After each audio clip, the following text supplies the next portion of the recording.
What if the road to healing wasn't a straight line, but a winding emotional journey down Route 66? Welcome to Royal Games, the first installment in KLeigh's dating game series, a deeply emotional, witty, and soul-searching story about rediscovering yourself when your world falls apart. Meet Nora, 30, newly divorced and still haunted by a past love, lost in tragedy. When a cheeky divorce party pushes her toward a symbolic divorcation, she impulsively sets off to fulfill an old promise, scattering her first love's ashes along the iconic Route 66. But what starts as a solo mission of closure soon becomes a journey of unexpected connection, and maybe even a second chance at love. With a blend of heartfelt introspection, laugh-out-loud moments, and the slow-burning spark of fate, Royal Games reminds us that sometimes the only way to move forward is to hit the road and let the universe surprise you. Ready to dive into a love story built on lost friendship and daring to dream again? Then buckle up, because Royal Games is more than a romance. It's a road trip to the heart. Chapter 1.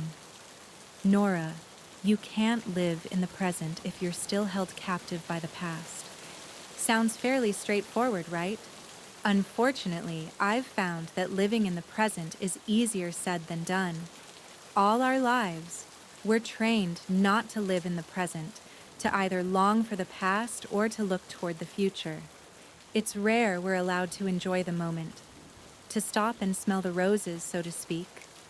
We count down the days until we move into our college dorm and bid farewell to our parents' rules. Then we count down the last few months of college until we're free and can start our career. Once we have that career, we count down the hours at work until we can go home or on that date. And we count those dates wondering when he's finally going to pop that all-important question so we can start the next chapter of our lives. When you think about it, that's all life is. A series of chapters. When one ends, another begins. The story continues. Your life goes on. Except for me. Ever since that night 6 years ago, I've been stuck in the past, struggling to turn the page. I'm not sure I want to turn the page. I'm not sure I'm ready to say goodbye to the only time in my life I've ever felt happy. Congratulations. A boisterous cheer assaults me, nearly knocking me over. I'd expected to walk into Chloe's apartment in Chelsea to a subdued atmosphere, my 3 friends hanging out in the kitchen, each sipping a glass of wine. That is not the scene that greets me at all. PNK's voice blares from the surround sound, belting that she's had enough, and to blow her one last kiss, black balloons fill the industrial-looking space, a banner boasting "Ding Dong, the Dick is Gone," displayed prominently along the wall over the couch.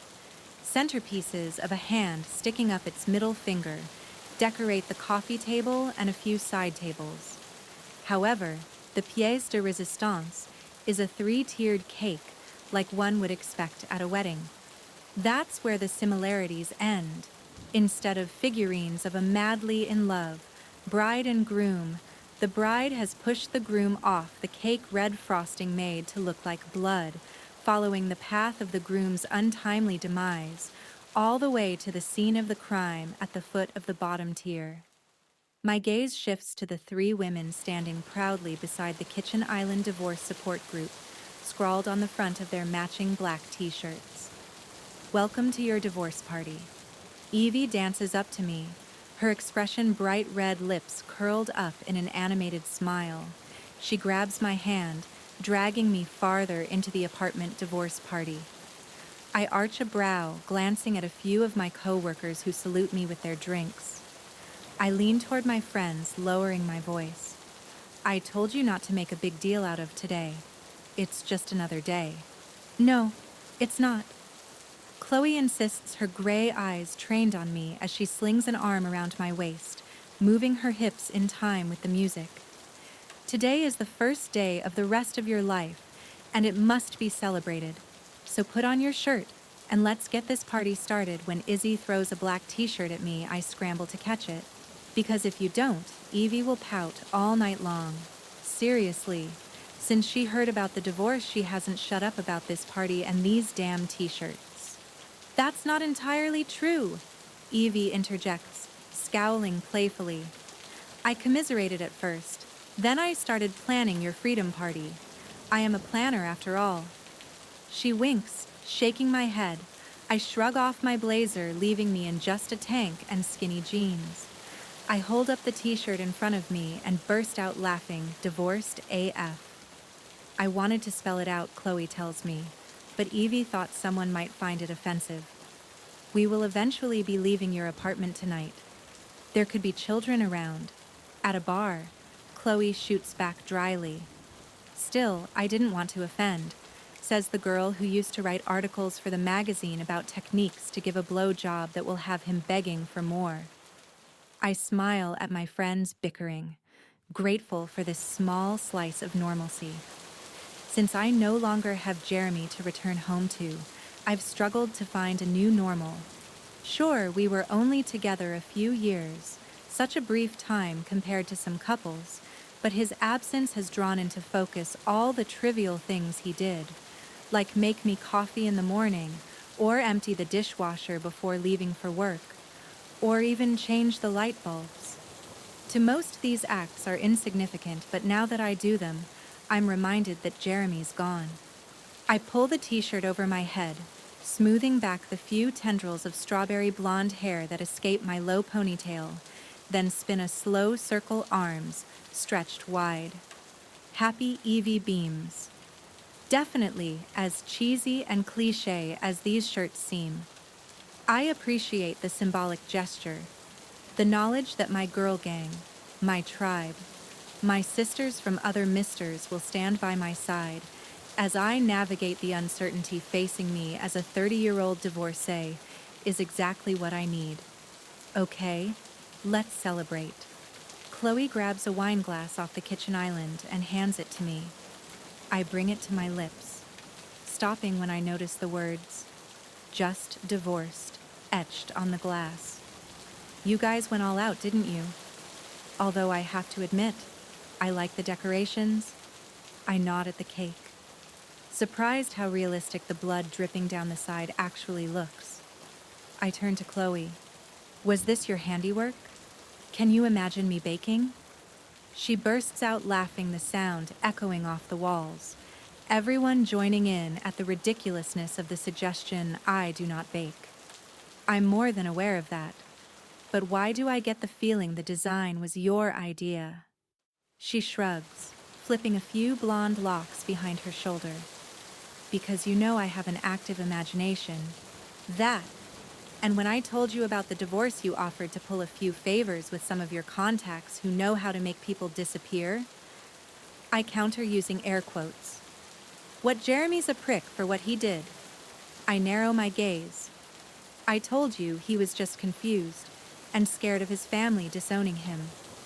While I was initially hurt to learn, my husband had been seeing another man behind my back.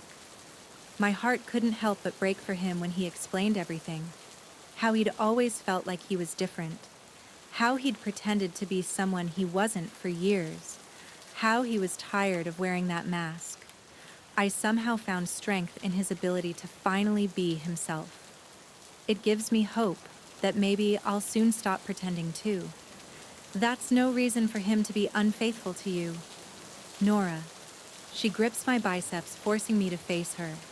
I love you, and I am absolutely sympathetic to how difficult it must have been for Jeremy, considering how close-minded his family is. Hell, at your wedding, they kept mistaking Izzy for a member of the waitstaff, because according to them all, Hispanics look the same. I float my gaze to Izzy's dark eyes, gritting an apologetic smile. When I look at her, I only see an amazing woman, one who's made a career out of helping some of the most vulnerable people as a pediatric oncology nurse. I can't wrap my head around anyone only seeing the darker tone of her skin, or the fact she's not blue-eyed and blonde-haired. Don't forget that Jeremy made a promise to honor you. KLeigh continues, forcing my attention back to her. Honor. Nora. He broke that promise. And now it's time to rid yourself of the negativity surrounding those broken promises. Looping her arm through mine, she drags me to the center of the room. What is this? I eye what appears to be a miniature casket sitting amongst a model graveyard straight out of the attic in Beetlejuice.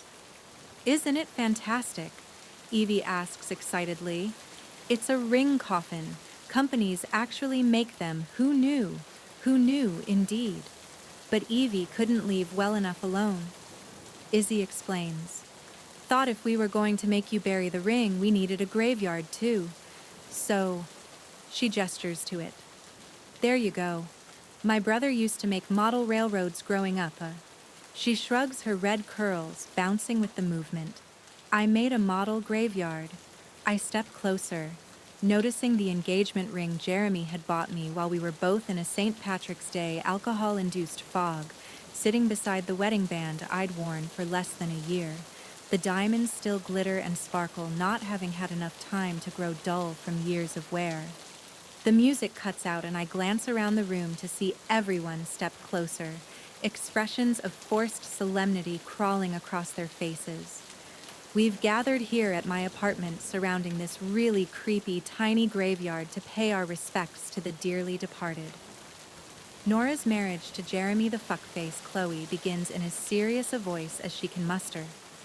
I open my mouth to argue yet again that I don't blame Jeremy, but her hand shoots up, cutting me off. But this isn't a sad occasion, friends. It's a momentous one.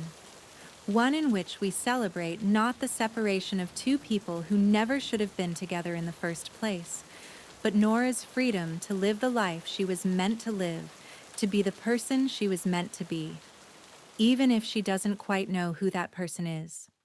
Just yet, she offers me an endearing smile, then picks up a yellow rose petal from a nearby bowl. Closing the lid on the casket, she places the petal on it. Today, Nora Jean, she continues love in her gaze. May you be happier than a bird with a French fry. Everyone erupts in laughter, including myself, even as I wipe the few tears trickling down my cheek. Not from losing Jeremy, but at the length my friends went in order to make sure tonight isn't marked with regret and sadness, but hope and laughter. May you be happier than a fat cat in a small box. One of my co-workers, Claire, says, tossing another yellow rose petal on the casket. May you be happier than Daryl Dixon with a crossbow, Gretchen, another woman from work, offers. We chuckle, all too familiar with her obsession with The Walking Dead. May you be happier than a dog chasing a squirrel. Marcy, one of the women who works with Evie and KLeigh, states as she tosses her own petal. I smile in thanks, watching as each one of the dozen or so women steps up to offer their own wish for my happiness, all of them amusing. Finally, we reach the last few people in the circle. Evie steps forward, grabbing a rose petal. May you fly high and never let anyone clip your wings again. The tone shifts from fun and humorous to sincere and earnest as she places her rose petal on the overflowing pile. May you find the strength you need in the people who love you. Izzy encourages, then glances at the two women at her side, Evie and KLeigh. In your friends, in us. I nod, swiping at the tears escaping. May you dream. Big KLeigh begins sparkle more and shine bright. Then her grin turns conniving and have some mind-blowing sex, even if just for a night. She waggles her brows as the room erupts in cheers and whistles. Once they settle down, KLeigh picks up the bowl and extends it toward me. I grab the sole remaining petal and place it on top of all the others. May I find the happiness I deserve. I close my eyes as if making a birthday wish, allowing my hope for the future to fill me with peace. When I open my eyes, KLeigh's standing in front of me holding out a shot glass as Evie makes her way around the room with a tray offering everyone a shot as well. Once everyone has one, Izzy holds up hers. To Nora, she toasts. Never forget that walking away from something unhealthy is incredibly brave, even if you stumble a few times as you make your way out that door. Trust me. She laughs under her breath. I've stumbled more than a few times, but I've also learned that it's never too late to find your happily ever after. It's truly not. Evie joins in. Sometimes you have to kiss a lot of frogs to find the prince you deserve. Now say it with me. KLeigh lifts her shot glass. Fuck, Jeremy. Fuck, Jeremy. I laugh, my voice barely audible. Louder, KLeigh instructs. With meaning, I roll my eyes, then quickly say, fuck, Jeremy. Is that the best you can do? For once in your life? Stop bottling it up and let it all out. It's okay to be mad. Licking my lips, I square my shoulders, about to inhale a deep, calming breath. And none of that positive energy and negative energy out bullshit either. Breathing exercises only mask the problem. With determination, I level my eyes on KLeigh. Fuck. Jeremy, I say firmly, my tone icy. She grins in satisfaction. Louder. Fuck, Jeremy, I repeat with more tenacity and strength. Again. Fuck, Jeremy. Again. Fuck, Jeremy. With each repetition, my voice grows louder, more fevered, more excited, more animated. This is the most emotion I've shown in ages. This is the most I've allowed myself to feel in ages, too. Even when I walked in on Jeremy with another man, I kept myself in check, refusing to show even a hint of weakness. Again, Gretchen calls out, fuck, Jeremy. One more time, KLeigh encourages, eyes brimming with pride. Fuck, Jeremy. I screech at the top of my lungs, all the frustration and annoyance that's built up over the years of hiding my true feelings, spilling out of me like lava, burning yet satisfying at the same time. When applause breaks out around me, I return to the present, smiling at all these people who care enough to support me during this trying time. That should be all that matters, shouldn't it? Don't they say you find out who cares about you when you're at your lowest? These women have always been there for me, even when I tried to keep them out. They didn't have to go through the trouble of throwing this party to commemorate my failed marriage. Yet they did, because somehow they realized I needed it. Isn't that the mark of true friendship? Realizing what you need when you're too stubborn to admit it. I wrap my arms around KLeigh, Evie, and Izzy, joining in on our group hug. I love you, girls. Hoes before bros. Evie says, chicks before dicks. Izzy adds, pussy before. I got nothing. KLeigh laughs, and we all follow. I glance at my circle of friends, my family. Until this moment, I'd been apprehensive about the divorce being finalized and being thrust into the next chapter of my life. Now I look forward to it, because no matter what's written on the pages, these three amazing women will be a part of it. They'll be with me until the last word. That's a love worth celebrating. Chapter 2. Nora. Is that the sun I slur, taking a swig out of a bottle of champagne as I rest my head on Izzy's shoulder. We must be a sight. All of us collapsed on a spacious patio sofa on the rooftop terrace of the Gramercy Park townhouse Izzy shares with her boyfriend Asher. After leaving KLeigh's, my friends dragged me out to Staten Island, where they'd rented out a paintball arena for the night. Mannequins with photos of Jeremy's face were set up throughout, allowing me to take out my frustrations on inanimate objects. As if that weren't enough to help me release this pent-up aggression, KLeigh had snuck into my apartment and stole my wedding dress, which waited for me toward the end of the course. When I first saw it, I hesitated, not wanting to damage the dress I'd dreamed of wearing since I was a little girl. But this would always be another memory of Jeremy. If I wanted to turn the page on this chapter, I had to let go of those memories. Now, as I stare at the wedding dress covered with splats of paint, the rising sun illuminating it from behind, I feel less bound to Jeremy, and more like the woman I was before I swiped right on his picture. Impossible, KLeigh responds in a lazy voice. It's probably just the bright lights of Manhattan or some shit. No, I definitely think that's the sun, Izzy remarks. What time is it? Evie asks. That would require me to move. KLeigh takes another long pull from her bottle. But you can find the energy to take a sip of champagne. Izzy snips playfully. KLeigh shoots her a pointed stare. I have priorities. It's silent for a moment as we bask in our denial over the fact we managed to drink the night away. Something I doubt we've done since our college days. I glance around the rooftop terrace that's now littered with bottles, as well as the remnants of the Jeremy piñata I'd obliterated after just a few smacks with a stick. It will take me at least a week to recover from tonight's festivities. So what's next? Evie asks in a scratchy voice, floating her gaze toward mine. I take another large swallow from my champagne, the liquid having grown warm and flat over the course of the past few hours, but I can't be bothered to get up to find a fresh bottle. Maybe I'll take a page from Jeremy's book and turn gay. I joke, then scowl. But I like the dick too much.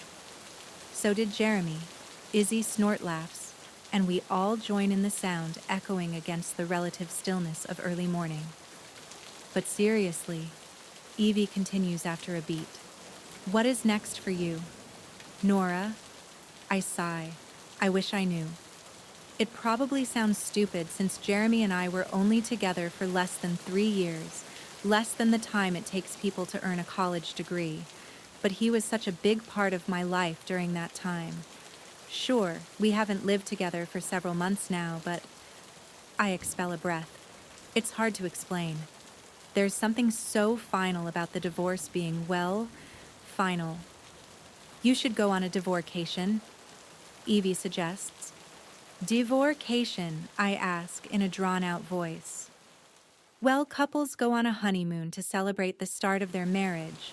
You should take a trip to celebrate your independence and the fact you're no longer beholden to anyone except yourself. It's what the main character did in Eat, Pray, Love. We're not resorting my life to some cheesy romantic comedy or self-help book. I'm not suggesting you should, but some time away might be good for your soul. I stare ahead watching as New York City comes to life with the dawning of the day. The sound of cars increases, a few dogs barking as their owners take them for a walk. If you found out Julian were gay, where would you go to clear your head? On your own personal eat, pray, love trip. Do I have to pick 3 different places like in the book? Whatever you want. No rules. She nods, pulling her bottom lip between her teeth as she considers the question. This is really difficult, she admits with a laugh. You don't want to choose a place that will have overwhelming memories of your ex. And you probably want to avoid places where all you'll do is sit by the ocean or pool without anything to keep your mind occupied, Izzy adds. And there should be nothing romantic about it, KLeigh states. It should be the antithesis of romance. We nod in unison, a pensive expression falling over all our faces as we consider the perfect divorcation location. I'd go to California. When Evie's voice cuts through, we all look toward her. I'd eat my way through the Mexican food in San Diego, find clarity of mind hiking around Yosemite or camping in Big Sur. And love, KLeigh waggles her brows. Where would you find love? A playful grin tugs on Evie's lips.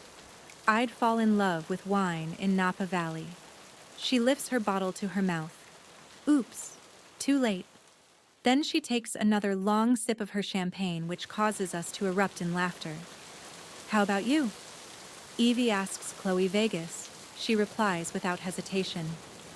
Izzy whips her head toward her. What have you forgotten? You met Lincoln in Vegas. Hell, you guys also eloped and got married there. Pretty sure all you'll have are memories of Lincoln. I want my divorcation destination to hold memories of my ex. To remind me why I'm better off without him. To show him he can't ruin a place for me. Her response doesn't surprise me. KLeigh's not the type of woman who wallows in heartbreak for too long. Her divorcation would be one big fuck you to whomever hurt her. But based on the way Lincoln adores her, I don't see that happening anytime soon. Or ever. Well, I wouldn't choose Vegas, Izzy remarks. Even though Asher and I kind of reconnected the same weekend you hooked up with Lincoln, where would you go? I inquire. She furrows her brow, shaking her head. I'm not sure. I think I'd just go to the airport and pick somewhere. Without any planning, Evie asks aghast. Out of our circle of friends, Evie's the one who finds joy out of making itineraries and lists KLeigh's more spontaneous preferring to live life to its fullest. Izzy's, the compassionate one, as evidenced by her career. And me. Well, I'm not sure who I am. On the outside, I'm a calm, collected woman who seems to have her life together, but the more I think about it, that's who I want people to see. On the inside, I'm still the naive teenager who clung on to every man who looked familiar, after a psychic told me my soulmate would be a stranger I recognized. It's part of the reason I agreed to marry Jeremy after only knowing him 3 months. Yes, Evie. Izzy rolls her eyes. Without any planning. But what if it reminded you of Asher? Truthfully, I doubt there's a single place on this planet I could escape to that wouldn't hold any memories of Asher, considering he's a musician who tours around the world. Not to mention, I can't turn on the radio or bring up a random Spotify playlist without at least one of his songs coming on. But some higher power brought us together back in Vegas after over 8 years apart. If something ever happened between us, which I doubt, I'd want some higher power to steer me in the direction I should take. She shrugs, then levels her gaze on me. Your turn. Nora, where should you go on this divorcation? Where should you begin the next chapter of your life? A gentle breeze brushes against my skin as I consider where to go to reboot my life. Maybe Paris. I scrape at the label on the champagne bottle. KLeigh scrunches up her nose. Paris. Why not? I've always wanted to go. Her eyes narrowed, she assesses my response, then shakes her head. That doesn't work for me. Well, what does work for you? I retort lightly. Route 66. Her answer nearly takes the breath from me, my chest constricting, a lump building in my throat. Route 66. I respond in a small voice. Yes. Nora. Her tone drips with sympathy. I float my eyes to Izzy and Evie, both of them wearing the same reassuring smile. I get the feeling they've discussed this amongst themselves. It's what you need to move on. I briefly close my eyes. It doesn't escape my notice that she doesn't say, it's what I need to forget about Jeremy. She's talking about finally moving on from my first love. Finally mourning everything I lost when I watched all our dreams go up in flames, mere hours before we were supposed to move to California. We'd planned to drive Route 66 then, but we never got the opportunity. I don't think I can't even begin to imagine what that must have been like for you. KLeigh places her hand over mine, but you've pretended you're okay long enough. You never allowed yourself to grieve him. Instead, you tried to fill the void. Hunter's absence left by finding someone to take his place, hoping meeting someone you could pretend to love would be enough. I want to argue, but I can't.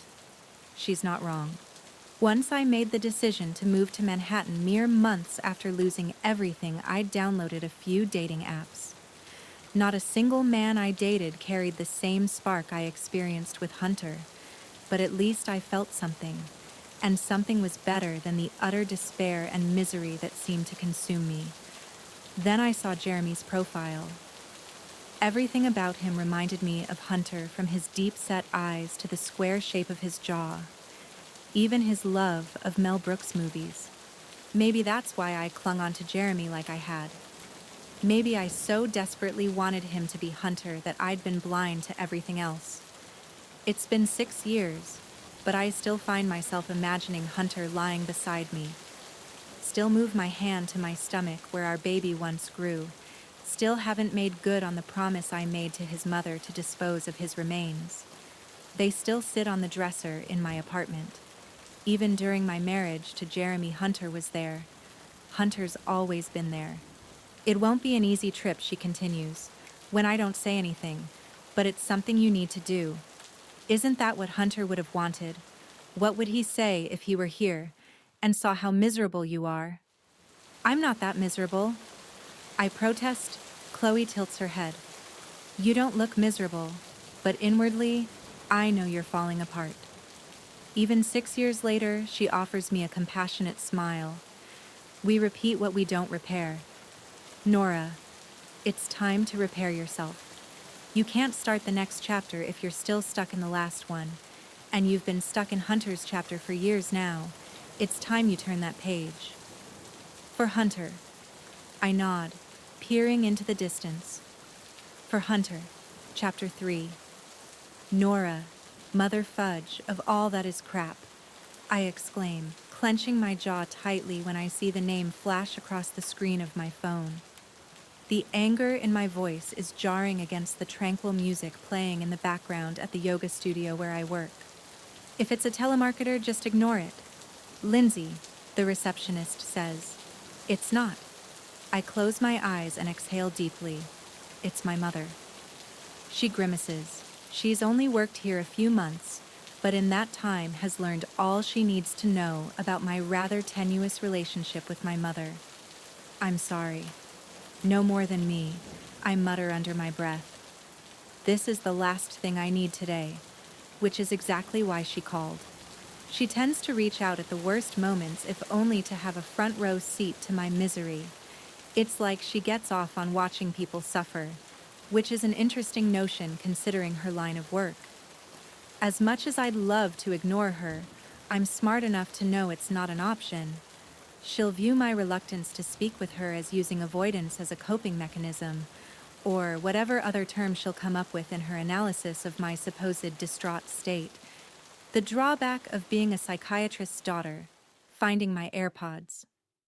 I place them into my ears, wave to Lindsay, then push open the glass door, leaving the tranquility of the studio behind, exchanging it for the frantic atmosphere of Greenwich Village. Tourists and commuters scurry along the sidewalks like ants, everyone walking with purpose.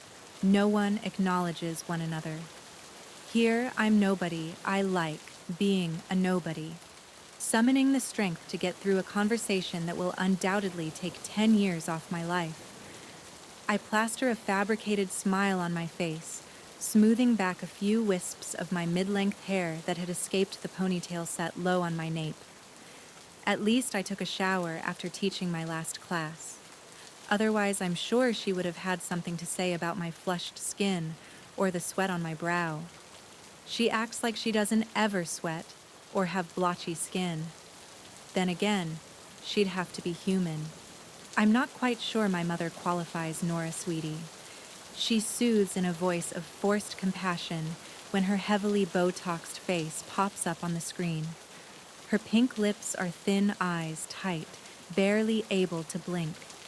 Her cheeks are abnormally high and full, like they belong on one of those creepy dolls from scary movies. Hello, I reply, joining the crowd of people and beginning my 5-minute walk toward my apartment near Union Square. How are you holding up? She tries to look concerned. It might work for her patients, but I know better. Today's just another day, I lie. Today's never been just another day. Instead, today is the day I'll always remember as not only the day Hunter died, but also a part of me. It still drives me crazy that my mother feels the need to call me every year on this day, when she couldn't manage to pull herself away from whatever midlife crisis she was screwing at the time, to be with me when he actually died. When I was in the hospital with my own injuries as a result of the car wreck that took Hunter's life, when the doctor delivered the awful news that our baby no longer had a heartbeat. So unless there's something important, this is important. My mom insists. It's the anniversary of Hunter's death. And the first one since your divorce from Jeremy. I need to know you're okay. I do my best not to roll my eyes. All my life, this woman has analyzed every tiny thing I've done. Like when I was 6 and decided to give my Barbie a haircut. She said I was intimidated by her beauty, and that's why I butchered her appearance. I just wanted to give my Barbie a haircut.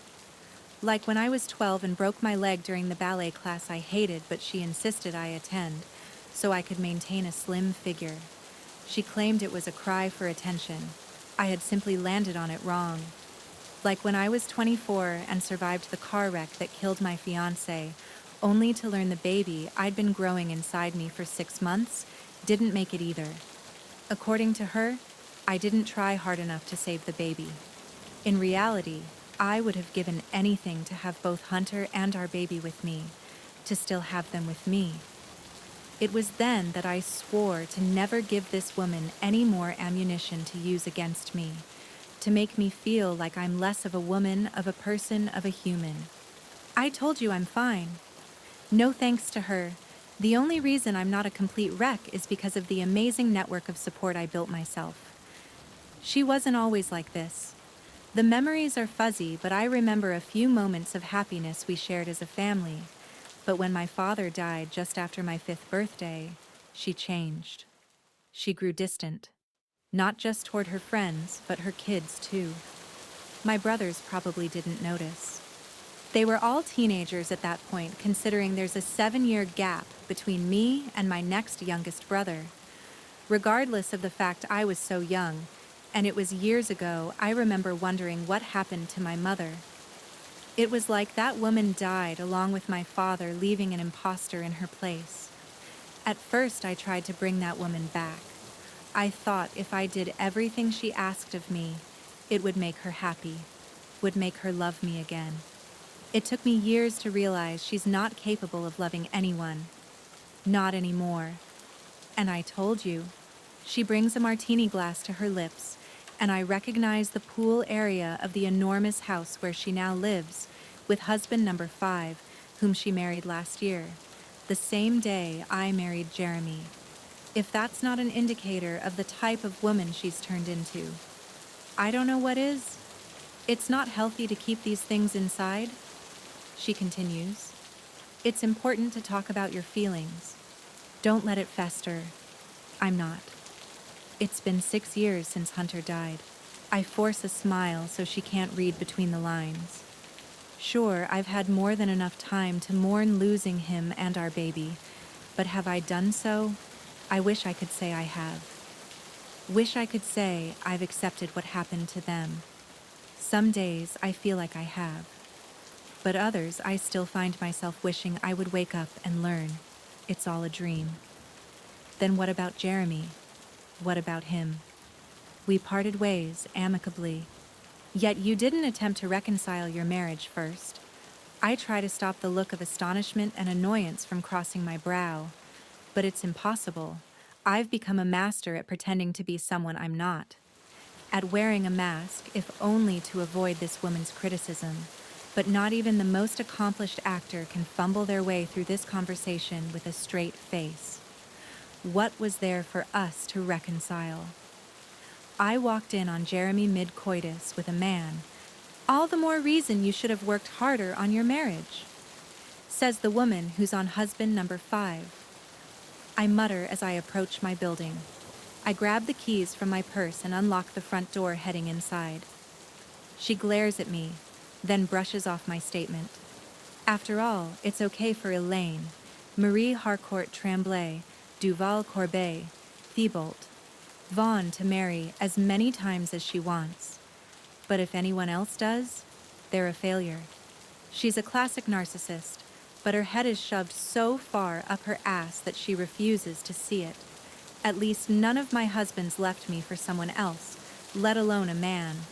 That's low, Elaine. Even for you, I snip out climbing the stairs up to the 3rd floor. She hates it when I call her by her first name. In my mind, the title mom should be earned. This woman hasn't earned it in years. What is that supposed to mean? You're the therapist. Feel free to psychoanalyze my statement and prepare a full report on everything that's wrong with me. In the meantime, I'm going to enjoy my night. Send my love to Dan. Your stepfather's name is Dean. I snort. Stepfather. Upon entering my apartment, I make a beeline for my tiny kitchen and pour myself a glass of wine. I'm tempted to forego the glass to cut out the middleman, but I can only imagine what my mother would have to say about that. In case you've forgotten, Dean's only a few years older than I am. We went to the same high school. Hell, he asked me to go to his senior prom. Is that what this is all about? She asks as I take a long sip of my wine, tilting my phone away from me. Did you only marry Jeremy because you were jealous of my relationship with Dean? I can understand how that might be difficult, especially when you realized you let go of someone who became a right fielder for the Yankees. I was engaged to Jeremy before Dean was in the picture. Plus, I turned down Dean's invitation to prom because I thought he was a creep, considering he had a reputation for sleeping with anything with a pulse. I pause, then go in for the kill. The alcohol coating my stomach, momentarily decreasing my give a fuck meter. I guess some things never change. I grit out a smile, giving myself a mental high five when I see the offended look on her face. Have a nice night, I sing. Nora, wait. She calls, just as I'm about to end the FaceTime session. I clench my jaw but stay on the line. Nonetheless. What? I grind out. I was wondering what your plans are this weekend. This weekend? I blink, caught off guard by her question. Yes, it's the playoffs, so I'll be heading up to New York to watch Dean. I snort, finding it laughable that this woman who's always adamantly refused to leave Miami for New York can now find the time to do so. It's why I chose to move to Manhattan. Not just because my college roommate and friend KLeigh lives here, but because it's the one place my mother would never willingly visit. Would you like a medal? Sarcasm isn't an attractive quality. Nora, perhaps that's why you can't seem to hold on to a man. I pull the phone away, taking a moment to draw in a deep breath, pushing out all the negative energy that always seems to accompany my mother. Instead, I focus on the good things in my life. My apartment. It may be small and have its quirks, but it's all mine. My job. It's not what I pictured doing years ago, but it's brought me peace when I needed it most. My friends. They've been an incredible foundation of support. Not once did they ask what I did to cause Jeremy to seek out companionship from a man. They offered me a shoulder to cry on, then a bottle of wine to drown in, as any friend would. Dean and I would like you to join us for dinner Sunday night.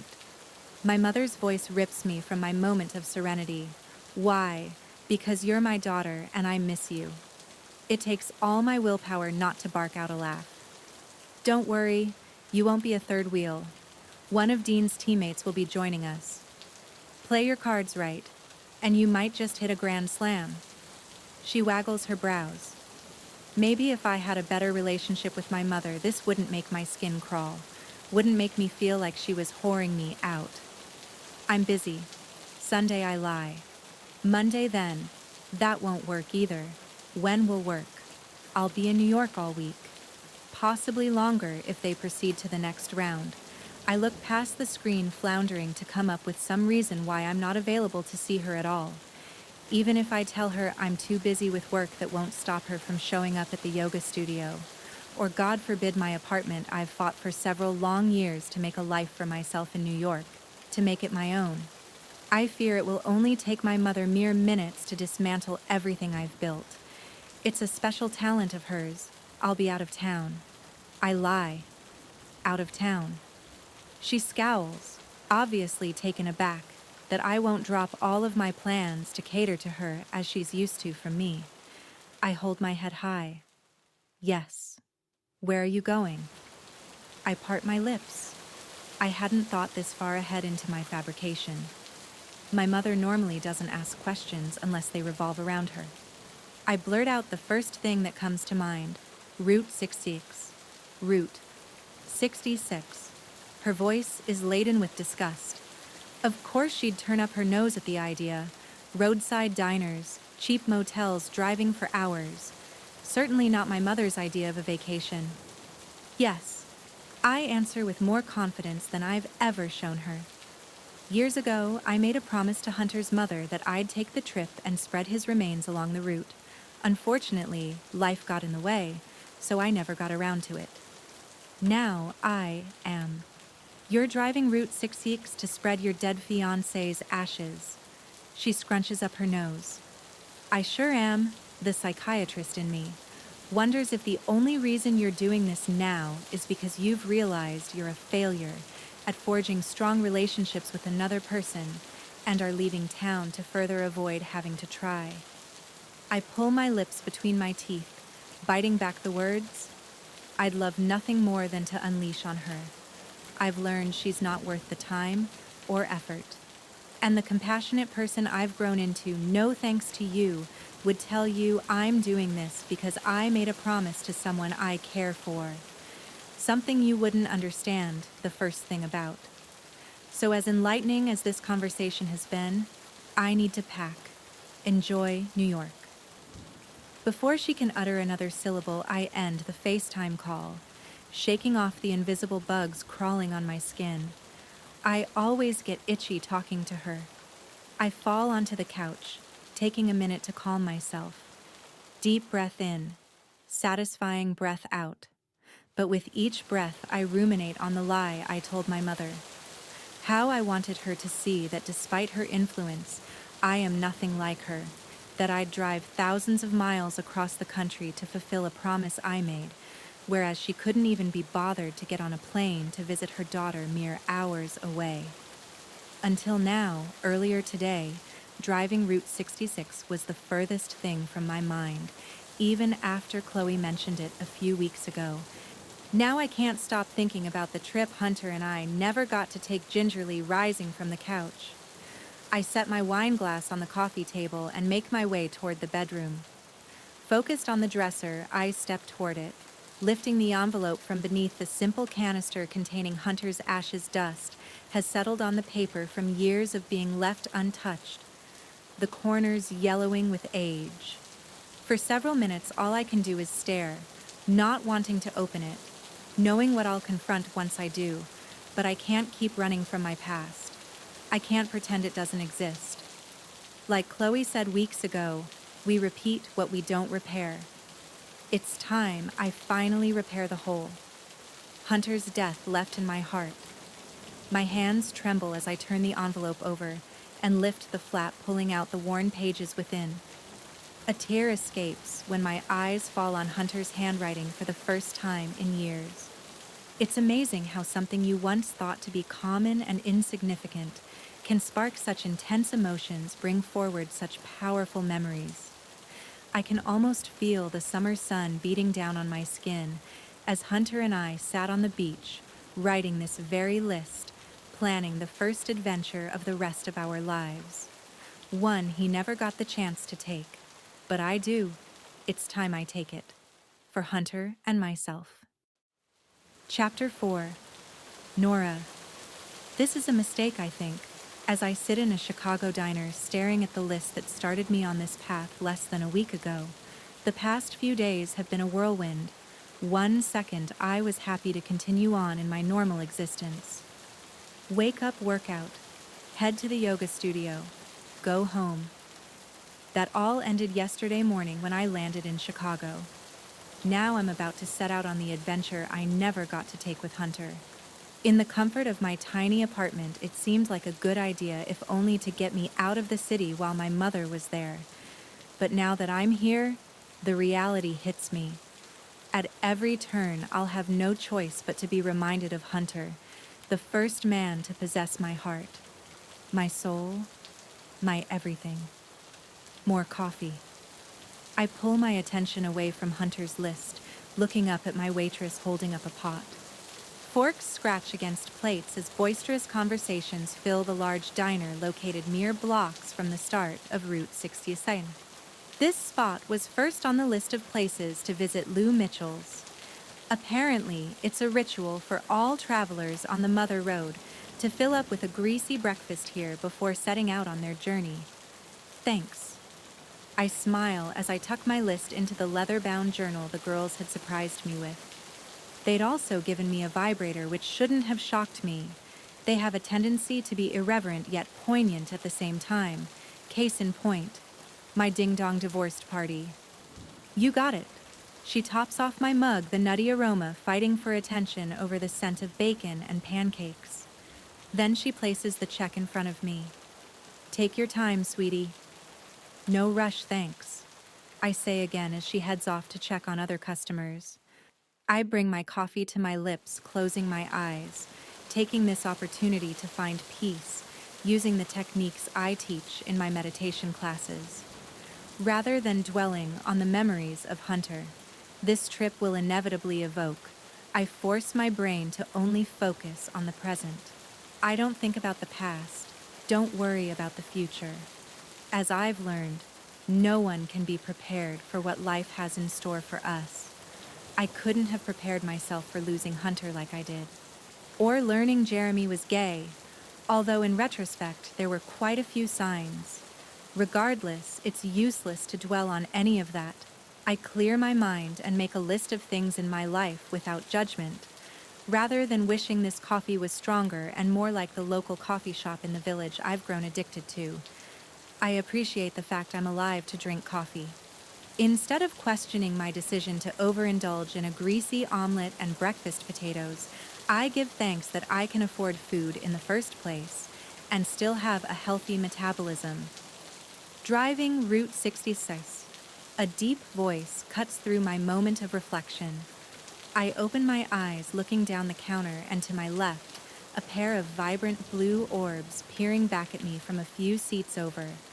Thick locks of hair frame his distinguished face, the hue a mixture of various shades of brown, turning to copper and blonde toward the ends that fall just over his collar. Days-old scruff dots his jawline and upper lip, but not in a way that makes it seem as if he doesn't care about his appearance. It's more like organized chaos. I noticed your list, he adds in an accent I can't quite place. It sounds British, but there's a hint of American inflection too. Judging by how faded it is, seems it's been several years in the making. He brings his mug up to his lips, sipping on what I assume to be coffee. Am I right? Goosebumps prickle my skin as his gaze locks with mine. There's something that draws me to him when I'd normally politely answer his question, then disengage. As I peer deeper into his eyes, I see it as unmistakable as the rising of the sun. Heartache, despair, grief. I can physically feel the sorrow rolling off his body. I breathe, curious about his story. Why doesn't his smile light up his face like it should? What caused the dark shadow that seems to cloud everything about him? Well, he lifts his mug in a toast. May the road rise to meet you. May the wind be always at your back. May the sun shine warm upon your face and the rains fall soft upon your field. He offers me a slight smile. Until we meet again, I mirror his movements, sipping on my own coffee. Then I tilt my head, brow furrowed. Why does that sound familiar? It's an old Irish blessing my mum used to say to my father before he left on a business trip. A more eloquent way of saying, have a good time, I suppose. She was a very eloquent woman. His expression falters briefly before he recovers, plastering a smile on his face. I can tell is forced, despite being a stranger. But grief has become an odd bedfellow of mine over the years. I can see when it's befriended someone else. Fighting the urge to delve deeper into this mysterious man's background, I offer him a smile of my own, then slide off my stool, placing enough cash to cover my breakfast and a tip on the counter. Until we meet again, I say, it's the only part of the blessing I can recall. He tilts his mug at me. Until we meet again. I hold his gaze for a beat, something keeping me rooted in this spot. When the bell over the door chimes, I manage to pull myself away from the mysterious stranger, making my way past booths filled with diners and out onto the busy Chicago sidewalk. It's the first week of October, but summer is hanging on the air, warming as the day goes on. but it's still comfortable, the sun shining through textured clouds, the perfect day for a drive. My phone in hand, I check the map to make sure I'm heading in the correct direction. Sirens blare in the distance, and I inhale the smell of car exhaust, but it's not as overwhelming as the pollution I'm used to in Manhattan. After walking a few more blocks, my destination comes into view. I slow my steps as heaviness settles in my chest. This is why I sat in that diner for nearly 2 hours, struggling to summon the courage to start my journey. Instead of heading back to the airport to book a flight home, I've already put this off for 6 years. I can't put it off any longer, especially now that I'm finally here. Drawing in a deep breath through the thickness in my throat, I stare up at the brown road sign with the Route 66 insignia on it, the word "Begin" in bold lettering below it. A breeze picks up wrapping around me as the wind changes direction. I close my eyes, an unexpected warmth filling me. Something about this moment makes me feel like my life's about to change. Like this adventure will alter everything. Isn't that what I'd hoped for when I decided to do this? Withdrawing the canister from my bag, I lift the top and look at all that's left of Hunter. He was once this vibrant, sympathetic, selfless man. I was lucky enough to receive a wrong number text from my freshman year of college. Now he's reduced to a can of ashes. His memories will live on, but it's time I stop clinging to those memories and make new ones. And I deserve to move on, don't I? I tilt the can, pouring a handful of his ashes into my hand, allowing them to sift through my fingers as they fall to the ground around the road sign. Here's to the start of our adventure. Chapter 5. Nora. Turns out that Irish blessing from the mysterious stranger was exactly what I needed. All day, as I made my way along the approximately 200-mile route I'd planned, the wind has been at my back, the sun shining upon my face, at least as much as it could through the windshield of the compact car I'd rented. To say I've been nervous about this trip is an understatement. The idea of thinking about what Hunter would say or do at certain stops, of watching the amount of ashes slowly dwindle, knowing that he wouldn't be with me at my apartment when I returned home, made me edgy. But once I was on the road, all that trepidation vanished. I can almost feel him beside me, hear his laughter, smell his cologne. He may not physically be with me, but his spirit is here, guiding me along this adventure 6 years in the making. Tom Petty's voice comes over the speakers, and I'm drawn to the words as he sings, "Square One." The lyrics fill me with determination and encouragement. In a way, I'm on square one. This journey marks the start of the rest of my life. It took a while for me to take that first step, but now that I'm here, I feel peace wrapping around me. I glance out my window as wind feathers through the tall grass, the sky a beautiful shade of blue interspersed with picturesque fluffy clouds. The sun sparkles brightly in the west as I enter Springfield. While it's technically a city, I'd be hard-pressed to categorize it as one. It's remarkably quiet, I suppose. Any place would seem that way after living in Manhattan. I follow my phone's directions, turning off the main strip and driving through a residential neighborhood, American flags hanging from every house. Thick trees line the road, the lampposts on the median of the divided street, announcing to all that this is the home of Lincoln. As I approach the gates of Oak Ridge Cemetery, a solemn air greets me. I turn off the music and slow my speed as I meander along the roadway through the cemetery, marveling at how green the grass is. Nearby signs direct me toward a parking lot reserved for those here to pay their respects to President Lincoln, and I find a spot, killing the ignition. I step out of the car, stretching my arms skyward, tilting my head from side to side to work out the kinks in my muscles. After hours of driving, I grab my bag and follow the marked path toward Abraham Lincoln's resting place, and my final destination for today. The building reminds me of the Washington Monument, a white obelisk rising into the sky, the setting sun casting a beautiful pink glow over it. I start toward the mausoleum as a man in a park ranger uniform approaches. "I'm sorry, ma'am. The tomb closed to visitors at 5. I check my watch to see I'm 15 minutes too late. We open again at 8 tomorrow morning, but feel free to look around the grounds and rub Lincoln's nose." I furrow my brow, rub Lincoln's nose. "Yes, ma'am." He nods over my shoulder. "For good luck." I follow his gaze. Several yards in front of the mausoleum stands a bronze bust of Abraham Lincoln's face.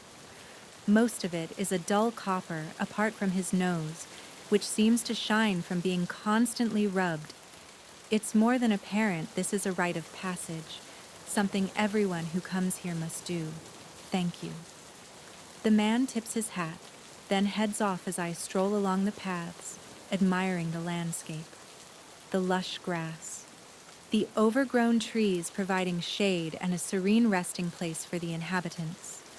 The stunning flowers in red, white, and blue that wrap around the building where Abraham Lincoln has lain for over 150 years.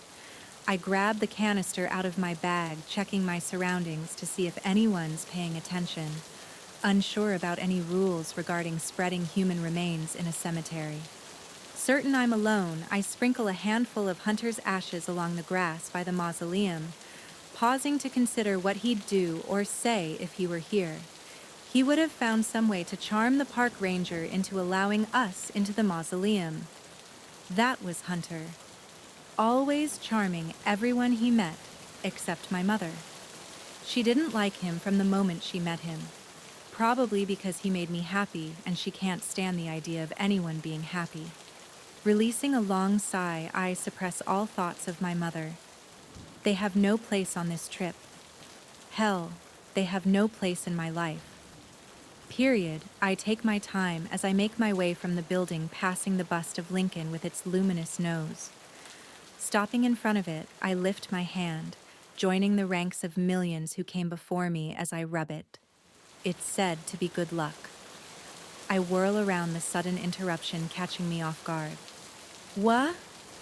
I stop short when I'm met with the same stunning blue eyes from the diner this morning. Rubbing his nose, he continues, as if it's not a strange coincidence that we ran into each other again. "It's said to bring good luck." A sly smile builds on his full lips as he steps toward me, his frame towering over me by nearly a foot, making me estimate him to be around 6'4". His broad shoulders fill out his button-down shirt, the sleeves rolled up his forearms. A few tendrils of chest hair are visible from where the top button is undone. A pair of khaki shorts hangs from his hips, revealing sculpted legs, making me wonder whether the rest of his body is as toned. Judging by the way his biceps stretch the fabric of his shirt as he crosses his arms over his chest. I imagine it is.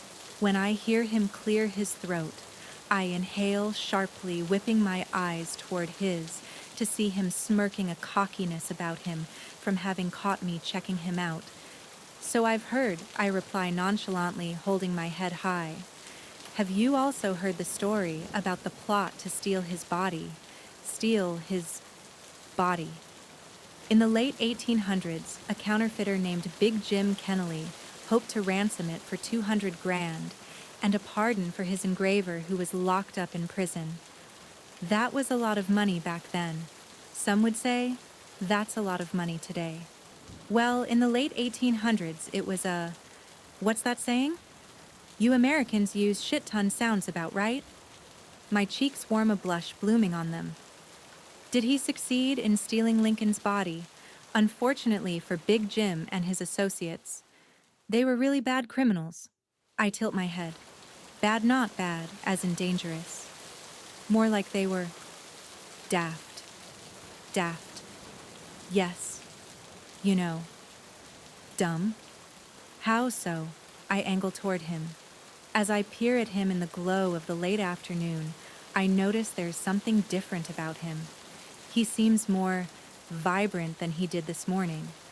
It could be because the caffeine finally kicked in, but that doesn't seem to be it. Hours ago, sadness consumed his tone. It lacked life energy, like he was just going through the motions. But now the eyes that had been clouded with grief exude a renewed vitality. The men didn't have body-snatching experience. Sadly, this was before the days of being able to find a reliable body snatcher on Yelp. A laugh escapes my throat at his serious tone, and he flashes a debonair smile. It steals my breath.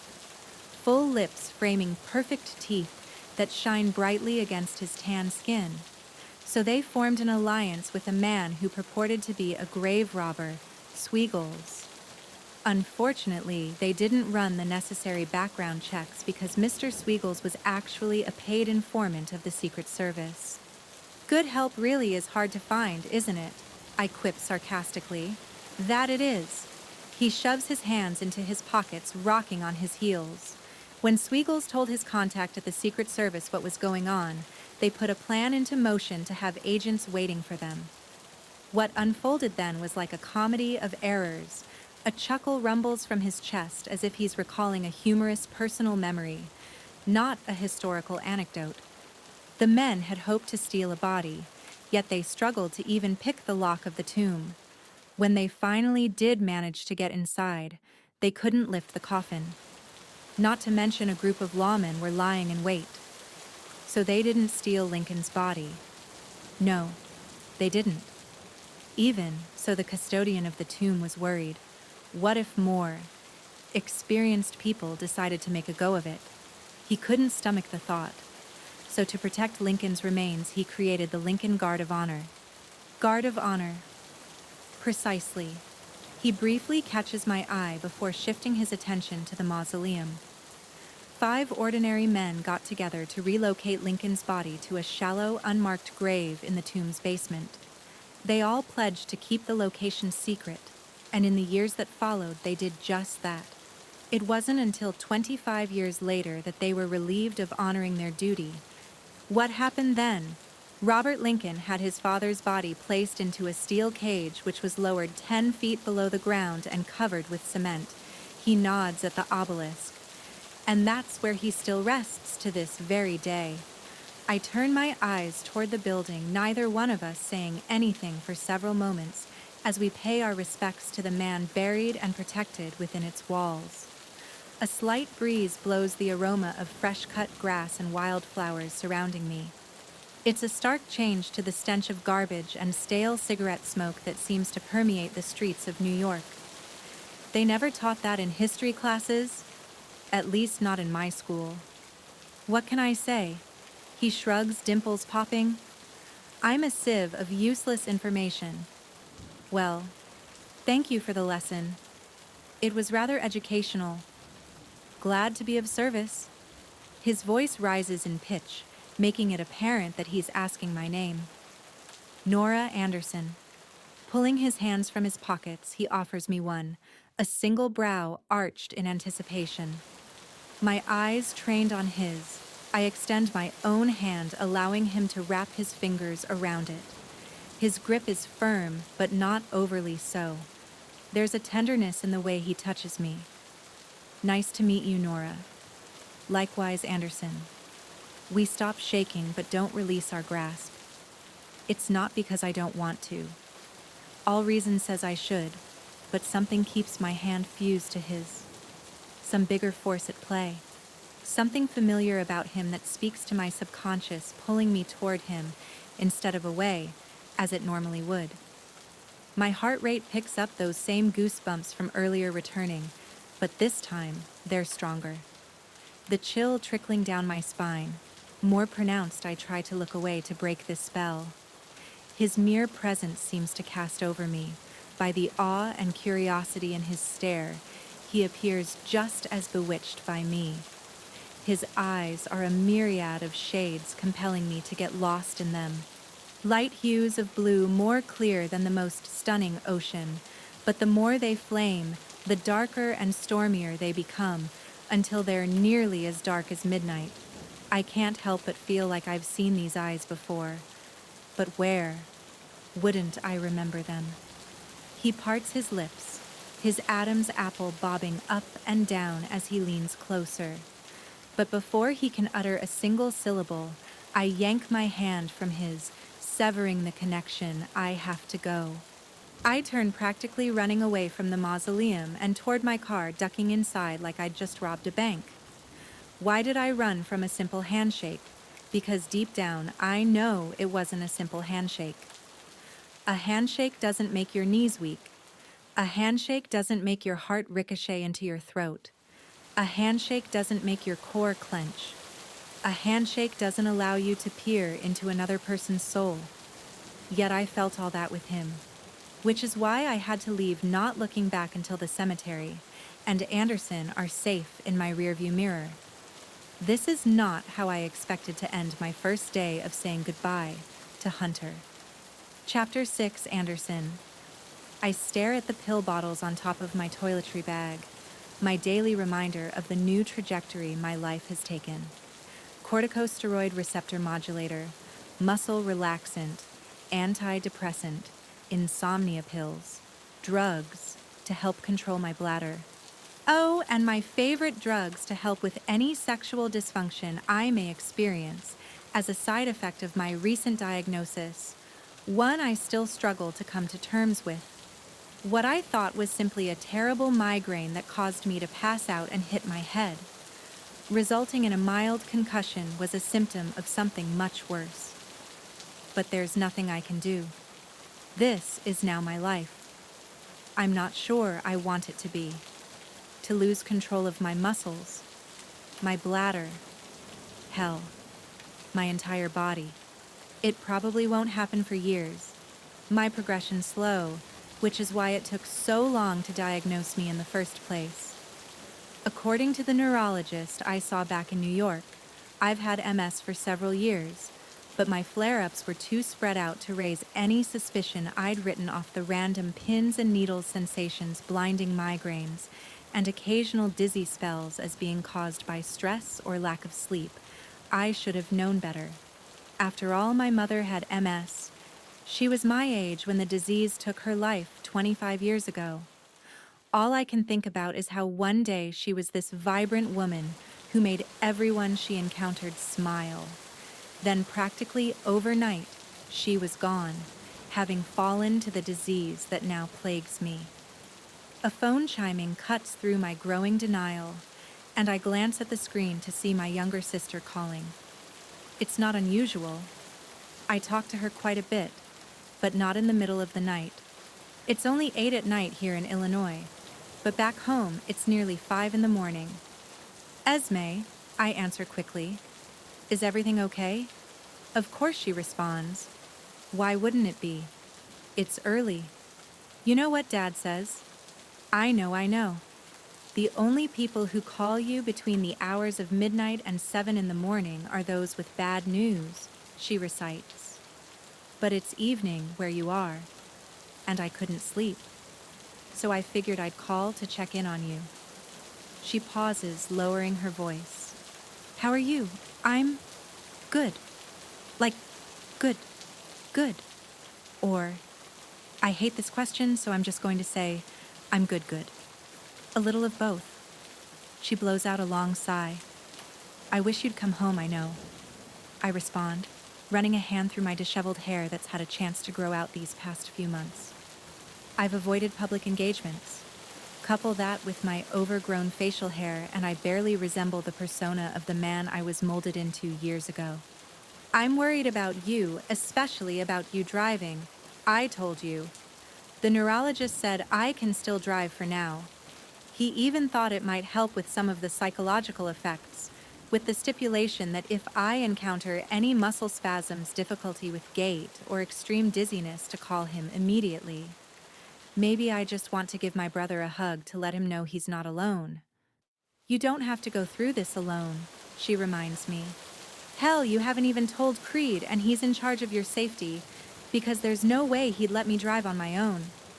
Esme, you know that damn well. I expel a long breath, falling onto the bed of the tiny motel room a few blocks away from Lincoln's final resting place. It's a far cry from the luxurious surroundings I stayed in last night in Chicago, but this is what I need right now. To be normal. If I were born into a normal family, I wouldn't feel forced to keep my diagnosis to myself for the time being, but I wasn't. When you're not only part of the royal family of the Western European nation of Belmont, but also crown prince, and next in line to the throne, things are never normal. Every choice must be carefully weighed before a decision is made. For now, I don't want anyone other than my sister to know. That includes my oldest friend and chief protection officer, Creed. We may have grown up together, our mothers having been close friends, but as a member of the Royal Guard, Creed takes his oath seriously. If he knew the truth, he wouldn't hesitate to follow protocol in order to ensure my safety. And that would include informing my father. I'm just fortunate this incident happened while traveling under an alias here in the States. And Creed believed me when I told him the doctors didn't find anything serious. That it was just a migraine brought on by the stress of it being the anniversary of my girlfriend's death. Otherwise, I doubt I would have been able to keep this from hitting the headlines.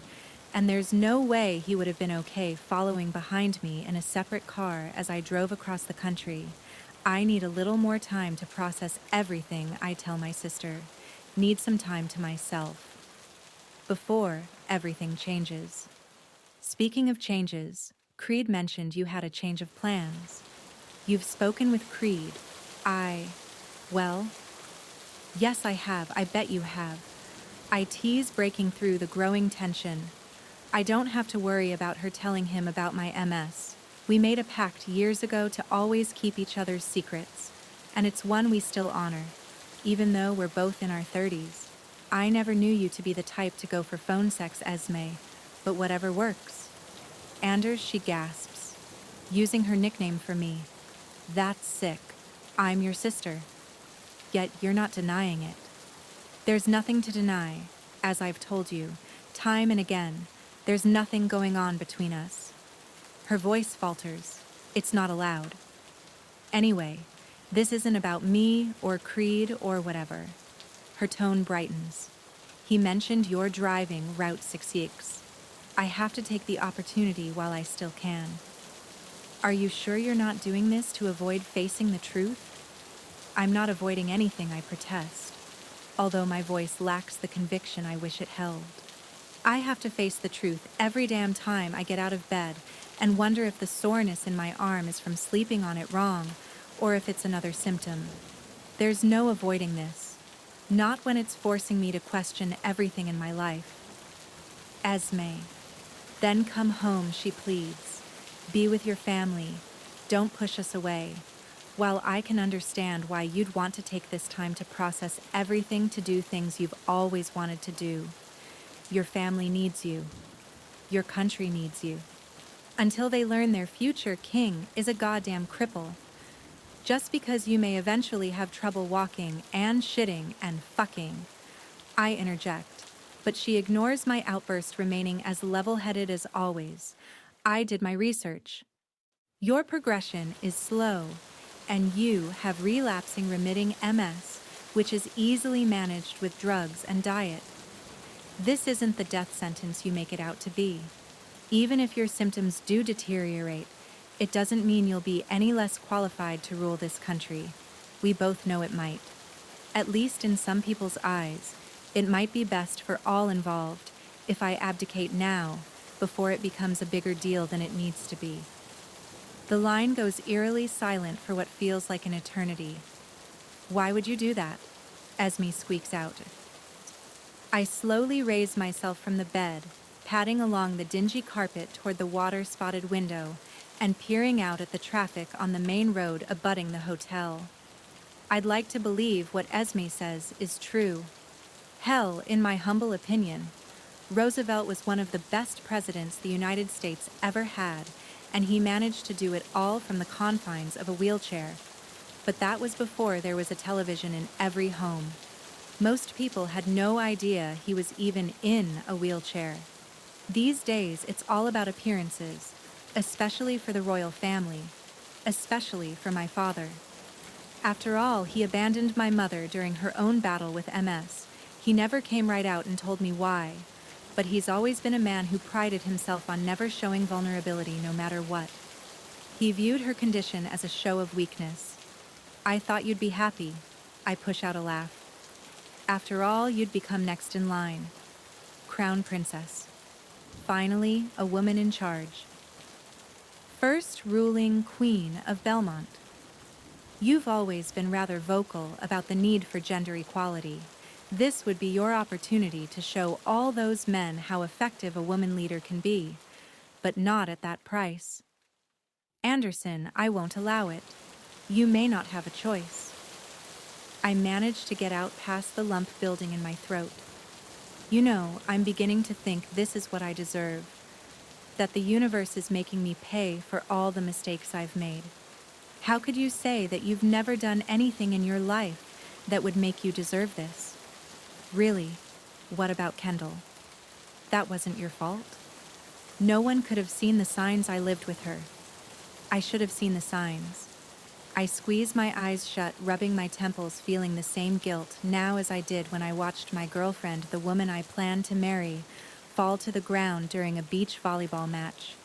She'd hoped to make the Olympic team. Instead, she was carried out on a stretcher, never to open her eyes again. But Anders. You remember what Mum always said whenever we acted out as kids, don't you? I interrupt. Karma is like a rubber band. She recalls a lightness in her tone. You can only stretch it so far before it comes back and smacks you in the face. Maybe this is my smack in the face. Maybe it is. She agrees contemplatively, but not as payback for whatever perceived wrongs you committed in the past. I open my mouth to argue, but she cuts me off. Maybe this is the smack in the face you need to finally get over Kendall, to finally allow yourself to live again, despite anything you think you may deserve. You deserve to live most of all, and you will live a long, happy, and healthy life. Don't you ever forget that I lean my head on the glass of the window, wondering if she can somehow read my thoughts. If she knows that every day since my diagnosis, I've been consumed with what it means for my future. If I have a future, until today. When a stunning strawberry blonde caught my eye in a Chicago diner and changed my trajectory, I've always liked the idea of driving Route 66, but never allowed myself to slow down long enough to do it. It was a crazy notion, but the temptation was too strong. Before I knew it, I downloaded a Route 66 app onto my phone and set out on my cross-country journey.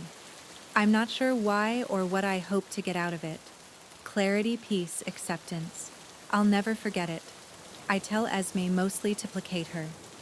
Seemingly satisfied with my affirmation, she exhales a relieved breath. Be good, Anders. Being good is boring, I answer as we've always said between each other, our inside joke. Then be extraordinary, she responds. Because, my darling brother, you are extraordinary, and no ridiculous diagnosis will ever change that. Please believe me. I clutch my phone tighter, basking in her words. Good night, Esme. Good morning, Anders. I stay on the line for another beat, then end the call, about to turn away from the window when I catch a movement out of the corner of my eye. Normally, I wouldn't think anything of it, wouldn't pause to watch a figure walk the perimeter of the outdoor pool, then lay a towel on one of the lounge chairs. It's not the fact it's nighttime that makes me stare in curiosity. It's because I can feel this woman. And when I notice her sit Indian style and rest her hands on her knees as if meditating, I know this isn't just a manifestation of my deepest desires. Nora, running into her once was luck. Twice was a coincidence. But a third time I spin from the window and dash toward my suitcase. Ignoring all the pills, just as I've done every other night, I grab a bottle of wine I'd purchased earlier and leave my room, determined to find out what running into someone a third time could mean. Chapter 7. Nora, deep. Breath in, close eyes. Liberating exhale out. I usually don't have any trouble finding a cocoon of peace whenever I meditate. It's the one place I can forget everything. The one place I'm able to focus only on the present instead of allowing myself to be consumed by the past. Perhaps that's the problem, because presently all I can think about is Anderson's brilliant blue gaze. I came out to the pool at my hotel hoping to clear my mind, something I had trouble doing in my room. It didn't help that a framed print of the obelisk from Lincoln's tomb hung across from my bed, reminding me yet again of the mysterious stranger I'd hoped some fresh air would help. Instead, as I sit cross-legged on a lounge chair, a strange energy surrounds me, the same energy I felt at the mausoleum. The same energy I felt at the diner. I need to replace that energy with something else. Anything else. So instead of focusing on those sparkling blue eyes that seem to peer into my soul, I meditate on the events of the day. Events that don't include the handsome stranger with a spine-tingling smile and full lips, that have me wondering how they'd feel against mine. I reflect on the woman at the restored gas station who shared stories of her late husband and how they used to drive Route 66 at least once a year. I admire the incredible artistic ability of those who painted the murals along the brick buildings in Pontiac. I give thanks to the 16th President of the United States, who governed our country through one of the most trying eras, only for his life to be cut short. And of course, as I think of Abraham Lincoln, my mind finds its way back to Anderson. His penetrating gaze, his sexy, disheveled hair, his deep, accented voice that makes my toes curl.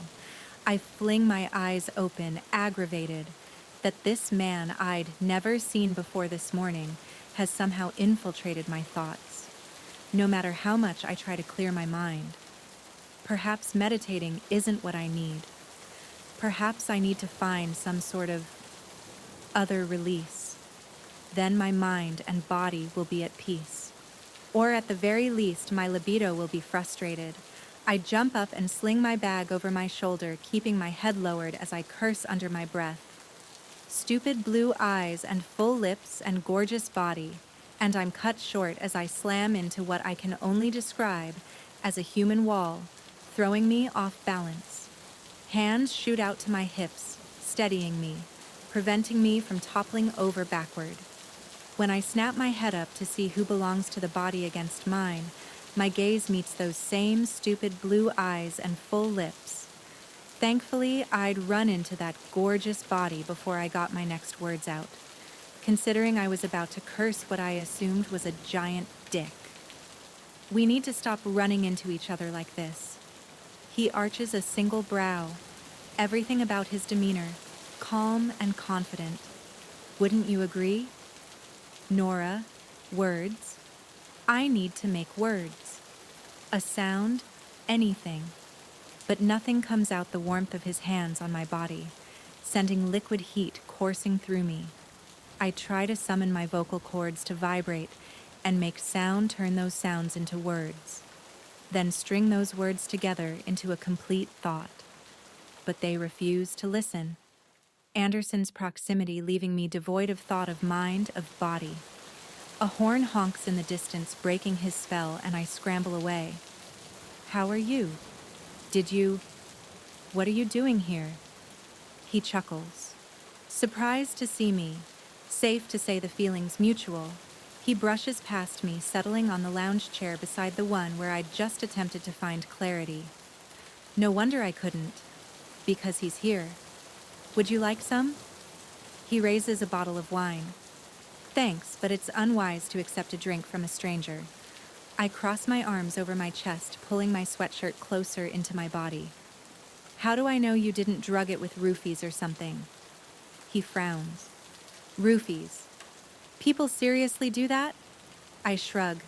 Apparently. So, trust me, gorgeous. The combination of his debonair smile and the sound of him calling me gorgeous in his accent has my knees weakening. I don't need to drug women to get them to sleep with me.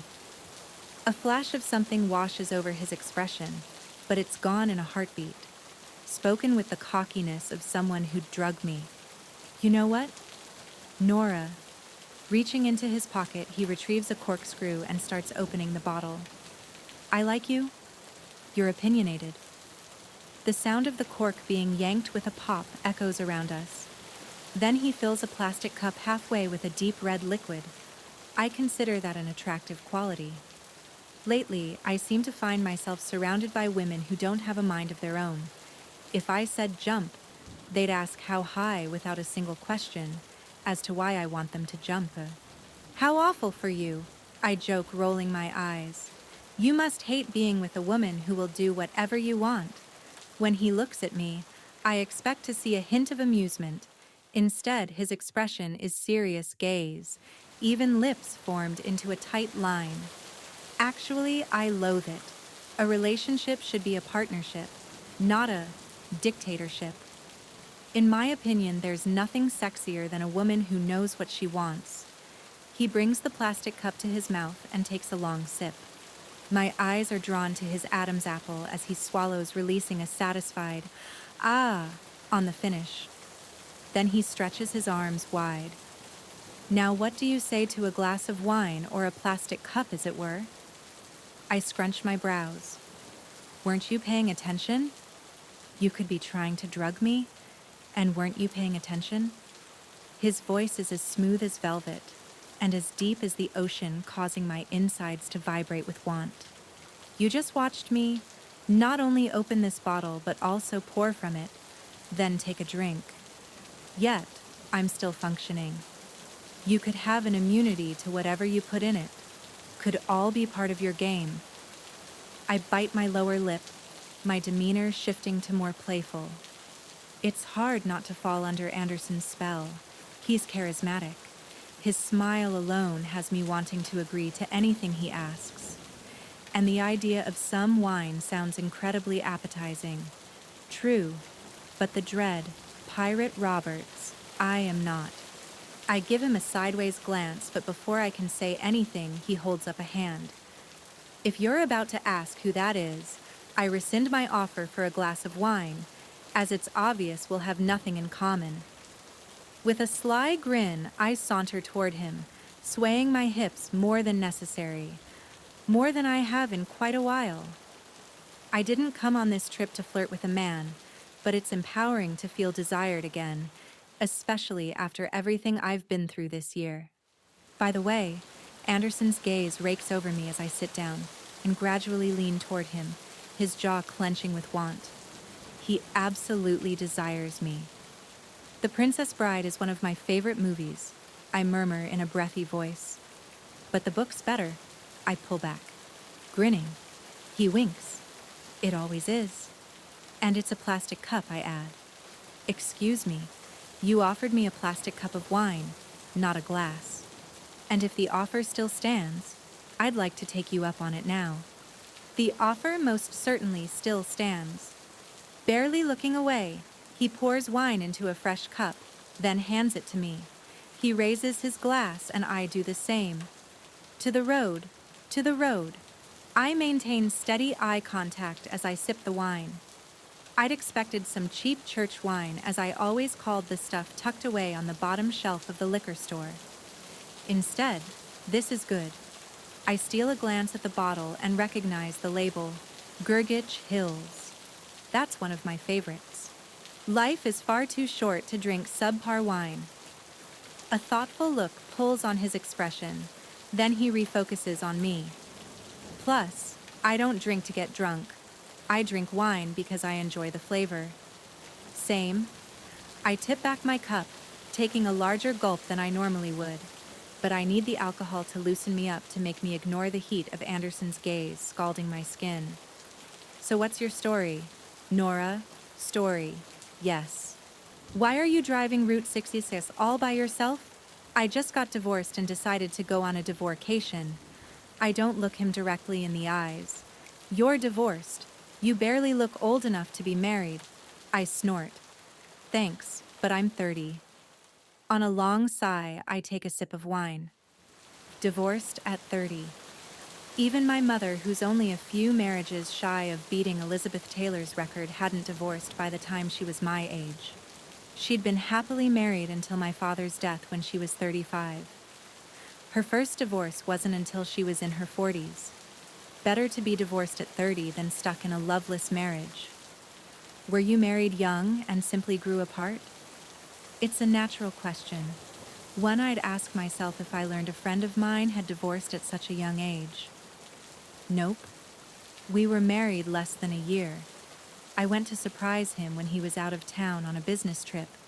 Unfortunately for me, I was the one who was surprised when I walked in and found him with a man.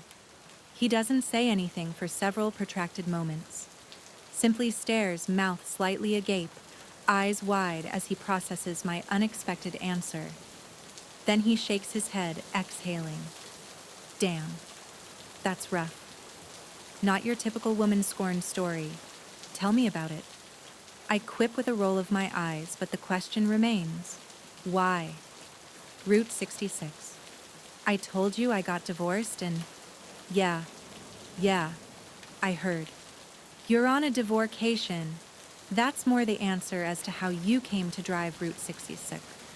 It doesn't answer why I part my lips, taken aback by his rather astute observation.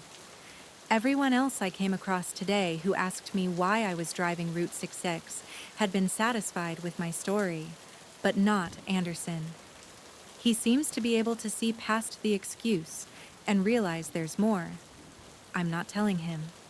Does it have something to do with the ashes I noticed you spreading in front of Lincoln's tomb? His voice is low and timid, unlike the confident tone he's used until now. I shake my head, struggling to come up with some explanation. I'd looked around before I sprinkled Hunter's remains. I hadn't seen anyone nearby, as well as at the official start of Route 66 in Chicago. He questions, but he's not smug about it. More curious than anything. It shouldn't be this difficult to admit the truth. That I lost my fiancé 6 years ago in a car accident and am now taking the trip we were never able to, spreading his ashes along the way. But this is supposed to be for me. I'm not ready to share Hunter with anyone else. It's okay if you don't want to tell me, Nora. Trust me. He levels his gaze on me, a genuine smile curving the corners of his mouth. I more than understand. Sometimes our reality is too painful and we need a break. Is that what you're doing? I lower my eyes, fidgeting with the hem of my yoga pants. Why, you're also presumably driving Route 66, taking a break from reality. Actually, no. I lift my head. I'm gay and found out my partner's straight. He winks, his demeanor light-hearted. Is that right? Nah. Which part? About you being gay or your partner being straight? Swiping the bottle off the ground, he curves toward me. I stiffen as the heat of his breath warms my skin, the addictive scent of muted body wash or shampoo filtering into my nostrils and making my mouth water. I think we both know I'm not gay. He growls as he refills my wine. The last thing I need is to drink even more, especially around Anderson. Regardless, I can't pull myself away from him. I wouldn't presume anything. I reply in a sultry voice, my gaze locking on his. Trust me, I'm not gay. How can I be when I haven't been able to stop thinking about those plump lips of yours all day? I gasp, my pulse skyrocketing, lightheaded, dizzy, and 1,000 other sensations I haven't experienced in too long now, that I didn't think I'd ever experience again. When he pulls back, he regards me with an intensity that causes warmth to spread through me, my skin prickling insides, vibrating. You were right. He casually leans against the lounge chair, pretending as if he hadn't just dropped that bomb. But he did, turning my stomach into knots in the span of a heartbeat. Excuse me, about taking a break from reality. A darkness crosses his face before he schools his expression. I guess we're alike in that respect. We both came out here to forget for a minute. I study him thoughtfully, wondering what his story is. Want to talk about it? Do you? He gives me a knowing look, and I subtly shake my head. Me either. Talking about it will make it real. I'm not quite there yet. So still in denial, I sip on my wine and settle into the chair, stretching my legs in front of me and crossing them at the ankles. Wait until you get to the bargaining stage. That's the worst of them all. Where are you? I offer him a slight smile. It changes every day. Have you ever reached acceptance? I once thought I did. I down the rest of my wine, needing the burn of the alcohol to dull the other pain. In retrospect, I think I was in denial, but ignored the signs. That reminds me of something my sister likes to say. There's affection in his voice as he speaks of his family. I may not know much about him other than his name, but it's obvious he has a lot of respect and admiration for his sister. What's that? Ignoring the signs is a sure way to end up at the wrong destination. He pauses, then laughs almost to himself. What is it? Nothing. Averting his eyes, he grabs the bottle, splitting the last of the wine between our two cups. It's just curious is all. What is? For the past week, I've been driving around pretty aimlessly at that, going where my nose takes me. Wow, that sounds kind of exciting and liberating. You don't have any destination in mind. My plan is to make it out to my place in LA eventually, but I had no intention of taking my time and driving Route 66 until I saw you in that diner and decided to change my original path. And since we keep running into each other, he trails off. What I urge him to finish his thought. He focuses on something in the distance as he worries his bottom lip, seeming to weigh his options. Then he returns his gaze to me, steady and unwavering. Maybe the fact we keep running into each other is the universe's way of sending me a message. What message would that be? That maybe I was on the wrong path.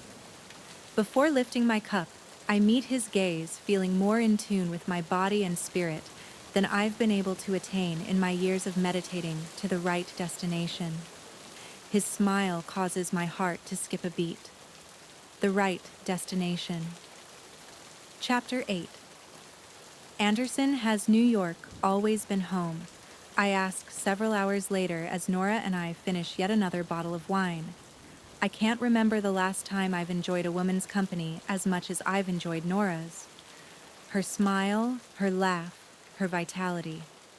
Yes, a cloud of sadness seems to hover over her, but now and then a ray of sunshine pokes through, allowing me a glimpse of the real Nora. As the hour crept toward midnight and beyond, we've remained by the pool. She may be acting polite, but I get the feeling she's no more prepared for tonight to end than I am. And to think if I hadn't been talking to my sister, hadn't walked up to the grimy window in my hotel room. At that precise moment, I never would have noticed Nora at the pool. We may never have crossed paths again. We never would have had this. I don't even know what this is. But for the first time since I received my diagnosis, I'm not wallowing, not depressed. I'm smiling, and it's not forced. It's natural I want more of whatever this is. Not always, she answers. Her voice is lazy from the late hour and amount of wine she's consumed. Grew up in Florida. But not that Florida. Nice. Florida. I furrow my brow as I pull the cork out of yet another bottle of wine. Nice Florida. There are two Floridas, she answers with a wave of her hand.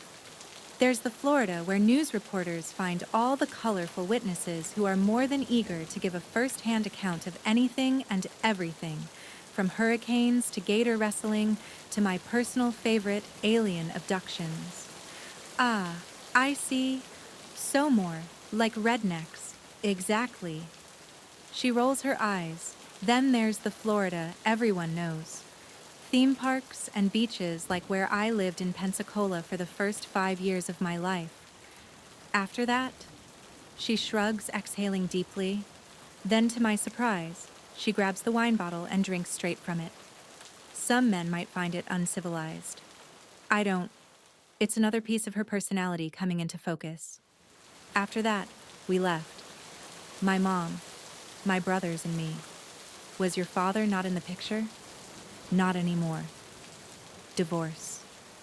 She shakes her head. died on deployment. My shoulders fall as I offer her a sincere look. I'm sorry. It comes with the territory of having a father in the military, I suppose. I suppose it does. Doesn't make it any easier, though. No, it doesn't. She smiles a tight-lipped smile, several protracted moments passing as I admire her. I want to know more about her, about why I'm drawn to her, when no other woman I've met in recent history has made me feel like this. Like I'd die without her. Next word, next smile, next laugh. After that, my mother couldn't bear being around the constant reminders of my father. So we moved to Naples in southern Florida. I stayed there until college. Then where did you go? Syracuse. What did you study, I press? She blows out a sarcastic laugh. Psychology. What did you not enjoy it? Actually, I did immensely, but I studied it because that's what my mother wanted me to study. She pauses, her eyes narrowed in contemplation. To put it mildly, my relationship with my mother is complicated. She's a psychiatrist. After my father died, her new favorite hobby became analyzing everything I did or said. I pretty much grew up under a microscope. I nod, knowing all too well how that feels, but I don't say so, I can't. As far as she knows, I'm simply Anderson, not Crown Prince, Gabriel, Anderson, Joseph Xavier, Wellingston of Belmont. I prefer it this way. She's able to see me, not the title. So I don't know. She averts her gaze. It sounds stupid now, but back then I saw my course of study as a way to finally earn her approval. It took me a few years to realize I could invent a flying car and shit diamonds, yet it still wouldn't be good enough for her. But that doesn't matter. I've been living in Manhattan for 6 years now and love it. And the best part about it? She arches a brow, swiping the bottle off the ground and taking another long pull from it. My mother lives over 1,000 miles away. I'll drink to that, I say, taking the bottle from her and sipping from it. I'd be lying if I said a thrill doesn't run through me over the prospect of my lips being where hers just were. Normally, I wouldn't think twice about such a thing, but to have a taste of Nora, even indirectly, makes electricity flow through my veins, reigniting something that's lain dormant for years. So what's your deal, Anderson? Nora asks, cutting through my thoughts of whether her lips would taste as sweet as the remnants she left on the bottle. I imagine they'd be even more addictive. My deal. Yes, your deal. She mimics my accent. I'm guessing you've spent some time in England. Tilting her head, she rakes her gaze over me. But there's something American about your accent, too.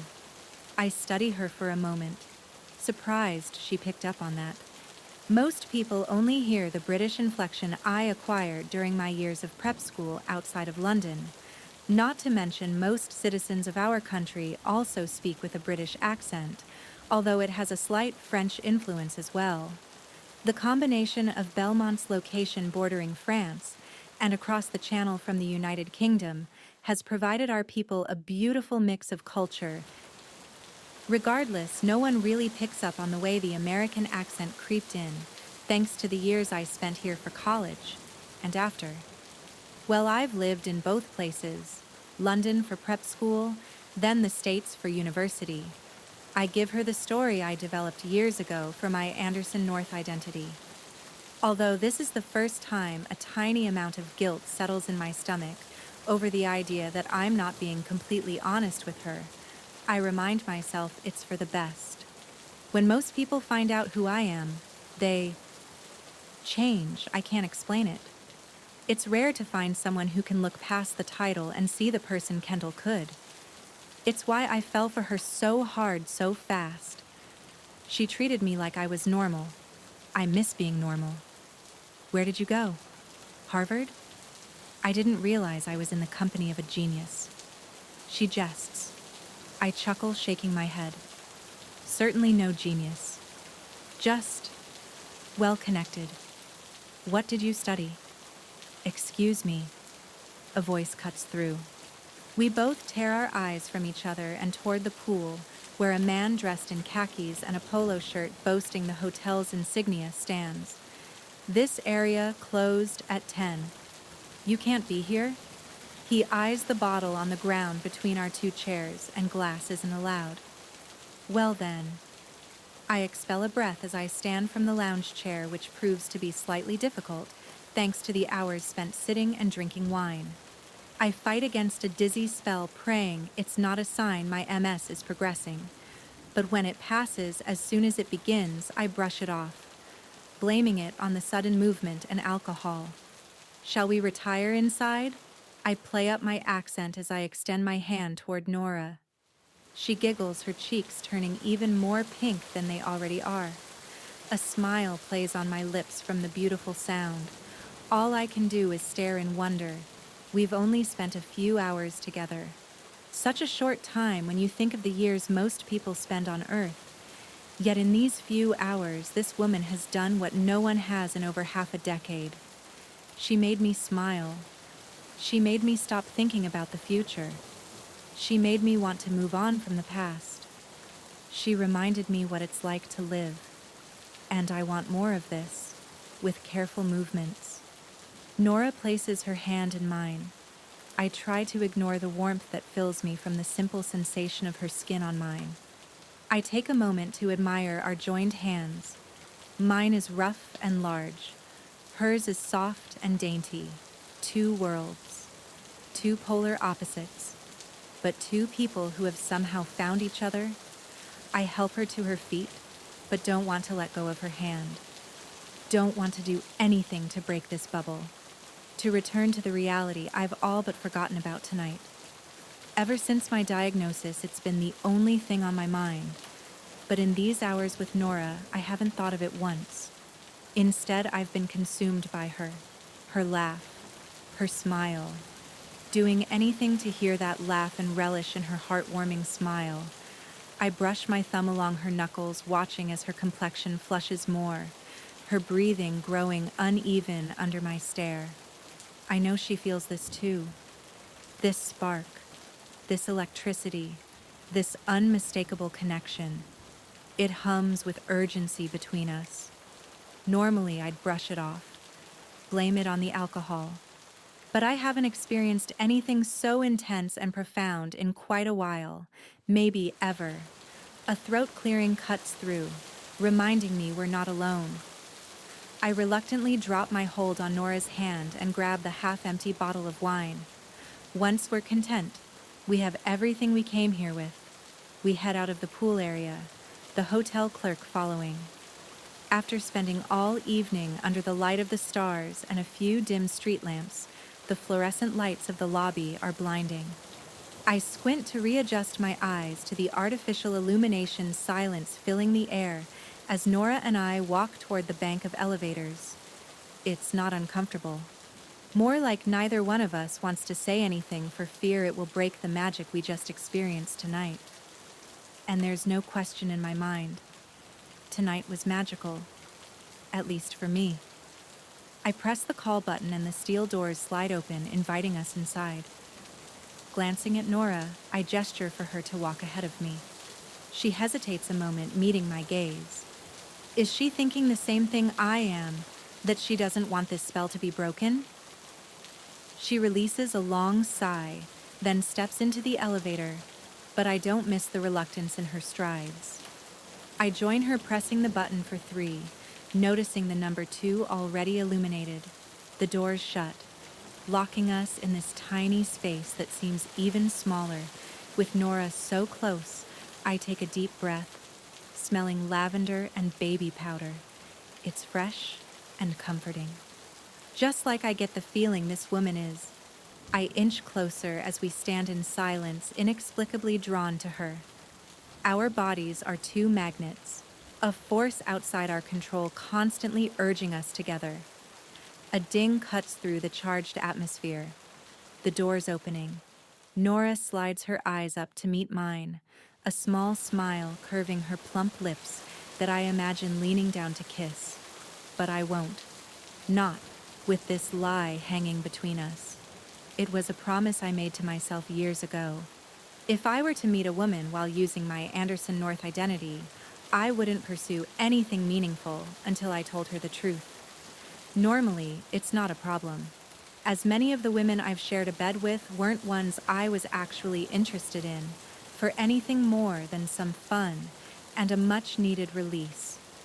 Either were they, but I felt it the second I stepped into that diner, the instant my eyes fell on her at Lincoln's tomb, the moment her body rammed into mine by the pool. Nora isn't most women. She steps out of the elevator, then turns around, meeting my gaze once more. Well, thank you for the wine, Anderson, and the company. I didn't know how much I needed tonight until you forced yourself on me. Her eyes widen and she sucks in a breath as her words replay in her mind. I mean, not like that. You didn't force yourself on me. She flounders her cheeks, turning an even brighter shade of red. But I take her hand in mine, cutting her off. I know what you mean. I'm glad I forced myself on you too. She brings her eyes to mine, nodding but doesn't move. We just stare at each other, her outside the elevator. Me within, when it dings. I react quickly, dropping my hold on her and slamming my hand against the closing doors to prevent them from doing so. I refuse to allow them to sever this bond, this connection. Want to come up? I lift the bottle. Finish this off. She inhales sharply, her eyes searching mine. Crap. I'm sorry. Now I'm the one with my foot in my mouth. That probably sounds pretty skeevy, right? Actually, it sounds like an invitation I'd love to accept. Her expression falls, but I arch a brow, sensing there's more, but I can't. I nod, my shoulders falling slightly. I understand. She holds my gaze a moment longer, then sighs. Thanks again. Turning, she starts toward her room. As I watch her walk away, I fear it will be the last time I'll see her, so I scramble out of the elevator, allowing it to close without me inside it. Nora, I whisper, shout so as to not wake up any guests. She whirls around, eyes flaming in surprise to see me standing here and not in the elevator on my way up to my room. I stammer, not having thought this far ahead. All I know is, I don't like the idea of watching her walk away without knowing if I'll ever see her again. Want to meet up somewhere tomorrow? She chews on her bottom lip, hesitating as she shifts her weight between her feet. Seemingly torn, she peers over my shoulder as if hoping the answer is written on the walls. Then she exhales, bringing her gaze back to mine. You said you think the fact our paths keep crossing is a sign? I swallow hard. I did. Then this is your chance to prove it. Prove it.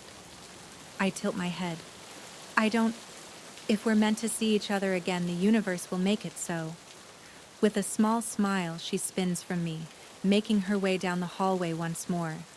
So that's it, I say louder than I intended. She stops, glancing over her shoulder. What's it? This?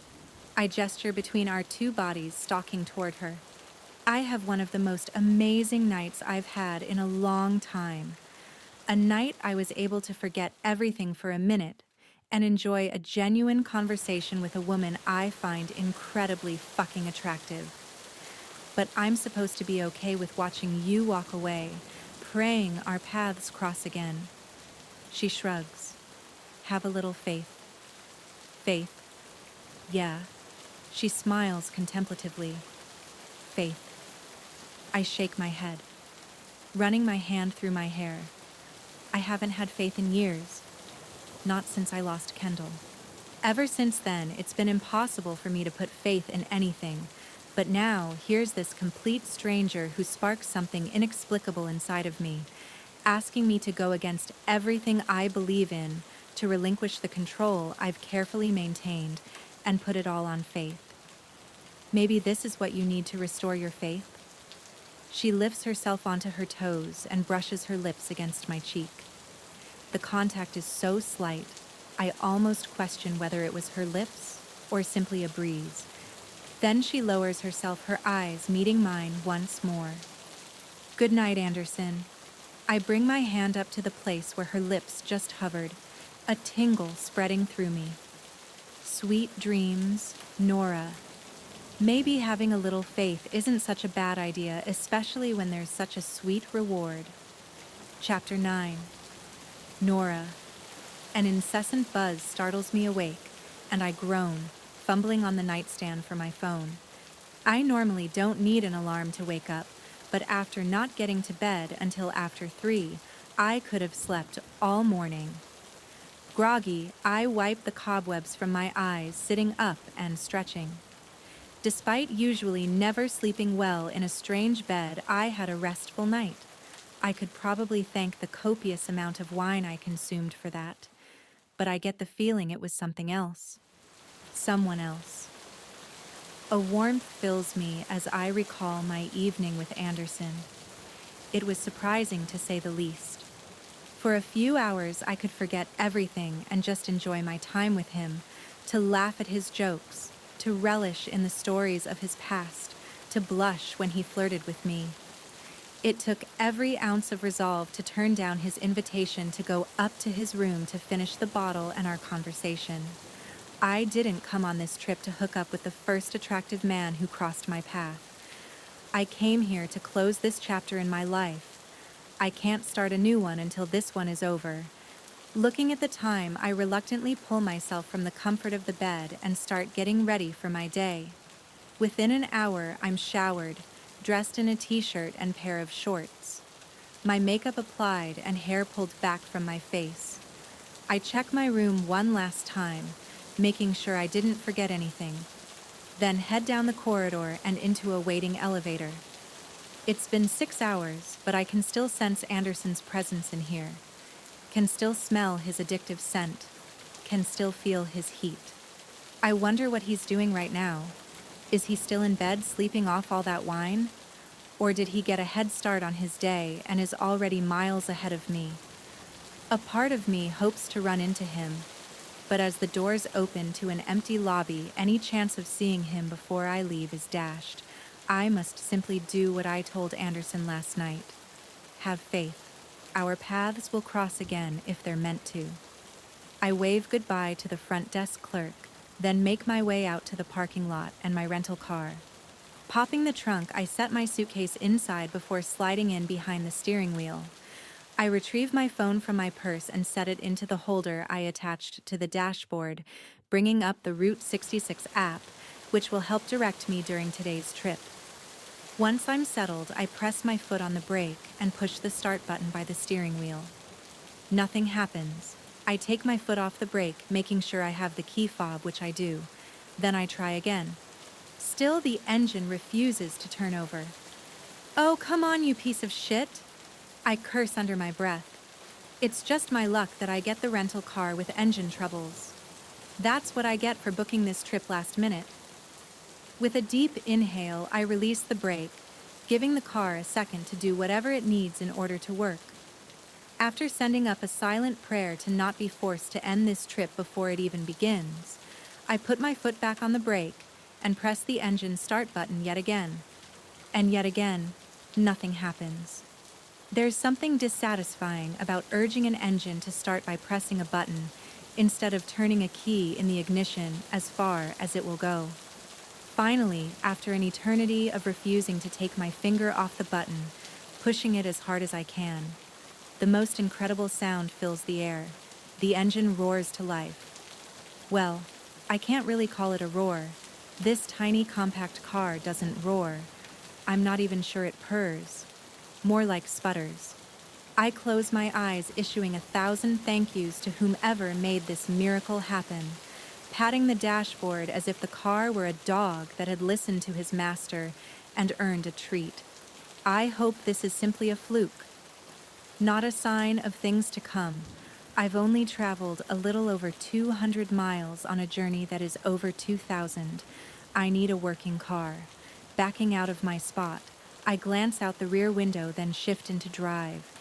I take one last look at the hotel, a twinge of regret filling me that I hadn't made plans to meet up with Anderson today. Silencing the voice in my head, urging me to track him down to see if the spark I felt last night is still here. I navigate the car out of the parking lot, passing the pool on the way. Everything looks different now. Last night it was magical, a cocoon, where I could admit things I normally don't. But today, it looks just like every other pool at a roadside motel. I convince myself this is for the best, that in the light of day, whatever I thought I experienced last night would be ordinary and unremarkable, just like this pool. After checking the directions on my phone, I pull onto the main road, pressing my foot on the gas to pick up speed. But the car doesn't respond, refusing to go faster than 25 miles an hour, no matter how much pressure I apply. I drive a few blocks remaining in the right-hand lane, hoping the car will eventually correct itself. But even after a mile, it's still struggling to pick up any power. When I come to a stoplight, I consider my options. There's obviously something wrong with this car, despite it only having a little over 20,000 miles on it. The last thing I need is to be stranded on the side of the road in the middle of nowhere without cell service. With a groan, I make a U-turn and drive back to the hotel parking in the same spot I'd just left. After pulling the lever for the hood, I step out of the car and prop it open. Leaning over the engine, I'm not sure why I even bother. It's not like I know what I'm looking at. Hell, when I'd picked up the rental car back in Chicago, it was the first time I'd been behind the wheel since moving to Manhattan car trouble. A voice comes out of nowhere, startling me. I straighten, forgetting what I'm doing, and smack my head into the hood, a loud crack seeming to echo around me. "Fuck," I hiss out as I rub the sore spot. "Sorry, I didn't mean to scare you, gorgeous." If the accent weren't a dead giveaway regarding the owner of the voice, the nickname confirms it. Stepping back, my eyes lock onto Anderson's, a sexy smirk on his lips. He crosses his arms over his chest, his bulging biceps tugging on the fabric of the black t-shirt. His hair is damp from a recent shower, and it takes every ounce of resolve I have to not fantasize about him in the shower. Tonight, I definitely need to put that vibrator to use. "What's wrong with your car?" he asks when I don't respond, too busy ogling him. It's impossible not to. He's the epitome of eye candy. It wouldn't start a few minutes ago. I tear my gaze from his. When it finally did, it wouldn't go over 25 miles an hour. He gestures toward the engine. "Mind if I take a look?" "You know something about cars I can get by."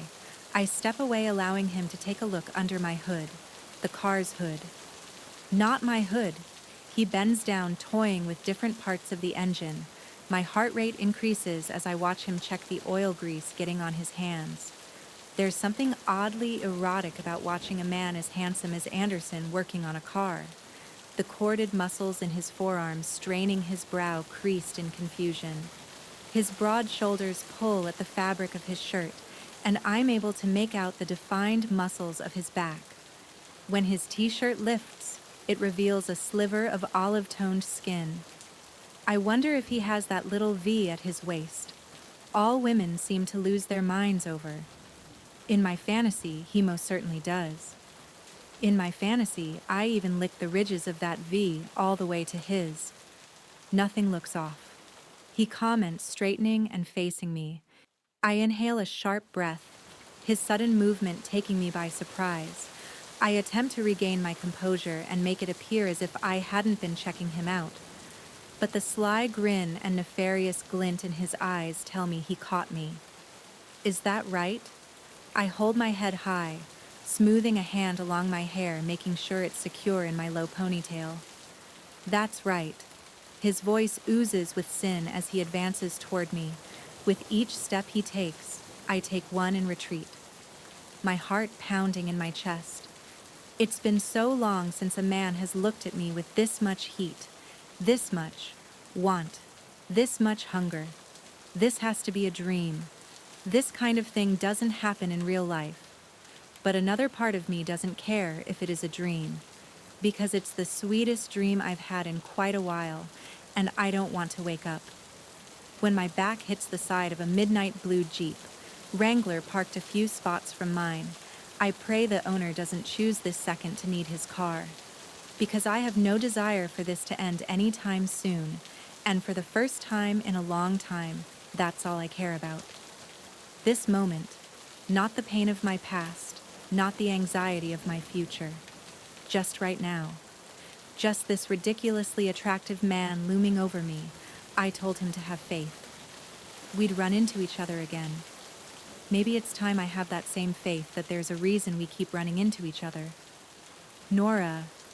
He exhales, angling closer. I lose myself in his intoxicating scent, a combination of the ocean and fresh rain. Yes, you. Yes, I repeat, tilting my chin back. He draws near, his lips skimming mine. Need to move. His words snap me out of my trance, and I stiffen, blinking in bewilderment. I need to get into the glove box. He nods at the Jeep behind me. That's my car. Oh, right. My cheeks burning with embarrassment, I scramble away from the Jeep and toward my car. So what's the verdict? Anything that can be fixed easily? I study the coils and wires in the engine, needing to focus on something other than the growing desire flowing through my veins. When I hear the door shut, I glance up, watching as Anderson uses a rag to wipe his hands clean. I even find that ridiculously attractive. Handsome, hot British accent, and he knows a thing or two about cars. It's like someone took a page out of my version of the perfect man and dropped him in my life at the absolute worst time possible, just to taunt me. Or perhaps to motivate me to finally get my shit together, to finally let Hunter go, to show me that life can go on without him. There aren't a lot of miles on it. You usually don't have a problem like this until there is. Then again, it's a rental, so God knows who's been driving it. Sometimes you might have trouble turning the engine over if one of the battery connectors is loose, but that's not the case here. Everything looks intact, with his hands free of grease. He tosses the rag onto the hood of the Wrangler, then leans against it. My best guess is, it's the transmission or a clogged fuel filter. Regardless, it's not a quick fix. You'll need a new car. Great. Chapter 10. Anderson. Frustration covers Nora's expression. Lips pinched, muscles rigid with tension. She digs her fingernails into her hair that, like the last few times I've seen her, is slicked back into a tight ponytail at her nape. Then she closes her eyes and inhales a deep breath, holding it for several long seconds before slowly pushing it out. When she opens her eyes, she calmly turns to her car and opens the driver's side door. What are you doing? She retrieves her phone from the dashboard and waves it, calling the rental company to have them get me a new car. She heads toward one of the benches in front of the hotel. I react quickly, darting after her and sitting beside her, the scent of lavender and baby powder overpowering that of the lingering stale cigarette stench coming from the ashtray on top of the garbage bin. She peers at me, arching a manicured brow. Everything about her seems flawless and put together. I wonder if it's all a facade like it is for me, a show she puts on, so everyone thinks her life is the picture of perfection. I'll wait with you. I answer the question drawn on her face. You don't need to, she whispers, placing her hand over the phone and pulling it away from her ear. I'm sure you want to get on the road too. It could be a while. I'll be fine on my own. I don't doubt that. I lean back on the bench, crossing my legs at the ankles and folding my arms over my chest. I'd be lying if I said I didn't do it just to see Nora's reaction, and like every time before her gaze darts to my biceps.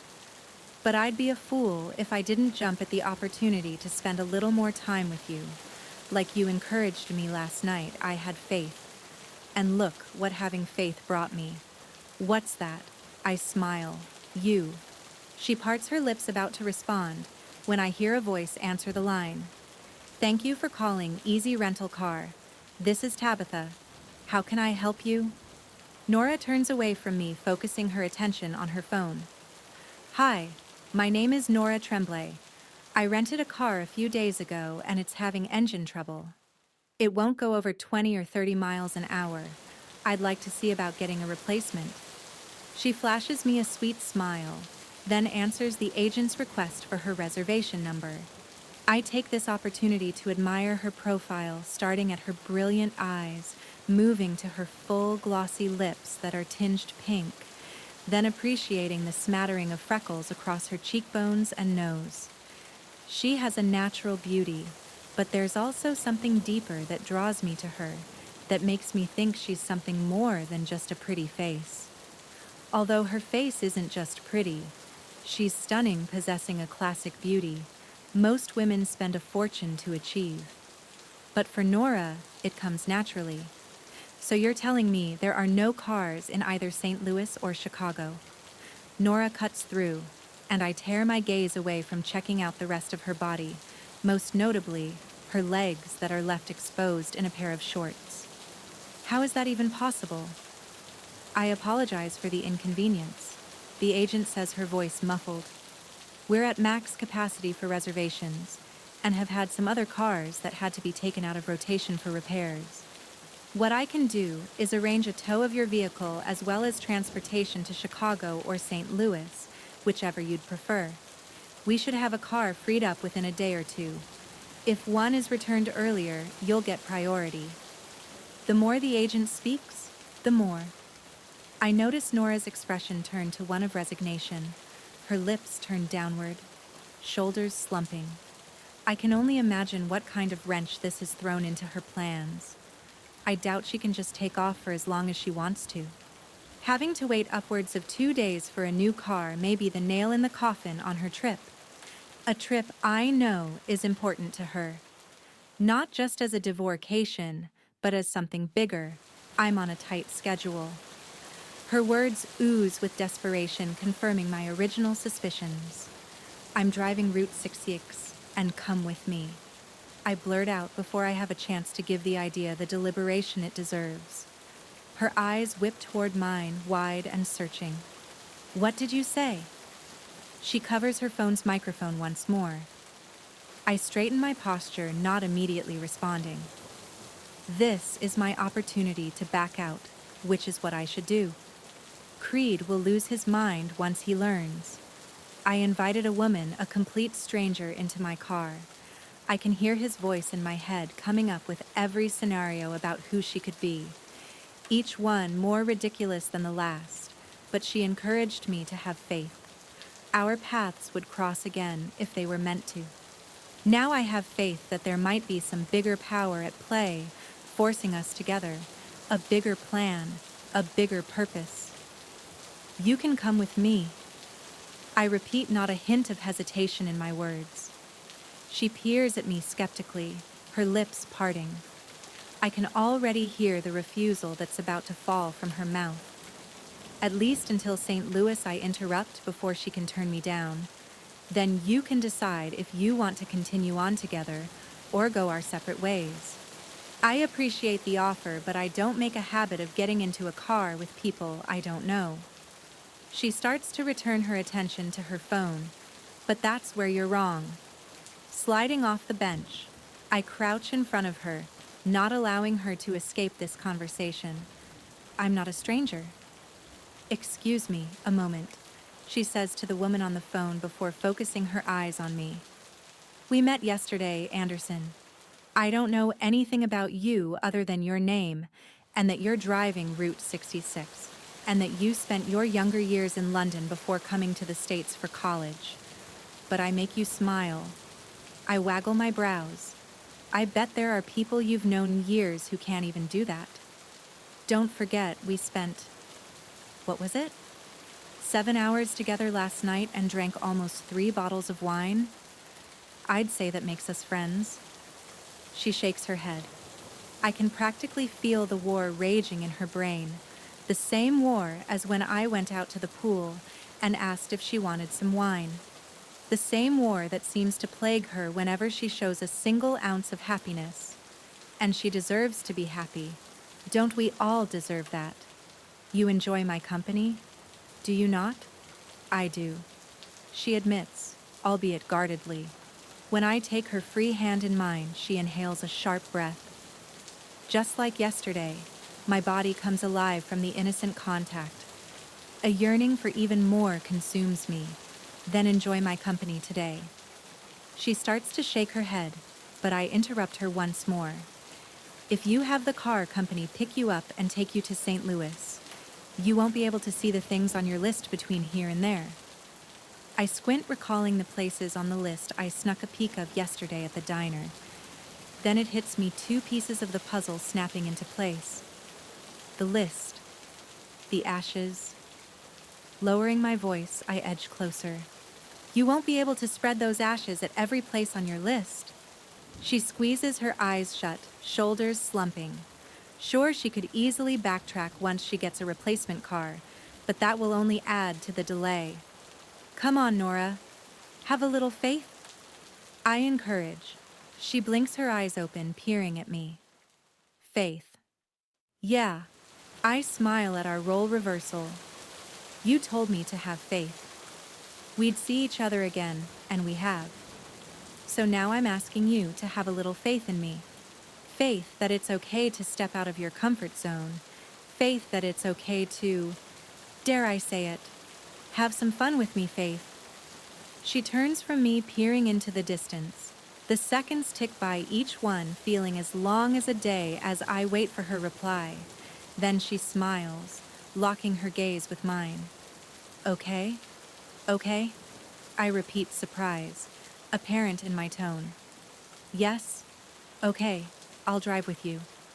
But only until St. Louis, she adds sharply, pulling her hand from mine, re-securing whatever mask she wears.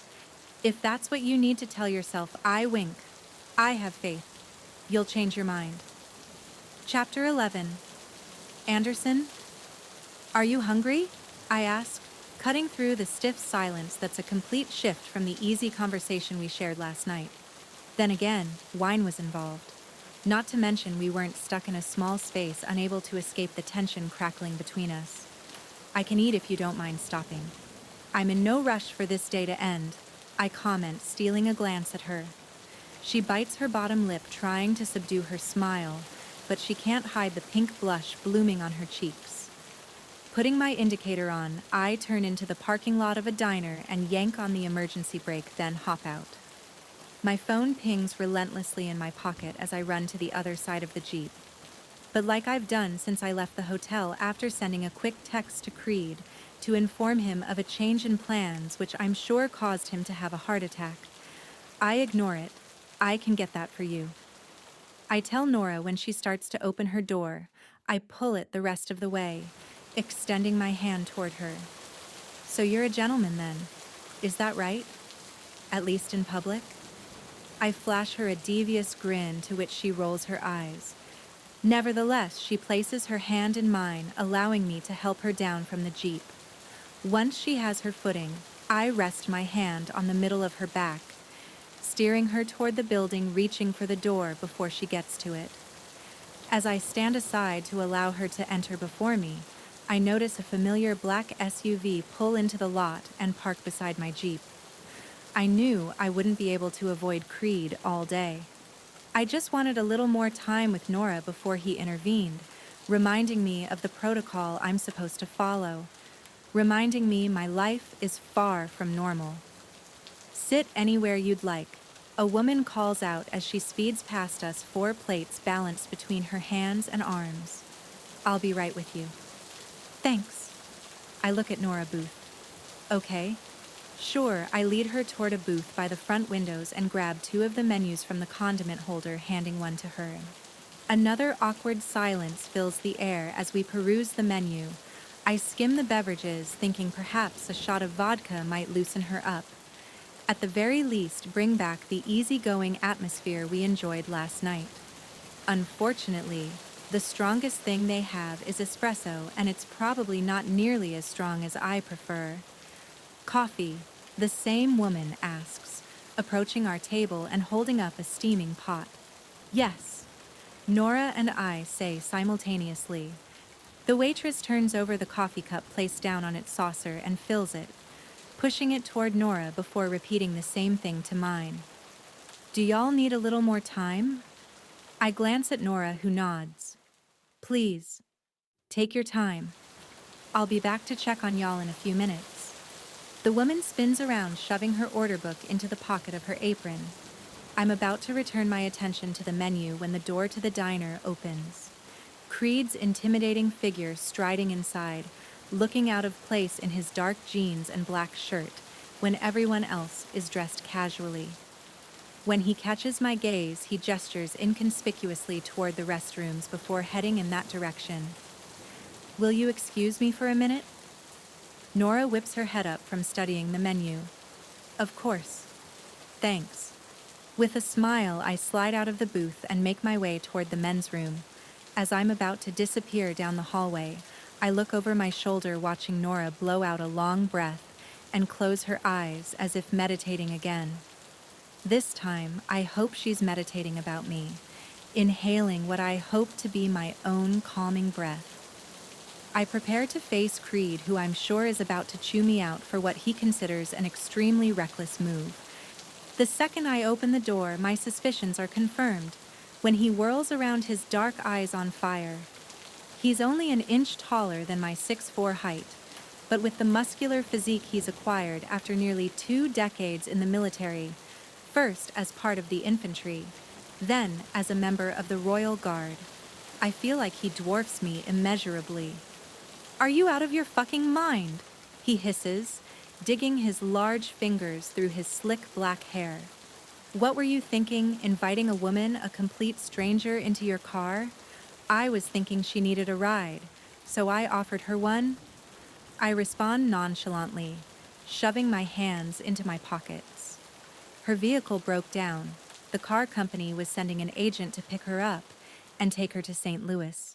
But then she'd miss out on driving Route 66 between here and there. So, not your problem. But it's important to her. He glares at me, studying my expression. You barely know her. I know enough to know she is who she claims to be. He arches a brow. She could have recognized you and faked car trouble to get close to you. Perhaps she's a reporter who's wondering why you haven't had any public appearances lately and is hoping for the inside scoop. I roll my eyes. That's absurd, but Creed gets paid to think of every possible scenario that could potentially threaten my safety, and while traveling under this pseudonym, my anonymity. It took a lot of convincing on my part to get her to even agree to drive with me just for today, although I'm hoping she agrees to continue with me once we get to St. Louis. Absolutely not. I don't know the first thing about this woman you're sharing such close quarters with. I thought you lost your mind when you decided to buy a Wrangler and drive across the country, but I let it go. I understand this time of year is always difficult for you, what with it being around the time Kendall passed away, but I agreed to follow behind and not drive with you on the promise that you wouldn't do anything stupid. And this, he shakes his head, spit forming on the corners of his mouth as he shouts. This is monumentally stupid. She hasn't had the usual background check done. That's what you're focused on.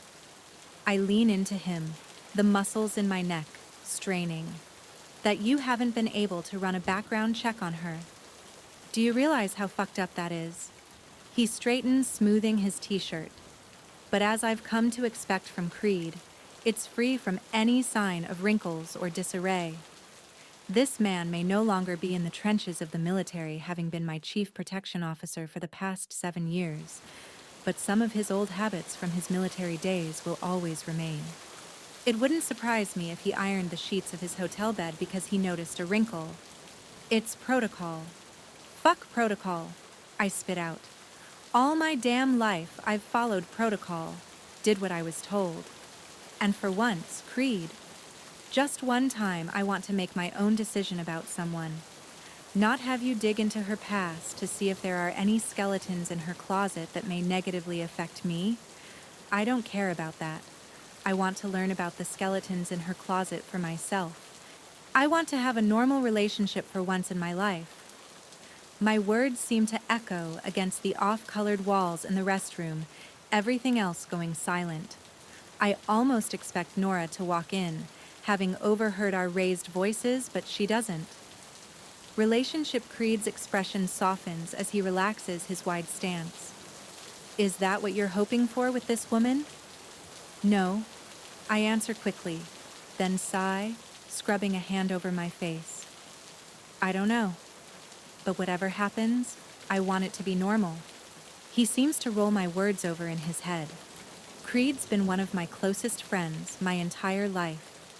Apart from Esme, he's the only other person I trust with my darkest secrets, which is why I should tell him about my MS, but once I do, this will all end. He won't risk it. He swore his loyalty to the royal family first. To me, second. Even though I'm a member of that family, it doesn't matter. When he swore his oath to protect the royal family, he did so, knowing he may have to protect it from within. What is it about her, when for months you ignored any woman who attempted to get your attention? I don't know. I shake my head, trying to find the words to explain Nora. It's like trying to explain music to a deaf man, or the majesty of the Grand Canyon to someone who can't see. Some things in life can only be experienced. And that's Nora. She's lost a mystery. A thunderstorm desperately searching for her place in a world that seems to only want sunshine and rainbows. She's sad, broken. Is that why you're doing this? Because you see her as someone you can fix? A way to make amends for? I don't see her as someone I can fix. I pull my lip between my teeth. I'm drawn to her. I started out on this road trip looking for something. Maybe she's my Virgil, guiding me out of the depths of the hell I've been living in since I lost Kendall. I peer at the graffiti on the walls of the bathroom, a sense of clarity washing over me. For months, I've felt lost, more so this past week once I received my diagnosis. But now I feel like I have a purpose again.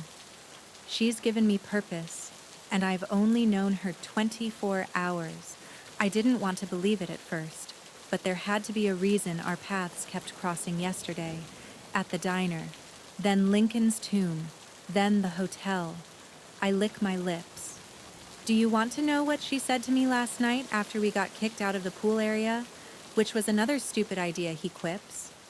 Still, I asked if she wanted to meet up sometime today. She told me if our paths were meant to cross again, I needed to have faith. Faith. Yeah, faith. I haven't had faith in years. Creed. So I don't know what's going to happen. Hell, she may follow through on her original plan and ask me to drop her at the airport in St. Louis to continue on her own, but I have faith that what's meant to be will be. He blinks, mouth agape. Who are you? What happened to the man who liked to control every little thing about his life? The man who would never put his future in the hands of faith or destiny. I blow out a laugh at how ironic his question is, considering there may come a time in the near future when I'll no longer have control over anything in my life, including my own body. I think he realized there are some things we can't control. He expels a long sigh and closes his eyes, pinching the bridge of his nose, the vein in his forehead throbbing. I can see the struggle between being my lifelong friend and the man charged with my security. Normally, his oath to his country wins. But for once, I pray our oath of friendship overpowers it. I can lose my job for this, he mumbles. But fine, he lifts his eyes to mine. I'll keep this quiet. Thank you, Creed. But I insist on running a background check on her. What? Why? If you want me to leave, all mention of this woman out of my reports. It's my one stipulation. She's not dangerous. I need some sort of peace of mind about that. Let me run the background check. Even if you picked up Mother Teresa, I'd insist on doing the same. I rub the back of my neck, my fingers digging into my skin. Do you know how fucked up it is that everyone needs to have a background check before I'm allowed to have any meaningful interactions with them? Your father needs to protect the royal family, as do I. And this is how I do it. I glare at him, not wanting to agree to this. It will defeat the entire purpose. It's either you give me the information I need or I join you too. Fine, I relent. Run the check. Nora Tremblay. The only other information I know is that she lives in New York but was born in Pensacola. Thank you, but do not send me a report. I add vehemently. I don't want to know her favorite color or what restaurant she prefers. For once, I want to learn about all that myself. Agreed. I'll only bring it to your attention if I discover anything abnormal. No. The only thing I want brought to my attention is if she has a criminal record. And not just for smoking some pot before it was legalized. We all did that. I'm talking about serious crimes. Everything else you keep to yourself. Got it. Got it. When I hear orders being called out from the kitchen, I check my watch, hoping I haven't left Nora alone for too long. Are we done? I bite out aggravated. I even have to endure this conversation. It's not like I'm a member of the British royal family who are recognized all over the world.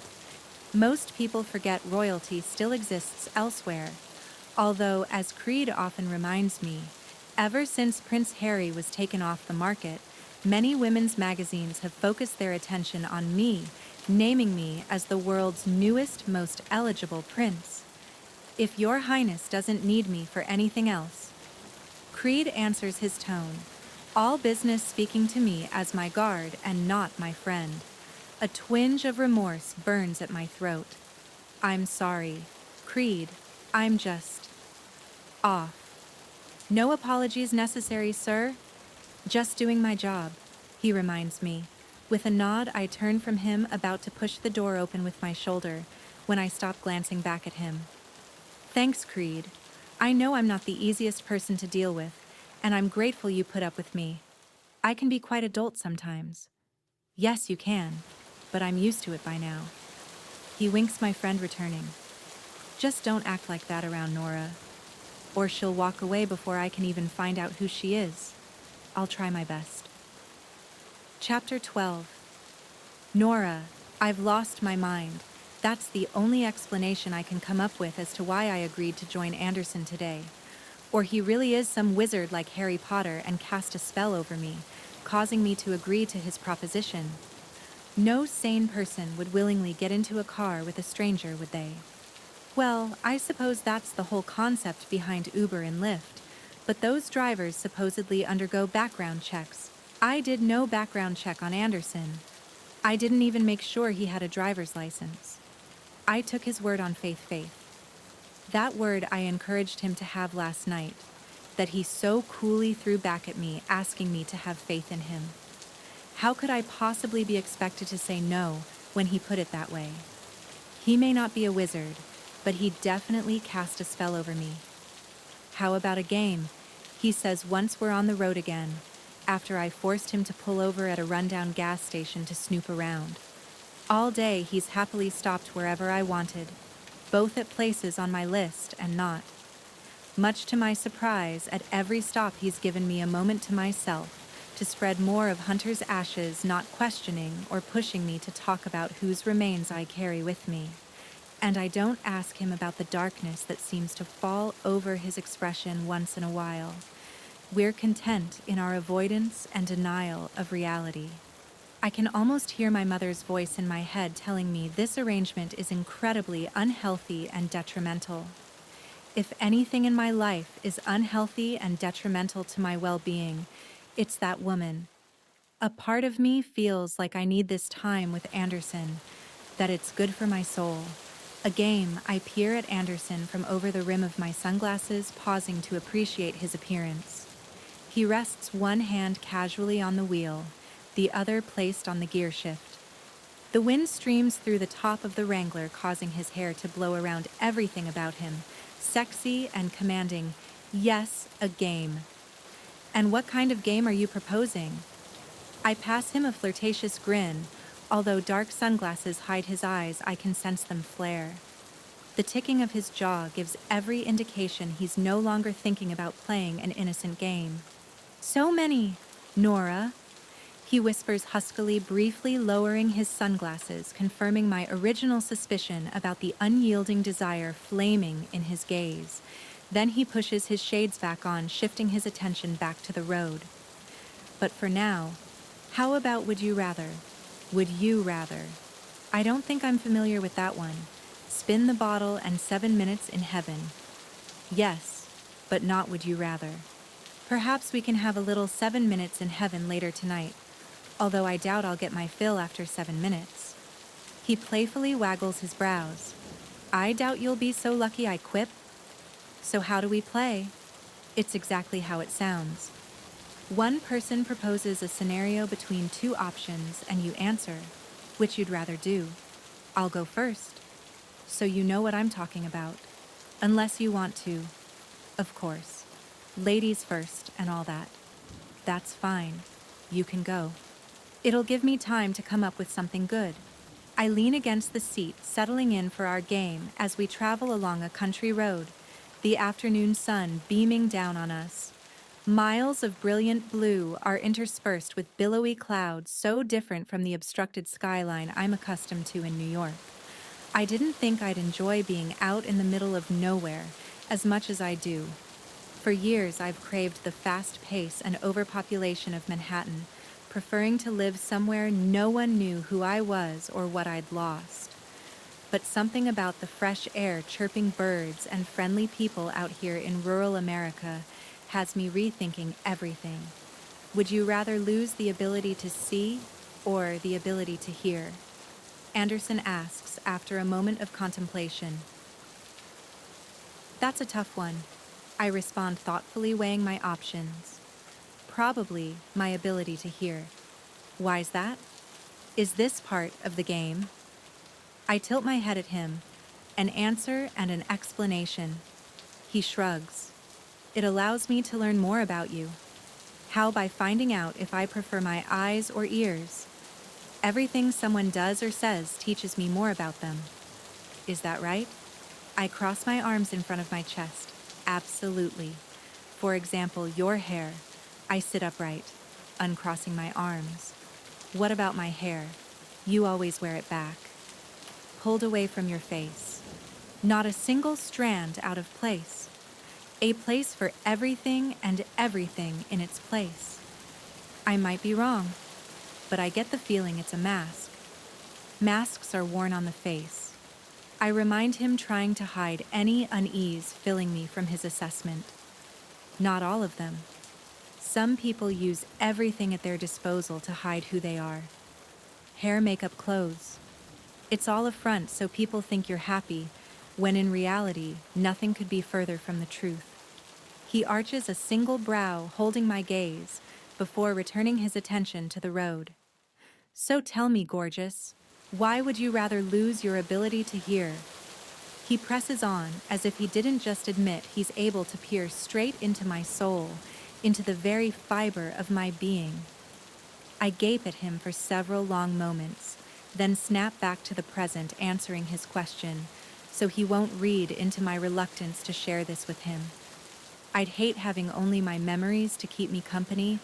After a while, memories fade and you'll soon forget things you once took for granted. After I stop abruptly. Well, I've learned that life's too short to take anything for granted. I couldn't agree more. Anderson responds softly. After our conversation last night, I sense he's dealing with some sort of loss, too. Now I'm all but certain he is.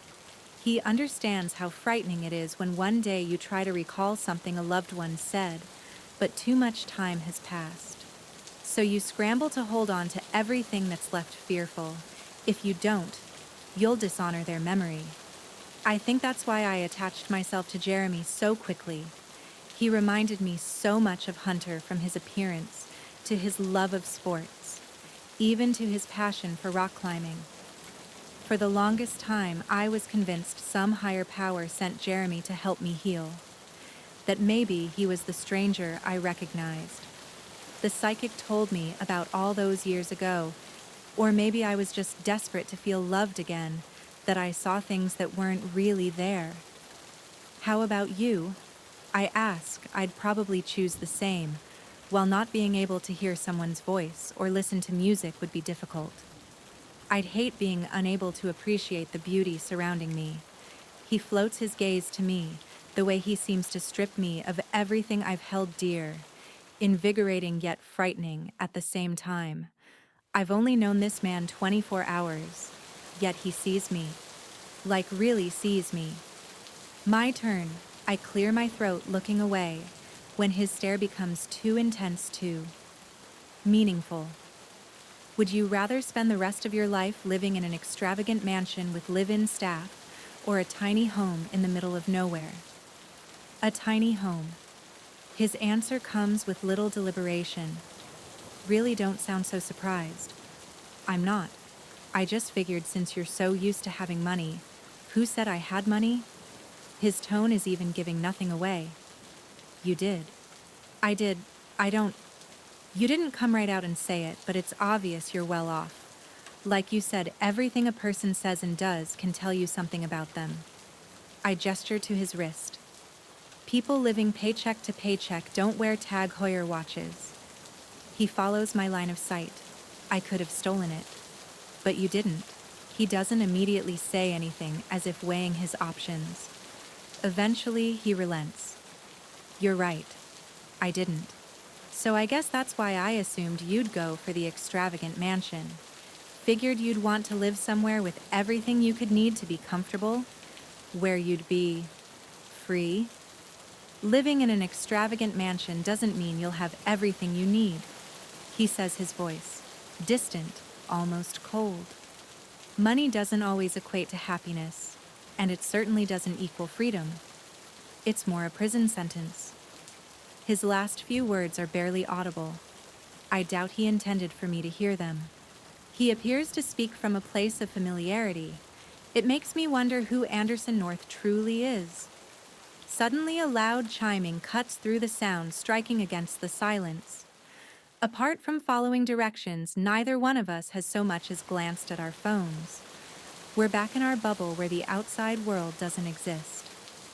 My cell ringing is a reminder it does.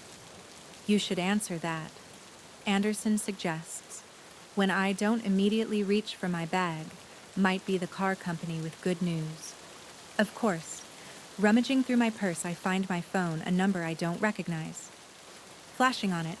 It could be a telemarketer or political call, but my gut tells me it's not. I touch the screen. This is Nora. Good afternoon. Ms. Tremblay, this is Tabitha, from Easy Rental Car. We spoke earlier. Yes. I remember. I steal a glimpse at Anderson as he brings both hands to the steering wheel, straightening his spine. He tightens his grip, seeming to focus on the road ahead, but I can tell his attention is on my phone call. I have good news. St. Louis had a car returned early. It's been serviced and is ready for you to pick up. That's great. My tone is less than enthusiastic. As much as I want to get on with my journey, my heart deflates at the idea of my time with Anderson coming to an end. Sure, we can plan to meet up along the way, but it won't be the same. We won't have this, even though I have no idea what this is. Thanks for all your help. I hope you enjoy the rest of your trip, and thank you for choosing Easy Rental Car for all your travel needs. Thank you, I say once more, then end the call. They have a car for you, Anderson states. After a beat, I keep my stare forward. They do. His Adam's apple bobs up and down in a hard swallow, a forced smile crossing his mouth. I suppose we should get you to the airport then. I nod the motion, subtle, I suppose we should.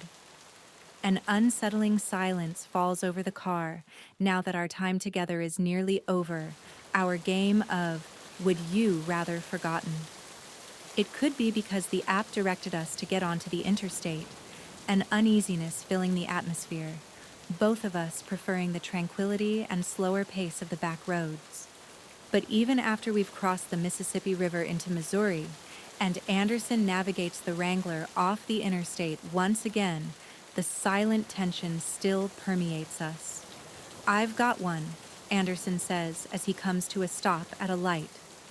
The Route 66 app on his phone indicates for him to turn left and head south toward the heart of St. Louis, but a sign for the airport up ahead directs him to get on I-270. When he's sec, what I ask hesitantly, would you rather? Okay. Nora. I drift my gaze toward his. He lifts his sunglasses off his face, and I peer into his vibrant blue eyes. Would you rather I follow that sign up ahead and drive you to the airport where we'll part ways, perhaps never to see each other again? I swallow hard, or a smile pulls on his mouth. Or do I turn left to stay on Route 66, continuing on this journey together? All the way to the end, I blink, chewing on the inside of my cheek. This is crazy. What woman in her right mind would entertain the thought of driving across the country with a stranger? But is he a stranger? Or is that just something I keep telling myself so I can maintain my distance despite the tug I feel toward him? When the sound of honking surrounds us, I snap my head forward, seeing the light has turned green, but Anderson doesn't move, waiting for my answer. Anderson? I warn, glancing over my shoulder before looking back at him. I need an answer. Nora, just go. Not until you tell me which way, straight or left. I flick my gaze between the sign for the airport and the road to my left. Hours ago, this would have been an easy decision. I would have taken the path I'd already decided on, nothing able to change my mind. But spending the day with Anderson has been enjoyable. I haven't been consumed by my past, wishing things had been different. Haven't constantly thought about how Hunter would have loved the rundown drive-in or the covered bridge in Glenarm, or the talkative waitress who served us breakfast this morning, regaling us with stories from the glory days of the Mother Road. Instead, I've stayed in the moment with Anderson. Isn't that what this trip is supposed to be about? Not only saying goodbye to Hunter like I should have years ago, but no longer living in the past. Horns continue to blare, but Anderson pays them no attention. His sole focus on me. Nora. I part my lips, still torn. Then I spy a lone penny in the cup holder and grab it, chuckling to myself as I stare at Abraham Lincoln's faded silhouette. I doubt I'll ever think of the 16th president again without being reminded of Anderson. What are you doing? I flash him a smile. Flipping a coin. So that's it. A coin will decide my fate. What happened to having a little faith? Now I'm asking you to have faith in me again. But heads, I stay. Tails, I go. Cars honk as they pass, some of the drivers flipping us off and shouting, but we ignore it, our bubble protecting us. Briefly closing my eyes, I draw in a deep breath, then toss the coin into the air. It only takes a few seconds to fall back into my outstretched hand, but it feels like an eternity. When I catch it and open my palm to reveal it, landed on tails, Anderson's shoulders fall. With a downcast expression, he shifts into first, about to continue straight. Take a left. He whips his eyes to mine, confused. But the coin? I thought you said if it landed on tails, you'd go. I did. But I didn't flip the coin so it could decide for me. I flipped the coin to help me decide. He furrows his brow. I don't understand. Someone I used to know told me to flip a coin when you're not sure about something, because while that coin is in the air, you'll realize what you want. I beam more certain about this than anything else in my life recently, and I really want to stay with you. Continue toward the right destination. He pushes out a relieved breath. When he returns his gaze to mine, his lips curve in the corners. To the right destination. Chapter 13. Nora. Is this a good spot to stop for the night? Anderson asks, pulling into the parking lot of a budget hotel somewhere in Missouri. Anderson and I made the most out of the rest of our afternoon, checking more items off my list. Chain of Rocks Bridge, Ted Drew's, frozen custard. And we even toured Merrimack Caverns, where I sneakily sprinkled more of Hunter's ashes. He would have been happy if I'd left a part of him by the entrance, which I did. But once we ventured farther into the caverns, I knew Hunter would love the breathtaking view of the natural formations. Anderson sensed it too, whispering into my ear to leave some there. Works for me, I agree, peering at the 3-story brick building, easily finding a spot near the entrance. Anderson yanks on the parking brake before jumping out to open my door, and help me step down, as he's done all day. Once I'm out of the Wrangler, he heads to the back and grabs our luggage, mine, feminine his black. I reach for my suitcase, but he keeps it out of my grasp. I can carry my bag. I insist, walking alongside him as he strides through the automatic glass doors and into the lobby. I know. But as you noticed earlier, I am a gentleman, at least in public and in private. I flirt, batting my lashes. His eyes skate over me. All bets are off. Gorgeous. His seductive tone causes goosebumps to prickle my skin, leaving me a bundle of hormones. All I can do is watch as he walks through the lobby, a debonair smile plastered on his full, kissable lips.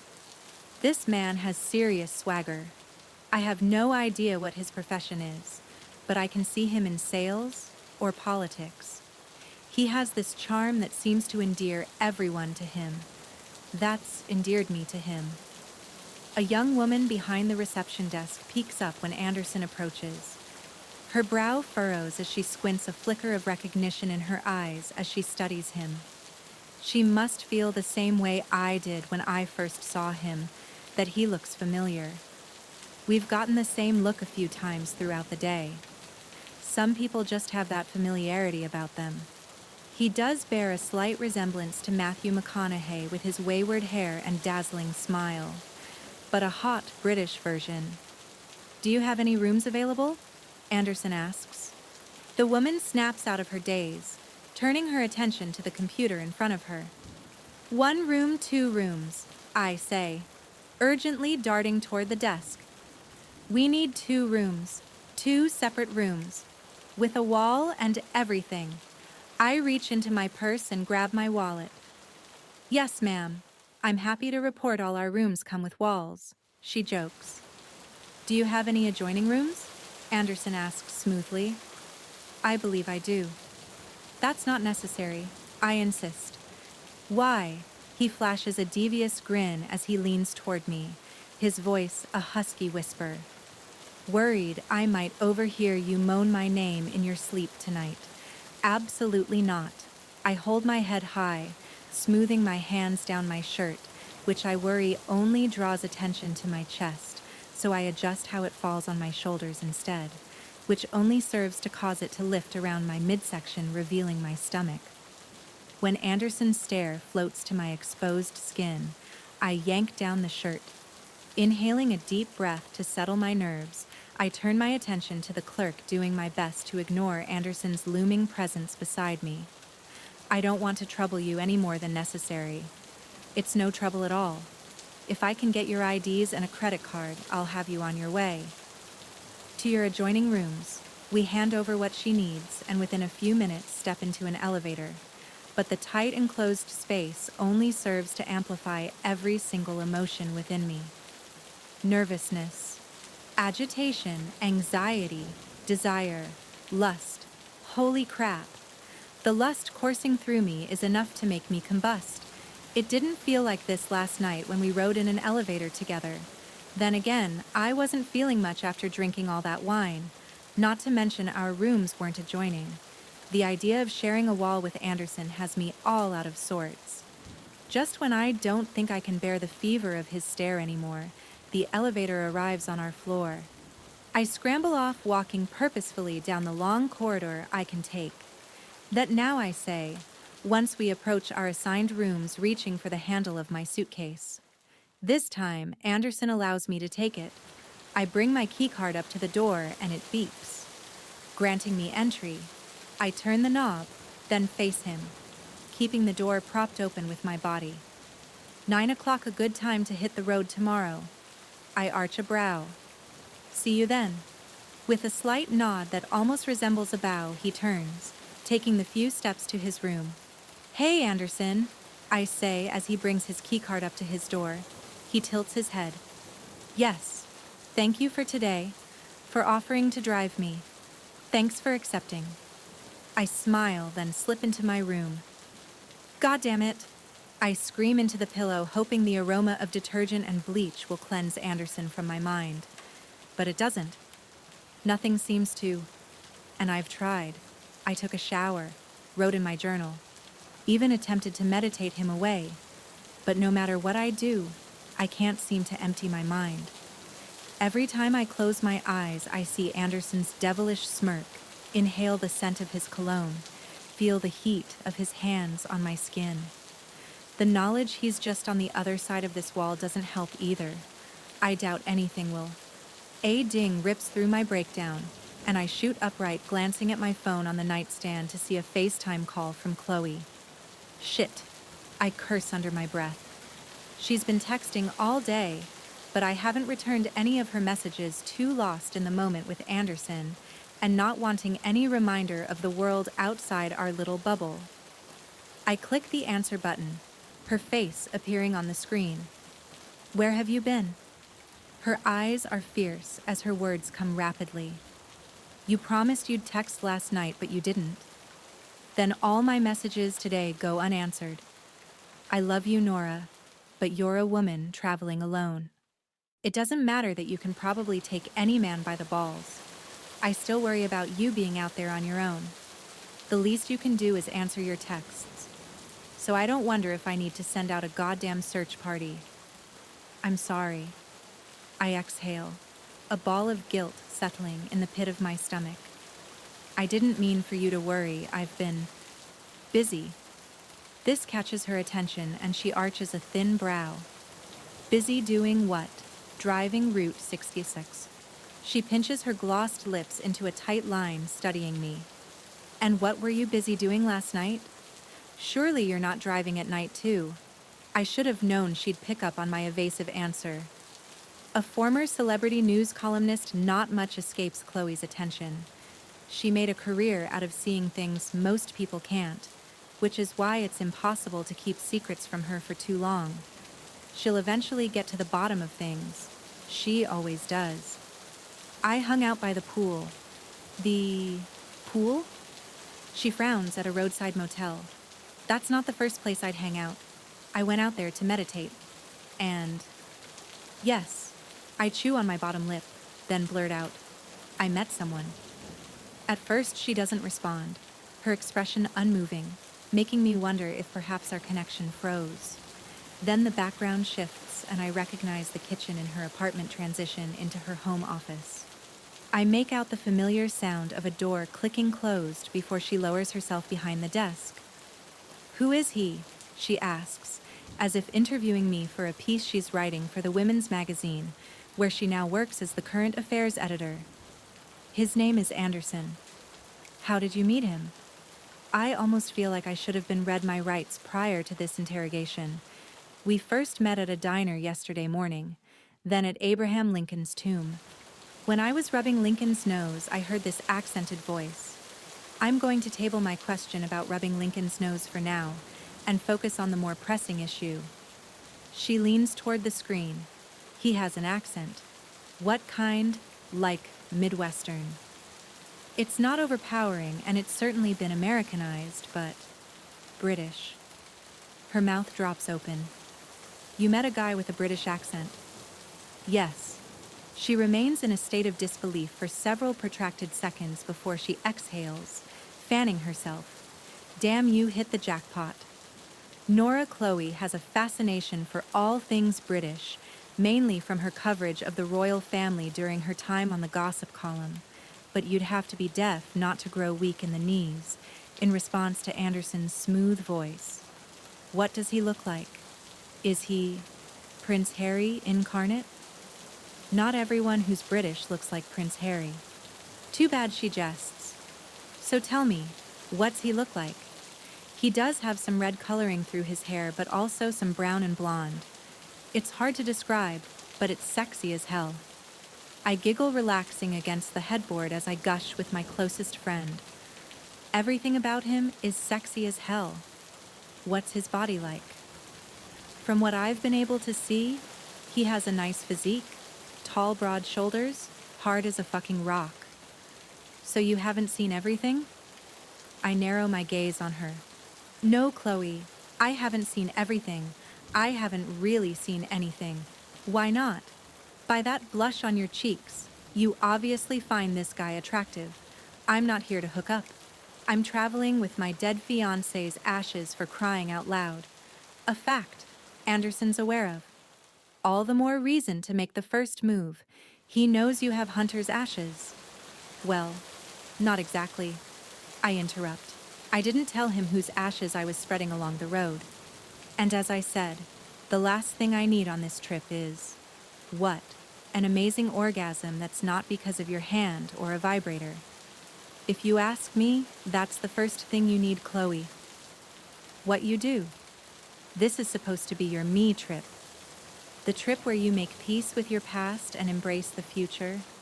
There aren't any rules about how you go about that, whether it's spreading Hunter's ashes or spreading your legs. KLeigh, I gasp, but she ignores me.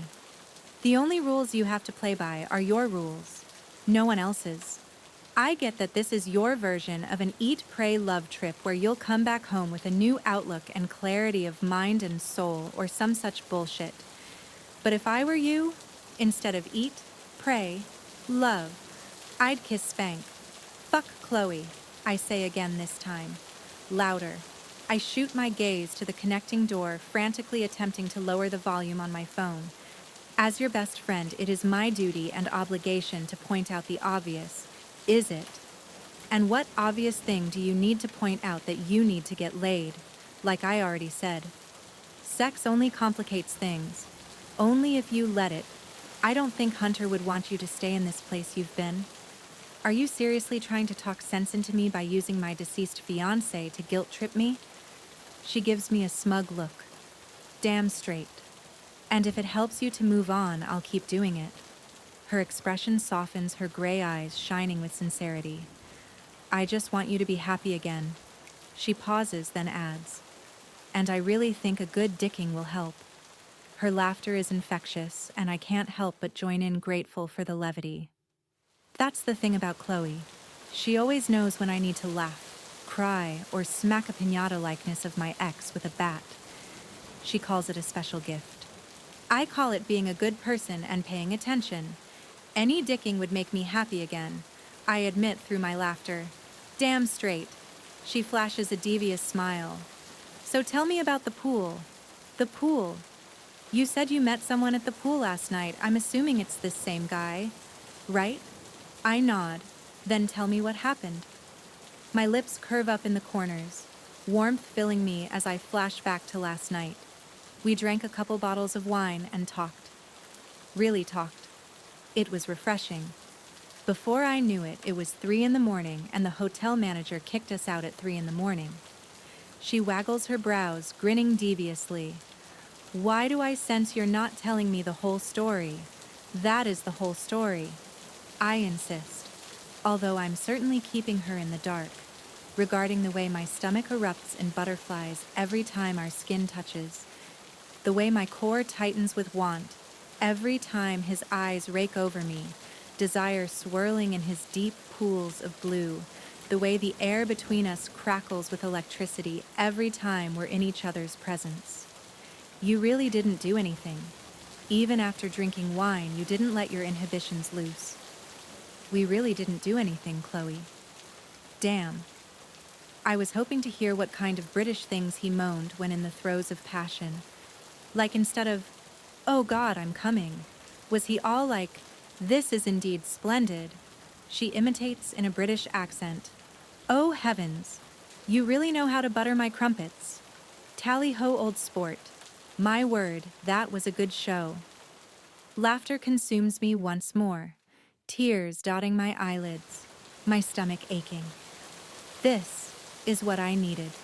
A few moments to joke with my oldest friend and be reminded I shouldn't take life so seriously, that I do deserve to be happy. That meeting someone and allowing my heart to open won't dishonor Hunter's memory like I've worried it would. I hate you. No, you don't. You love me. You'd be lost without me. Maybe, so that's it. She states once our laughter dies down. What do you mean, you and your British prince? No sex, and now you've gone your separate ways, never to see each other again? I cringe, unsure how to explain this, so she doesn't think I've lost my mind. Maybe I have. but maybe that's a good thing. What is it, Nora? Well, I had car trouble this morning when I was about to leave the hotel. Anderson happened to see me and offered to drive me to St. Louis, so I wouldn't have to wait for the rental car company to come pick me up. But once we got close to the city, he convinced me to drive together all the way to California. I blurt out like ripping off a bandage. She stares at me, unblinking mouth agape. Wow. Is that a good wow? Or, Nora, you've lost your dang mind? Wow. It's more of a processing. Wow. I flop back onto the mattress, throwing my arm over my head. It was a mistake, wasn't it?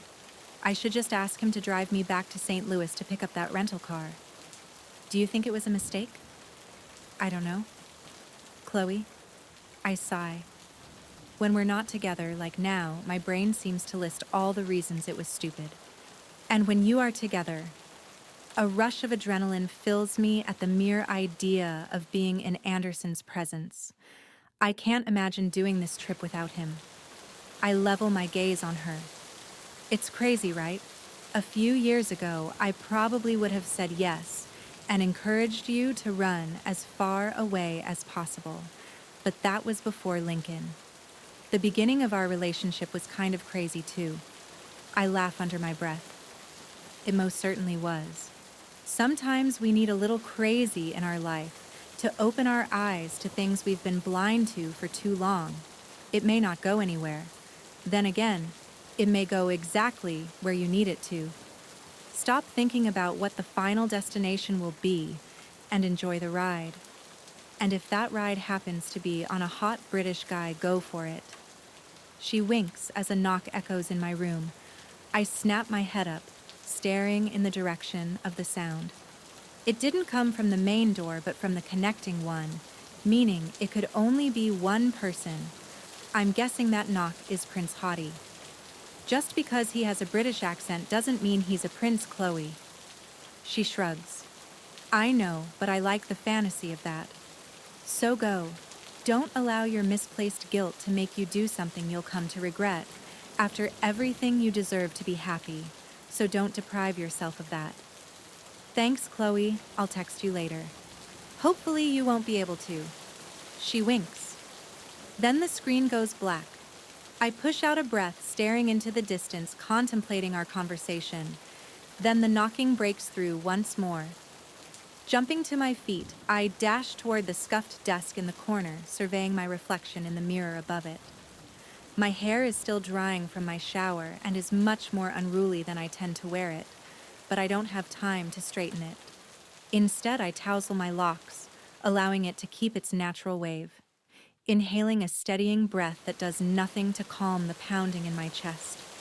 I place my hand on the doorknob and turn, opening the door. A breathtaking smile greets me, the scent of ocean breeze surrounding me. Anderson's hair is damp, and he's changed into a plain white t-shirt and a pair of gym shorts.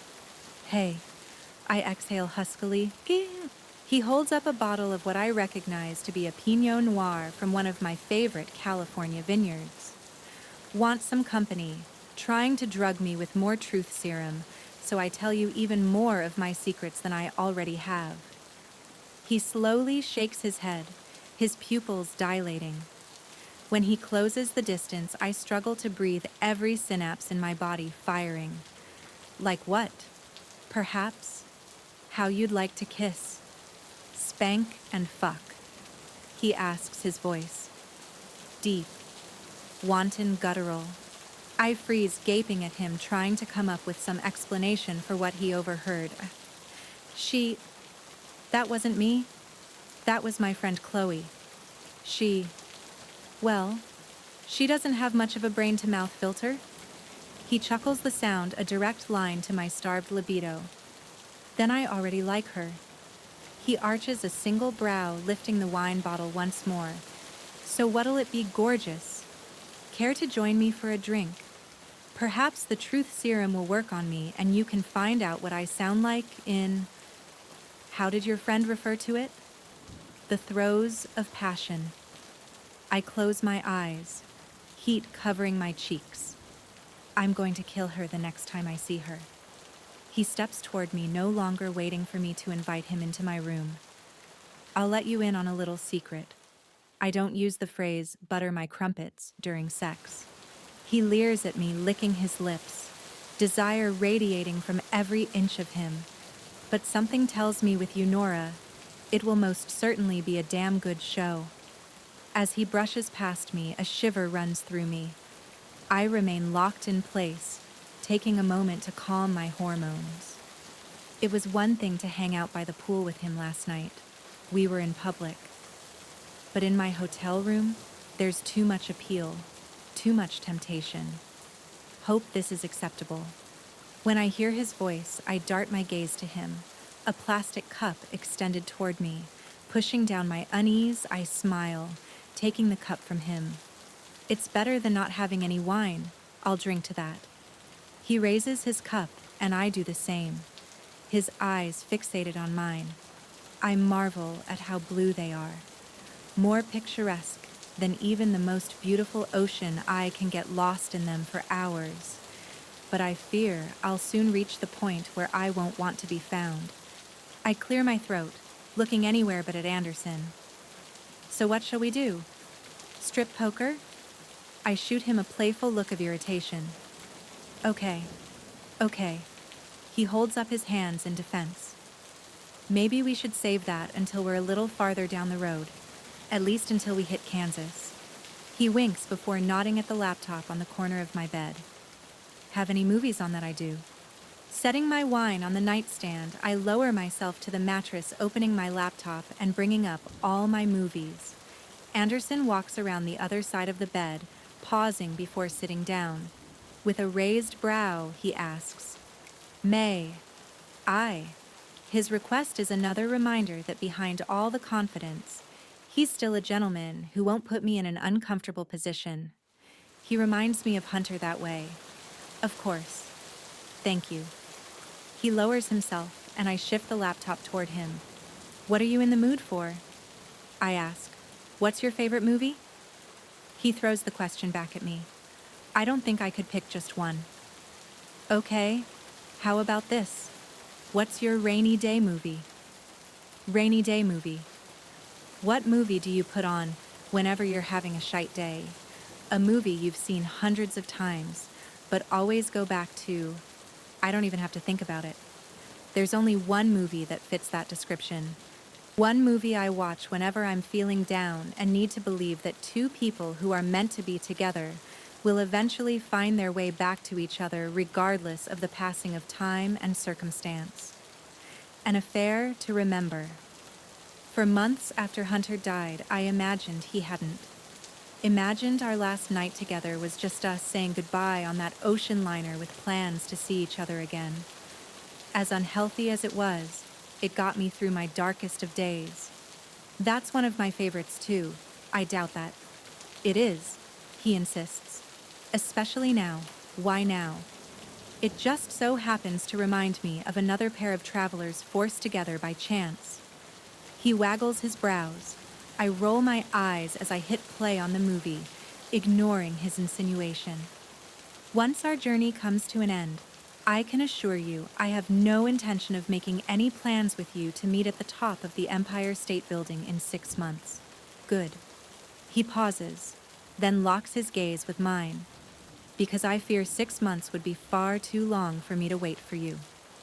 Chapter 14. Anderson. Drop me off at the side of the hotel I ordered Creed when he pulls the SUV into the parking lot.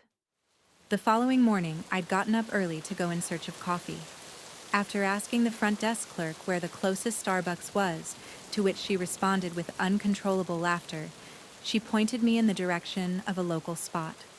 Just as I threw my luggage into the Wrangler and was about to duck behind the wheel, Creed pulled up and offered to drive me like I should have anticipated he would. The entire ride there and back, I sensed something was on his mind, an unusual edginess about him.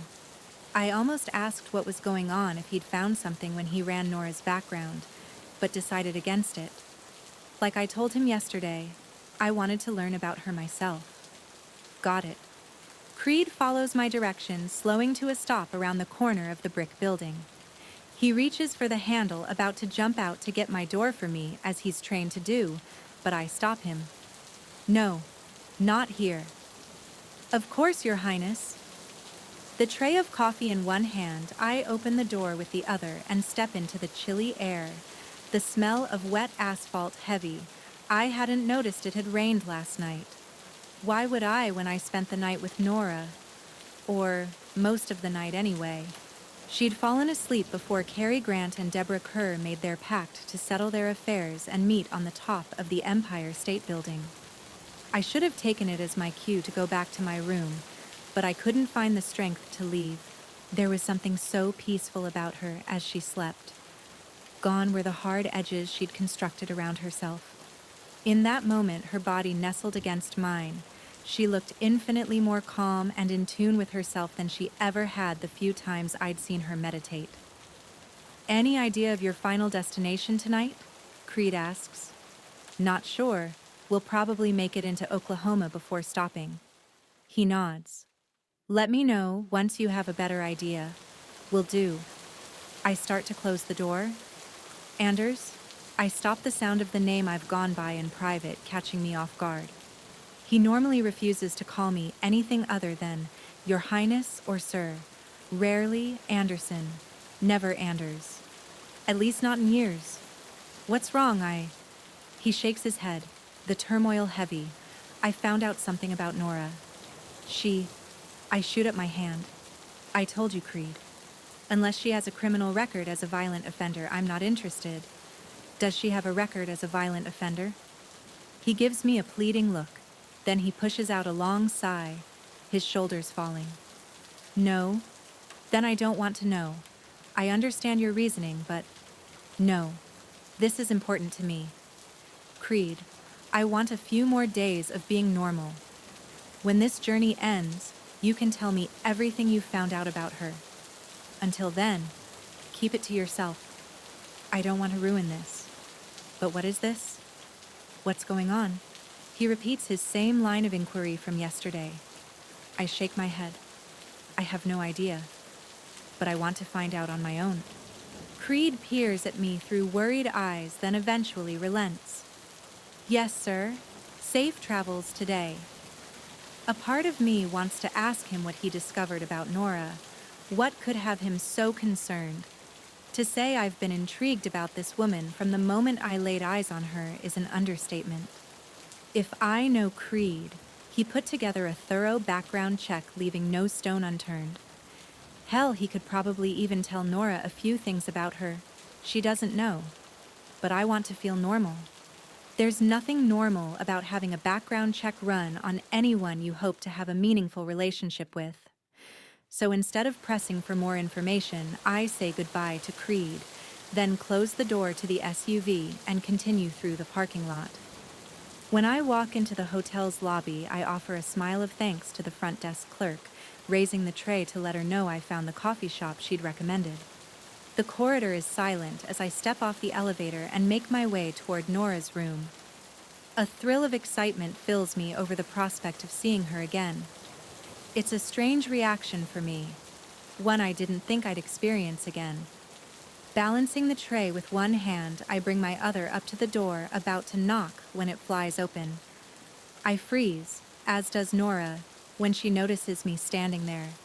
As opposed to last night when she was fresh from a shower, her face bare and hair tousled, her appearance this morning is as impeccable and perfect as it was when I first saw her. Makeup covers her face, hiding any mark she deems an imperfection. Her hair no longer sports the messy waves. Now straightened and pulled into a tight ponytail at her nape, not a single strand out of place. She's stunning. She always is. But I miss the other Nora, the one from last night. I doubt many people get to see that version of her. I doubt she wants people to see that version of her, the messy, wild Nora, the one who doesn't pretend to have her shit together. I thought we were going to meet in the lobby at 9. Her voice pulls me back to the present.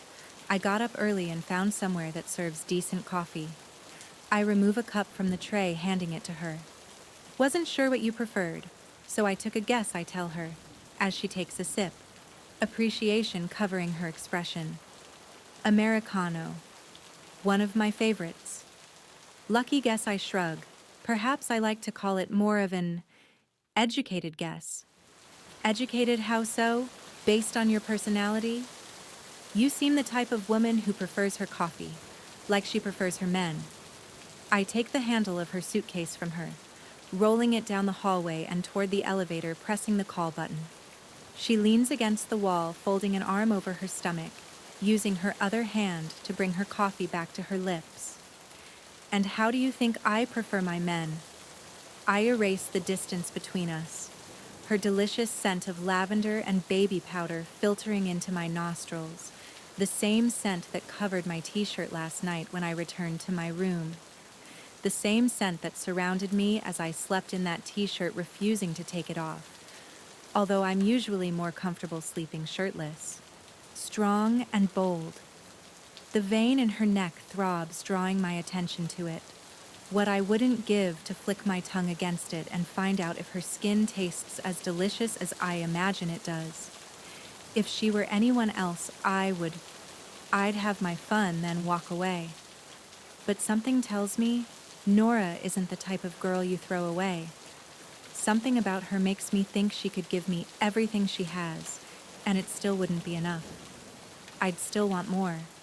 That's the kind of power this woman holds over me, even after only a few days. Creed was right. This woman is dangerous, just not in the way he thinks. At least that's how I hope you like your men. I consider myself strong and bold. Don't you? I straighten slightly, meeting her eyes with a single brow cocked.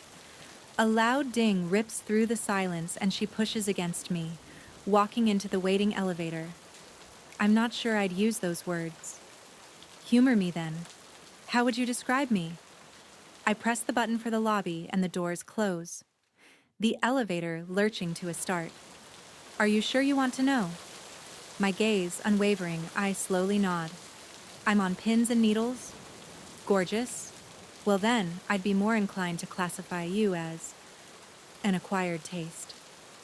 My free hand flies to my heart, feigning pain. Ouch, you wound me. Milady, a brilliant smile lights up her face, her giggles infiltrating me as the elevator doors open to the lobby. Sometimes that's a good thing, she comments as she waves a polite goodbye to the front desk clerk before we step outside. It's better than being referred to as the chicken of the gene pool. Don't you think? The chicken of the gene pool, I repeat. Exactly. No one gets excited about chicken. It's what you make for dinner when you're not sure what else to eat. It's the standby.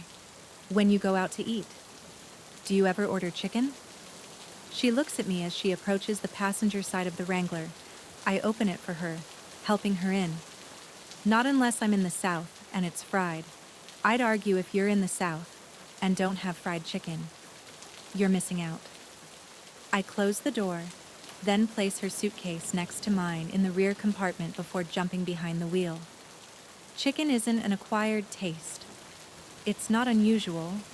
There was never a time you didn't like chicken, right? Not that I can think of. Well, how about caviar or sushi? Her eyes become intense, an urgency about her. Please tell me you like sushi. I love sushi, although I'm technically not supposed to eat it. Phew. She brushes a hand over her brow. Otherwise, I'd have to find some other schmuck to cart my ass across the country. She winks as I crank the ignition and put the Wrangler into first steering toward the main road. Sushi is an acquired taste. Not something you like as a child, it grows on you. At first you don't think you'll ever enjoy it, that on its surface it doesn't appeal to you. I'm not sure I like where this is heading. Are you trying to tell me that on the surface you don't find me appealing? She squints her brows, wrinkling in contemplation as she chews on her bottom lip. I guess what I'm trying to say is the last thing I wanted was to meet someone new. All I wanted was to have some time to myself, to take this journey on my own. On a long inhale, she tilts her eyes toward mine. but the more time I spend with you, the more you grow on me. Heat radiates through me, a wide smile covering my expression. But don't gloat or let that go to your head. She snaps. It was either I suffer driving with you or be stuck in St. Louis. She shrugs dismissively. It was a no-brainer. Oh, come on. I drape my arm around her shoulders, brushing my fingers along her exposed skin. A visible shiver rolls through her face becoming flushed. She lowers her sunglasses over her eyes to hide her reaction, but she can't hide from me. You're glad I'm here. Maybe when I remove my arm from her to shift into fourth, I notice her expression fall slightly. I'll take maybe. Who knows? By the time we reach California, I might be able to turn that maybe into a yes. I wouldn't count on it. She snips playfully. I flash her a devious grin. Is that a challenge? And if it is, I lean toward her as we come to a stop at a red light. Then I should warn you. My eyes skate over her face, settling on her plump lips, my tone becoming more sensual. I love a challenge. Chapter 15. Nora, where are we?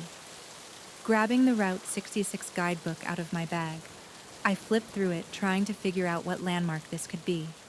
I glance out my window looking for something I'd recognize. Instead, all I see is a chain-link fence with a no trespassing sign on it. Thought we could use a little break. With a wink, Anderson jumps out of the Jeep, hurrying around to open my door. Break. We're in the middle of nowhere. I take his hand, allowing him to help me out. Only if you don't think there's anything worthwhile around. What's worthwhile about this spot?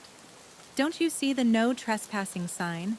Or did they not teach you how to read at that hoity-toity London prep school of yours? They taught me how to read? He levels his gaze on me as he cracks open the rear half door of the Jeep, retrieving a black backpack and slinging it over one shoulder. And a few other things, too. He slams the door shut, then heads toward the fence, grabbing onto it and scaling it. What are you doing? I whisper, shout, looking around, worried we're about to get caught. What does it look like? I'm jumping the fence. Why to check out an empty field? I'm sure we can find plenty of other empty fields that don't have no trespassing signs posted. Getting shot is not on my list. You won't get shot? He assures me, then stops short. At least I don't think you will. He winks before hoisting himself over the top of the fence and jumping to the ground. Dusting off his shorts, he turns around to face me. Okay, your turn. I gesture to my sundress. Sorry, I didn't exactly wear fence-scaling clothes. I know. He waggles his brows mischievously. Is that why you're doing this? Are you so desperate to catch a glimpse of women's panties, you have to come up with some elaborate scheme to do so? He steps toward the fence, his blue orbs darkening, raw hunger dripping from every inch of him. His powerful stare makes my knees weaken, goosebumps prickling my skin. Trust me, gorgeous. I've seen more than my fair share of women's knickers, some crotchless. My eyes bulge, but I shouldn't be surprised at how shameless he is. He's proven he can be quite the flirt at times. At others, he seems as lost and tormented as me. I never know which version of Anderson North I'll get. Truthfully, it doesn't matter. I find each one endearing. I'm sorry to report I don't own any crotchless panties. Or knickers, as you call them. I imitate in a horrific British accent. You'll have to settle for my granny panties. He leans down, his mouth practically even with mine, through the links in the fence. I don't believe for a second you're wearing granny panties. What makes you say that? I didn't come on this trip with an eye toward getting laid. Hooking my fingers into the links, I carefully scale the fence to the best of my ability. At least I'd traded the flip-flops I almost wore for my Egyptian sandals that lace up my calves, mainly to draw Anderson's attention to my legs. Now I'm drawing his attention to a lot more than my legs, because I know for a fact that's not the case. He steps back, crossing his arms over his chest. It takes everything I have to focus on what I'm doing, not the way his muscles stretch the fabric of his t-shirt. care to explain how I ask, approaching the top? Because he smirks. You left your suitcase open last night. I freeze, gripping the chain link with so much force my knuckles turn white. All I can think about is the gift my friends got me for my road trip, the Mercedes-Benz of all vibrators. Don't worry. I'm not about to ask about the vibrator, although I'm certainly intrigued. I close my eyes, wishing a freak storm would roll in, causing lightning to strike me dead right now. But that's how I know you're not wearing granny panties. My guess is you chose the pale pink knickers today, girly and feminine, like that dress. His gaze dances with amusement as it skates over me before his expression turns serious once more. Now here's where it gets tricky. You'll need to hoist yourself up over the top, then push off. He holds out his arms. I'll break your fall. I follow his instructions, although I'm surprised to learn I don't need them. Granted, it's been years since my brothers taught me to scale a fence when I was a teenager, but it's like riding a bike. You never forget, muscle memory kicking in. I angle away from Anderson and push off the fence, dismounting with ease, just to prove a point. Like that? He stares at me, dumbfounded. Exactly like that. I start to brush past him, but pause, leaning into him. And you're wrong, I murmur seductively, my lips skimming his neck. They're yellow today. Every muscle in his body hardens his breathing, growing ragged and uneven. I linger near him, drawing it out until he's on the verge of breaking. Then I retreat, swaying my hips. I can feel the greed in his stare from several yards away. So care to tell me what we're doing here? I ask when he manages to catch up to me after taking a moment to compose himself. Doing something different. He grabs my hand, pulling me deeper into the field, when a large, tattered white screen comes into view, the remnants of what was once a drive-in movie theater. He drops his hold on me, setting his backpack on the ground. He kneels and unzips it, revealing what appears to be a professional camera. At least it looks much more professional than any camera I've ever used. I watch in awe as he pulls out a lens and twists it onto the body of the camera. After fiddling with it, he brings it up to his eye, making a few adjustments before the sound of the shutter echoes around us. So you like photography? I state. He looks up from the camera, contemplating a response used to. I kind of got away from it for a while. What made you pick it up again? He pulls his bottom lip between his teeth. Regret. His answer hangs heavy in the air between us until he returns his attention to the camera. I turn from him, taking this opportunity to meander through the tall grass and weeds. Rays of sun shine between the clouds, illuminating patches of the overgrown field. Butterflies flit by in the distance, birds swooping from tree to tree. I can almost picture what this place was like back in the day. Back before the interstate cut off Route 66. Weary travelers stopped here for a break from reality for a few hours after driving all day. Now the only vestiges of the past are the ripped and battered screen, the projection house covered in graffiti, and a few of the old speakers customers had to hang inside their car to have sound. How old do you think this place is? I ask. My guess is fairly old. I glance over my shoulder, my breath hitching when I notice Anderson's attention no longer focused on his camera, but is on me instead. There's something in his gaze that leaves me breathless. It's not the carnal want that covered his expression. Minutes ago, it's different. Respect, veneration, longing. The air crackles with intensity as I fully face him, a gravitational pull beckoning me closer. Stop, he orders in a gruff voice. I halt abruptly. Then he raises the camera and snaps a picture. What are you doing? Taking your photo. Why? Because you're beautiful, Nora. Especially now that you're starting to relax around me and let me see the real you. He takes a few more photos, checking them before clicking several more. You've always seen the real me. I insist. although my voice lacks conviction. His mouth curves into a smile I find that hard to believe. Why, you barely know me. True, but I know me. I swallow hard. And you and I are a lot alike. We've both been hurt. We've both done everything to piece our lives back together. We've put up a wall, so no one can see how fucked up we really are. We've become masters at fooling everyone around us. I'd even go so far as to say we've even fooled ourselves. I blink away the tears forming in the corners of my eyes, wondering how this man, this stranger, can see through me with such clarity. We've known each other less than 48 hours, yet he seems to know me on a deeper level than anyone else. Maybe he's right. Maybe we are alike. Maybe that was why I felt this strange camaraderie toward him before I even knew his name. But you make me want to stop lying to myself. Make me want to be real again. He furrows his brow as if his words surprise him. You make me want to know the real you too. I lift my gaze to his, losing myself in him as he stands a breath away. I don't even know who that is anymore, I whisper. Then let me help you find her. When he reaches for me, I tilt my head back every torturously long second, causing the thundering in my heart to increase. The way he focuses on my lips, I expect him to grip my cheeks and pull me toward him, sealing his mouth over mine. And despite my reservations yesterday, I won't stop him.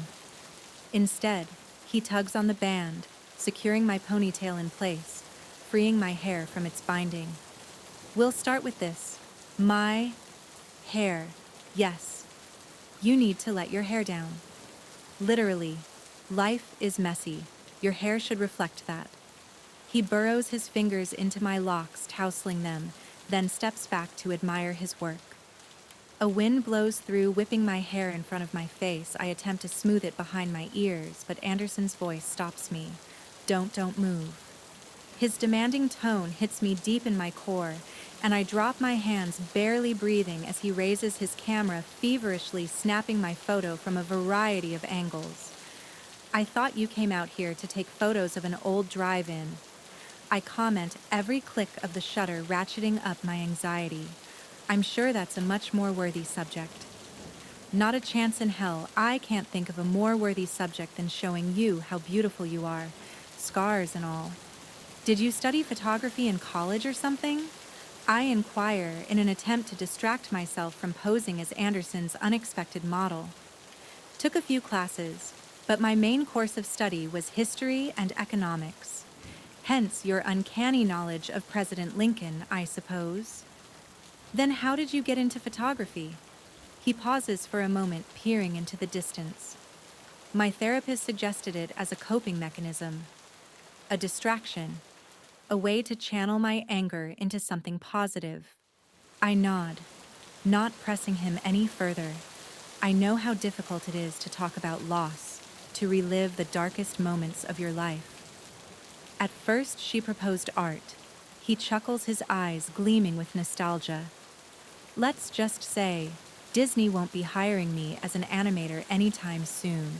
I can draw maybe 3 things: a tree with a single branch and a swing, a flower, and Rufus's face. Rufus, my sister's cat, when we were kids. He brings his camera back to his face. But this time, when he snaps photo after photo, the sound of the shutter isn't as jarring. Now that we're talking, I'm not as uneasy about being on display for him to find every imperfection. So instead of drawing happy little clouds, you learn to take pictures. There's still art involved. It's not as easy as grabbing a camera than just pointing and shooting. There's a difference between a photographer and someone with a camera. A big difference. And that is, a photographer is trained to find the beauty in the mundane and ordinary, like an empty field and rundown drive-in that's seen much better days. He grins. Exactly. Will you show me? I ask after a few more clicks of the camera. Show you? Yeah. Show me how to do what you do. See what you see. I soften my voice. How you're able to find beauty even in something that's worn and broken. Anderson lowers the camera, closing the distance between us until our bodies are only a breath away. When he pushes a tendril of hair out of my eyes, his fingers graze the contours of my face, sending a jolt of electricity through me. His touch, the most potent drug. He cups my cheeks. His expression filled with understanding and compassion. Even broken things deserve love. Chapter 16, Anderson. Photography isn't something you can learn overnight. I step away from Nora, my subconscious reminding me I'm the last thing she needs in her life right now. She's just been through a divorce. And there's still the mystery of the ashes. I refuse to cause her any more pain, and that's exactly what I'd do. There is no future between us. How can there be? She takes a moment to regain her composure, smoothing her hair behind her ear. I don't expect to. She flashes me a grin that causes my insides to tighten and skin to heat. But perhaps daily lessons while we're on the road could be beneficial. My lips quirk into a smile, spontaneous yet refreshing. Just like everything about my time with Nora here. Take this. I hand her the camera. She squints, an adorable look of confusion crossing her expression as she stares at the screen and buttons. I walk behind her, peering over her shoulder. Her hair blowing in the breeze tickles my face, and I inhale her scent like a natural aphrodisiac. This is only our second day together, but I can already tell I'll miss that aroma when I return to the real world at the end of this journey. Leaning over her, I point out the button on the top right of the camera. This is your shutter. It's what you'll use to focus and take your photos. It doesn't do it automatically, like on a phone. It can. I touch her shoulder and she faces me, but trusting the camera to automatically focus on exactly what you want it to doesn't always work well. There have been some incredible advancements over the years, but it still can't do all the thinking for you. Why would you want it to? I prefer a more advanced kind of autofocus. And what's that? Well, there are two, single servo and continuous servo. What's the difference? It's in single servo mode right now. It's great if you don't have a moving subject. I help her raise the camera back up. You press down the shutter halfway like this. I adjust my body so I'm flush behind her, pointing the camera at a tire in the distance. My finger hovers over where hers is set on the shutter and add a bit of pressure, but don't press all the way. Then I pan back and forth over the tire, keeping it in frame, but changing the view. See, the camera already focused on that tire. As long as I keep this slight pressure on the shutter, I can move the camera, and it will still only focus on that tire, even if it's almost out of frame. It won't focus on anything else until I take my finger off the shutter. I remove my finger, nudging the camera toward the tattered movie screen, before pressing the shutter halfway once more. This time, it focuses on a rip in the screen. And if I want to take a picture of that, then you press the shutter, the rest of the way down. I fully press the button, and it clicks, capturing the image. What about the other way to focus? Continuous servo, was it? That's good if you have a moving target. Like if you're on a photo shoot with models and want them to keep moving without having to set up each individual pose. You've shot models. She waggles her brows, her playful side coming out. I have. A wry smile crosses her face. Lucky girls, you can pose for me. You won't hear any complaints. She bats her lashes, passing me a demure look. Maybe I'll take you up on that offer. My pulse skyrockets the idea of Nora posing seductively, causing an inferno to burn inside me. She won't be the first woman I've taken risque pictures of, but something about the thought of snapping photos of her giving her direction on how to pose has my imagination working on overdrive. Every muscle in my body hardening, so continuous servo, her voice cuts through. Right? I tear my gaze back to her. Like I said, it's good for moving targets. I grab the camera from her and make a few adjustments to the mode before returning it. Now the camera will continue to focus on an object whenever the camera or subject is moving. Remember the tire before? She nods, her attention glued to the viewfinder. Now look. I cover her hands with mine, directing the lens at the tire. When it comes into view, I press the shutter halfway, the camera focusing on it. But this time, when I move the camera, the tire doesn't stay in focus. Instead, it tries to focus on the next large object it comes across, which happens to be a rusted speaker key. As long as I press the shutter halfway and move the camera, it will keep trying to focus on something else and a moving target. Well, if you focus on a moving target, the camera will keep refocusing as that target moves. Instead of like in single servo where, if a subject moves, you'd have to manually refocus in continuous servo, the camera will continually refocus on the moving target. She nods. I get it. I drop my hold on her, albeit reluctantly, allowing her to play around with the camera. Don't get too overwhelmed with the technical aspect. The different types of focusing are just instruments to make it easier for you to come up with that finished product.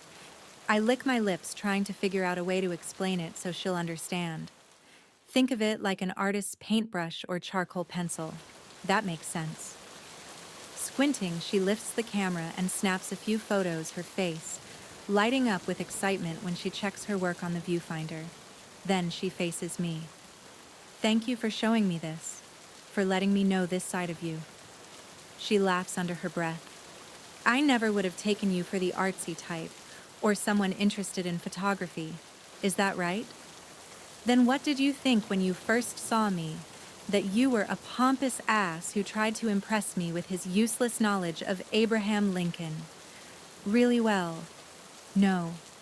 She bites her lower lip, holding back her smile. God, I love when she does that. Makes me want to bite her lip too. Makes me want to do a lot more than just bite her lip. Tell me. I widen my stance, crossing my arms over my chest. She looks up at me, her eyes searching mine. She opens her mouth but is cut off by a gruff voice. Hey, what are you two doing here? Didn't you see the sign? She stiffens, and we tear our gaze toward a wooded area in the distance, a heavily bearded man stalking toward us. Then she flings her wide expression back to mine, looking to me for instruction. I grab the camera from her and shove it into my backpack. Let's go. Taking her hand, I drag her back through the field, our pace almost a run. By the time we reach the fence, our laughter is infectious, filling my heart with feelings I didn't think I'd experience again. Maybe my diagnosis isn't the death knell I'd originally thought. Maybe it doesn't have to dash all my hopes, plans, dreams. Maybe I can still have it all. Maybe I still deserve to have it all. I drop her hand as we approach the fence, looking at her to ask if she'll be able to do it again, but she's already climbing. For someone who seemed hesitant to break a few rules, you sure know how to scale a fence. I make my way up the links, then leap onto the other side, landing with little effort. I glance toward the field, grateful when I notice the man retreating to wherever he came from. Creed's probably having a heart attack that I trespassed on private property. If we'd gotten arrested, he would have lost his mind. Not to mention Nora would find out I've been lying to her about who I am. What can I say? She shoots me a mischievous grin as her feet hit the ground, forcing my eyes back to her. Maybe you've brought out a side of me I'd forgotten about. She approaches the passenger side of the Wrangler and I follow. But unlike all the other times, she doesn't step out of the way to allow me to open her door. Instead, she draws her body closer, her eyes not straying from mine. Is that right? My voice is husky, my breathing heavy. That's right. My heart skitters to a stop when she lifts herself onto her toes and curves toward me, but instead of pressing her lips to mine, she turns at the last second, kissing my cheek before lowering herself. A tingle spreads through me, emanating from my cheek and flowing out to the rest of my body. Thanks for that, Anderson. It's exactly what I needed today. I reach for her, and she leans into my hand, closing her eyes As I admire her with her hair tumbling around her face, I'm struck with an unsettling sensation of déjà vu, knocking the breath from me. My ears ring as flashes of that night all those years ago play before me like it was yesterday. The doctors telling me Kendall didn't make it, that there was nothing they could do. The heart-crushing truth that she was gone. Forcing Creed to give me the keys to the SUV, needing to get as far away from that hospital as possible so I could breathe. I barely remember anything after that, until I found myself darting from the car and sprinting down an embankment toward a smoking SUV, the front end smashed into an overgrown tree. In my mind, if I couldn't save Kendall, at least I could save someone else. Again, it wasn't enough. "Are you okay?"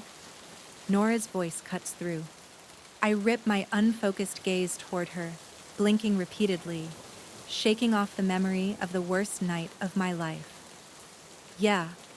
I clear my throat, breaking the connection. Just having a déjà vu moment. She gives me a flirtatious grin. If she notices my changed demeanor, she doesn't mention it. Turning back toward the door, I grab the handle and open it for her, placing my hand on her elbow to help her up. I peer at her as she sits in the passenger seat, trying to remember the image of the woman I pulled from that car. But I can't see her anymore. It's gone, something in my brain protecting me from it. I seem to have a few of those when I'm with you too. Maybe we knew each other in another life. I smile, but it doesn't reach my eyes. Maybe. Chapter 17. Nora. Okay. I have one, I announce as we make our way through the Texas Panhandle toward Amarillo, where we plan to stop for the night. The past few days have been exactly what I needed, even if it bears little resemblance to the trip I originally imagined. Instead of spending my nights meditating or doing yoga, Anderson and I watch a movie while drinking wine out of plastic cups. I usually fall asleep before the movie's over, and when I wake up, he's tucked me into my bed and left water and a few aspirin on my nightstand. Around 9 every morning, he knocks on my door, greeting me with a cup of coffee and a panty-dropping smile. Then we hit the road, where we pass the time playing Would You Rather, between making stops on my list so I can spread more of Hunter's ashes, but I'm no longer only leaving them in places on the list. I'm also leaving them in other spots. We discover ones I think Hunter would appreciate. Anderson still hasn't pushed to find out whose ashes I've been spreading across the country. I can tell he's curious, but that's as far as it's gone, allowing me to keep this to myself. Just like I haven't pressed him to talk about the weight I can see burdening him. If you were reincarnated into an animal based on your personality, what do you think you would come back as? I push a strand of hair behind my ear. Ever since Anderson loosened my ponytail in the field the other day, I haven't put as much effort into my appearance as normal. It hasn't been without a struggle, though. It's difficult to break habits.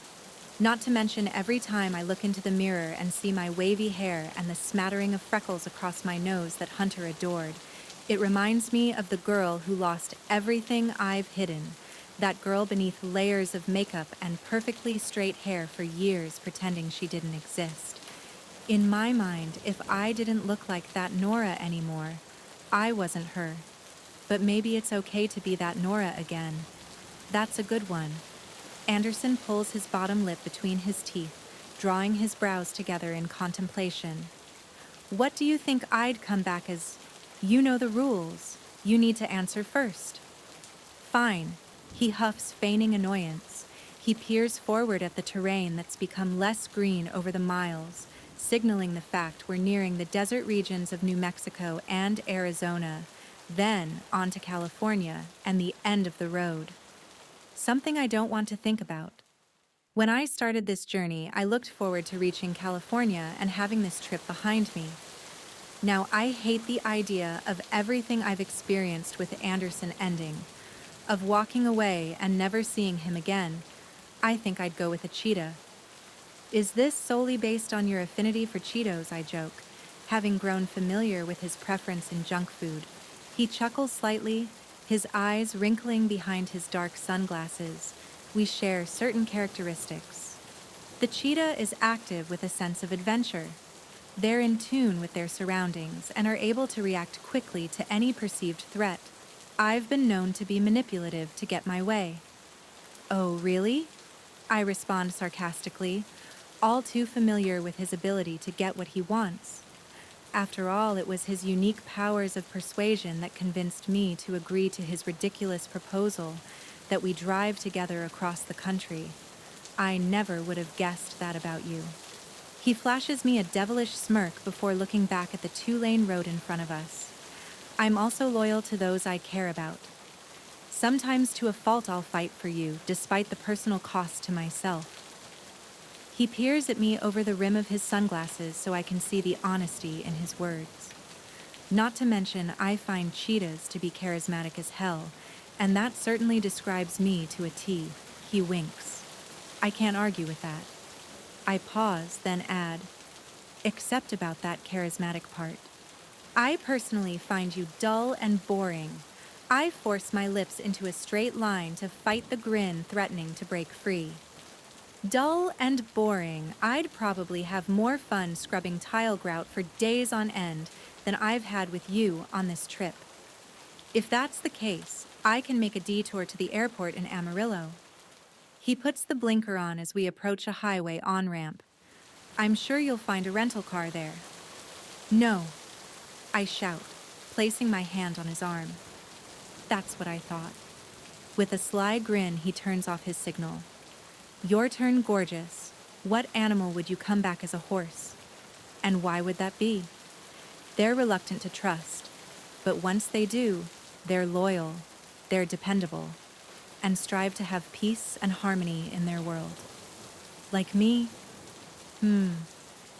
His brows pull together in concentration. What? Anderson waves me off. Nothing. It's not nothing. What are you thinking? I don't think you're horse material. Not yet anyway. Oh no! Then tell me, what animal do you think I'd come back as a deer? Great. I roll my eyes. You want me to come back as roadkill? You don't scream horse to me? He argues, as a large truck rumbles past us, the scent of wildflowers and exhaust filling the Jeep through the open top and windows. I see you as someone who cares so much about the people you let into your life that you'll do anything for them, but you don't let in just anyone. You're selective hiding in the bushes until you're sure you can trust someone. So in my mind, you're more like a deer. You'll protect those you let into your circle, but you're not going to let anyone in, which makes me wonder why you let me in. Who says I have? You have. He responds with certainty, but his statement lacks any hint of arrogance. And I like that you're giving me a glimpse of the real Nora. He reaches for a lock of my hair, twirling it around one of his fingers. On a hard swallow, I shift my gaze to his. I want to tell him he's the reason I've allowed myself to remove the mask I've worn since losing Hunter. Tell him I can't remember the last time I've been this carefree, this laid back, this happy. But I don't. Instead, I clear my throat and peer out my window at the dusty terrain, the trucks and cars on the interstate visible in the distance. It's your turn, I say softly. The heat of his stare burns my skin as he studies me. The questions he doesn't ask, screaming loudly in the silence. Then he sighs, untangling his finger from my hair. If you were to be listed in the Guinness Book of World Records, what would be your claim to fame? I breathe a sigh of relief.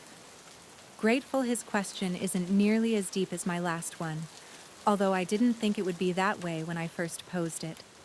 I thought it was a fun topic where he'd tell me he was most like a wolf because of his ability to mold any woman he looks at into putty, and I'd accuse him of being cocky and arrogant. But as I've begun to learn beneath Anderson's flirtatious exterior lies, layers and layers of who he really is, I have a feeling I've barely scratched the surface. Longest human gorilla crawl, I answer confidently. Gorilla crawl. He repeats, a combination of intrigue and confusion in his tone. I'm double-jointed in my elbows. I extend my arms in front of me, then hyperextend them backwards so they bend beyond what most people can do. Because of that, I can crawl around like a gorilla. That and certain yoga poses come incredibly easy. Anywhere else, you're extra flexible. He waggles his brows. I playfully punch him in the bicep and he feigns pain. Too bad you'll never find out. That is too bad. What would you be known for? What strange skill do you possess? I ask in an effort to shift our conversation away from anything to do with sex. That's easy. He smirks. Best road trip partner. He puts on his blinker and pulls into a dirt lot. That's debatable. Even you admitted I'm growing on you as much as a tumor can grow on you. Flashing him a smile, I open the door and slide out, slinging my bag over my shoulder. You're really doing a number on my already fragile male ego. I snort out a laugh. I may not know much about you, but I get the feeling there is absolutely nothing fragile about that supposed ego of yours. It'll take a lot more than some harsh words to dampen your confidence. Trust me, gorgeous. He takes my hand in his, leading us away from the Jeep and toward a series of Cadillacs buried nose down in an art exhibit that's become the western wall to all Route 66 travelers' Cadillac Ranch. You know me better than most people in my life. Traveling across the country together will have that effect. Wouldn't you agree? I suppose you're right. The wind whistles along the flat terrain, the sun high in the sky warming us. But it's not unbearable. It's comfortable. All week the weather has been perfect apart from a few rainy spots, but even the little rain was welcome. We approach the line of cars, taking in the unique sight. A cacophony of colors adorns each of the 10 Cadillacs, their tail fins sticking out of the sand at the same angle. Cans of spray paint are scattered along the dusty ground for those who didn't bring their own, an invitation to leave your mark. I wonder how many coats of paint these cars have seen over the years. I can't even fathom a guess. This is the place that started our idea for Route 66. I say in a small voice as I approach one of the cars, running my hand along it. It's rusted over the windows and engine long gone, leaving just the shell. Our idea? Anderson asks softly. Yeah. I glance over my shoulder, smiling but don't embellish. Based on the look of understanding crossing his face, he knows I'm referring to whomever is now reduced to the ashes I've been carrying. Did you ever drive Route 66 together? I slowly shake my head, returning my attention to the cars. No, but he would have loved this. He loved kitschy Americana. When we drove down to Florida, once he made us stop at south of the border. Do you know what that is? He chuckles, nodding. The tourist trap between the Carolina borders. It's so cheesy and dirty, but he loved stuff like that. That's why I know he would have loved every second of this trip. What you're doing is a good thing, Anderson says, after a protracted pause. Giving him one last adventure. A shadow creeps over his face. It's a beautiful gesture.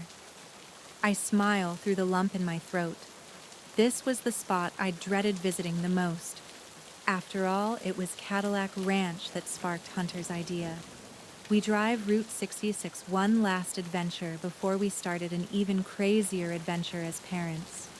An adventure we never got to realize.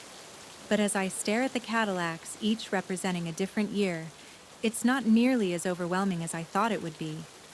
I imagined myself breaking down, yelling furiously at Hunter for leaving me. But somewhere between that Chicago diner and the dusty Texas plains, I've let go of my anger and resentment. I'm no longer wishing things were different. That Hunter were still here, and we were living the life we'd planned for us and our daughter. I'm not sure I've reached that pinnacle of acceptance, but now I understand. And maybe that's all we can hope for. Understanding, digging into my bag. I grab the canister that's decreased in weight with every mile, a lightness in my heart. I sprinkle some of the ashes on the ground in front of the Cadillac, then return the container to my purse. A breeze picks up, and I close my eyes.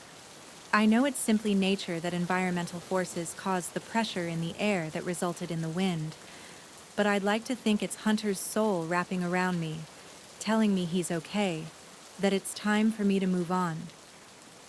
I open my eyes and look toward Anderson standing several feet away, allowing me this moment for myself. He arches a brow, silently asking if I'm okay. When I nod, he approaches. "Shall we leave our mark?" Bending down, he grabs a can of spray paint, shakes it, then hands it to me. I'm not even sure what to leave as a mark. He surveys the cars. It seems names and initials seem popular. Better than, "For a good time, call Debbie." Why is it always Debbie? I joke, grateful for the break in tension. I've known a few Debbies, and they've all been good people. Shall we put, "For a good time"? Call Frank. Give Debbie a break. I laugh. Perhaps we leave Debbie out of this altogether and put our names and the date I like. That he steps behind me, taking me by surprise when he places his hand over mine, holding the paint can. "Is this okay?" he asks in a throaty voice. A shiver rolls down my spine, his breath warm on my neck as he leans close. Days ago, I never would have done something like this, not wanting to dishonor Hunter's memory. But that's not what I'm doing. I'm starting to understand my old way of thinking has been anything but healthy. I've allowed a ghost to dictate my life to prevent me from chasing what truly made me happy. From now on, that's what I need to do. Chase my own happiness. Even if that happiness is with a man I may not have any future with. Yes. I whimper. Good. I hold my breath as Anderson raises our joined hands and presses against my finger. My chest rises and falls in a quicker pattern, electricity coursing through my veins. On its face, there's nothing erotic about what we're doing. Two adults on a road trip spray painting our names on one of the cars at Cadillac Ranch. It's something thousands of travelers before us have done. Something thousands of road warriors after us will do for years to come. But I can't ignore the crackling spark igniting between us. Anderson's body flush with mine, his large hand covering mine. It has all the tiny hairs on my body standing on end, making me want to spin around and have a taste of what I've been fantasizing about since the first time I heard him speak. Met his eyes, felt his soul. I relax my muscles and fuse into him, a puppet who is more than happy to allow him to pull every single one of my strings. A stream of blue sprays onto the car, Anderson's motion slow and deliberate. After he adds the month and year, he lowers my arm to my side, then gradually removes his hand, but he doesn't increase the distance, both of us standing, flush with each other, his front to my back, as the paint can falls to the ground with a clatter. "They look good together, don't they?" He comments in a low voice as we stare at our names. Anderson plus Nora. They do. I murmur, my body humming from his proximity. When he runs his hands down my arms, I quiver, anticipation coiling through me, making me devoid of reason. Nothing matters. Not the fact that I barely know this man, or that we only have a few more days together, or the secrets we're both keeping in order to protect our hearts. I don't care about any of that. When I'm with Anderson, I'm able to forget about my past, and the future doesn't matter. All that does is right now. And right now, I just want to be near him, to drown in his waters, to burn in his flames. His breath scorches my nape as he pushes my hair over my shoulder, exposing my skin.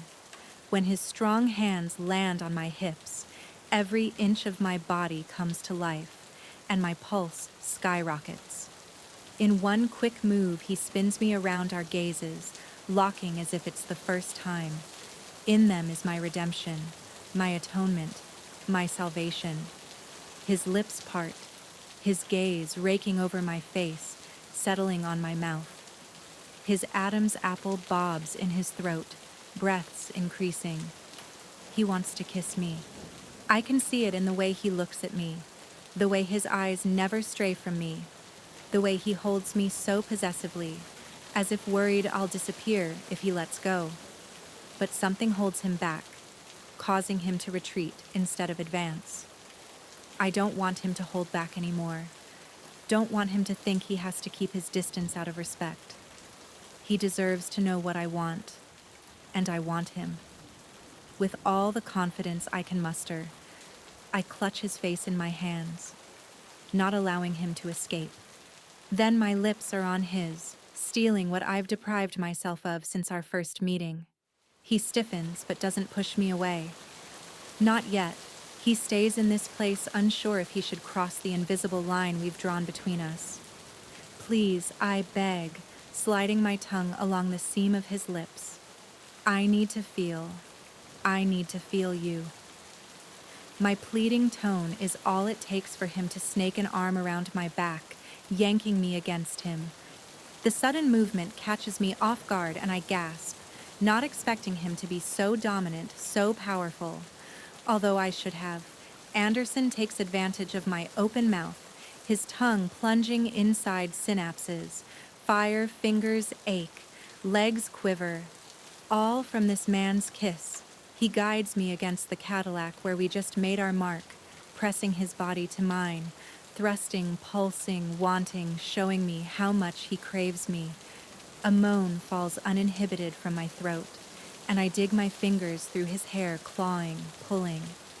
This isn't a soft and gentle kiss. Not like my first kiss with Hunter was.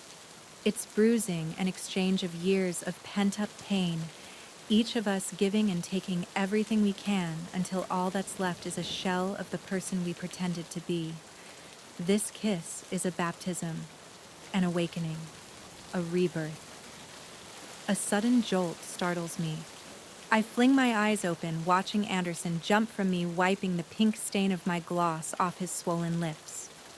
Bewildered, I blink repeatedly, attempting to make sense of this abrupt shift. 1 second he kissed me in a way that made me think he had a direct line to my soul, the very essence of who I was.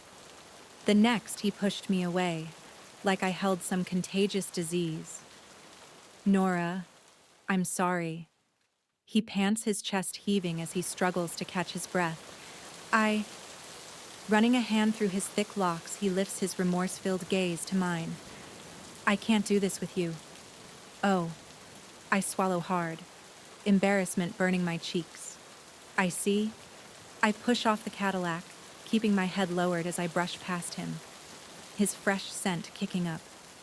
What was I thinking? Why did I think it was a good idea to kiss him?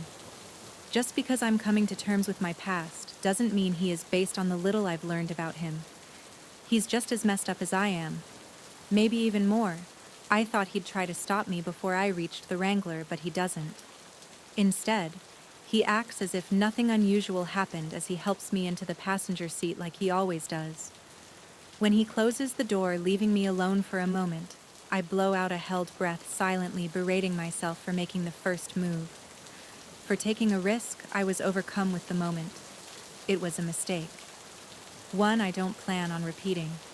Anderson opens his door, stealing a glance at me as he slides behind the wheel. I hate the apologetic smile on his face. Hate the pity I see. Hate the rejection in his gaze. I wrap my arms around my stomach, shrinking into myself as I stare out the window, watching the Cadillacs grow smaller as we drive away. It's not that I didn't want to kiss you. Nora Anderson's voice cuts through the strained silence several moments later. Don't worry. I straighten my spine, rebuilding the pieces of the wall Anderson was able to blast through. It was only a kiss. That's the thing. It wasn't only a kiss. Not to me. The passion in his voice forces my eyes to his, and he burns me with his stare, allowing me to see the truth in his words. Then he looks forward once more, navigating the few miles to our hotel for the evening. But that still doesn't change who we are to each other, who I am. And who are you? I inquire. Even though my gut tells me to drop it, turmoil covers his expression as if he's weighing which response to give me. Then he blows out a sigh, his face sobering. I wish I knew. Chapter 18, Anderson. To say the tension in the Wrangler has been thick today would be a gross understatement. It's suffocating, making me hyper-aware of every sound, every movement, every shaky inhale. Being so close to Nora, knowing how her lips feel, how she tastes, has been the cruelest form of torture. All week I've fought my growing attraction to her, convinced myself I don't deserve someone like her, convinced myself I can't hurt her any more than she's already been hurt. And that's exactly what I would do. Hurt her, shatter her, obliterate the life she has left after suffering so much heartache. I've lied to her from the beginning when she's been nothing but honest. Even if she understands why I lied and shows me the compassion she seems to show everyone, I can't sentence her to a future with me when my own future is uncertain. She's already lost too much. I can't add to that. But that knowledge hasn't made today any easier. Every inch of me yearns to touch her, a hunger made even more intense thanks to the short flowing skirt and cut-off shirt she's wearing. Every time a wind breezes past, blowing her skirt, revealing even more of her toned legs that I'd give anything to feel wrapped around me, my heart skips a beat. Every time she raises her arms above her head, causing her shirt to lift and reveal a narrow sliver of her torso, making my mouth water, with what the skin would taste like an intense craving threatens to undo me.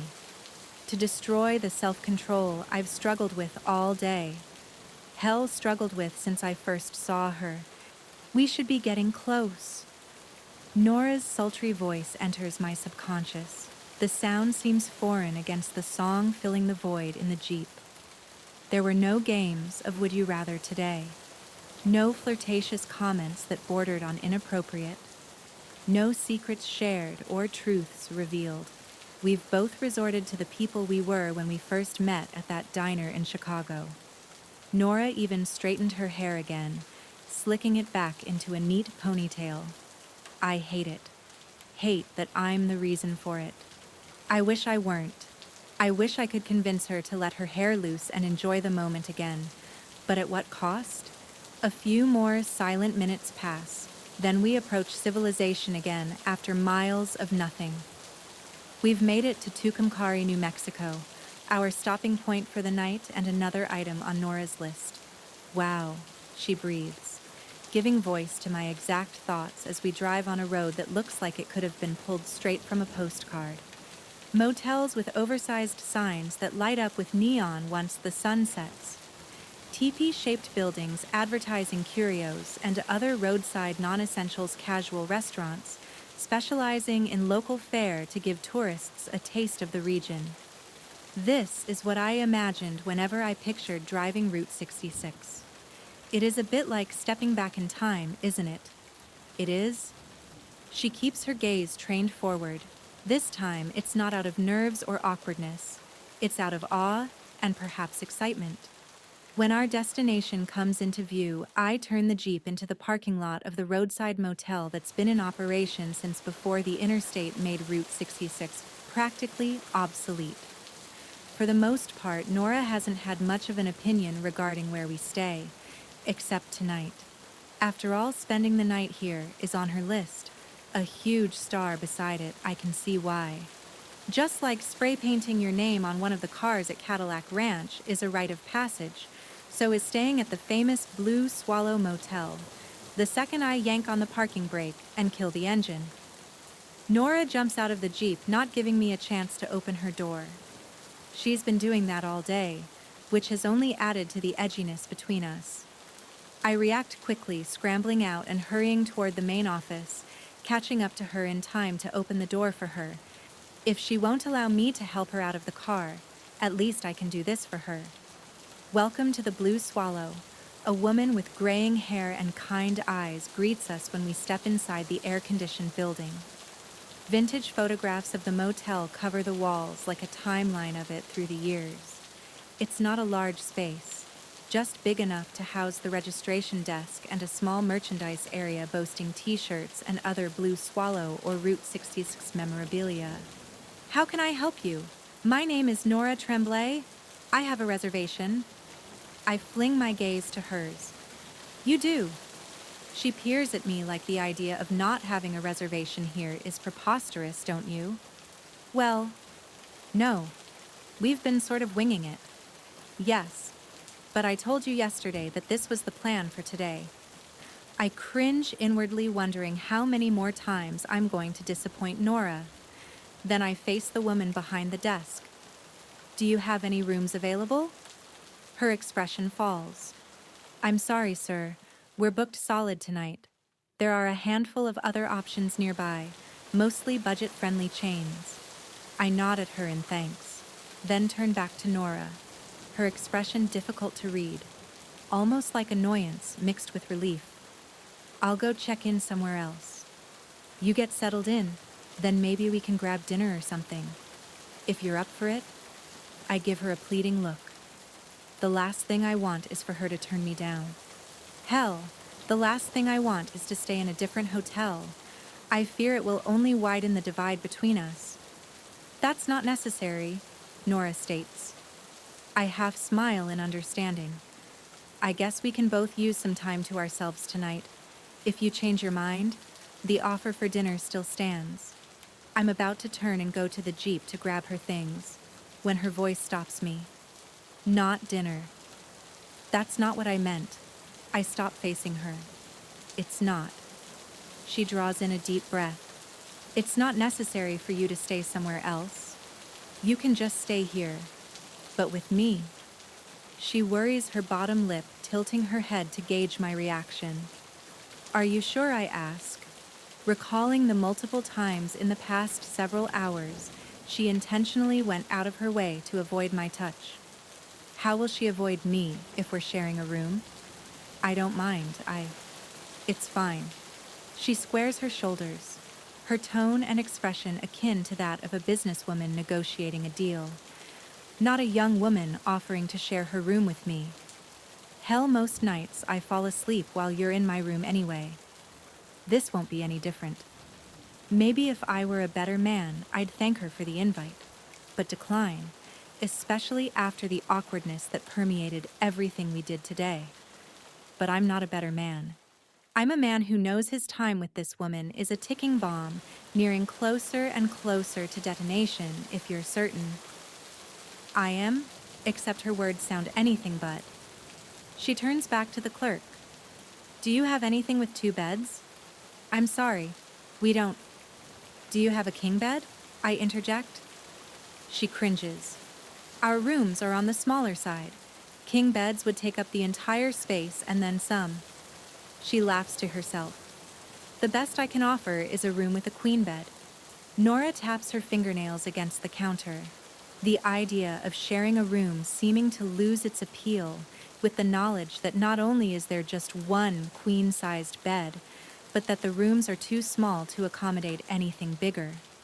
I'm about to voice my original offer of staying elsewhere when she straightens, nodding curtly, resolved. A queen bed is fine. She reaches into her purse, pulling out her wallet, but I step in front of her. Allow me. I pull my wallet out of my back pocket, placing my credit card on the counter.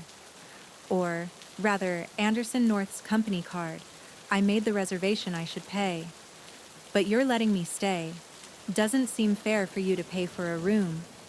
You're now stuck sharing with me. I'm not stuck sharing it. I offered. I didn't have to do that. I know I placed my finger on her credit card, pushing it back toward her, which is why I should pay. As a token of my gratitude. She glares at me, then her lips twitch into a hint at a smile. It's the first break in the tension all day. I didn't think I'd miss Nora's smile as much as I have. Sure, we shared a few lighter moments as we continued checking items off her list and spreading the ashes along the way. The midpoint of Route 66 in Adrian the Vega Motel. In Vega, the ghost town in Glen Rio, right on the Texas-New Mexico border. But I haven't seen her smile and actually feel it. They've all been forced and stilted, like a smile you'd give an old acquaintance you wished you hadn't run into at the local pub. The authentic smile slowly building on her face fills me with hope that we'll be able to cut through this tension and go back to the way things were before I screwed it all up. Why do I get the feeling that even if I refuse to let you pay, you'll find a way to do so anyway? Because you know how persistent I can be? I step toward her, narrowing my gaze. A blush blooms on her cheeks under my stare. When I want something, I don't stop until I get it. She chews on her bottom lip, fighting a grin, but there's no hiding the amusement dancing in her eyes. Fine. She huffs in feigned annoyance as she grabs her card and returns it to her wallet. But I'm paying for all the road snacks the rest of our trip. My mouth curves up into a small smile, relief filling me. The confirmation she wants to stay with me until the end gives me the boost I've needed all day. We'll see about that.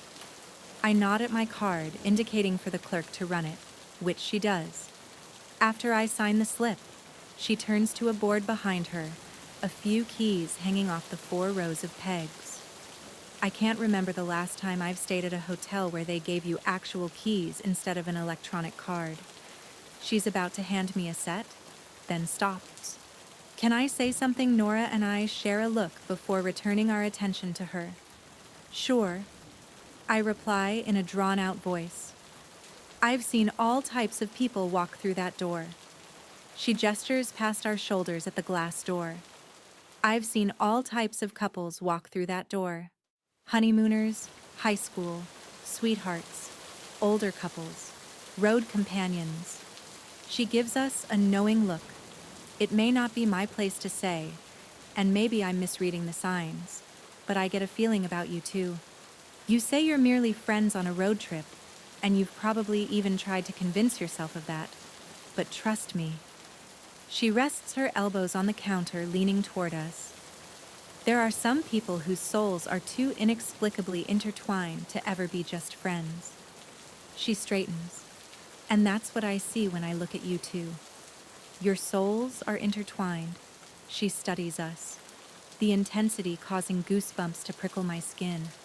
I've never been one to believe in psychics or fortune tellers, have always considered them frauds, swindling people out of their hard-earned money by offering them vague statements that could apply to anyone.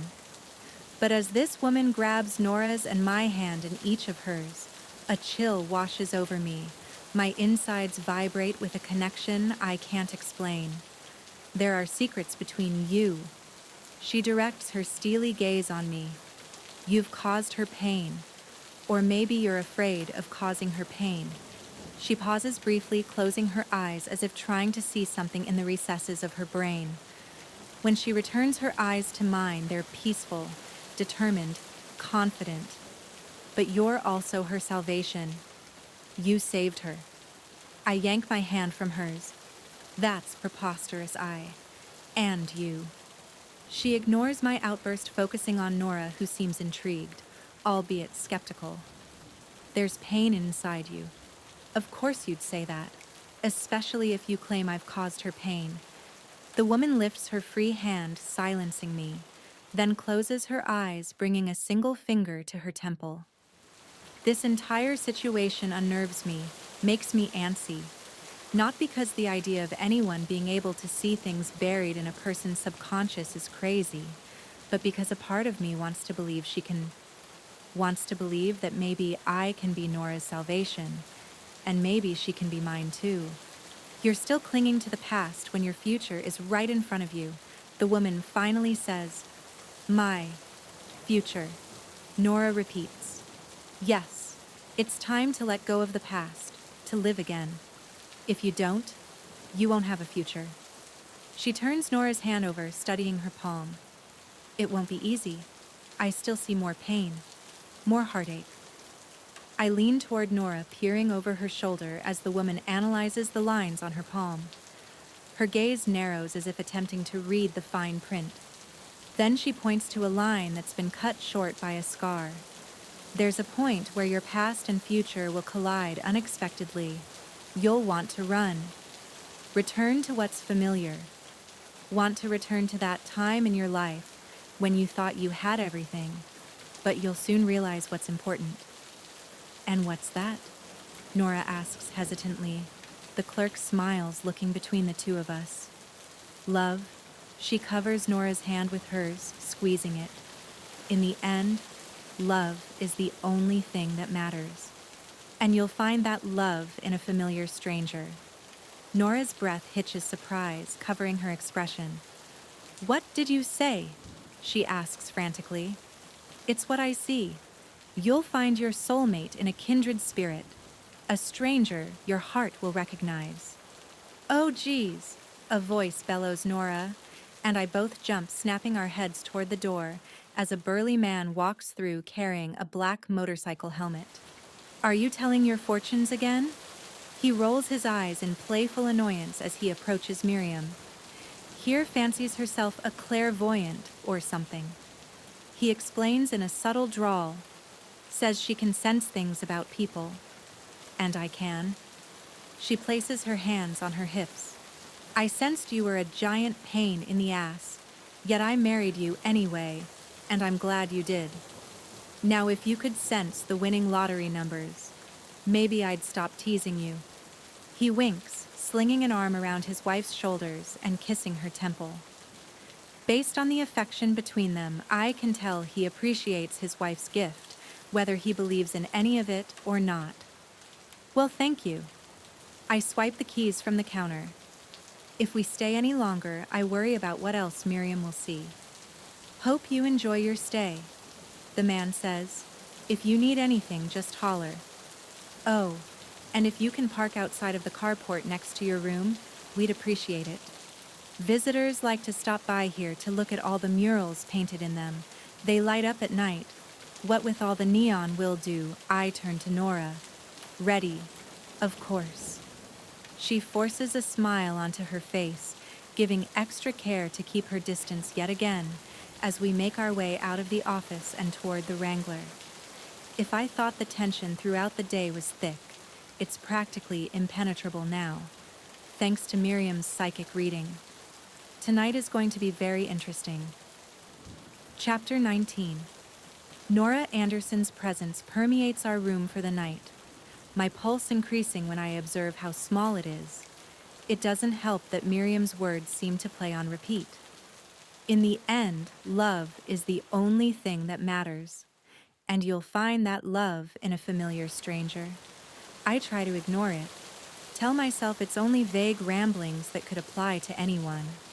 But I can't ignore the fact her premonition is nearly identical to the vision that psychics shared with me all those years ago, that I'd find my soulmate in a stranger I recognize.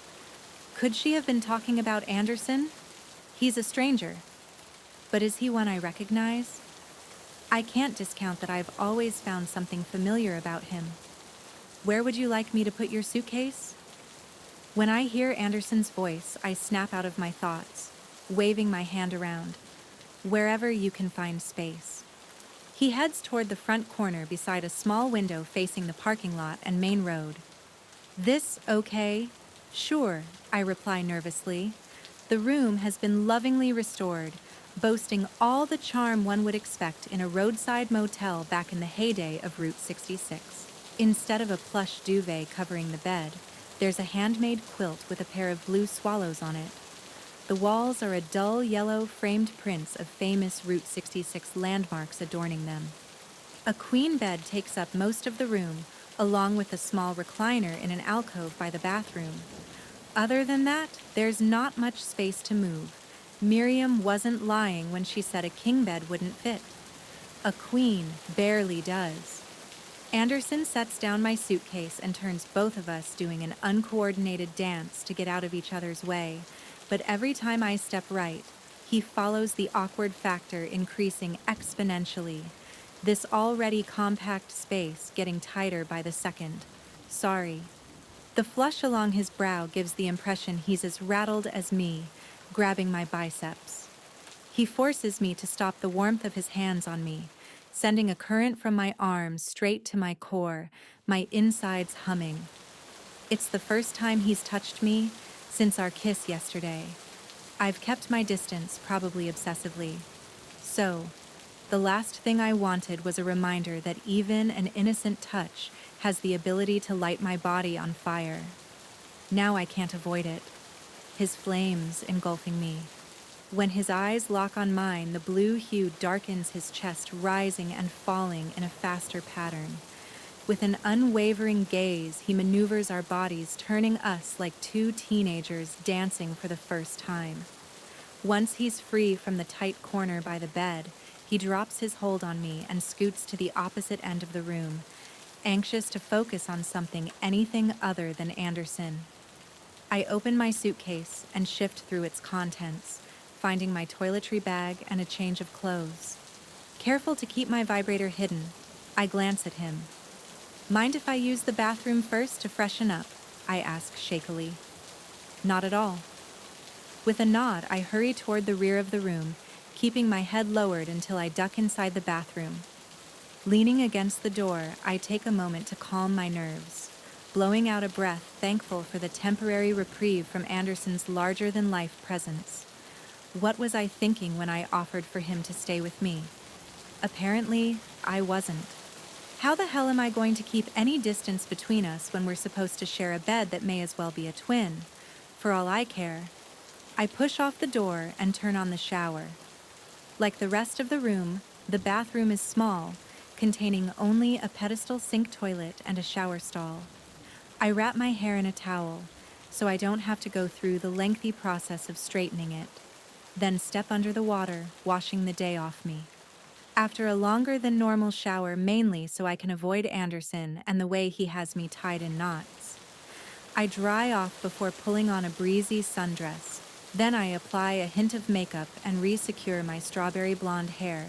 That's more blonde than strawberry these days, thanks to the hours spent with the top down on the Wrangler. Content with my appearance, I step into the bedroom and make a beeline toward my suitcase, avoiding Anderson's eyes once more, as if not meeting his gaze will make him disappear. Are you all set in there? Or, it's all yours, I answer quickly. Thanks. He grabs his own toiletry bag and steps into the bathroom. Only a second or two passes before I hear the shower start. I flop onto the bed, grateful to have a little longer to myself. I'm probably making a bigger deal out of this than necessary. We're two grown adults. Just because we're sharing a room doesn't mean anything. I've fallen asleep beside him in my bed every night this past week. Well, almost every night. Every night except for last night. Still, this is no different, right? God, I hope so. I'm so consumed by unease that I don't notice when the shower turns off. It's not until the door creaks open that I snap out of my thoughts, watching Anderson stroll out of the bathroom, wearing nothing but a towel. For the love of all that's holy, I can't help but stare at the strong pains of his abs, the broad muscles of his shoulders, the surprising tattoo of a compass over his heart. Something vaguely familiar about it. Droplets of water continue to fall from his mussed-up hair that seems to be a cacophony of shades, from dark brown to auburn to blonde at the ends. I've never seen anything like it. I doubt I will again. When I manage to lift my eyes to his, I notice he's smirking at me. Sorry, I jump to my feet and head toward the small window. He chuckles. What are you sorry for? Nothing. You just, well, you're in a towel. So I've noticed. His voice is amused, the cocky man I met a week ago returning. And you're not wearing a shirt? Does that bother you? I hear the rustling of clothes followed by the telltale thump of a wet towel dropping to the hardwood floor. All it would take is a slight movement of my head to either side, and I'd catch a glimpse of Anderson in all his glory, based on our kiss yesterday, when he had me pinned against the car and circled his hips against me. I know I won't be disappointed. It's not like I walked out with nothing on at all. I know I just... What is it? I don't know. I shake my head, struggling to find the words to explain what's going through my mind, to make Anderson understand why I'm jittery around him. Why these past 24 hours have been a perpetual seesaw. How 1 minute I don't want to do anything that would tarnish Hunter's memory. Then the next, I'm convinced Hunter would want me to move on to be happy to take a risk. and that maybe I should take a risk on Anderson. But didn't I do that? Look how that worked out. Okay, that's it. A hand on my bicep forces me around. I gasp, the sudden movement taking me by surprise. Thankfully, Anderson is now fully clothed in a pair of khakis and a white linen shirt, the rolled-up sleeves revealing his corded forearms. What do you mean This? He gestures between our two bodies. It's stupid. I scrunch my brow, my heart pounding in my chest at the magnitude with which he stares at me. The muscles in his face strained, the vein in his neck throbbing. What is? He throws up his hands. This tension, this awkwardness. It's been driving me crazy all bloody day. So we're leaving. My eyes widen, but I wanted to stay here. I'm not. We're still staying here, but we're going out. We're going to walk to a little Mexican place a few blocks away, and the first thing we'll do is take a shot of tequila, so you'll stop feeling so goddamn on edge around me. I fucking hate it. You're supposed to be on this amazing journey having the time of your life. So if I'm interfering with that, I'm glad we ran into each other. I assure him, the words leaving my mouth before I have a chance to stop them. It's true, though. Despite yesterday's setback, I can't imagine doing this trip without him. His lips curve into a sweet smile, his expression and voice softening. And there's nowhere I'd rather be right now than with you. But we need to do something to cut through the obvious unease. And in my experience, a shot of tequila is the best medicine for awkward tension. He winks. So is a glass of wine. True. But I think the best thing we can do is get out of this room, not barricade ourselves inside. He extends his hand toward me. So are you in? I expel a breath. Getting drunk on tequila and beer is the last thing I need considering. I'll be sharing a room with Anderson tonight. But he's right. Today has been ridiculous. We need to put last night and today behind us. And there's no better way to forget than several shots of tequila. Linking my fingers with his, I revel in his warmth and familiarity. I'm in. Chapter 20. Anderson. You want to play what Nora asks as we sit across from each other in a booth hidden in the corner of a dark bar a few blocks from our motel. We'd gone out for Mexican food and, as I'd hoped, the tequila and beer relaxed us both. Nora finally letting her hair down again, but I still wasn't ready to go back to the room. Not yet. Instead, I dragged her to a bar where the music is loud and the drinks strong. The perfect spot for two people to get reacquainted after a setback. Truth or drink? I'm not familiar, she says with a slight slur as she takes a pull from her beer bottle. You're familiar with truth or dare? Though, aren't you? She passes me a flirtatious grin as she pops a tortilla chip into her mouth. I didn't think they'd play that in jolly old England, she jokes, trying to mimic my accent. I'm fairly certain where there are adolescent teenagers, there will be truth or dare. This is similar with a minor variation. A person asks you a question, and you can either answer it truthfully or drink. No dares to make out in a closet or crank. Call the object of your affection. Our waitress approaches and drops off the shots I'd ordered, her timing impeccable. Sounds reasonable enough.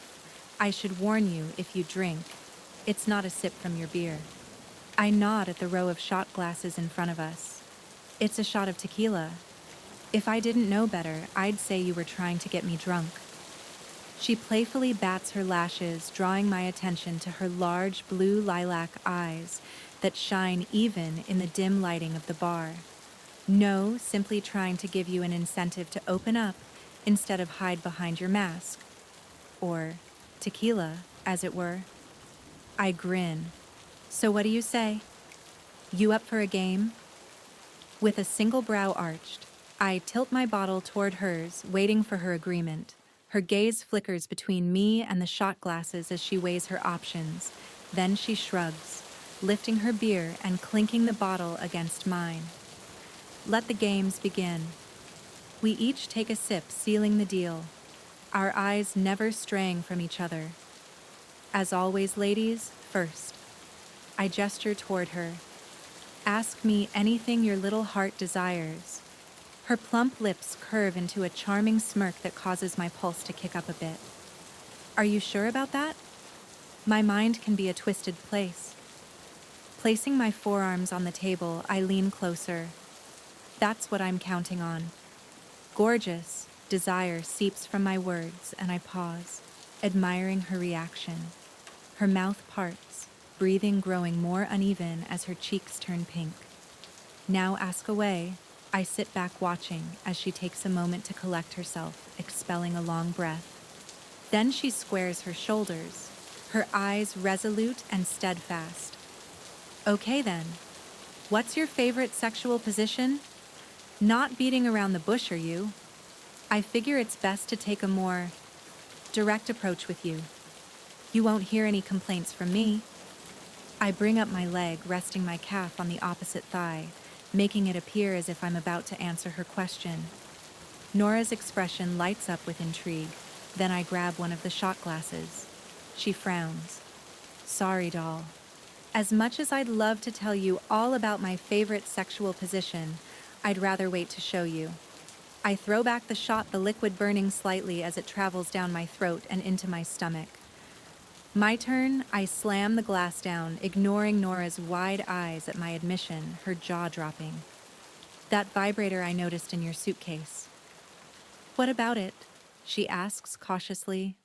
Have you used it since we met? Several protracted moments pass as she looks between me and the line of shots, weighing her options. I have a sly smile crawls across her mouth. I harden my grip on the beer bottle, tightening from the mere notion. God, this woman will be my undoing. I'm trying so hard to keep my head around her, but I can't deny the way I crave her. Did you think about anyone in particular while you got off? I ask gruffly, my eyes intense as they lock with hers. She folds a leg underneath her and slowly pushes herself up, closing the distance. My heart thunders in my chest. The air between us no longer thick with awkward tension, but with raw desire. She licks her lips, drawing my attention to them. I believe that's another question, she breathes, then adds gorgeous. With a smirk, she lowers herself back to the booth. Now I know what my next question will be, although I already know the answer. Don't be so sure. No one likes cockiness. The instant the word leaves her lips, her eyes widen and she slaps a hand over her mouth. I mean, I'm willing to bet money that you'd quite like my cock. Ines, her face turning a shade of red that would rival that of the salsa on our table. She grabs a chip and chucks it at me. Shut up. That's not what I meant. I think it was... Darling, I tease, laughing. She averts her gaze but can't stop the smile from forming on her mouth. Soon she joins in my laughter, the sound like music to my ears after the past 24 hours. This is what we needed. Good food, strong drinks, and a reminder that life shouldn't be taken so seriously. And for the next several hours, we don't take life too seriously. We laugh. We share stories from our past. I learn Nora is the youngest of 4 and has 3 older brothers. And I tell her all about my family, apart from the whole royalty thing, although I'm finding myself more and more eager to share that part of my life with her too. Nora's the first person I've met in a long time, who I want to know all of me, who I feel like I can trust with that. Most of my life, people only wanted to be around me because of the notoriety and fame that comes with dating the Crown Prince of Belmont. It wasn't until I met Kendall, who had no idea who I was, that I knew what it felt like to be with someone who wanted to be with me. For me, I didn't think I'd ever experience that again. Until now. And like with Kendall, I know it won't change how Nora feels about me. Okay. Here's one. Nora takes a large gulp of her ice water, and it's something I've been curious about since I met you. And that is, I ask with an arched brow. What the hell kind of work do you do that you get to take off all this time? She brings the straw back toward her mouth. My eyes are drawn to the way her lips wrap around it, making it difficult to focus. The alcohol hasn't helped either. I thought I was lucky being able to take off for 2 weeks. But you... She waves her arm around her motions. Slow speech. Lazy. You've been on the road for what? Over a month, I nod. More or less, I answer, not wanting to go into the specifics of my recent travels. So what do you do? That's your question. What I do for work. It is. I was quite hoping you'd ask the weirdest place I've had sex. Nope. Not going to happen. You're not going to distract me with learning about you and sex. She maintains a straight face, albeit with difficulty. One thing I've learned about Nora is that she's a happy drunk, and slightly amorous too, which I won't complain about. I've missed the subtle brushing of her skin against mine, each touch causing me to want more. So tell me, Anderson North. She leans toward me, her breath intoxicatingly sweet. What do you do for work? I study her, weighing my options. I could easily give her the standard response I give everyone when I travel under my pseudonym. But I proposed this game so we could learn more about each other, so we would stop keeping secrets. So we'd start opening up to one another, at least, to the extent we're comfortable. And I do want Nora to know this part of me. I want to erase the lies between us. I'm the Crown Prince of Belmont. She bursts out laughing, the sound drawing the attention of nearly everyone in the bar. Nice try, but if you didn't want to tell me, you could have taken a shot? Or can't you handle your liquor anymore? I keep my expression calm as I level my gaze on her, wanting her to see I'm not joking. I can handle my liquor perfectly fine. To prove it, I grab the last shot glass and throw it back. The tequila stings a little, but I manage to push down the burn. I understand why. You'd think I wasn't being honest, but it's true. I'm the Crown Prince of the nation of Belmont, heir to the throne when my father, King Gabriel Maxwell, Luther Hamilton Wellingston, either passes away or steps down from his position. Go ahead and Google me. I slide her phone toward her. Crown Prince Gabriel Anderson, Joseph Xavier, Wellingston of Belmont. She studies me for a moment, seemingly torn between brushing off my answer as a joke and believing me. Her curiosity eventually gets the better of her, and she swipes her cell off the table. Think I can just type in Prince Gabriel? That's a lot of fucking names to remember. I chuckle. You're telling me. A few moments pass. I assume she stumbled on the wiki article about me, which is usually the first result.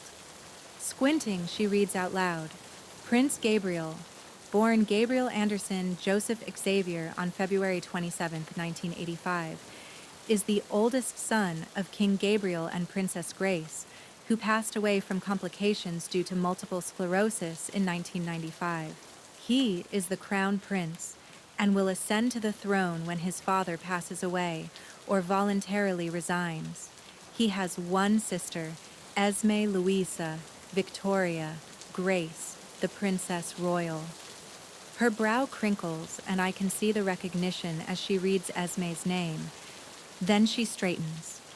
This still doesn't prove anything. I'll admit, you do bear a slight resemblance to him. She turns her cell to me, and I see a photo from an event several years ago. My hair styled back, face shaven, a complete shift from my current appearance. You're right, it doesn't. But this might change your mind. I grab her phone and type a new search term into the browser and click on the first link, handing it back to her. What's this? She asks warily. Some reporters don't have anything better to do than gossip about a member of the royal family getting a tattoo, I watch, as she enlarges the photo in the article, then inhales sharply, her eyes widening. She runs her finger over the image, unable to deny it now. Not when she saw that same tattoo on my chest mere hours ago. The compass. She breathes. My father lost his bloody head when he found out. I chuckle at the memory.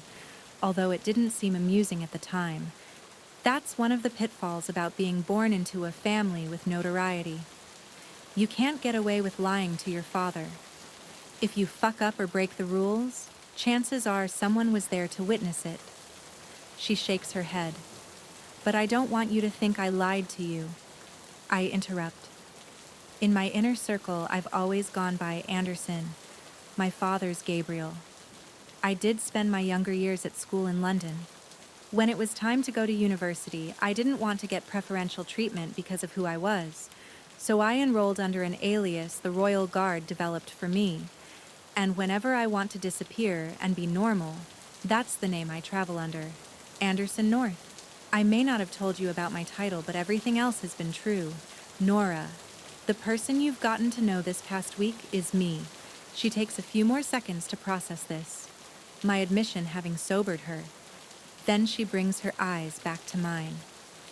You really are a prince. I really am a prince. She peers out over the dance floor at several of the patrons who have started to dance to the live band. I stare at her, feeling like a man accused of a heinous crime he didn't commit, awaiting the verdict. For some reason, I'm desperate for Nora to accept this. When she finally looks at me, I hold my breath, praying she's not about to walk away. Then she bursts into a fit of giggles. What the fuck are you doing here with me then? Tension rolls off my shoulders and I exhale deeply. That's another question, but I will tell you this. I clutch her hand, running my thumb along her knuckles.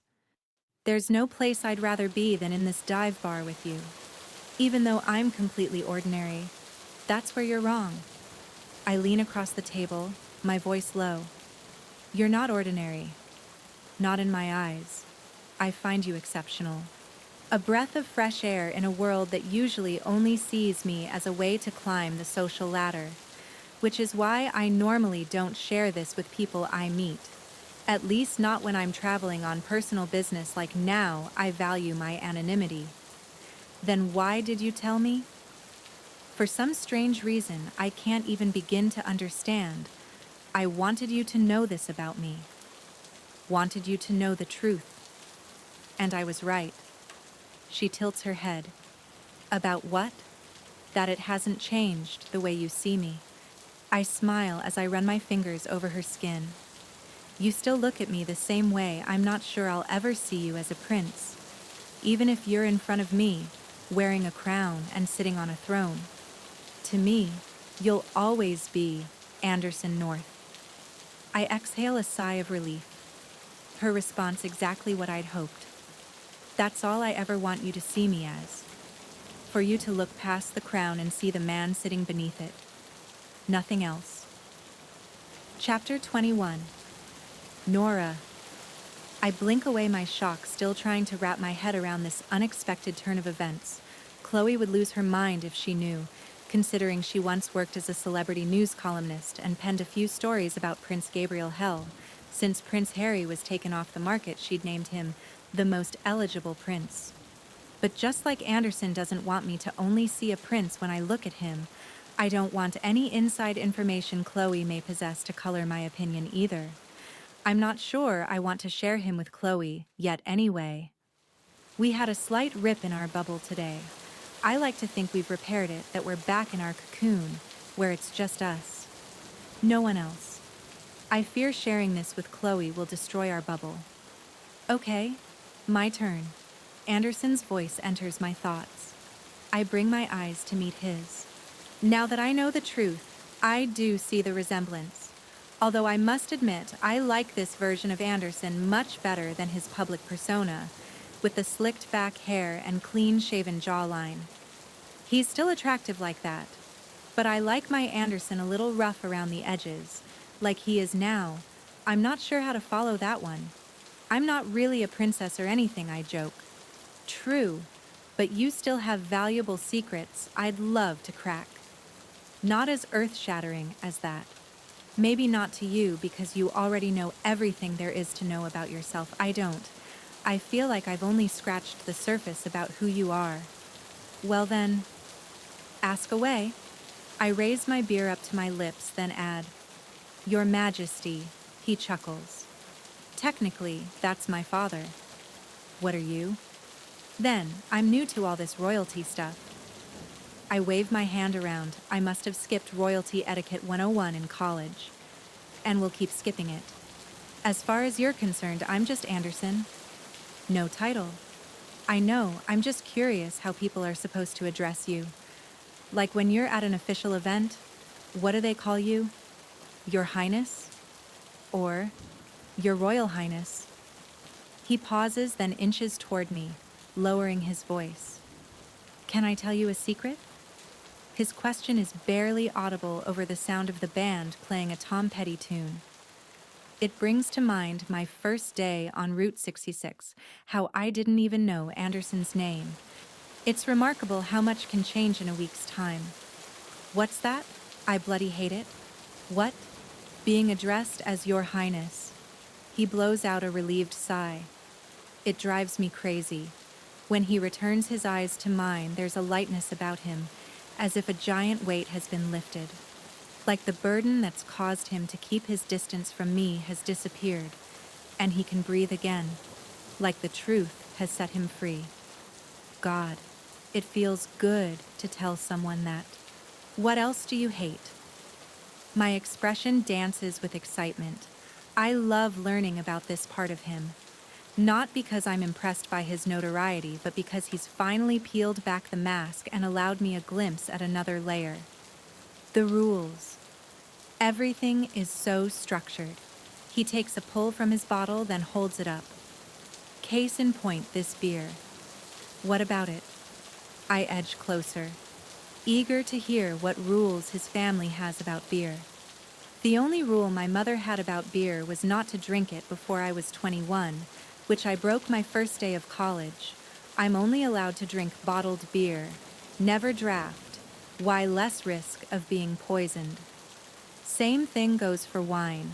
I'm only permitted to drink wine that a member of my security detail has witnessed being opened. And this water. He lifts the glass in front of him that he hasn't touched. Forbidden. Then with a sly smile, he brings it up to his lips and takes a sip. You bad boy? You. Oh, gorgeous. He closes the distance, his azure orbs alight with mischief. You have no idea how bad I can be. Desire hot and intense coils inside me. All evidence of the awkward tension that plagued us last night and today has disappeared. In its place is this new level of comfort. Perhaps this is what we should have done from the beginning, but I don't think it would have been as effective. We needed to experience each other's scars before we realized they're simply one part of what makes us well. Us. I could always go online. I'm sure there are some informative articles about that. I'd rather find out on my own, though. That certainly gives me something to look forward to. He winks, then clears his throat. Now that I shared my big secret, it's only right. You do the same. Okay, I say in a drawn-out voice. What big secret of mine do you want to know? The ashes, he states without a second of deliberation. Who do they belong to? I freeze, the light atmosphere shifting. He quickly grabs my hands in his. It's okay if it's still too raw.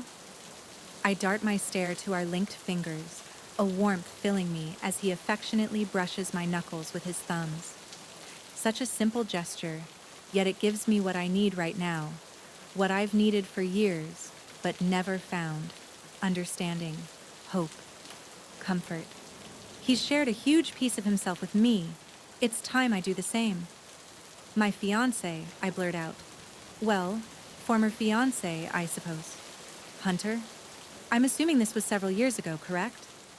You did recently get divorced, or was that only a story? I shake my head. No, I did just get divorced. I've realized Jeremy was a cover for losing Hunter, though. How do you mean? Hunter passed away about 6 years ago. Met Jeremy 3 years ago. He was supposed to be a no-strings-attached hookup. I guess I have my mother and Jameson to thank for things getting as out of hand as they did. Your mother and Jameson. Like the whiskey. I nod, blowing out a laugh. I already told you how my mother's a psychiatrist. Well, She constantly put my life under a microscope. The woman hadn't paid any attention to me in years, but the second I have a dead fiancé, I became her new favorite project. She loved calling me up, telling me everything I was doing wrong, why I was a failure. Jesus. And that's your mother, yup. She's a fucking piece of work. So when I met Jeremy, I don't know. He was really sweet, and there were quite a few things about him that reminded me of Hunter. I thought I could fake it till I make it, more or less. And the Jameson. I'm not proud of it, but it was. St. Patrick's Day in New York, it's a big deal. Drinking all day and all night. So Jeremy and I got pretty wasted. One thing led to another, and we left one of the bars and went to the Diamond District. The next morning, I woke up with a ring on my finger. I think we both regretted it, but refused to say anything. A part of me liked the idea of marrying Jeremy. Figured I could kill two birds with one stone, could get my mother to leave me alone, as well as make everyone else around me believe I'd moved on from losing Hunter, even if I hadn't. I don't think we ever truly move on after losing a loved one.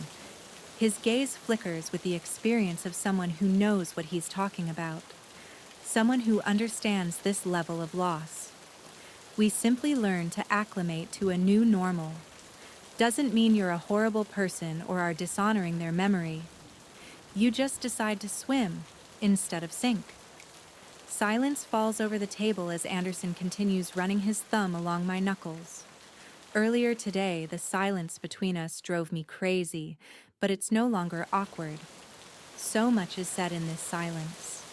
1,000 apologies, 1,000 words of understanding, 1,000 promises of hope.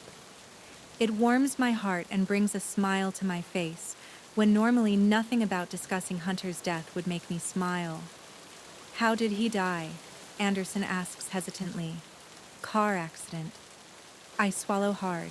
I'm about to tell him I was also in the car, that the baby I'd been carrying for 6 months also died that night, but don't. He only asked about the ashes, so that's all I share.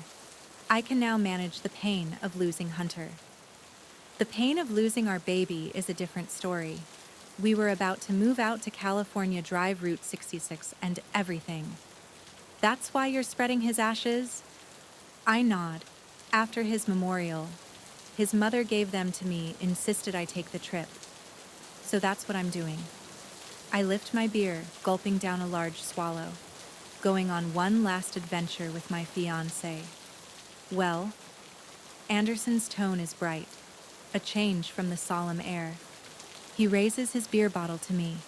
Here's to one last adventure. Thank you for including me in it. His gaze is awash with sincerity and veneration. I'm truly honored. It's not like I had a choice. I laugh nervously to cut through the tension. My car broke down. No. He shakes his head, licking his lips. You had a choice. So thank you for choosing me. The corners of his mouth quirk up, peace washing over his face, in gentle waves, appreciation and reverence swirling in his profound eyes. No one's looked at me this way in so long, like they can't continue breathing unless I'm in their universe. I can't recall Hunter admiring me this way. The old Nora would beat herself up over the idea of allowing my memories of Hunter to fade, but I'm no longer holding on to them with all my strength, praying they don't slip away. I can appreciate that time in my life for what it was, for what it taught me. I'm finally ready to make new memories. I deserve to make new memories. A loud cheer cuts through the bar as the band plays the familiar opening measures of Chuck Berry's Route 66. I turn from Anderson, watching as dozens of patrons swarm the dance floor. Everyone moving to what's obviously akin to this place's national anthem. The energy infusing me, I jump to my feet and grab Anderson's hands, pulling him up with me. What are you doing? He asks, eyeing me with curiosity. What does it look like? Making you dance with me. Dance, I don't. Don't even try to tell me you don't dance. I'm sure you had to take plenty of dance lessons so you didn't make a fool out of yourself at public functions. Am I right? He hints at a devilish grin. Maybe. Then let's dance. I yank him into the center of the dance floor. What other time will we be able to dance to Route 66 on Route 66? Probably never. Exactly when in Rome? I pass him a devilish grin as I move in time with the slow bluesy beat. When a hand clutches my hip, another sliding up my arm and wrapping around my hand, I dart my gaze to Anderson, a silent question within. And I'm sure you took dance lessons for your wedding, correct? Why do you think that? He shrugs. Just a hunch. But based on what you've told me and what I've figured out for myself, you probably put on quite the show at your wedding to make people believe you were actually in love. And I'm sure that included some carefully orchestrated dance numbers. My lack of response is the only answer he needs, and you probably know how to swing dance. I knew how even before my wedding. My mother insisted I take dance all throughout my childhood and into my teenage years. Perfect. At the downbeat, he squeezes my hand, steering my body with ease. At first, my motions are stiff and disjointed considering it's been close to a year since I've danced like this. Soon muscle memory kicks in and my moves become more fluid and natural. It helps that Anderson's a born leader in more ways than one. And boy, does he know his way around a dance floor.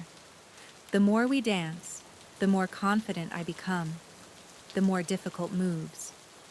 Anderson tries. This isn't a fast song, so I'm able to keep up easily. My motions relaxed. He squeezes my hand again and drops his hold on my hip, twirling me in a spin before yanking my body back into his. Cheers and applause erupt, taking me by surprise. I momentarily falter as my attention strays from Anderson for the first time, noticing that everyone's assembled in a circle on the edge of the floor, enjoying the show we're giving them. Stay with me, Nora, Anderson murmurs. I return my gaze to him, falling back into step, smiling and tuning out everyone else. At my wedding, I was more nervous about dancing with Jeremy in front of all those people than I was about saying my vows. It was why I forced him to take every dance class I could find. I didn't want to look like. I didn't know what I was doing. Didn't want people to look at us dancing and realize how awkward we were together. But with Anderson, even knowing all these people are watching, I'm comfortable. He makes this so effortless, so easy, so uncomplicated. Everything with him seems uncomplicated, like life should be. The song ends and the audience cheers for the band as well as our impromptu performance. Anderson steps away from me, keeping my hand clasped in his, nodding in acknowledgement at the crowd. My cheeks heat, but Anderson acts as if the attention is nothing. To him, it probably is nothing. What's a few dozen people clapping for you when he's used to hundreds, even thousands? When the band starts a slower number, I break from his hold and head back to our table, but only make it a few steps before Anderson grabs my elbow and pulls me into his hard, firm body. I jerk my gaze up to his, the sudden motion catching me off guard. Where are you going? A grin teases on his mouth. I thought dance with me. He croons his tone dripping with sin and seduction. All I can do is nod and drape my free arm over his shoulder, everything about this moment rendering me mute, as Fading Into You plays around us. The title of this song is more than appropriate because right now, I'm fading into this man, into his body, his heart, his soul. It's consuming and electrifying. I sway with the rhythm Anderson sets. This time, there's no complex footwork to concentrate on. There's no respectful distance separating our bodies. There's no light-hearted atmosphere. There's just this intense connection sizzling to life. I toy with a few of the curls that fall past his collar, and he briefly closes his eyes. His grip on me tightens his jaw, clenching nostrils flaring. He can deny it all he wants, but his body doesn't lie. I felt it yesterday, and I feel it now. He wants me. I'm desperate to ask him why he pushed me away yesterday, if it was because of the secret he was keeping. But I don't want to ruin this moment. Don't want anything to come between one of the most erotic things I've experienced in all my 30 years. Something I didn't think possible fully dressed. But even a flimsy sundress can't prevent Anderson from stripping me bare. As his eyes sear into mine, that's precisely what he does. He strips me bare, obliterates every single one of my fears and trepidations, makes me only see what matters, makes me only see him. His hands go to my face, and he cups my cheeks. We stop swaying to the music tuning out the world. In this moment, nothing else exists. There is no past, and the future is out of our control. There's only the present, only us, only this unyielding craving that I'm done fighting, that I hope he's done fighting too. My breathing increases with every inch he erases. His fingers dig into my hair, his grip on me tightening as his lips descend toward mine, barely a whisper away. But that breath between us may as well be a football field. It's still not close enough. Desperation courses through me, making me blind to anything other than having this man capture me, claim me, consume me. But as much as I need to feel him, I won't make the final move. Not again. He needs to make this decision, needs to scale that wall and free himself. A growl rips from his throat, his lips poised over mine. I exhale, bracing myself for his kiss. Suddenly, he's jostled and stumbles, breaking our connection. I fling my eyes open, disoriented at first. Then I see a tall man dressed in black, hovering nearby, a rocks glass in his hand. "Oh, I'm so sorry," the man says in a heavy Texas drawl. I forgot what I was doing for a second. I look between the man and Anderson. Something about the way they stare each other down striking me as odd. Almost like they're having a conversation without uttering a single word. I sometimes do that with KLeigh, but she's not a stranger. Like this man is. The man glares at him as he walks away, making my hackles rise. I'm about to ask Anderson if he knows him when he grabs my hand and pulls me across the dance floor, bodies moving and bumping into us in time, with the fast driving beat of a different song. "Let's get some air." I nod, following him without protest, unsure if we're leaving to have more privacy, or because he's worried he almost crossed a line. He doesn't want to. Chapter 22. Nora fresh air greets us when we step outside, and I inhale. It's soothing after a night of drinking the lower temperatures, cooling my flushed complexion from a combination of alcohol and Anderson's presence. I pull my denim jacket tighter around me and start in the direction of the motel, when Anderson wraps his hand around my bicep in a firm grip and hauls me into the alley between the bar and auto repair shop next door. His labored breaths echo against the stillness of night, his chest heaving as he peers down at me with unwavering lust and need. "What are you doing?" I squeak out, my heart caught in my throat. What I've been wanting to do all damn day.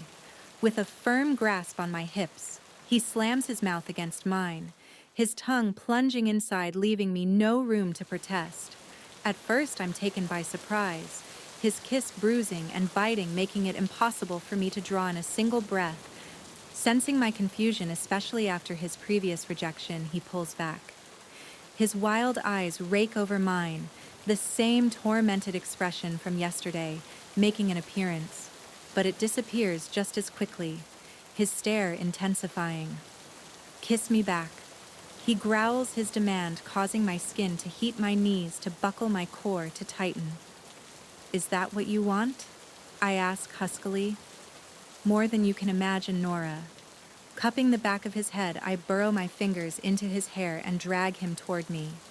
This time, when his lips cover mine, I do as he begged and kiss him back. A groan wrenched from his throat. He kisses me with wild abandon, the assault causing my heart to thump madly in my chest, with such intensity I'm convinced it's about to burst through my ribcage. Desire spirals like a tornado crawling over my skin and settling in my aching fingers. I draw him closer, a bomb detonating inside me when he thrusts his hard length against my stomach. I whimper. I exhale. Then I feast on him again, grinding and groping in the temperate New Mexico air. The faint sound of the music within the bar makes its way out to us, but it doesn't distract me from this. From Anderson, he tears away his facial hair, scraping against my flesh as he moves to my neck, licking and tasting as he goes. His hand trails from my hip and lands on my ass with a harsh squeeze. I yelp, then moan, throwing my head back, hooking a leg around his waist, pulsing against the erection, straining his pants. "Are you wet for me, love?" he murmurs. When he nibbles on my earlobe, a shudder rolls through me. I've fantasized about Anderson's bedroom voice. How could I not when his accent as he speaks of normal things causes goosebumps to dot my flesh? But right now, his voice dripping of sin goads me to drop every single one of my inhibitions and be free. With him, his hand glides from my ass a slow journey before it lands on my thigh, squeezing harshly enough for me to know there will be marks there tomorrow. If I move my fingers slightly and rub against your knickers, what will I find? Will they be soaked for me? Locking my eyes on his, I summon all the confidence that's been missing from my life lately. Why don't you find out for yourself? You're a naughty girl, aren't you? Clutching his face, I pull him toward me, but he resists. You have no idea how naughty I can be, not yet. But I plan to find out. His mouth captures mine, his tongue swirling and tempting me. It's not enough. No matter how deeply he kisses me, how breathless he makes me, how much pleasure he fills me with, it's not enough. Sensing my appetite growing with each passing second, he drifts his hand from my thigh and up toward my panties. The closer he gets, the more ragged my breathing, the more desperation threatens to unravel me. When his thumb ghosts against my center, I can't stop the moan from escaping my throat. Anderson sucks in a breath, his eyes darkening at the slight contact. He shifts my panties aside, exposing me to him in this alley where anyone can interrupt us, but neither of us seem to care. We're in our bubble again. It's just us finally succumbing to the desire we've been skirting around all week. Jesus, Nora. He rumbles, his fingers deftly exploring and teasing. You're so fucking wet. I tighten my grip on his nape, circling against him, trying to extinguish the fire he lit. If this is how I react to a tease of his fingers, I can't imagine what would happen if he pushed one inside me. Hell, if he pushed himself inside. The mere thought causes another jolt of desire to pool between my legs. I need more. I pant, thrusting against him. More. Yes. He crashes his lips against mine as he slips a finger inside. I mule, quaking under his expert touch.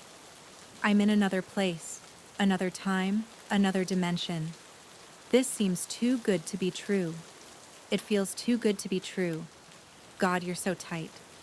Love. So warm. So damn perfect. I lose myself in his words, in his scent, in his everything climbing higher and higher. The euphoria washing over me is unlike any I've experienced. It's a rush, the high more addictive than the most potent drug. I can't wait to have my cock buried deep inside you, watching as you come all over me harder and more violently than you ever have, Anderson. I moan, my breathing growing more uneven. My thrusts become more desperate and unhinged, my greed threatening to swallow both of us. I squeeze my eyes shut, focusing only on that peak, growing closer and more vibrant, the faster and harder Anderson thrusts his fingers inside me. Come on, gorgeous, let go. I want to see how beautiful you are when you come, when I make you come. Let me have it. He touches his thumb against my clit, and like a hair trigger detonates the desire that's been locked inside for too long. I start to cry out, but Anderson clamps his mouth over mine, swallowing my screams of ecstasy as waves of bliss wash over me, each one more abrasive and earth-shattering than the former. I clench and tumble, constrict and uncoil my body, quivering and tingling as my skin dances with the heat of 1,000 tiny fires. I reach for his belt and pull at it, desperate to unbuckle it, but he stops me, removing his fingers from me and stepping back. At first, I'm bewildered, wondering if I'd imagined what just happened, if he regrets what just happened. Then a sly smile lights up his darkened expression and he kisses me. "Not here," he murmurs against my mouth. "Not with the things I want to do to you." He rests his forehead on mine as he fights to catch his breath. I hadn't exactly planned to finger fuck you in this alley. I seem to struggle sticking to my plans around you. Nevertheless, you deserve better than a dirty alley with beer cans and used condoms around. Truthfully, you deserve better than a tiny motel room too, but I need you. Nora, I can't wait any longer. I can't deprive myself any longer. Say I can have you. I dig my fingers into his hair, forcing his lips back to mine. I'm all yours. A fluttery sensation erupts in my stomach as I stare at the queen bed in our room. We practically ran the few blocks from the bar, hands clutched, silence riddled with anticipation stretching between us. A twinge of guilt fills me for not having any second thoughts about this. A week ago, I wouldn't have even entertained the idea of sleeping with a man on this trip, thinking I had to devote my entire journey to Hunter and his memory. But this trip isn't for Hunter. It's for me. It took Anderson to make me realize that warmth approaches from behind. I close my eyes as Anderson pushes my hair off my nape, smoothing it to one side. When he feathers soft kisses along my shoulder blade, my nerve endings stir, arousing me even more, splaying his hand on my stomach. He draws me into him, circling his hips. "Do you feel what you do to me, love?" "Yes." I moan, a tidal wave of lust careening over me as his lips continue their torturous journey, settling on that spot where my neck meets my shoulders.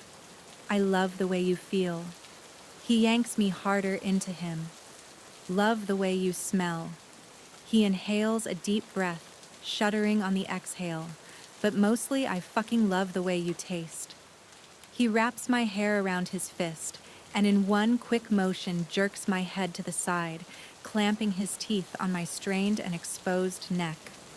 My shocked yelp turns into a moan, the pain mixed with pleasure electrifying me.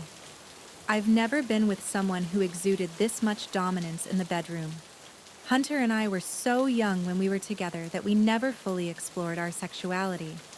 And sex with Jeremy was only moderately satisfying when we were drunk. But Anderson, his touch intoxicates me. His sensual tone seduces me. And his body tempts me to crave everything I've denied myself for too long. "Harder," I plead, unsure if I can handle any more. But damn it, I want to find out. He tears away and spins me around, glowering at me with dangerous eyes. "Is that how you want it?" I swallow hard, but nod vehemently. "I want to feel everything you can give me. I want to feel alive." I bring my lips to him. "You make me feel alive. Give me all of you." He deepens the kiss, steering me the few steps toward the bed. Once the back of my legs hit the mattress, he pulls away. Stepping back, he crosses his arms in front of his chest, an air of absolute superiority and control about him. Strip. Fuck, my heart rate spikes, making me lightheaded. But I do as he orders, tugging on the tie, keeping my halter dress in place. With unhurried movements, I allow the fabric to slide down my body, leaving me in a strapless bra and panties. Anderson's eyes flame, and I want to pinch myself. I still struggle to believe that I'm here, that I'm about to sleep with a prince. An actual real-life prince. But like I told him earlier, I don't see a title when I look at him. I just see Anderson. The room throbs with sexual craving as I reach behind me and unclasp my bra. When it joins my dress on the floor, Anderson's jaw clenches his hands, forming tight fists. I'd love nothing more than to strip us of our clothes and feel him sink deep inside me. But for all the want flickering in his wild eyes, I can tell he's enjoying the show. I am too. The way he hungers for me, boosting my confidence even more. Hooking my fingers into my panties, I push them down and kick them off. Emboldened, I turn from him and crawl onto the bed. Lying on my back, I prop my legs up, exposing myself to him. Then I leisurely run my hand along my collarbone over a breast and down my stomach, not looking away from Anderson's gaze as I lower it past my waist. Come have me, I demand, as I toy with myself. That's all the invitation he needs. He reaches me in one long stride, his body settling over mine, his mouth covering mine. His kiss is untamed, yet controlled. Bruising, yet comforting, harsh, yet humane. You have the heart of a saint. His breathing is labored as he pulls away, slinking down my frame. He takes a nipple into his mouth, his teeth biting and tongue caressing at the same time. I grip the sheets below me, writhing and jerking. But your body. He leans back, running a hand from my throat between my breasts, pausing before reaching my center. You have the body of a sinner. I hold my breath as he inches closer to my apex, the seconds stretching. It doesn't matter. It's been less than 10 minutes since he last touched me. I need him again. My addiction to this man unmatched. He hovers over me, his lips skimming mine. And baby, I really want to sin with you. He cups my sex, plunging 2 fingers inside, stretching and stimulating my already sensitive flesh, but it does nothing to persuade my body to back down. It only makes me crave him with more intensity, more fervor, more thirst. He snakes down my torso, kissing and sucking every inch, every freckle, every slight imperfection. When he settles between my legs, he removes his fingers, placing his hands on my thighs and spreading them. I prop myself up on my elbows, our eyes connecting through the lust-filled haze. Slowly, he brings his mouth to me. When he makes contact, I fall back onto the mattress, the ache returning with more determination and vengeance. So good, I groan as I move in time with his ministrations. Reaching down, I run my fingers in his hair, my nails digging into his scalp. So fucking good. You taste incredible, love. He comments, slipping a finger back into me, his tongue never straying too far.